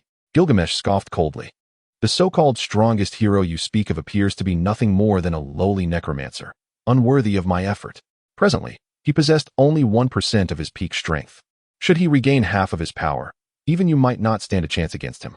The sorceress's words elicited a derisive expression from Gilgamesh. I possess all the treasures in the world. How could I possibly be defeated by this wretch? You exaggerate his prowess beyond reason. Upon witnessing the sudden appearance of this man, Alslan immediately discerned the identity of the sorceress. The Demon King once commanded a group known as the Seven Servants of Treasures, each member a formidable foe that the royal army could not contend with. When the royal army found itself in dire straits, Alslan intervened, effortlessly annihilating the entire group. Upon their demise, they transformed into magical particles, drifting toward another realm. At that time, Alslan speculated how 7 servants from another world could possibly serve the Demon King of this realm obediently. There must have been a powerful hand orchestrating their actions from behind the scenes. It now appeared that this formidable force was indeed the sorceress. Without a doubt, Gilgamesh before him was also a servant from another world. Though this servant seemed exponentially stronger than the others, Alslan believed that if he were at his original strength, he would have no trouble dealing with him. Sorceress, I present you with a choice. Would you prefer to slay this wretch, or shall I restrain him? I truly wish to avoid my treasures becoming sullied by the remnants of this skeleton. Do as you wish, as long as it pleases you. Then restrain him. I have no desire to engage. With that, The sorceress hastily fled. Alslan swiftly loosed several magical arrows at the sorceress, each one accurately aimed at her thigh. However, between the arrows and the sorceress, a golden disc suddenly emerged, positioned perpendicular to the ground, its center revealing a shield that shimmered like ripples. All of the magical arrows were thwarted by this shield. This shield, Alslan recognized at first glance, was an object of extraordinary value. In terms of defensive capability, it undoubtedly surpassed his own shield. "You have 3 seconds to kneel," he commanded. Behind Gilgamesh, 2 golden discs materialized, from which a long spear and a sharp sword emerged. The direction of the spear tip and sword point left no doubt that he was the intended target. "Did you not declare that you wished for your noble weapon to remain untainted by my remains? Have you now reconsidered?" Alslan feigned bravado, yet inwardly, he was gripped by fear. The spear and sword behind Gilgamesh were exceptional artifacts. Any ordinary person fortunate enough to possess even one would bask in wealth and glory for generations. However, to Gilgamesh, these treasures appeared as mere refuse. Do not misunderstand. These items fall far short of my standards for noble weapons. They are merely tasteless debris, regrettably discarded. With that, Gilgamesh's words were abruptly cut off as the spear and sword were launched toward Alslan. A thunderous explosion erupted as they struck the ground, sending shockwaves for miles around. "I love you, Alslan. And I you, Angelica." The princess awoke with a start, disturbed by a nightmarish vision of Alslan and Angelica's wedding, a most vexing dream. Perched on the edge of her bed, her heart was tumultuous. Angelica and Alslan were together. What of her? She had arrived first. Suddenly, a deafening explosion resonated from the north. The palace guards sprang into action, prioritizing the safety of the king and princess. What could be happening? Though her mind was in disarray, the princess, as a magical girl, could not remain indifferent to such turmoil. "Chibi, transform," she called, but to her dismay, her familiar did not respond. What was amiss? Why could she not summon her familiar? A wave of dread washed over her as she recalled that without her powers, she was merely a wealthy young lady often critiqued in literary works, an identity she could not accept. "Guards, prepare the carriage. I must see what has transpired." Her resolute declaration left the guards astonished. Their duty was to protect her, not to escort her into danger. They earnestly pleaded with her for a considerable time. Yet their entreaties ultimately failed. Like many pampered heiresses, the princess's stubbornness and temper were not easily tolerated. Climbing into the carriage, she set off toward the northern part of the city where the incident had occurred. As night deepened, the pace of her carriage quickened. A squad of trained soldiers accompanied her, ensuring that she would likely encounter no perilous situations. Not far ahead, the princess sensed the aura of magic. Although she had not yet transformed into a magical girl, her prolonged tenure in that role endowed her with considerable magical aptitude. She felt the magic as if through pure intuition. She directed her steps towards the 10 o'clock position, believing there was something there. Angelica deftly struck down Cube's magic again and again, appearing far more composed than at the outset. She had nearly acclimatized to the trembling frequency of the demon's sword. As long as she moved in sync with the sword's vibrations, she could no longer perceive its quivering. Truly a stroke of genius. Angelica followed through, indeed beginning to shake. And miraculously, this method seemed effective. By gripping the demon's sword steadily, she could unleash the power of Elysium from before. Even a mere fraction of this power, transcending realms, could vanquish Cube, the pinnacle of this dimension. Holy light exorcism slash. Amidst the barrage of magic, Angelica finally delivered a decisive blow to Cube. Truly, Cube was worthy of direct access to the magical archives. Within mere seconds, he conjured an unassailable barrier composed of 17 highly targeted defensive spells. Although Angelica's assault was fierce, it could not breach such specifically tailored defenses. Soon, this attack faltered. Inside the carriage, the princess witnessed the scene by the shattered cathedral and was momentarily rendered speechless. Why was Angelica battling Cube? What on earth was happening? The princess felt disheartened. Her sensitive heart could not help but question whether Elysium and Angelica were conspiring against her by attacking Cube. Tears welled in her eyes. Elysium and Angelica were together, and she now felt like the extraneous one among them. Was this the reason they sought to thwart Cube, preventing her from transforming into a magical girl and thus excluding her from their mission? The battle continued not far away, and the princess observed the dazzling exchange of magic between the two.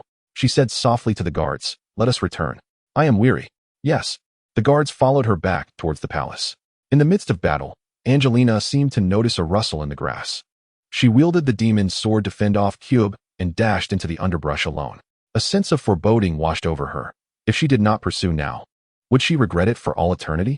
Cube plunged into the thicket, immediately spotting the princess's carriage. "Your Highness, is that you?" Angelina was uncertain how to respond. If the princess discovered that her familiar had been stalking Elysium like a lovesick shadow, would she believe such a tale? "Keep walking, ignore it." The princess cast a tearful glance at Angelica and resolutely continued her departure. At that moment, Cupid unexpectedly unleashed 4 spells upon the princess's royal carriage. After all, it was the princess's familiar. Had it truly become so ensnared by the enchantments that it could no longer recognize its rightful master? Boom. As the magic surged through the air, Angelica, disregarding her own safety, bravely stepped forward to shield the princess. "Angelica." The princess leapt from the carriage, rushing to Angelica's side. Initially, she believed that after Alslan and Angelica became entwined, she would be able to relinquish her feelings for Angelica. Yet, at this moment, she realized that an inexplicable affection for Angelica lingered in her heart. What was I just thinking? How could Angelica possibly launch an attack on Cupid to exclude me? It was impossible to summon Cupid within the palace. It must be Cupid's doing. Seizing the advantage, Cupid relentlessly targeted Angelica with a barrage of attack spells. "Guards, protect Her Highness." A line of soldiers, wielding enchanted shields, formed a protective barrier in front of the princess. Yet how could these mere mortals withstand Cupid's might? Cupid's magic nearly disregarded the soldiers' defenses, striking directly at Angelica and the princess. At the final moment before the spell struck Angelica, who was grievously injured, she still chose to stand before the princess. As a true hero, it was her duty to protect Her Highness.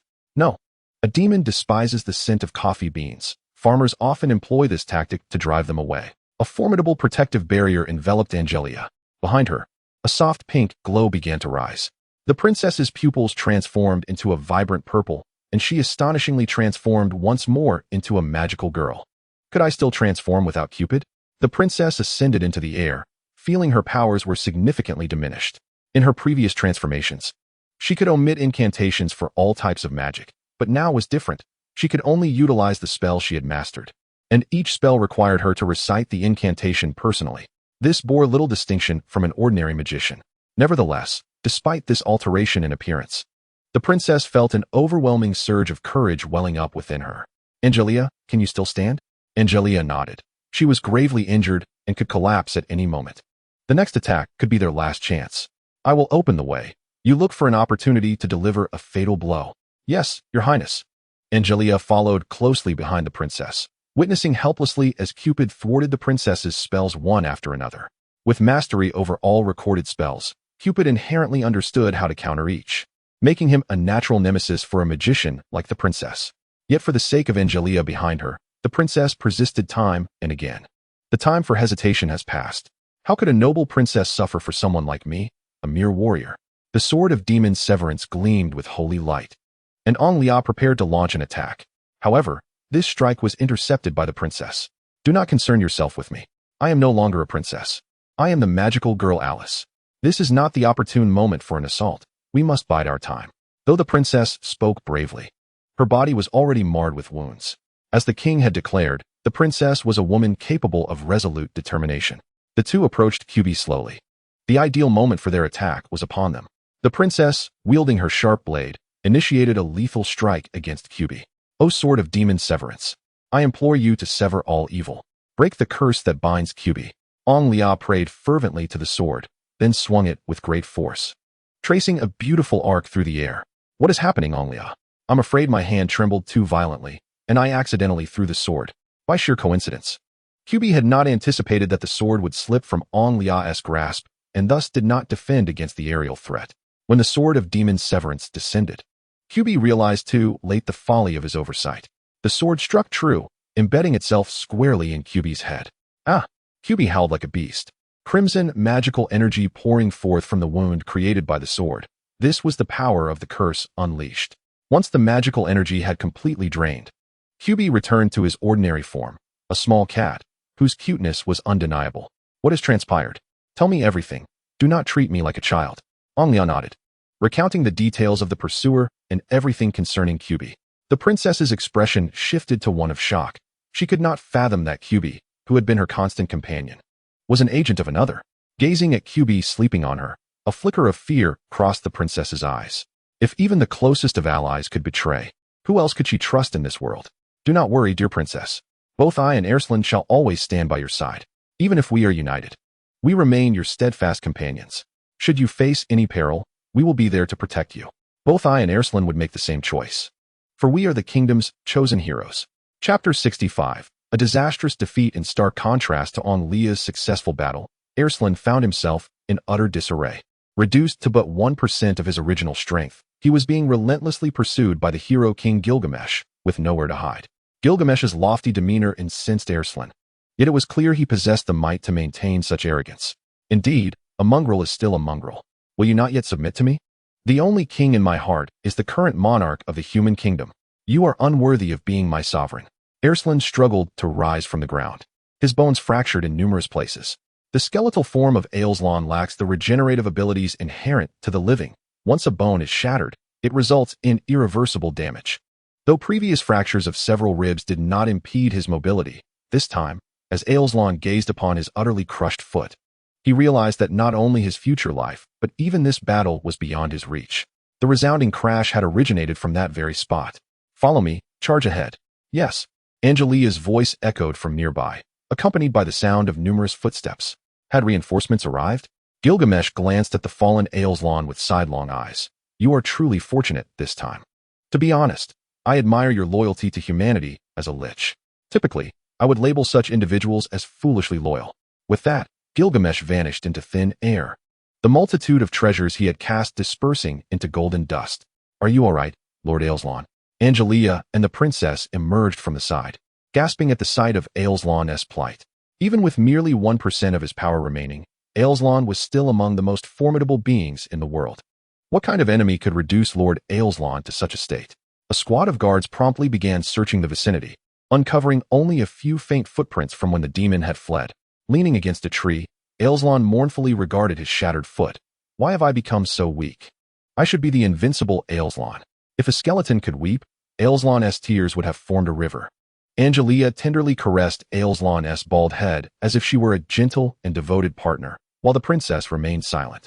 This was yet another consequence of the last incident when I allowed the annihilation of the Athamic family, and now, because of me, the strongest force of the human kingdom may never rise again. This situation unearthed the guilt that had long resided within the princess's heart. Feeling unworthy to face Alslan, she chose to return alone to the royal city by carriage. The sky began to brighten ever so slightly, yet Alslan's heart remained shrouded in darkness. Accepting the loss of power was one thing. Becoming a skeleton was another, for even in this form, I could still function as an ordinary being. However, with a broken leg, I am rendered utterly helpless. Forgive me, my king.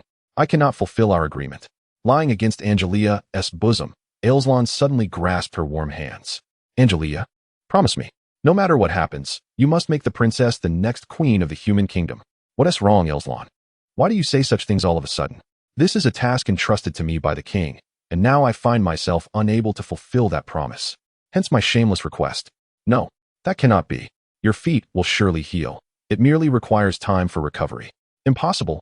I am but a skeleton, not a human. The regenerative capability of a skeleton is non-existent. Angelica wept as well. The new couple stood against the rising sun, bracing for the impending trials of life. Angelica carried Alslan back to their abode, where someone had long awaited their return. Your Highness, what brings you here? The princess, feeling unworthy to face Alslan, averted her gaze. The first batch of high-quality magic beans cultivated by the cat sage has arrived. I have brought you two. The cat sage instructed me to convey to Alslan that if the beans are combined with alchemy, they might be able to restore your bones. The princess placed a small pouch upon the table. After a brief silence, she stepped outside. Following the events of the previous night, the dynamics among the three had grown increasingly peculiar.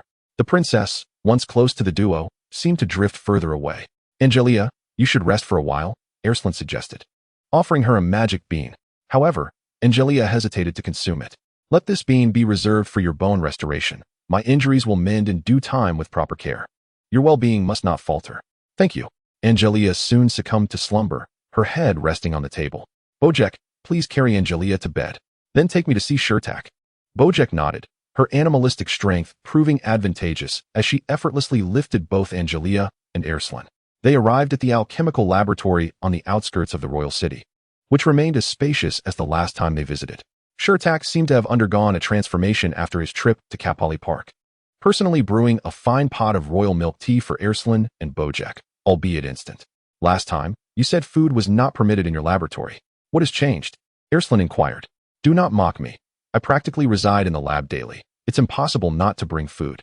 Since the first time I brought food in, I have grown increasingly indulgent, and it has become commonplace to do so, Shurtak replied with a chuckle. However, from the kingdom's perspective, I still hope you can adhere strictly to your laboratory regulations. You bear the weighty responsibility of advancing the kingdom's technological progress.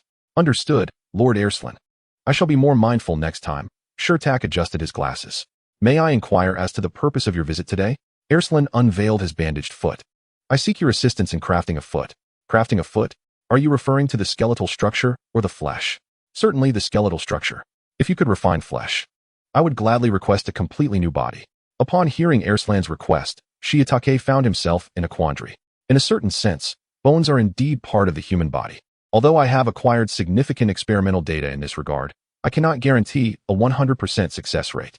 Under these circumstances, I would suggest that you consider crafting a metallic limb instead. Impossible. Alslan firmly rejected the notion. Do you comprehend the significance of my lost foot? You may think I am boasting, but the truth is undeniable. My loss signifies the kingdom's forfeiture of its most vital combat prowess. Shiitake adjusted his glasses and, somewhat reluctantly, acquiesced to Alslan's insistence. Alslan then enlightened Shiitake about the potential of the celestial beings in conjunction with alchemy. Shiitake was invigorated, his confidence considerably bolstered. My Lord Alslan, I may need to undertake some experiments. Please return and await my visit. Within a day, I shall personally deliver the results to you. With Shiitake's assurance, Alslan departed with a sense of relief. Upon returning home, he found that Angelica had already awakened and was preparing to go out. Alslan, you arrived just in time. The princess has summoned us to the palace concerning Kyubi. Kyubi? Alslan had intended to minimize his encounters with the princess during this period. But since the matter pertained to Kyubi, evasion was futile. He hastily fashioned a makeshift foot from a wooden stick and, alongside Angelica, made his way to the royal palace. Alslan was a man of considerable pride. He could not abide the thought of being seen in a diminished state. As they entered the palace, everything seemed as it had been before. Upon reaching the princess's chamber, Alslan was flooded with memories of days gone by. It had been quite some time since he had last entered this room. During his days as a hero, he would often come and go freely. The three of them gathered. But an unusual tension permeated the atmosphere. What is the purpose of our summons, my lady? The princess still dared not meet Alslan's gaze. Shall we interrogate Kyubi together? This predicament arose from my own lack of vigilance. Had I recognized Kyubi's malevolence from the outset, then Alslan's foot would not have. The atmosphere grew tense once more, as an invisible barrier seemed to separate the three. Regardless, since we are here to question Kyubi, we should not delay any further. Alslan decisively broke the stalemate. He instructed the princess to summon Kyubi and commence the inquiry. Since the malevolent spirit had been dispelled from Kyubi, he had ceased to communicate normally. No matter the questions posed, he remained obstinately silent. In that moment, Alslan recalled the actions of Mabwa concerning Kyubi. When he had tracked down Kyubi the previous night, Mabwa had merely exchanged his magical energy with Kyubi's, thereby gaining insight into everything Kyubi had witnessed that day. If Mabwa could employ such a method, then Alslan surmised that he could do so as well. In matters of magic, Alslan felt himself on par with none. He placed his hand upon Kyubi's head, channeling his own magical energy into the creature, only to draw Kyubi's power back into himself. Angelica and the princess gazed at Alslan with eager anticipation. Yet, moments later, Alslan declared his endeavor a failure. It was as if Kyubi's mind contained an encrypted device, accessible only to specific magical wavelengths, none of which aligned with Alslan's own. Was that wavelength akin to Mabwa's magic? Regrettably, it was not. Alslan gestured towards the princess. This magical wavelength belongs to you, your highness. The princess appeared bewildered. That cannot be. I possess no such power. Alslan remained composed. Having endured betrayal, he seemed to have grown accustomed to the princess's treachery. If this wavelength could be unlocked solely by the princess, it would elucidate how she had discerned his true identity as Alslan, along with the secrets of their collaborative efforts with Remilia to correct her orientation. Alslan bore no resentment towards the princess. He felt unworthy of such feelings. Merely a brave soul bound to follow the king's orders. The king commanded him to assist the princess, and assist her he would. Even if the princess betrayed him countless times, he would steadfastly remain by her side. These benign words, however, struck the princess's ears with a dissonant note. She abruptly rose, addressing the two with fervor. I never orchestrated Kyubi's surveillance of you. These embarrassing revelations were divulged by Kyubi himself. Yet Alslan, How did you come to know of these matters? Memories of the past flickered before the princess's eyes. She recalled the final day in Hinamizawa when Alslan had drawn her into a memory-erasing magic circle.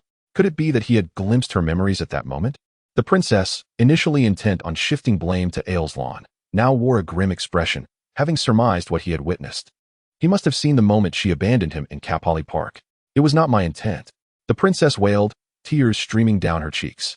Everything had soured, be it the revelation of secrets or the unjust accusations laid upon her. In Alslan's heart, the princess had become a figure devoid of credibility. Had these secrets remained concealed, they might have continued to coexist harmoniously as before. Why must they expose her hidden truths? The princess wept like a child, prompting Angelica to console her immediately. Alslan remained still, his own heart heavy with sorrow. The princess was fortunate enough to shed tears. He, in his skeletal form, lacked even the capacity for such expression. What had begun as a promising situation had devolved into discord. As he departed from the princess's chamber, twilight had begun to settle in. The relationship between Alslan and the princess has been irrevocably severed, with mutual distrust emerging as their greatest adversary. Due to the complications in his relationship with the princess, Alslan's bond with Angelica has also become somewhat strained. My lord Alslan, can you look into my eyes and profess your love for me? Angelica lay in bed, presenting a simple yet capricious request to Alslan. However, Alslan found himself devoid of such sentiments at that moment. The entanglements with the princess, the affairs with Cupid, and the issues surrounding the alchemical leg had left his heart in disarray. Indeed, it seems, Alslan, that you still harbor feelings for the princess. Your desire to be with me is merely an act of vengeance against her. It matters not. Let us maintain this relationship, regardless of whether it springs from genuine affection or feigned intent. The mere possession of you is sufficient. Chapter 67. The remaining flesh. Later that evening, Shoutak paid a visit. He arrived bearing a perfectly intact foot, precisely what Alslan had been yearning for. The restoration of his bodily completeness may well have been the most fortunate occurrence Alslan had encountered in recent days. By the way, my lord Alslan, I have also prepared these for you, Shoutak announced, producing 2 ribs from his bag. I noticed that 2 of your ribs were worn down, so I took the liberty of crafting replacements. Additionally, this bag contains spare bones, all meticulously fashioned according to your bodily composition. Thank you. I never anticipated your attentiveness to my needs. I am at a loss as to how to repay you. Repayment is unnecessary. I merely wish for you to clarify one matter for me. Shoutak adjusted his glasses, revealing a pair of eyes brimming with an insatiable thirst for knowledge. My lord Alslan, the casting of magic necessitates magical power as a raw material. For ordinary individuals, this power is stored within the muscle cells of their bodies. Now that you are devoid of muscle cells, where is your magical power stored? This question left Alslan perplexed. He truly did not have an answer. Typically, ordinary skeletons are incapable of wielding magic due to the absence of cells sufficient to store magical energy. Yet, even after becoming a skeleton, Alslan found himself able to wield magic without hesitation. A most curious phenomenon indeed. My lord Alslan, I would like to pose a question to validate my hypothesis. Have you perceived a decrease in your magical power after losing a few bones? After pondering for a moment, Alslan ultimately shook his head. His magical power seemed to have reached a state of constancy, even after 2 complete disassemblies at Kapari Park. He felt no change in his magical capacity. Thus, the matter becomes clear. Your previous statement confirms that your magical power does not reside within your bones, which leads us to a singular conclusion. Your source of magical power lies solely within your flesh. Flesh? I have transformed into a skeleton. How could I still possess flesh? A jolt of realization struck Alslan. Since his transformation into a skeleton, he had ceased to entertain dreams of ever reclaiming a corporeal form. Without a corporeal form, one cannot possess magic. Perhaps your body is currently slumbering somewhere, which might be an instance of the remote transmission of magical power. However, this is merely my conjecture. Some scientists also believe that magical energy can be stored within the soul. Shoutak chuckled, scratching his head, realizing that his earlier statements were merely speculative. Nevertheless, this time, Shoutak's remarks instilled a sense of peril in Alslan regarding this scientist. If the hypothesis of remote magical transmission were true, combined with the understanding that magic can only be stored in muscle cells, and coupled with the concept of human transmutation, the consequences could be dire. Should Shoutak succeed in transmuting Alslan's body and then utilize remote magic to extract the magical energy within, it would enable a multitude to share Alslan's power. Shoutak, what is it? Inquired Alslan. You may conduct your experiments, but you must restrain your insatiable thirst for knowledge. A grand alchemist such as yourself might frequently resort to unspeakable acts in pursuit of proving your theories, Alslan remarked somberly. I have heard whispers of your past experiments involving your family in human transmutation. Shoutak smiled enigmatically. Rest assured, my experimental outcomes in alchemy will solely serve the kingdom. That's reassuring. Since Shoutak had made a rare visit, Alslan and Angelica decided to invite him to dinner.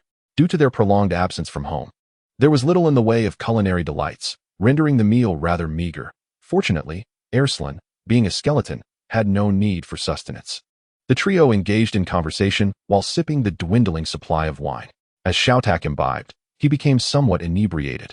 By the way, how has Chubi been recently? When I transmuted Chubi, I had enlisted the assistance of 100 mages. I had almost forgotten. Speaking of Chubi, I have inquiries for you. Did you incorporate any peculiar elements during Chubi's transmutation? Shoutak burped. What elements could I have added? Everything that went in was selected by the mages. My role was merely to infuse those chosen components into Chubi. Among the 100 mages who assisted in Chubi's transmutation, was there a priest clad in a suit? His name was Mabwa. Alslan pressed on. Shoutak appeared to struggle with the memory. Could you provide a more specific description? Alslan, unable to recall any distinctive traits of Mabwa, ultimately informed Shoutak that the individual had once been a cadre in the Demon King's army. Now that you mention it, I recall. Among those 100 mages, several were defectors from the demon realm. However, there was only one who could be considered a cadre. I cannot quite remember his name, but I am certain it wasn't Mabwa. He had participated in the Holy Grail Wars twice many years ago. Individuals with such experience are likely few in number worldwide. Oh, thank you. Indeed, just as Alslan had anticipated, Meipo had long infiltrated the ranks of the 100 magicians. If he is a member of the Demon King's army, then surely they possess intimate knowledge of all events transpiring in the royal city. That individual seemed to depart the royal city soon after assisting me in forging Cupid. It appears he is still contemplating a new round of the Holy Grail War, a matter for which he has been relentlessly pursued by the demon realm. In his inebriated state, Xiatek eventually staggered away, prompting Alslan to send Bojiek to escort him home, worried about his safety on the way. Is Meipo no longer affiliated with the demon realm? Alslan pondered Xiatek's words repeatedly, feeling perplexed. If Meipo is not a member of the Demon King's army, what could be his motive for monitoring him? Merely for the sake of the word pleasure that he had uttered? Angelica, sensing Island's melancholy, encouraged him to ease his mind. Regardless of Meipo's intentions, it was already fortunate to know that he was not of the demon realm. Alslan smiled in agreement with Angelica, yet his heart bore a different sentiment. At times, the terror of the unknown can be far more daunting than a known adversary. Chapter 68. Deciphering Cupid's data. Early in the morning, a knock echoed through the air.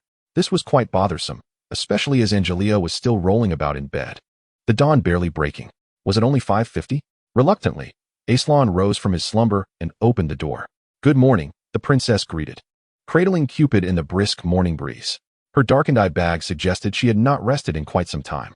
Alslan and the princess exchanged glances, the atmosphere growing palpably awkward. Your Highness, is there something you require? I have deciphered all of Cupid's content. His core data, besides my magical wavelength, includes 2 additional wavelengths. In essence, Cupid resembles a hard drive encrypted with 3 distinct passwords. The princess articulated all her findings in one breath. Alslan was taken aback. He had not expected this 12-year-old princess to possess such tenacity. How long has it been since you last slept? I have not slept at all. Is this all in pursuit of deciphering Cupid's entirety? Yes, for I must prove my innocence. I need to demonstrate that I am not connected to the mastermind behind these events. The princess's gaze was resolute, and Alslan felt a pang of compassion for her adorable face. He began to reflect on whether he had perhaps been overly harsh in recent days. After ushering the princess inside, Angelica had also dressed.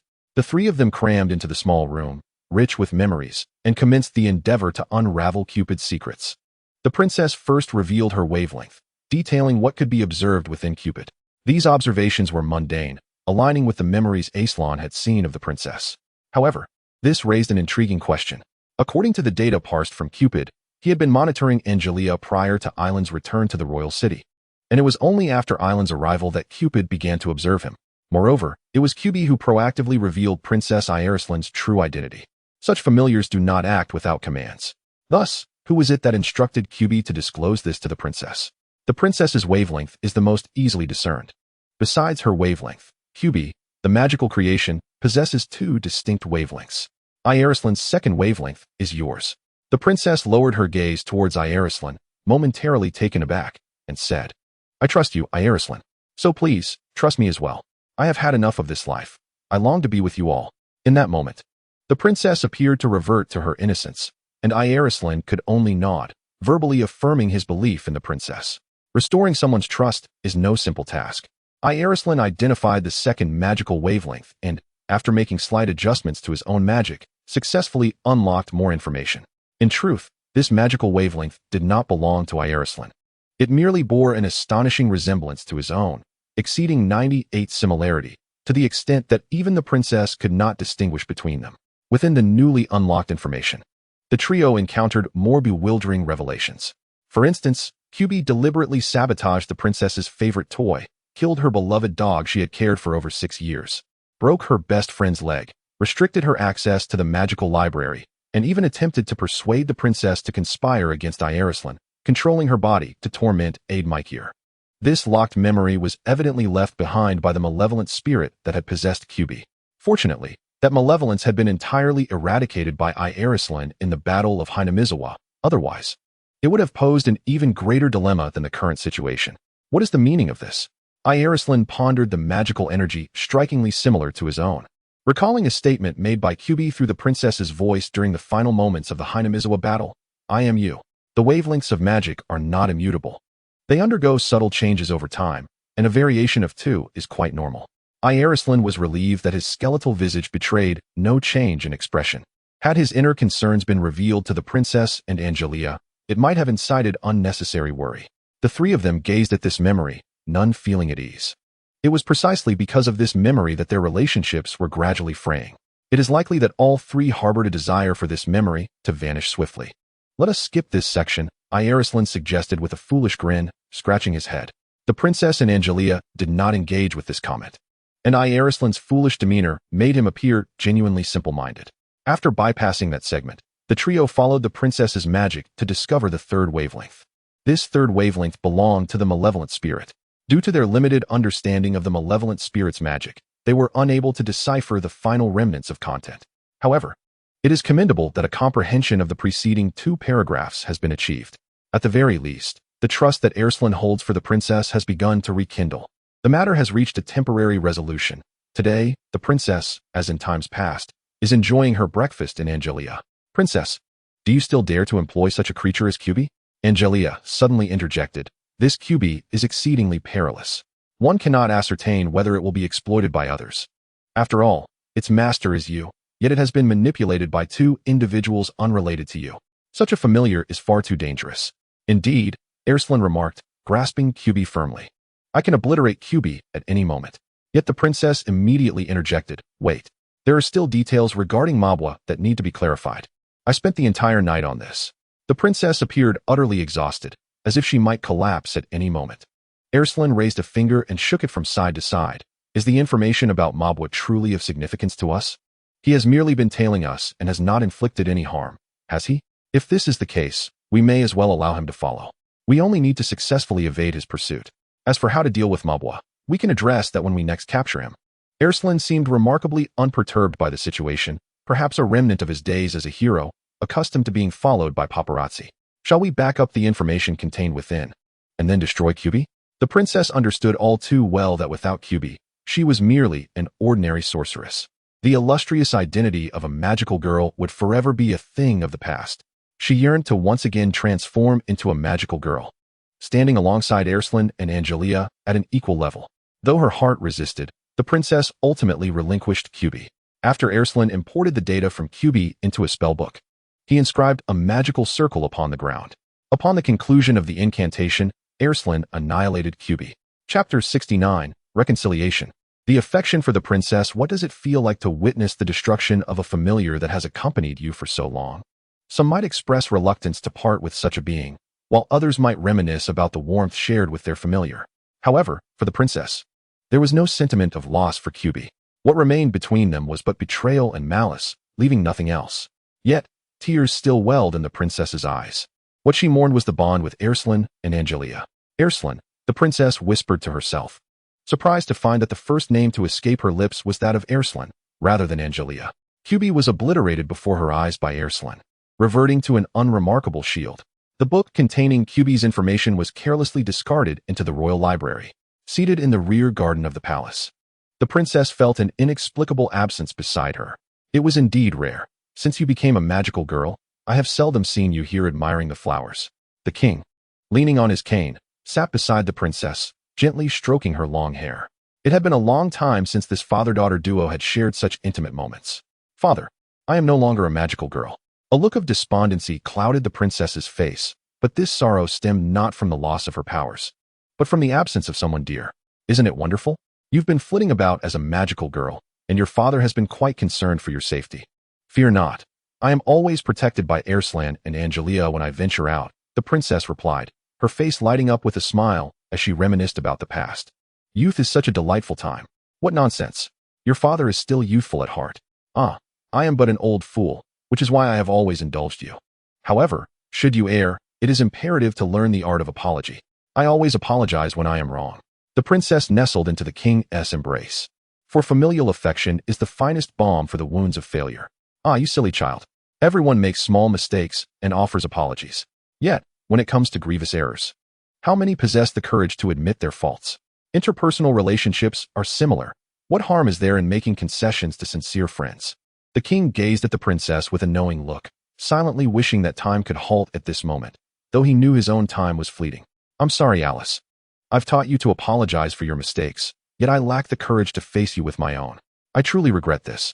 I do not wish my illness to burden anyone, nor did I provide you the opportunity to honor me. Perhaps by the time you come to your senses, I will have transformed into a star in the sky. Alas, time is drawing near. I must oversee the sky fleet, so I shall leave you now.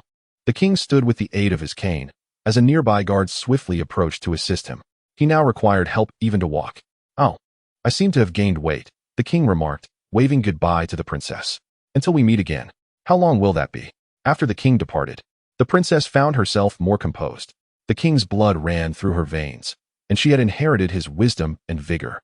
Observing flowers here will not alter anything. My father was right. Even the most difficult confessions must be faced directly. I owe Alslan an apology and a word of gratitude. The princess dashed to her chamber, donning her most resplendent gown, and then set forth in her carriage, leaving the palace behind. Meanwhile, Alslan's beloved shield had finally returned to its rightful owner. This shield, blessed by the gods, possessed unparalleled magical power, capable of effortlessly withstanding both physical and magical assaults. Look at you, so full of yourself. I was well aware of all this long before I joined your fan club, Angela teased Alslan. Together, they shattered Cupid, simultaneously obliterating the unpleasant memories he had harbored. It serves as a remarkable juncture, shattering these memories akin to the obliteration of those very truths. The schemes of Alice to harm Alslan, and the manipulation of Alslan's body by QB, have been crushed alongside QB itself. By the way, Alslan, how do you intend to wield this shield? Will you continue to use it for yourself? No, I could never utilize this shield for my own purposes. The expressionless visage of Alslan appeared to smile. This shield has been bestowed upon the princess, hence it rightfully belongs to her. I shall find a way to return this shield to the princess's possession. With that, Alslan retrieved the mask he wore when departing from the coat rack. He stepped out with the shield that once belonged to him. From a distance, gazing at the silhouette of her beloved, Angelica smiled. Perhaps the relationship among the three could indeed revert to what it once was. But if they were to revert to the past, would Alslan still remain my boyfriend? Contemplating this, a shadow crossed Angelica's face. A selfish thought began to fester within her. If a QB were to guide her, perhaps she would make the same choice as the princess did. Not long after Alslan's departure, a knock echoed at the door. Angelica opened it to find the princess, splendidly adorned. Princess, are you off to a banquet? Given your attire, it seems even a noble soiree would not warrant such formality. Where is Alslan? He just left. Are you looking for him? You may sit here for a moment. No, I shall seek him out. With that, the princess slammed the door shut. Angelica's greatest fears had materialized. The relationship between the princess and Alslan would either sever due to this incident or grow even closer. It appeared that once reconciled, their bond would deepen. At that moment, a pang of heartache coursed through Angelica. The princess scoured the royal city for Alslan, yet by dusk, no trace of him had emerged.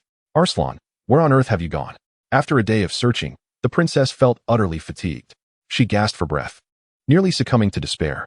Footsteps echoed behind her, followed by a familiar voice. My lady, the princess? Turning around, she beheld none other than Alslan, masked. That Alslan? I have 3 words for you. What a coincidence. I too have something to express. You go first. No, ladies first. They playfully insisted, ultimately bursting into laughter in unison. Arslan, I am sorry. At last, those 3 words were spoken. Perhaps Arslan had long intended to forgive the princess, yet lacked the opportunity until now. What could serve as a more fitting catalyst than the utterance of an apology? Arslan smiled and presented a wand to the princess. This is the reformed QB. I look forward to your guidance henceforth, magical girl Alice. The princess felt an overwhelming sense of wonder as she gazed excitedly at Arslan, unable to restrain herself from embracing him. At the street corner, Angelica observed this scene with clarity. Does the esteemed princess no longer care for me? In Side Story 3, the hero's training routine, Angelica is the newly appointed hero of the entire kingdom, the object of admiration for all young maidens. However, in stark contrast to her idol-like influence, her combat prowess is remarkably feeble. Is this truly the state of heroes today? Just look at yourself. How can you possibly call yourself a hero? Arslan retorted sharply, venting his long-standing frustrations towards Angelica. I am aware of my lack of strength, which is precisely why I sought your guidance in swordsmanship and magic. Is this how one requests assistance? In response to Arslan's outburst, rather than venomous words, an iron sword was thrust towards him, embedding itself in his ribs. Following the trajectory of the sword, Angelica regarded Arslan with a gentle demeanor. Arslan realized he had taken the jest too far. After all, if someone incessantly belittled another, it would only be natural for them to consider resolving matters through force. Much like Angelica. After regaining his composure, Arslan began imparting genuine skills to Angelica. Let me ask you, what is the first thing to pay attention to if you wish to grow stronger? Observing the enemy's movements? Incorrect, Arslan proclaimed, pointing to himself with a raised thumb. First and foremost, you must dare to defy the laws of physics. Disregard all 3 laws of mechanics. As long as you firmly believe that you are the rule of this world, you shall become stronger. Angelica, wearing a disbelieving expression, retorted, surely, this only applies to you. You are the only one in the world capable of opposing the rules of existence, are you not? No, you merely intended to boast about your former strength before me. Angelica glared at Arslan, who had repeatedly made light of her situation, and her frustration was palpable. Do not get caught up in the details, Arslan said, retrieving a book from behind him. This is a tome I acquired from another world. Take a look. Angelica gently caressed the paper-covered book and read the bold title on the cover. How to Suppress Newton's Coffin. Is this book useful? Indeed. I searched long and hard in the other world to find it. Angelica's heart raced. Could it be that Lord Arslan ventured to another world for my sake? No, that is impossible. You currently lack the power to traverse worlds. Arslan, with a smile, replied, all right, I obtained this book from another world in the past. It is quite beneficial for enhancing one's abilities. For instance, concepts like anti-gravity miniskirts were inspired by this book. Have you truly been to another world? Of course. Moreover, I have traversed more than one realm. When reminiscing about past glories, Arslan exudes confidence. Some alternate worlds possess remarkable characteristics, such as a frozen Great Wall. Surrounded by a realm inhabited by otherworldly specters, there exists a world rife with conflict between a tribe and an alliance, where it is said the leader of the alliance suffered greatly in a card game. Another realm has undergone a transformation, rendering the entire solar system two-dimensional, while yet another world features an enchanting phenomenon where singing ensues mid-battle. After visiting that particular realm, I find my mind filled with melodies of joy. Arslan spoke passionately about these past experiences, and Angelica listened with rapt attention. As the sun descended in the west, Arslan inquired, did you train diligently today? Chapter 70. The Neutral War Bureau. After a long wait, the day had finally arrived. This day would provide the opportunity to prove my innocence. Arslan awoke early, brimming with excitement as he prepared breakfast for Angelica and the princess, reminiscent of a newlywed bride. Honestly, Lord Arslan, you've handled everything. Does that not render my existence meaningless? Bojack gazed at Arslan with concern, fearing he might be dismissed. Arslan affectionately patted Bojack's fluffy head and cheerfully reassured him. Even if you do nothing, I would never dismiss you. We are family, after all. The skeletal visage of Arslan radiated warmth and brightness, capable of mending the hearts of those around him.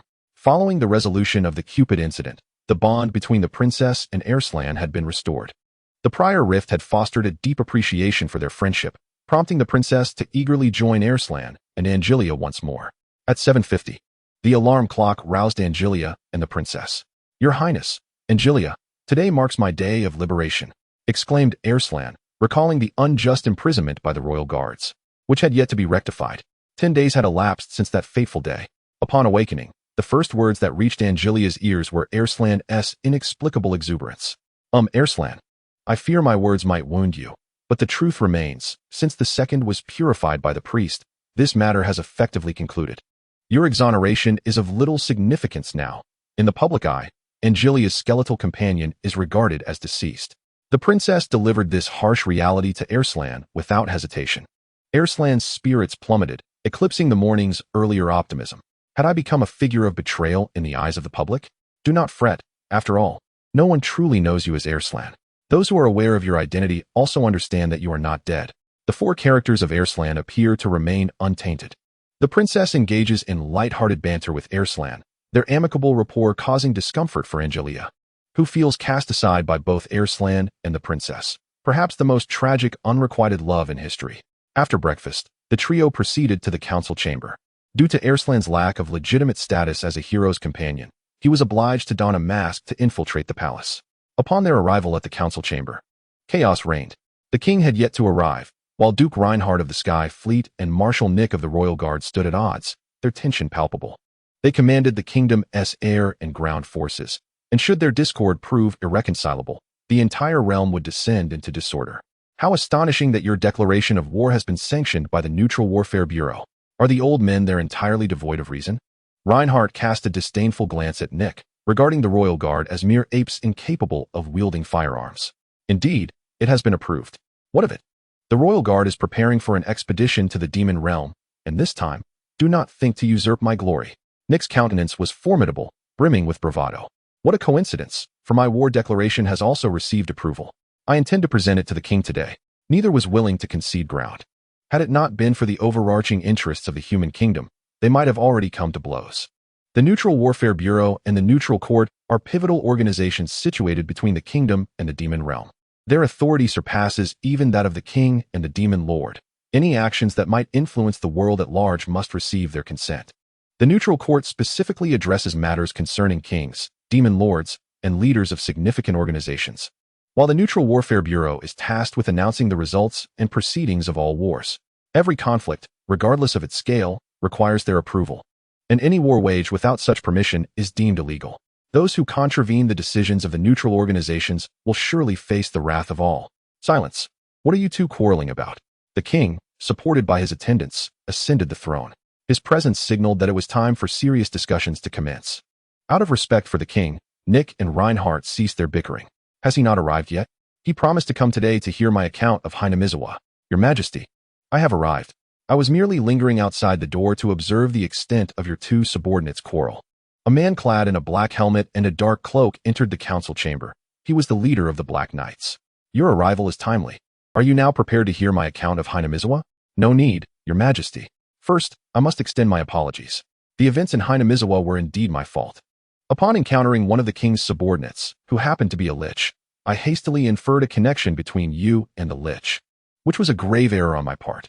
For this, we shall compensate for all the damages inflicted upon the royal palace 10 days ago, hoping that His Majesty the King and the citizens of the realm will grant us their forgiveness. I performed a proper bow before the king, who observed with a glimmer of satisfaction in his heart. The ministers, both civil and military, were profoundly impressed by the king's ability to win over others through virtue. They had never anticipated that the leader of the Black Knights would one day kneel at the king's feet. Only a ruler of such magnanimity could hope to govern an entire kingdom. As for the compensation, let it be noted that all actions were taken for the benefit of the human kingdom. I hope that in the future, you will minimize the use of firearms and adopt a more tempered approach in advocating your ideals. Wait, exclaimed Marshal Nick, interrupting the king before he could finish speaking. The application for war that I submitted some time ago has now been approved. We are ready to engage the Demon King at any moment. If we are to go to war against the Demon King, it will undoubtedly come at a great cost in both resources and lives. Therefore, I implore His Majesty to allow the Black Knights to assist us in combating the liches of the demon realm. Let their assistance be regarded as compensation for the damage to the palace gates. I refuse, came the resolute response. The Black Knights do not measure justice by race. Currently, the human kingdom and the demon realm maintain a rare peace that has lasted for centuries. Your blatant declaration of war is a desecration of that peace. We, the Black Knights, will not support you, but rather, we will oppose you. Chapter 71. A surprising outcry in the court. The unexpected words sparked a significant reaction among the court. Numerous civil officials opposed to war voiced their support. Preposterous. Marshal Nick shouted at the king, his cold gaze penetrating as he paced and questioned, "What do you think you are? I offer you the opportunity to participate in war, bestowing upon you glory. Otherwise, with your cowardice, hiding behind a mask, you would never partake in any conflict. Is participating in war truly a matter of honor? What tragic childhood experiences must have warped your worldview to elicit such a distorted perspective?" He turned the tables. "Marshal Nick, answer me. What is the rationale behind instigating war? Does humanity require justification to wage war against liches?" Nick's words incited fervor among the pro-war faction. In their eyes, anyone questioning the rationale for war against liches must be utterly deluded. Laughter erupted at Nick's remarks. Humans and liches are, after all, two equal races. Although liches may prey upon humans, with a modicum of restraint and guidance, coexistence is indeed possible. As he spoke, he approached Elstrin and boldly removed the mask covering Elstrin's face. This skeleton was undoubtedly a member of the liches. However, rather than causing harm, he had saved countless lives in Hinamizawa, a truth witnessed by us, the Black Knights. Alslan was taken aback when his true identity was suddenly unveiled. He could feel the terrified gazes of the ministers, as if he had once again become estranged from this world. "Angelica, you have chosen yet another skeleton as your pet. I suspect you of treason." Without hesitation, Nick seized Alslan by the arm, reminiscent of the moment when the royal guards had captured him. "How ridiculous! This skeleton has contributed more to the human kingdom than any of you present. If he is deemed a traitor, then I urge you all to reflect upon what you truly represent." The assembly fell silent, heads bowed. Many among the officials had inherited their positions through noble lineage, and their contributions to the king paled in comparison to that of a mere skeleton. Seizing the opportunity, Alslan grasped Nick's wrist with a firm grip, compelling Nick to release his hold. "If any of you dare to act unfavorably towards Angelica or this skeleton, do not blame me if the Black Knight Order turns against you. I stand by these two." A warm feeling surged within Alslan and Angelica. The Black Knight Order had already taken such measures to protect them, even if he were imprisoned in the dungeon. The pressure from the Black Knight Order would surely secure his release. "Thank you," Alslan whispered softly. "You should never be doubted. Your remarkable achievements surpass all present. Join us in the Black Knight Order. This is not where you belong, Alslan." He responded quietly and kind. "I am sorry, but I have sworn allegiance to the king. I cannot betray my sovereign." "Foolish loyalty," Nick scoffed, then swaggered out of the council chamber, vanishing into thin air before everyone's eyes. Instantly, the court erupted in chaos. "Adjutant, trace the magical energy. We must eliminate them before they become a formidable force." Ignoring the king seated upon the throne, Nick issued orders to his soldiers as if he were the true ruler of the kingdom. Faced with such a powerful minister, the officials dared not voice their anger. They were deeply concerned for the king, but their own lives weighed heavier on their minds. To oppose General Nick was to stand against the entire royal guard. Angelica could no longer remain silent. She stepped before Nick. "Do not forget who the true master of the palace is. Indeed, the royal guard bears the name of the king." Reinhardt stood beside Angelica, clearly attempting to garner favor with the public, indifferent to the king's plight. "Very well." Nick waved dismissively, ordering his adjutant to withdraw. "Your Majesty, the 70,000 troops of the royal guard are prepared and will proceed to the neutral tribunal immediately. Once the verdict regarding the Demon King is rendered, we shall attack without regard for the outcome. Until then, we shall honor the neutral tribunal's presence and allow a fair trial." With that, Nick exited the council chamber. Before departing, he cast a piercing gaze at Angelica, as if he intended to devour her whole.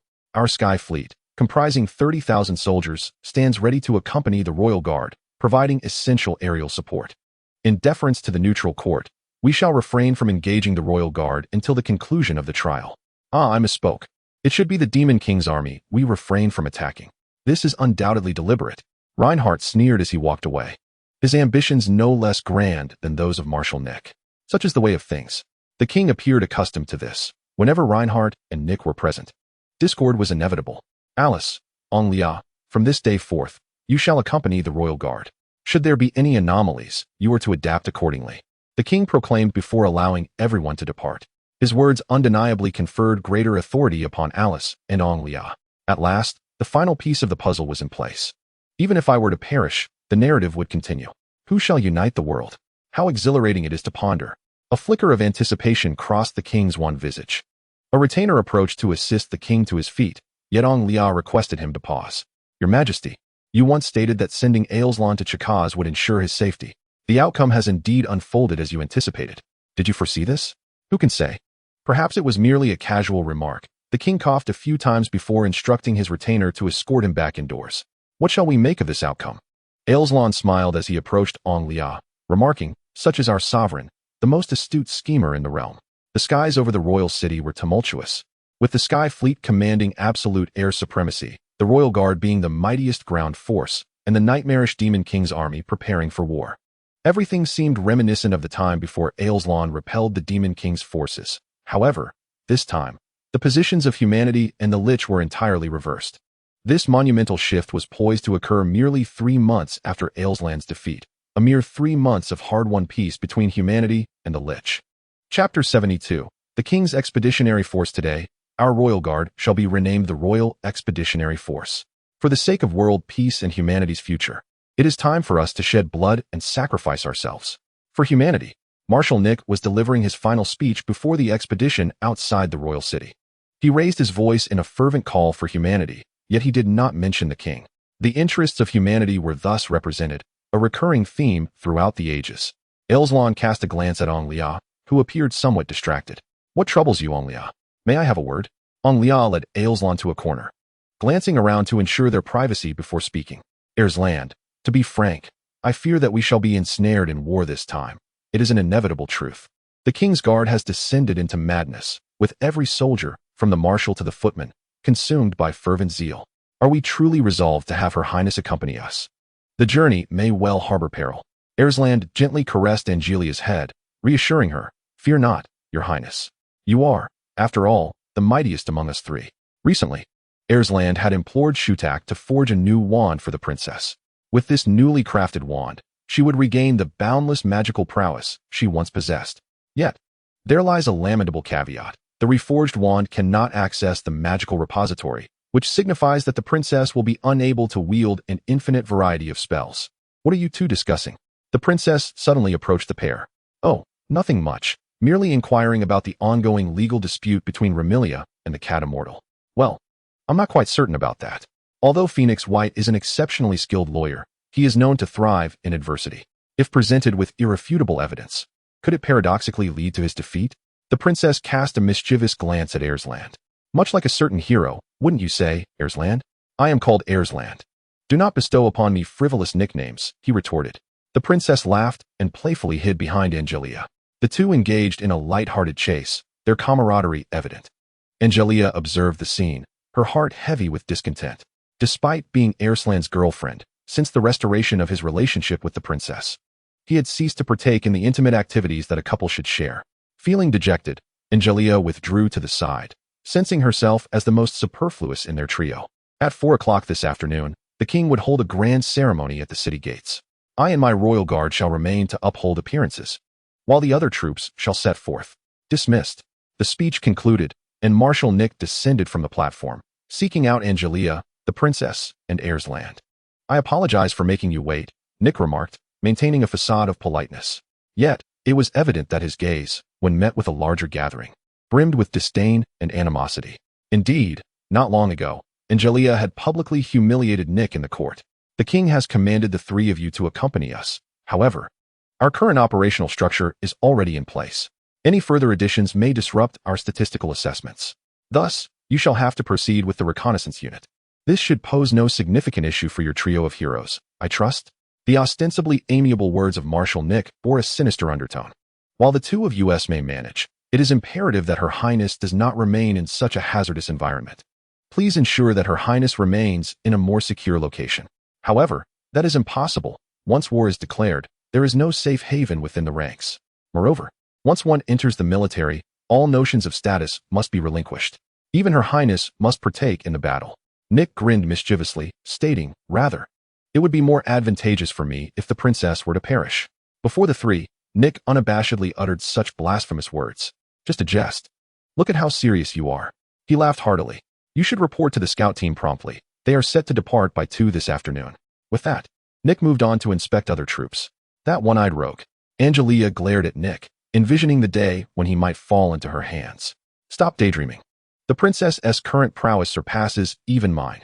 With just a modicum of combat experience, she could become the strongest in the world. Alslan harbored no concerns for the princess's safety. He was exceedingly confident in the newly forged wand. The three gathered their belongings to report to the scout team. Fortuitously, they were assigned together. The surrounding soldiers were well aware of the identities of the princess and Angelica, and they treated the two girls with great care. However, Alslan, being a lone skeleton, faced a starkly different reality, undoubtedly enduring unjust treatment within the ranks. But that is a tale for another time. Days later, the scout team finally reached the neutral court. Exhausted, the princess slumped against Alslan. At merely 12 years of age, enduring a day of forced marches was no small feat. Even if she managed to keep up, she often spent half the time being carried on Alslan's back. Angelica watched with envy as Alslan bore the princess. In the past, it would have been her privilege. At that moment, the captain of the scout team arrived. You've all worked hard on the journey. I've heard you have some acquaintances at the neutral court. You may go and find them, but you must return before nightfall. Is that permissible? If we are discovered, it could lead to disciplinary action, Alslan pondered, concerned about the repercussions on future promotions within the military for this kind-hearted captain. It's fine. After all, we cannot allow Her Highness to linger too long in our sweat-scented barracks, can we? The captain truly was a good man. Thus, the three accepted his generosity without further hesitation. Upon leaving the barracks, they were immediately greeted by the sight of the neutral court. The neutral court was a golden edifice suspended in midair, resembling a scale symbolizing fairness. What a masterful design. Such anti-gravity architecture is a rare marvel to behold, Angelica thought, her face brimming with envy. Do you remember the book I lent you last time? The anti-gravity technology here was derived from that very tome. I understand, but there's no need to boast about your past accomplishments. The three individuals approached the neutral court, first making their way to the adjacent inn. This inn, operated by the neutral court itself, served as accommodation for all visitors. If all went as anticipated, the cat sage and the vampire Remilia should also be residing here. Although the inn did not possess the same grandeur as the neutral court, it exuded a distinct charm of its own. Carved from a massive stone, the entire structure was essentially a single rock. To have the fortune of spending a night within its walls was enough for many to boast about for a lifetime. Upon entering the inn, the trio inquired at the front desk about the whereabouts of the cat sage and Remilia. After a brief mention, the receptionist informed them of their location, revealing that only their group occupied the entire inn.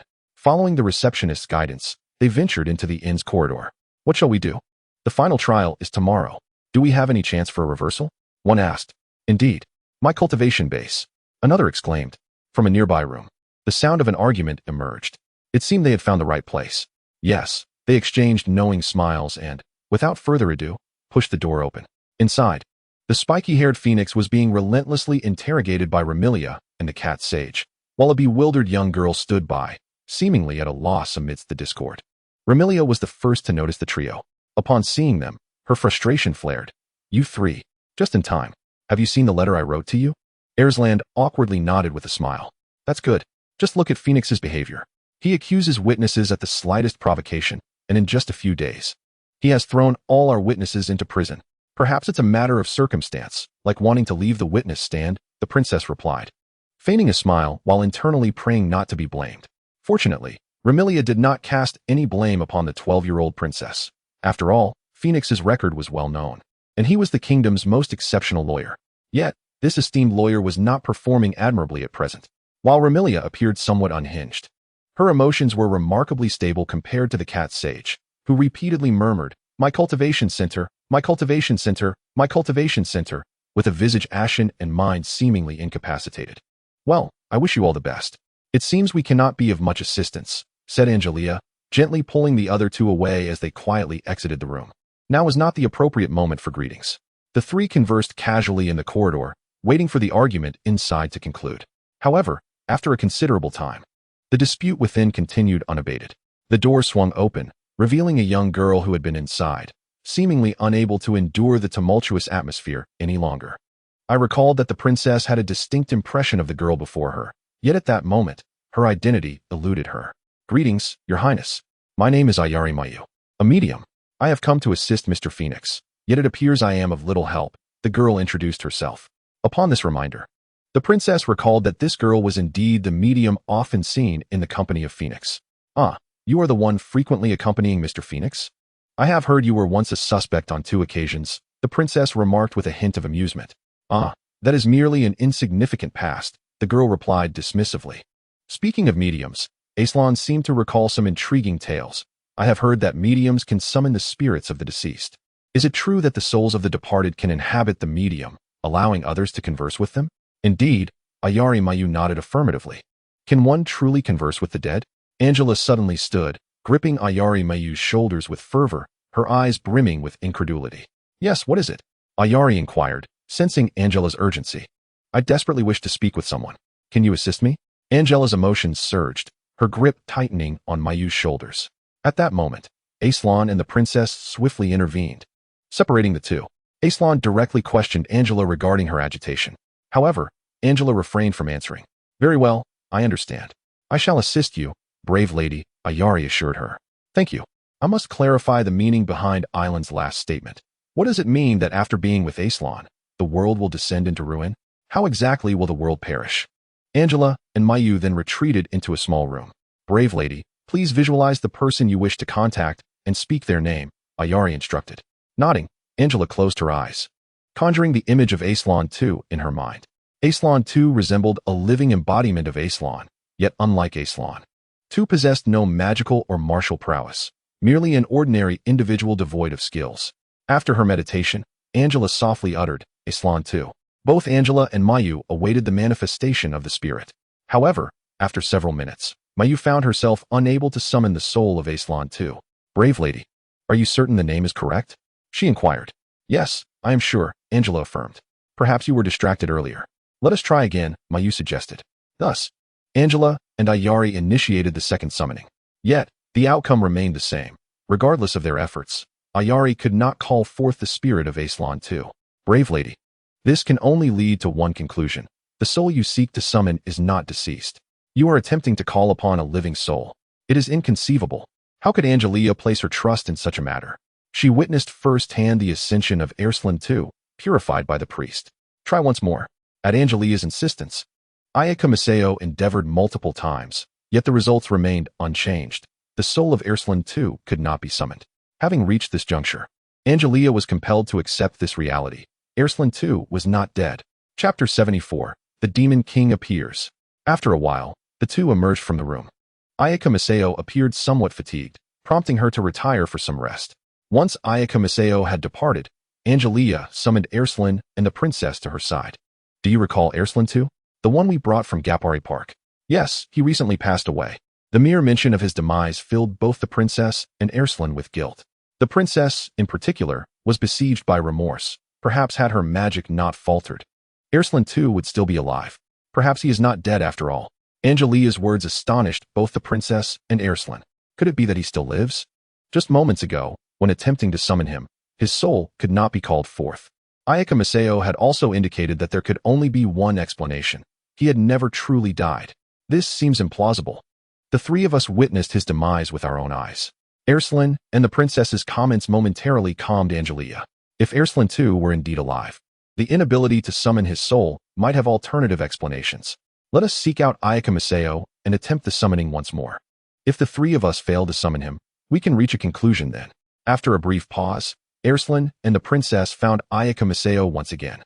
They labored diligently within the confines of the room for an extended period, emerging with downcast expressions and shaking their heads.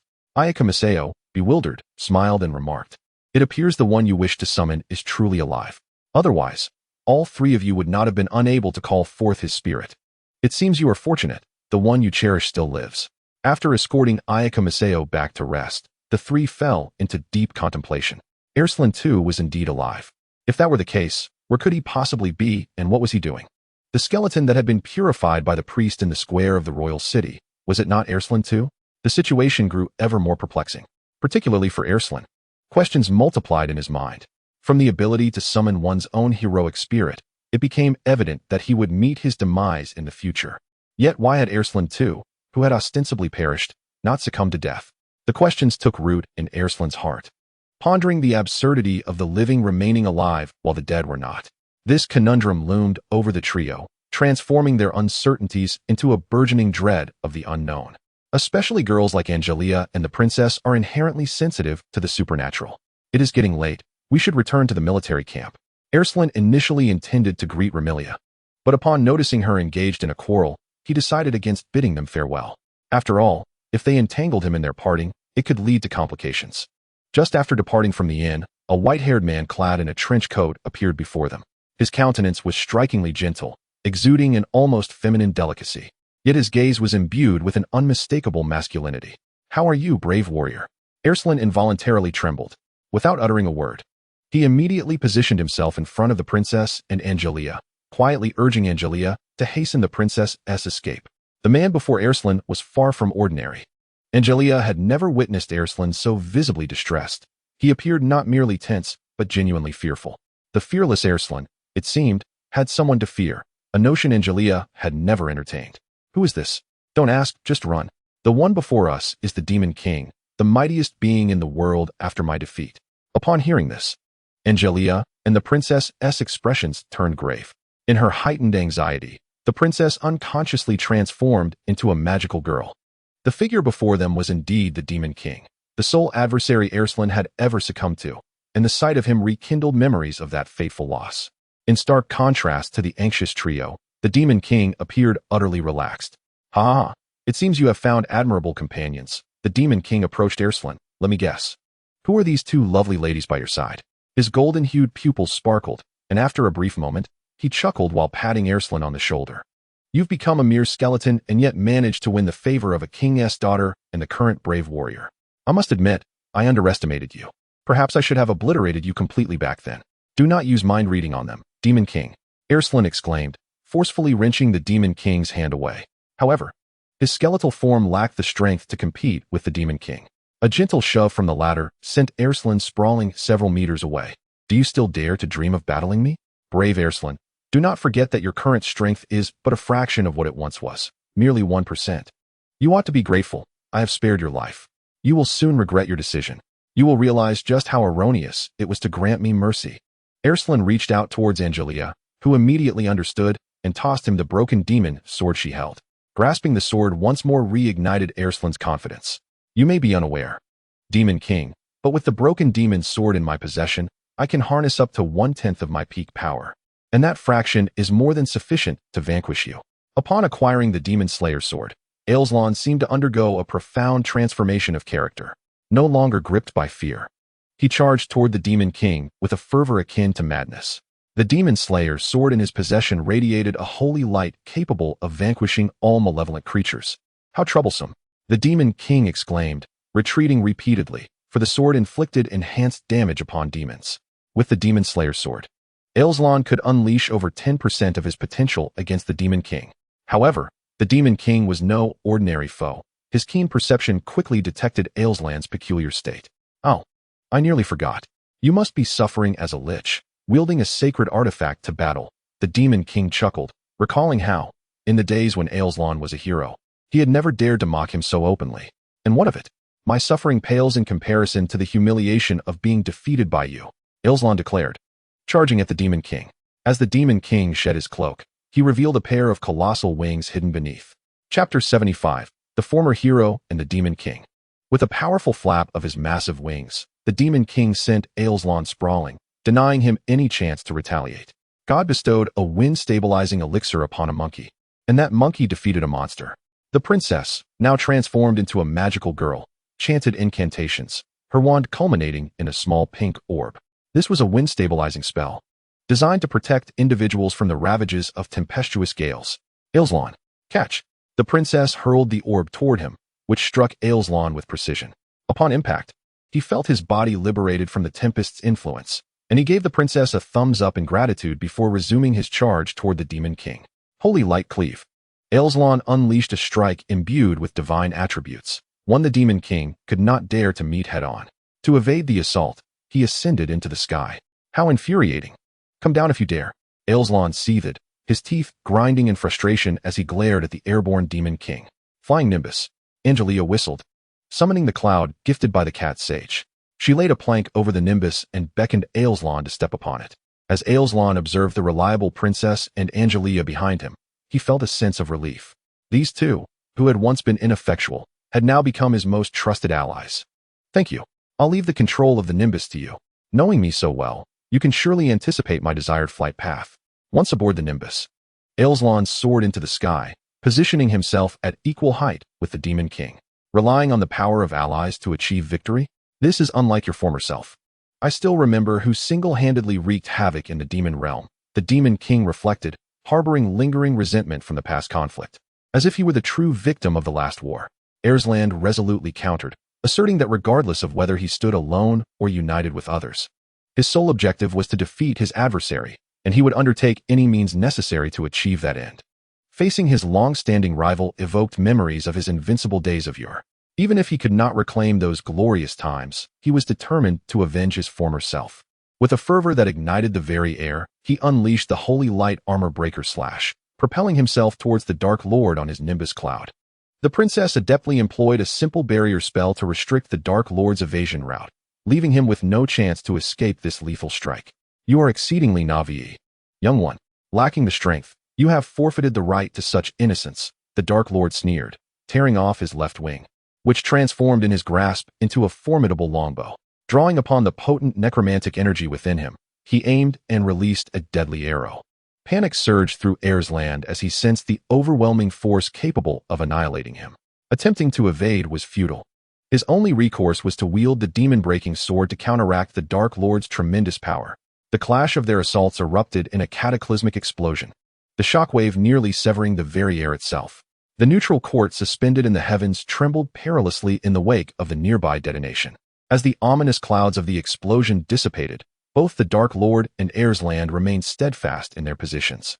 Alslan's body bore numerous fractures, while the Dark Lord had merely lost a hand. I underestimated you, Alslan. Had I indulged my whims back then, I would have torn you to shreds. The Dark Lord taunted. Isn't it evident that your power now pales in comparison to merely 10% of my former prowess? A question lingers, Dark Lord. What connection do you share with the king? Why did he instruct me to seek you after his demise? The Dark Lord erupted in laughter. Ah, so you remain oblivious. Very well, if you chose silence, I shall remain reticent as well. Should you uncover the truth of my bond with the king, you might comprehend how you were ultimately defeated. Farewell, Alslan. We shall soon cross paths on the battlefield once more. Should you choose to defect to our dark realm, I would welcome you with open arms. With that, the Dark Lord descended to the ground, effortlessly tearing from his shattered arm and swiftly regenerating a new one at the wound. What had appeared to be an evenly matched confrontation was, in truth, a demonstration of overwhelming disparity in strength. Thus, the Dark Lord departed with an air of confidence, unimpeded by any attempt to restrain him. Alslan, grounded once more, utilized the spare skeletal structure provided by Shurtak to replace his crushed bones. Having suffered another defeat at the hands of the Dark Lord, a tempest of frustration swirled within him. Why can I not prevail? Curse that Dark Lord. As darkness enveloped the sky, the trio returned to the camp in accordance with their agreement with the scout captain before nightfall. Meanwhile, cities across the globe basked in the final moments of an era of peace, unaware that this day marked the last of tranquility for the world. Upon returning to the barracks, the trio resumed their fast-paced military life, just as they had done in the preceding days. As midnight approached, they found themselves unable to sleep within the confines of their tent, a palpable sense of impending significance hanging in the air. Angelica, staring at the dimly lit canvas above, broke the silence of insomnia, inquiring, tomorrow marks the final judgment. Will Cat Sage and Remilia emerge victorious? I cannot say for certain. Yet one thing is clear. Regardless of the outcome, war will erupt, this time instigated by humanity. Alslan perceived the forthcoming turmoil with remarkable clarity, having mentally prepared for the world to plunge into chaos once more. In contrast to the two, the princess exhibited a certain naivety. With our presence, we shall surely vanquish the demon army. I wish not to burden my father with worry. Participation in battle is out of the question. Angelica and Alslan simultaneously interjected to dissuade the princess from her perilous thoughts. The princess, with a resigned smile, shook her head and remarked, I am aware that this war is merely an internal struggle among factions within the kingdom. Yet what if humanity were to lose? What if the demon army were to besiege the royal city? We no longer possess a valiant hero as formidable as Alslan. This war will not unfold as smoothly as in the past. The princess possessed an innate sensitivity to matters that often eluded the understanding of adults, grasping the nuances of their power struggles almost instantaneously. However, she remained but a child, fretting over concerns that many adults would dismiss. Within the ranks of the King's Guard, now the Royal Expeditionary Force, the question of whether humanity might falter seemed inconsequential. Even in defeat, land concessions and reparations could be arranged. As long as their own interests remained intact, the suffering of the populace was of little concern. Similarly, Duke Reinhard of the Sky Fleet likely shared this sentiment. As the night wore on, both Anglia and the princess succumbed to slumber. Alslan, utilizing the unique nocturnal vision of the undead, observed their sleeping forms and could not help but smile. I shall protect both of you, regardless of the dangers of war. I will strive to keep you from the battlefield. The thought of being a deserter held no shame for him, and he, too, finally closed his eyes. At dawn, the trio awoke alongside their fellow soldiers. Life in the barracks offered no luxury of sleeping in, unlike other places. Following breakfast, the scout captain discreetly approached Alslan and the others, his demeanor grave. Alslan, Anglia, Alice. I am here to convey an order from higher command. You three are to infiltrate the demon army's camp this morning during the final judgment at the neutral court to gather intelligence on their deployment. You must complete this task before the verdict is announced. Are they so hastily prepared to send the troublesome trio of heroes to their demise? Alslan questioned. Is the superior you speak of none other than Marshal Nick himself? Indeed, the scout captain replied, placing a reassuring hand on Anglia's shoulder. I understand this is profoundly unfair to you, but it is a military mandate. Should you refuse to comply, do not blame me for resorting to military law. Angelica glanced at the 12-year-old princess beside her, ordering a mere child to the battlefield. How heartless of Nick. Every time she pondered the princess's safety, Angelica found it difficult to contain her rising emotions. Faced with an order so blatantly designed to send the princess to her demise, how could Angelica possibly acquiesce? Enough, Angelica. Alslan interjected, halting Angelica from her impending outburst. He greeted the scout captain with a smile. We shall carry out this mission, and I appreciate your well-meaning reminder. Wishing you success. The scout captain then made his way towards the other soldiers. Hey, Alslan, why didn't you let me speak? What is it that you wish to convey? Alslan retorted. The scout captain must have unilaterally altered the orders. He suggested we gather intelligence on the Demon King's forces during the Neutrality Court's final deliberation, a time when the Demon King would be at his most secure. If this were truly Marshal Nick's command, we would be dispatched immediately. Marshal Nick's intent is to ensure the princess's demise. Upon hearing Alslan's words, Angelica nodded in agreement. The scout captain is indeed a good man. I've heard he plans to return home to marry after this battle. Given such sentiments, it seems he is unlikely to survive. After a brief period of preparation, the trio decided to pay a final visit to the Cat Sage and Remilia before embarking on their mission. They arrived at the Neutrality Court, which appeared eerily vacant. No one dared to attend cases related to the Demon King. Observing the contrasting atmospheres, the Demon King commanded power, while the plaintiff group looked utterly dejected. The Cat Sage continued to be befuddled, and Remilia's temper flared. Akari Shinya shook her head in helplessness, unable to assist Phoenix White in any meaningful way. Perhaps it is best we do not disturb them. They seem to be in a rather foul mood. This decision was unanimously agreed upon by the three. Thus, they stealthily departed the Neutrality Court. Upon reaching the entrance, the Demon King once again intercepted Alslan. Hero, I wish to speak with you regarding the king. Father? Upon hearing her father's name, the princess immediately inquired of the Demon King. What is your connection with father? It is unnecessary for a child to know. Current hero, I must ask you to take the princess outside and wait for 5 minutes. After 5 minutes, I will return Alslan to you unharmed. Angelica glared at the Demon King with hostility, utterly perplexed as to why she should heed his command. Angelica, follow his instructions. Alslan crouched down to address the princess. It will be all right. I'll return shortly. The king and the Demon King are not connected. You must trust your father. With that, Alslan approached the Demon King. Is it truly wise to convey such reassurance to the princess, Alslan?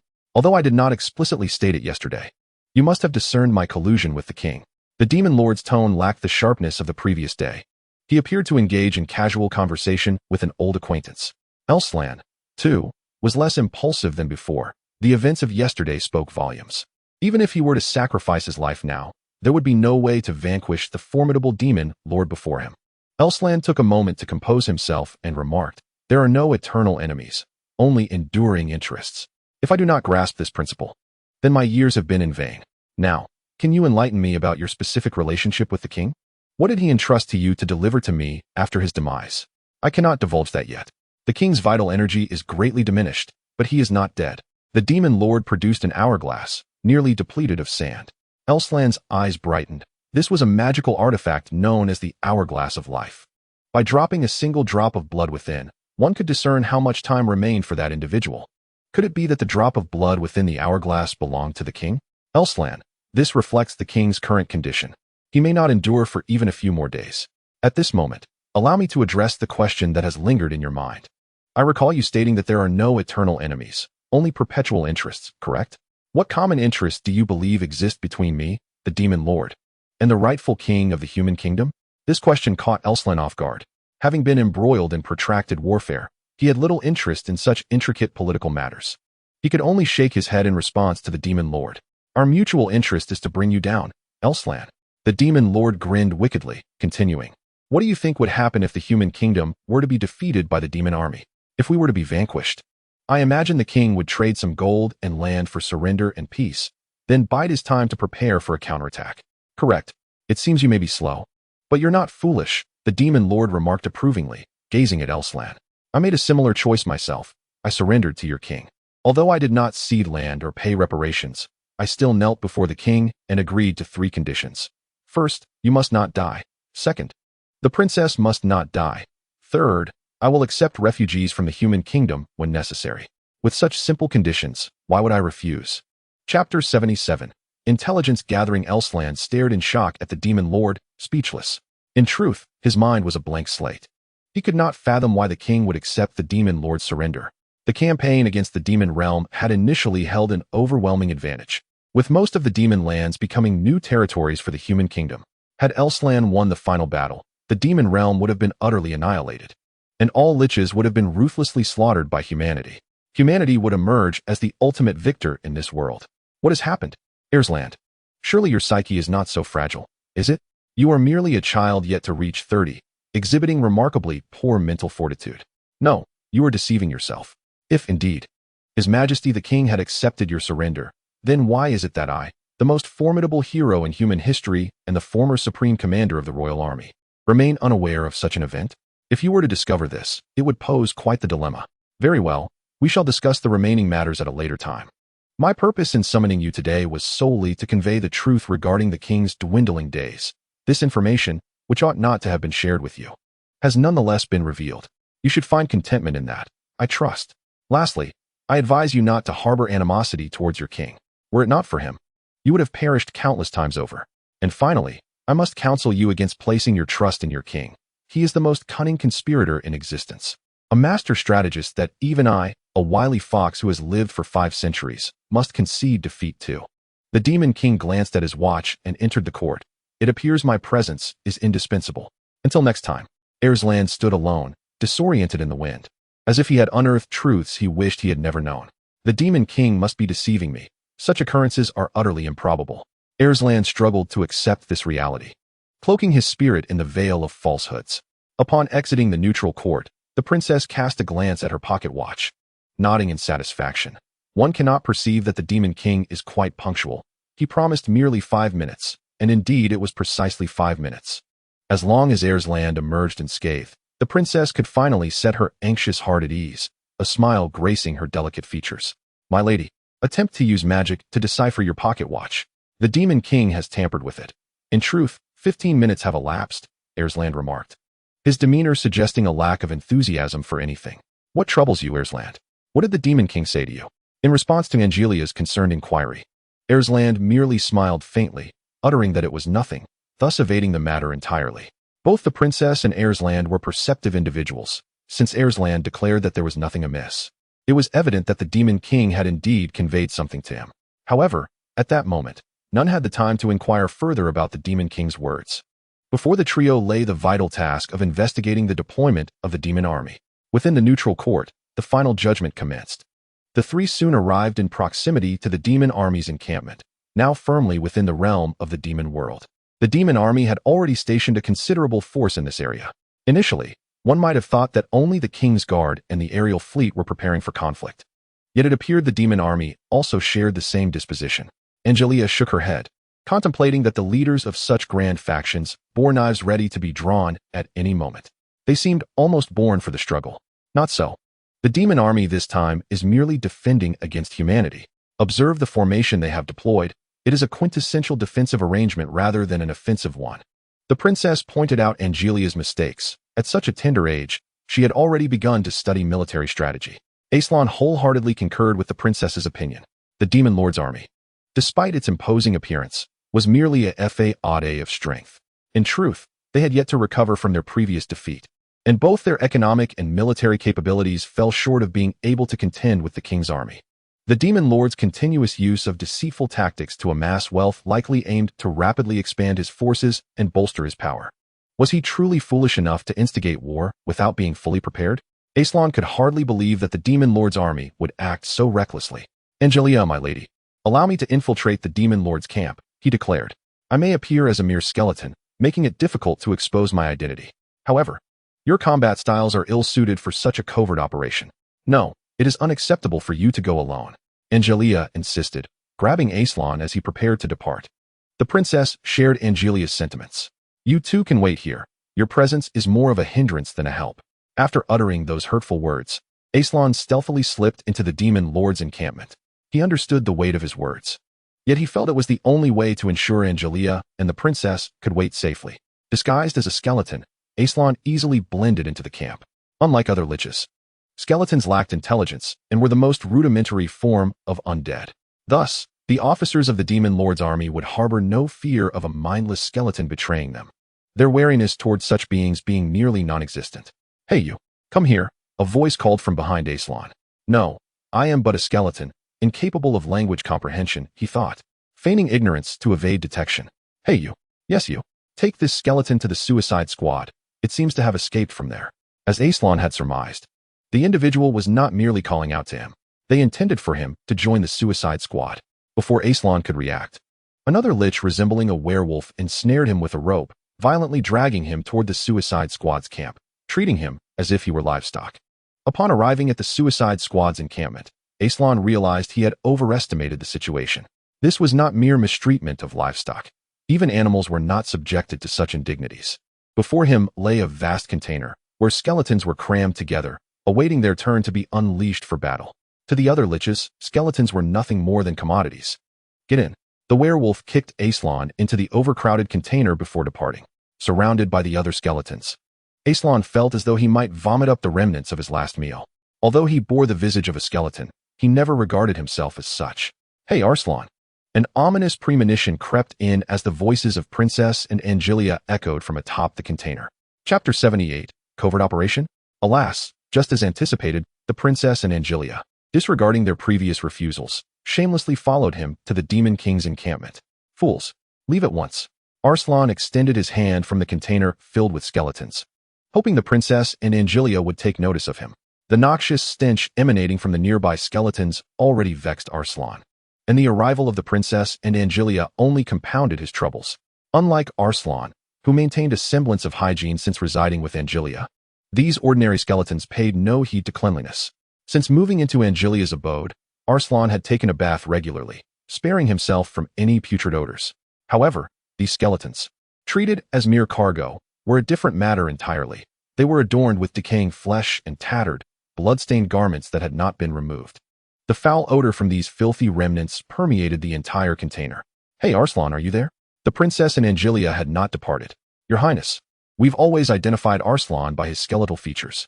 But now that he is mingling among this horde of skeletons, how shall we discern his presence?" Angelica posed a historical conundrum. The princess pondered for a moment, glancing at the indistinguishable skeletons within the container, and ultimately surrendered with a shrug. "After all, we are living beings, to our eyes. Skeletons all appear cast from the same mold.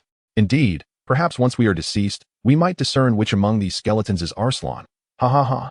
The two maidens laughed and chatted atop the container, while Alslan beneath felt utterly despondent. What on earth were these two foolish women doing here? He had assumed they came to rescue him, but it seemed they were merely here for idle chatter. Speaking of which, having spent so much time together, why could they still not recognize his appearance? Even a pet ought to remember its fur color, he lamented, despairing inwardly, his frustration boiling over. Yet reality weighed heavily upon him. It was not the reality that suffocated Alslan, but the skeletons. Since we cannot distinguish which is Alslan, why not release them all? The one that finds us will surely be Alslan. A splendid idea, but we are here to probe the military deployment of the King's forces. Causing such a ruckus might be ill-advised. It matters not. After all, Marshal Nick's ultimate goal is my demise. As she confronted these unwilling yet unavoidable truths, A tragic smile graced the princess's face. I am the sole legitimate heir to the human kingdom, and I shall ensure that Marshal Nick does not prevail. Thus, Angelica, you must take on the responsibility of protecting me well. Angelica nodded, realizing that the young girl beside her had unknowingly matured. Her resolute spirit truly commanded Angelica's admiration. In the camp of the fearless squad where skeletons were stored, it was surprising to find no one guarding this place. It seemed the forces of the Demon King were quite insufficient. To conserve unnecessary manpower, the Demon King's army simply refrained from assigning anyone to watch over the skeletons.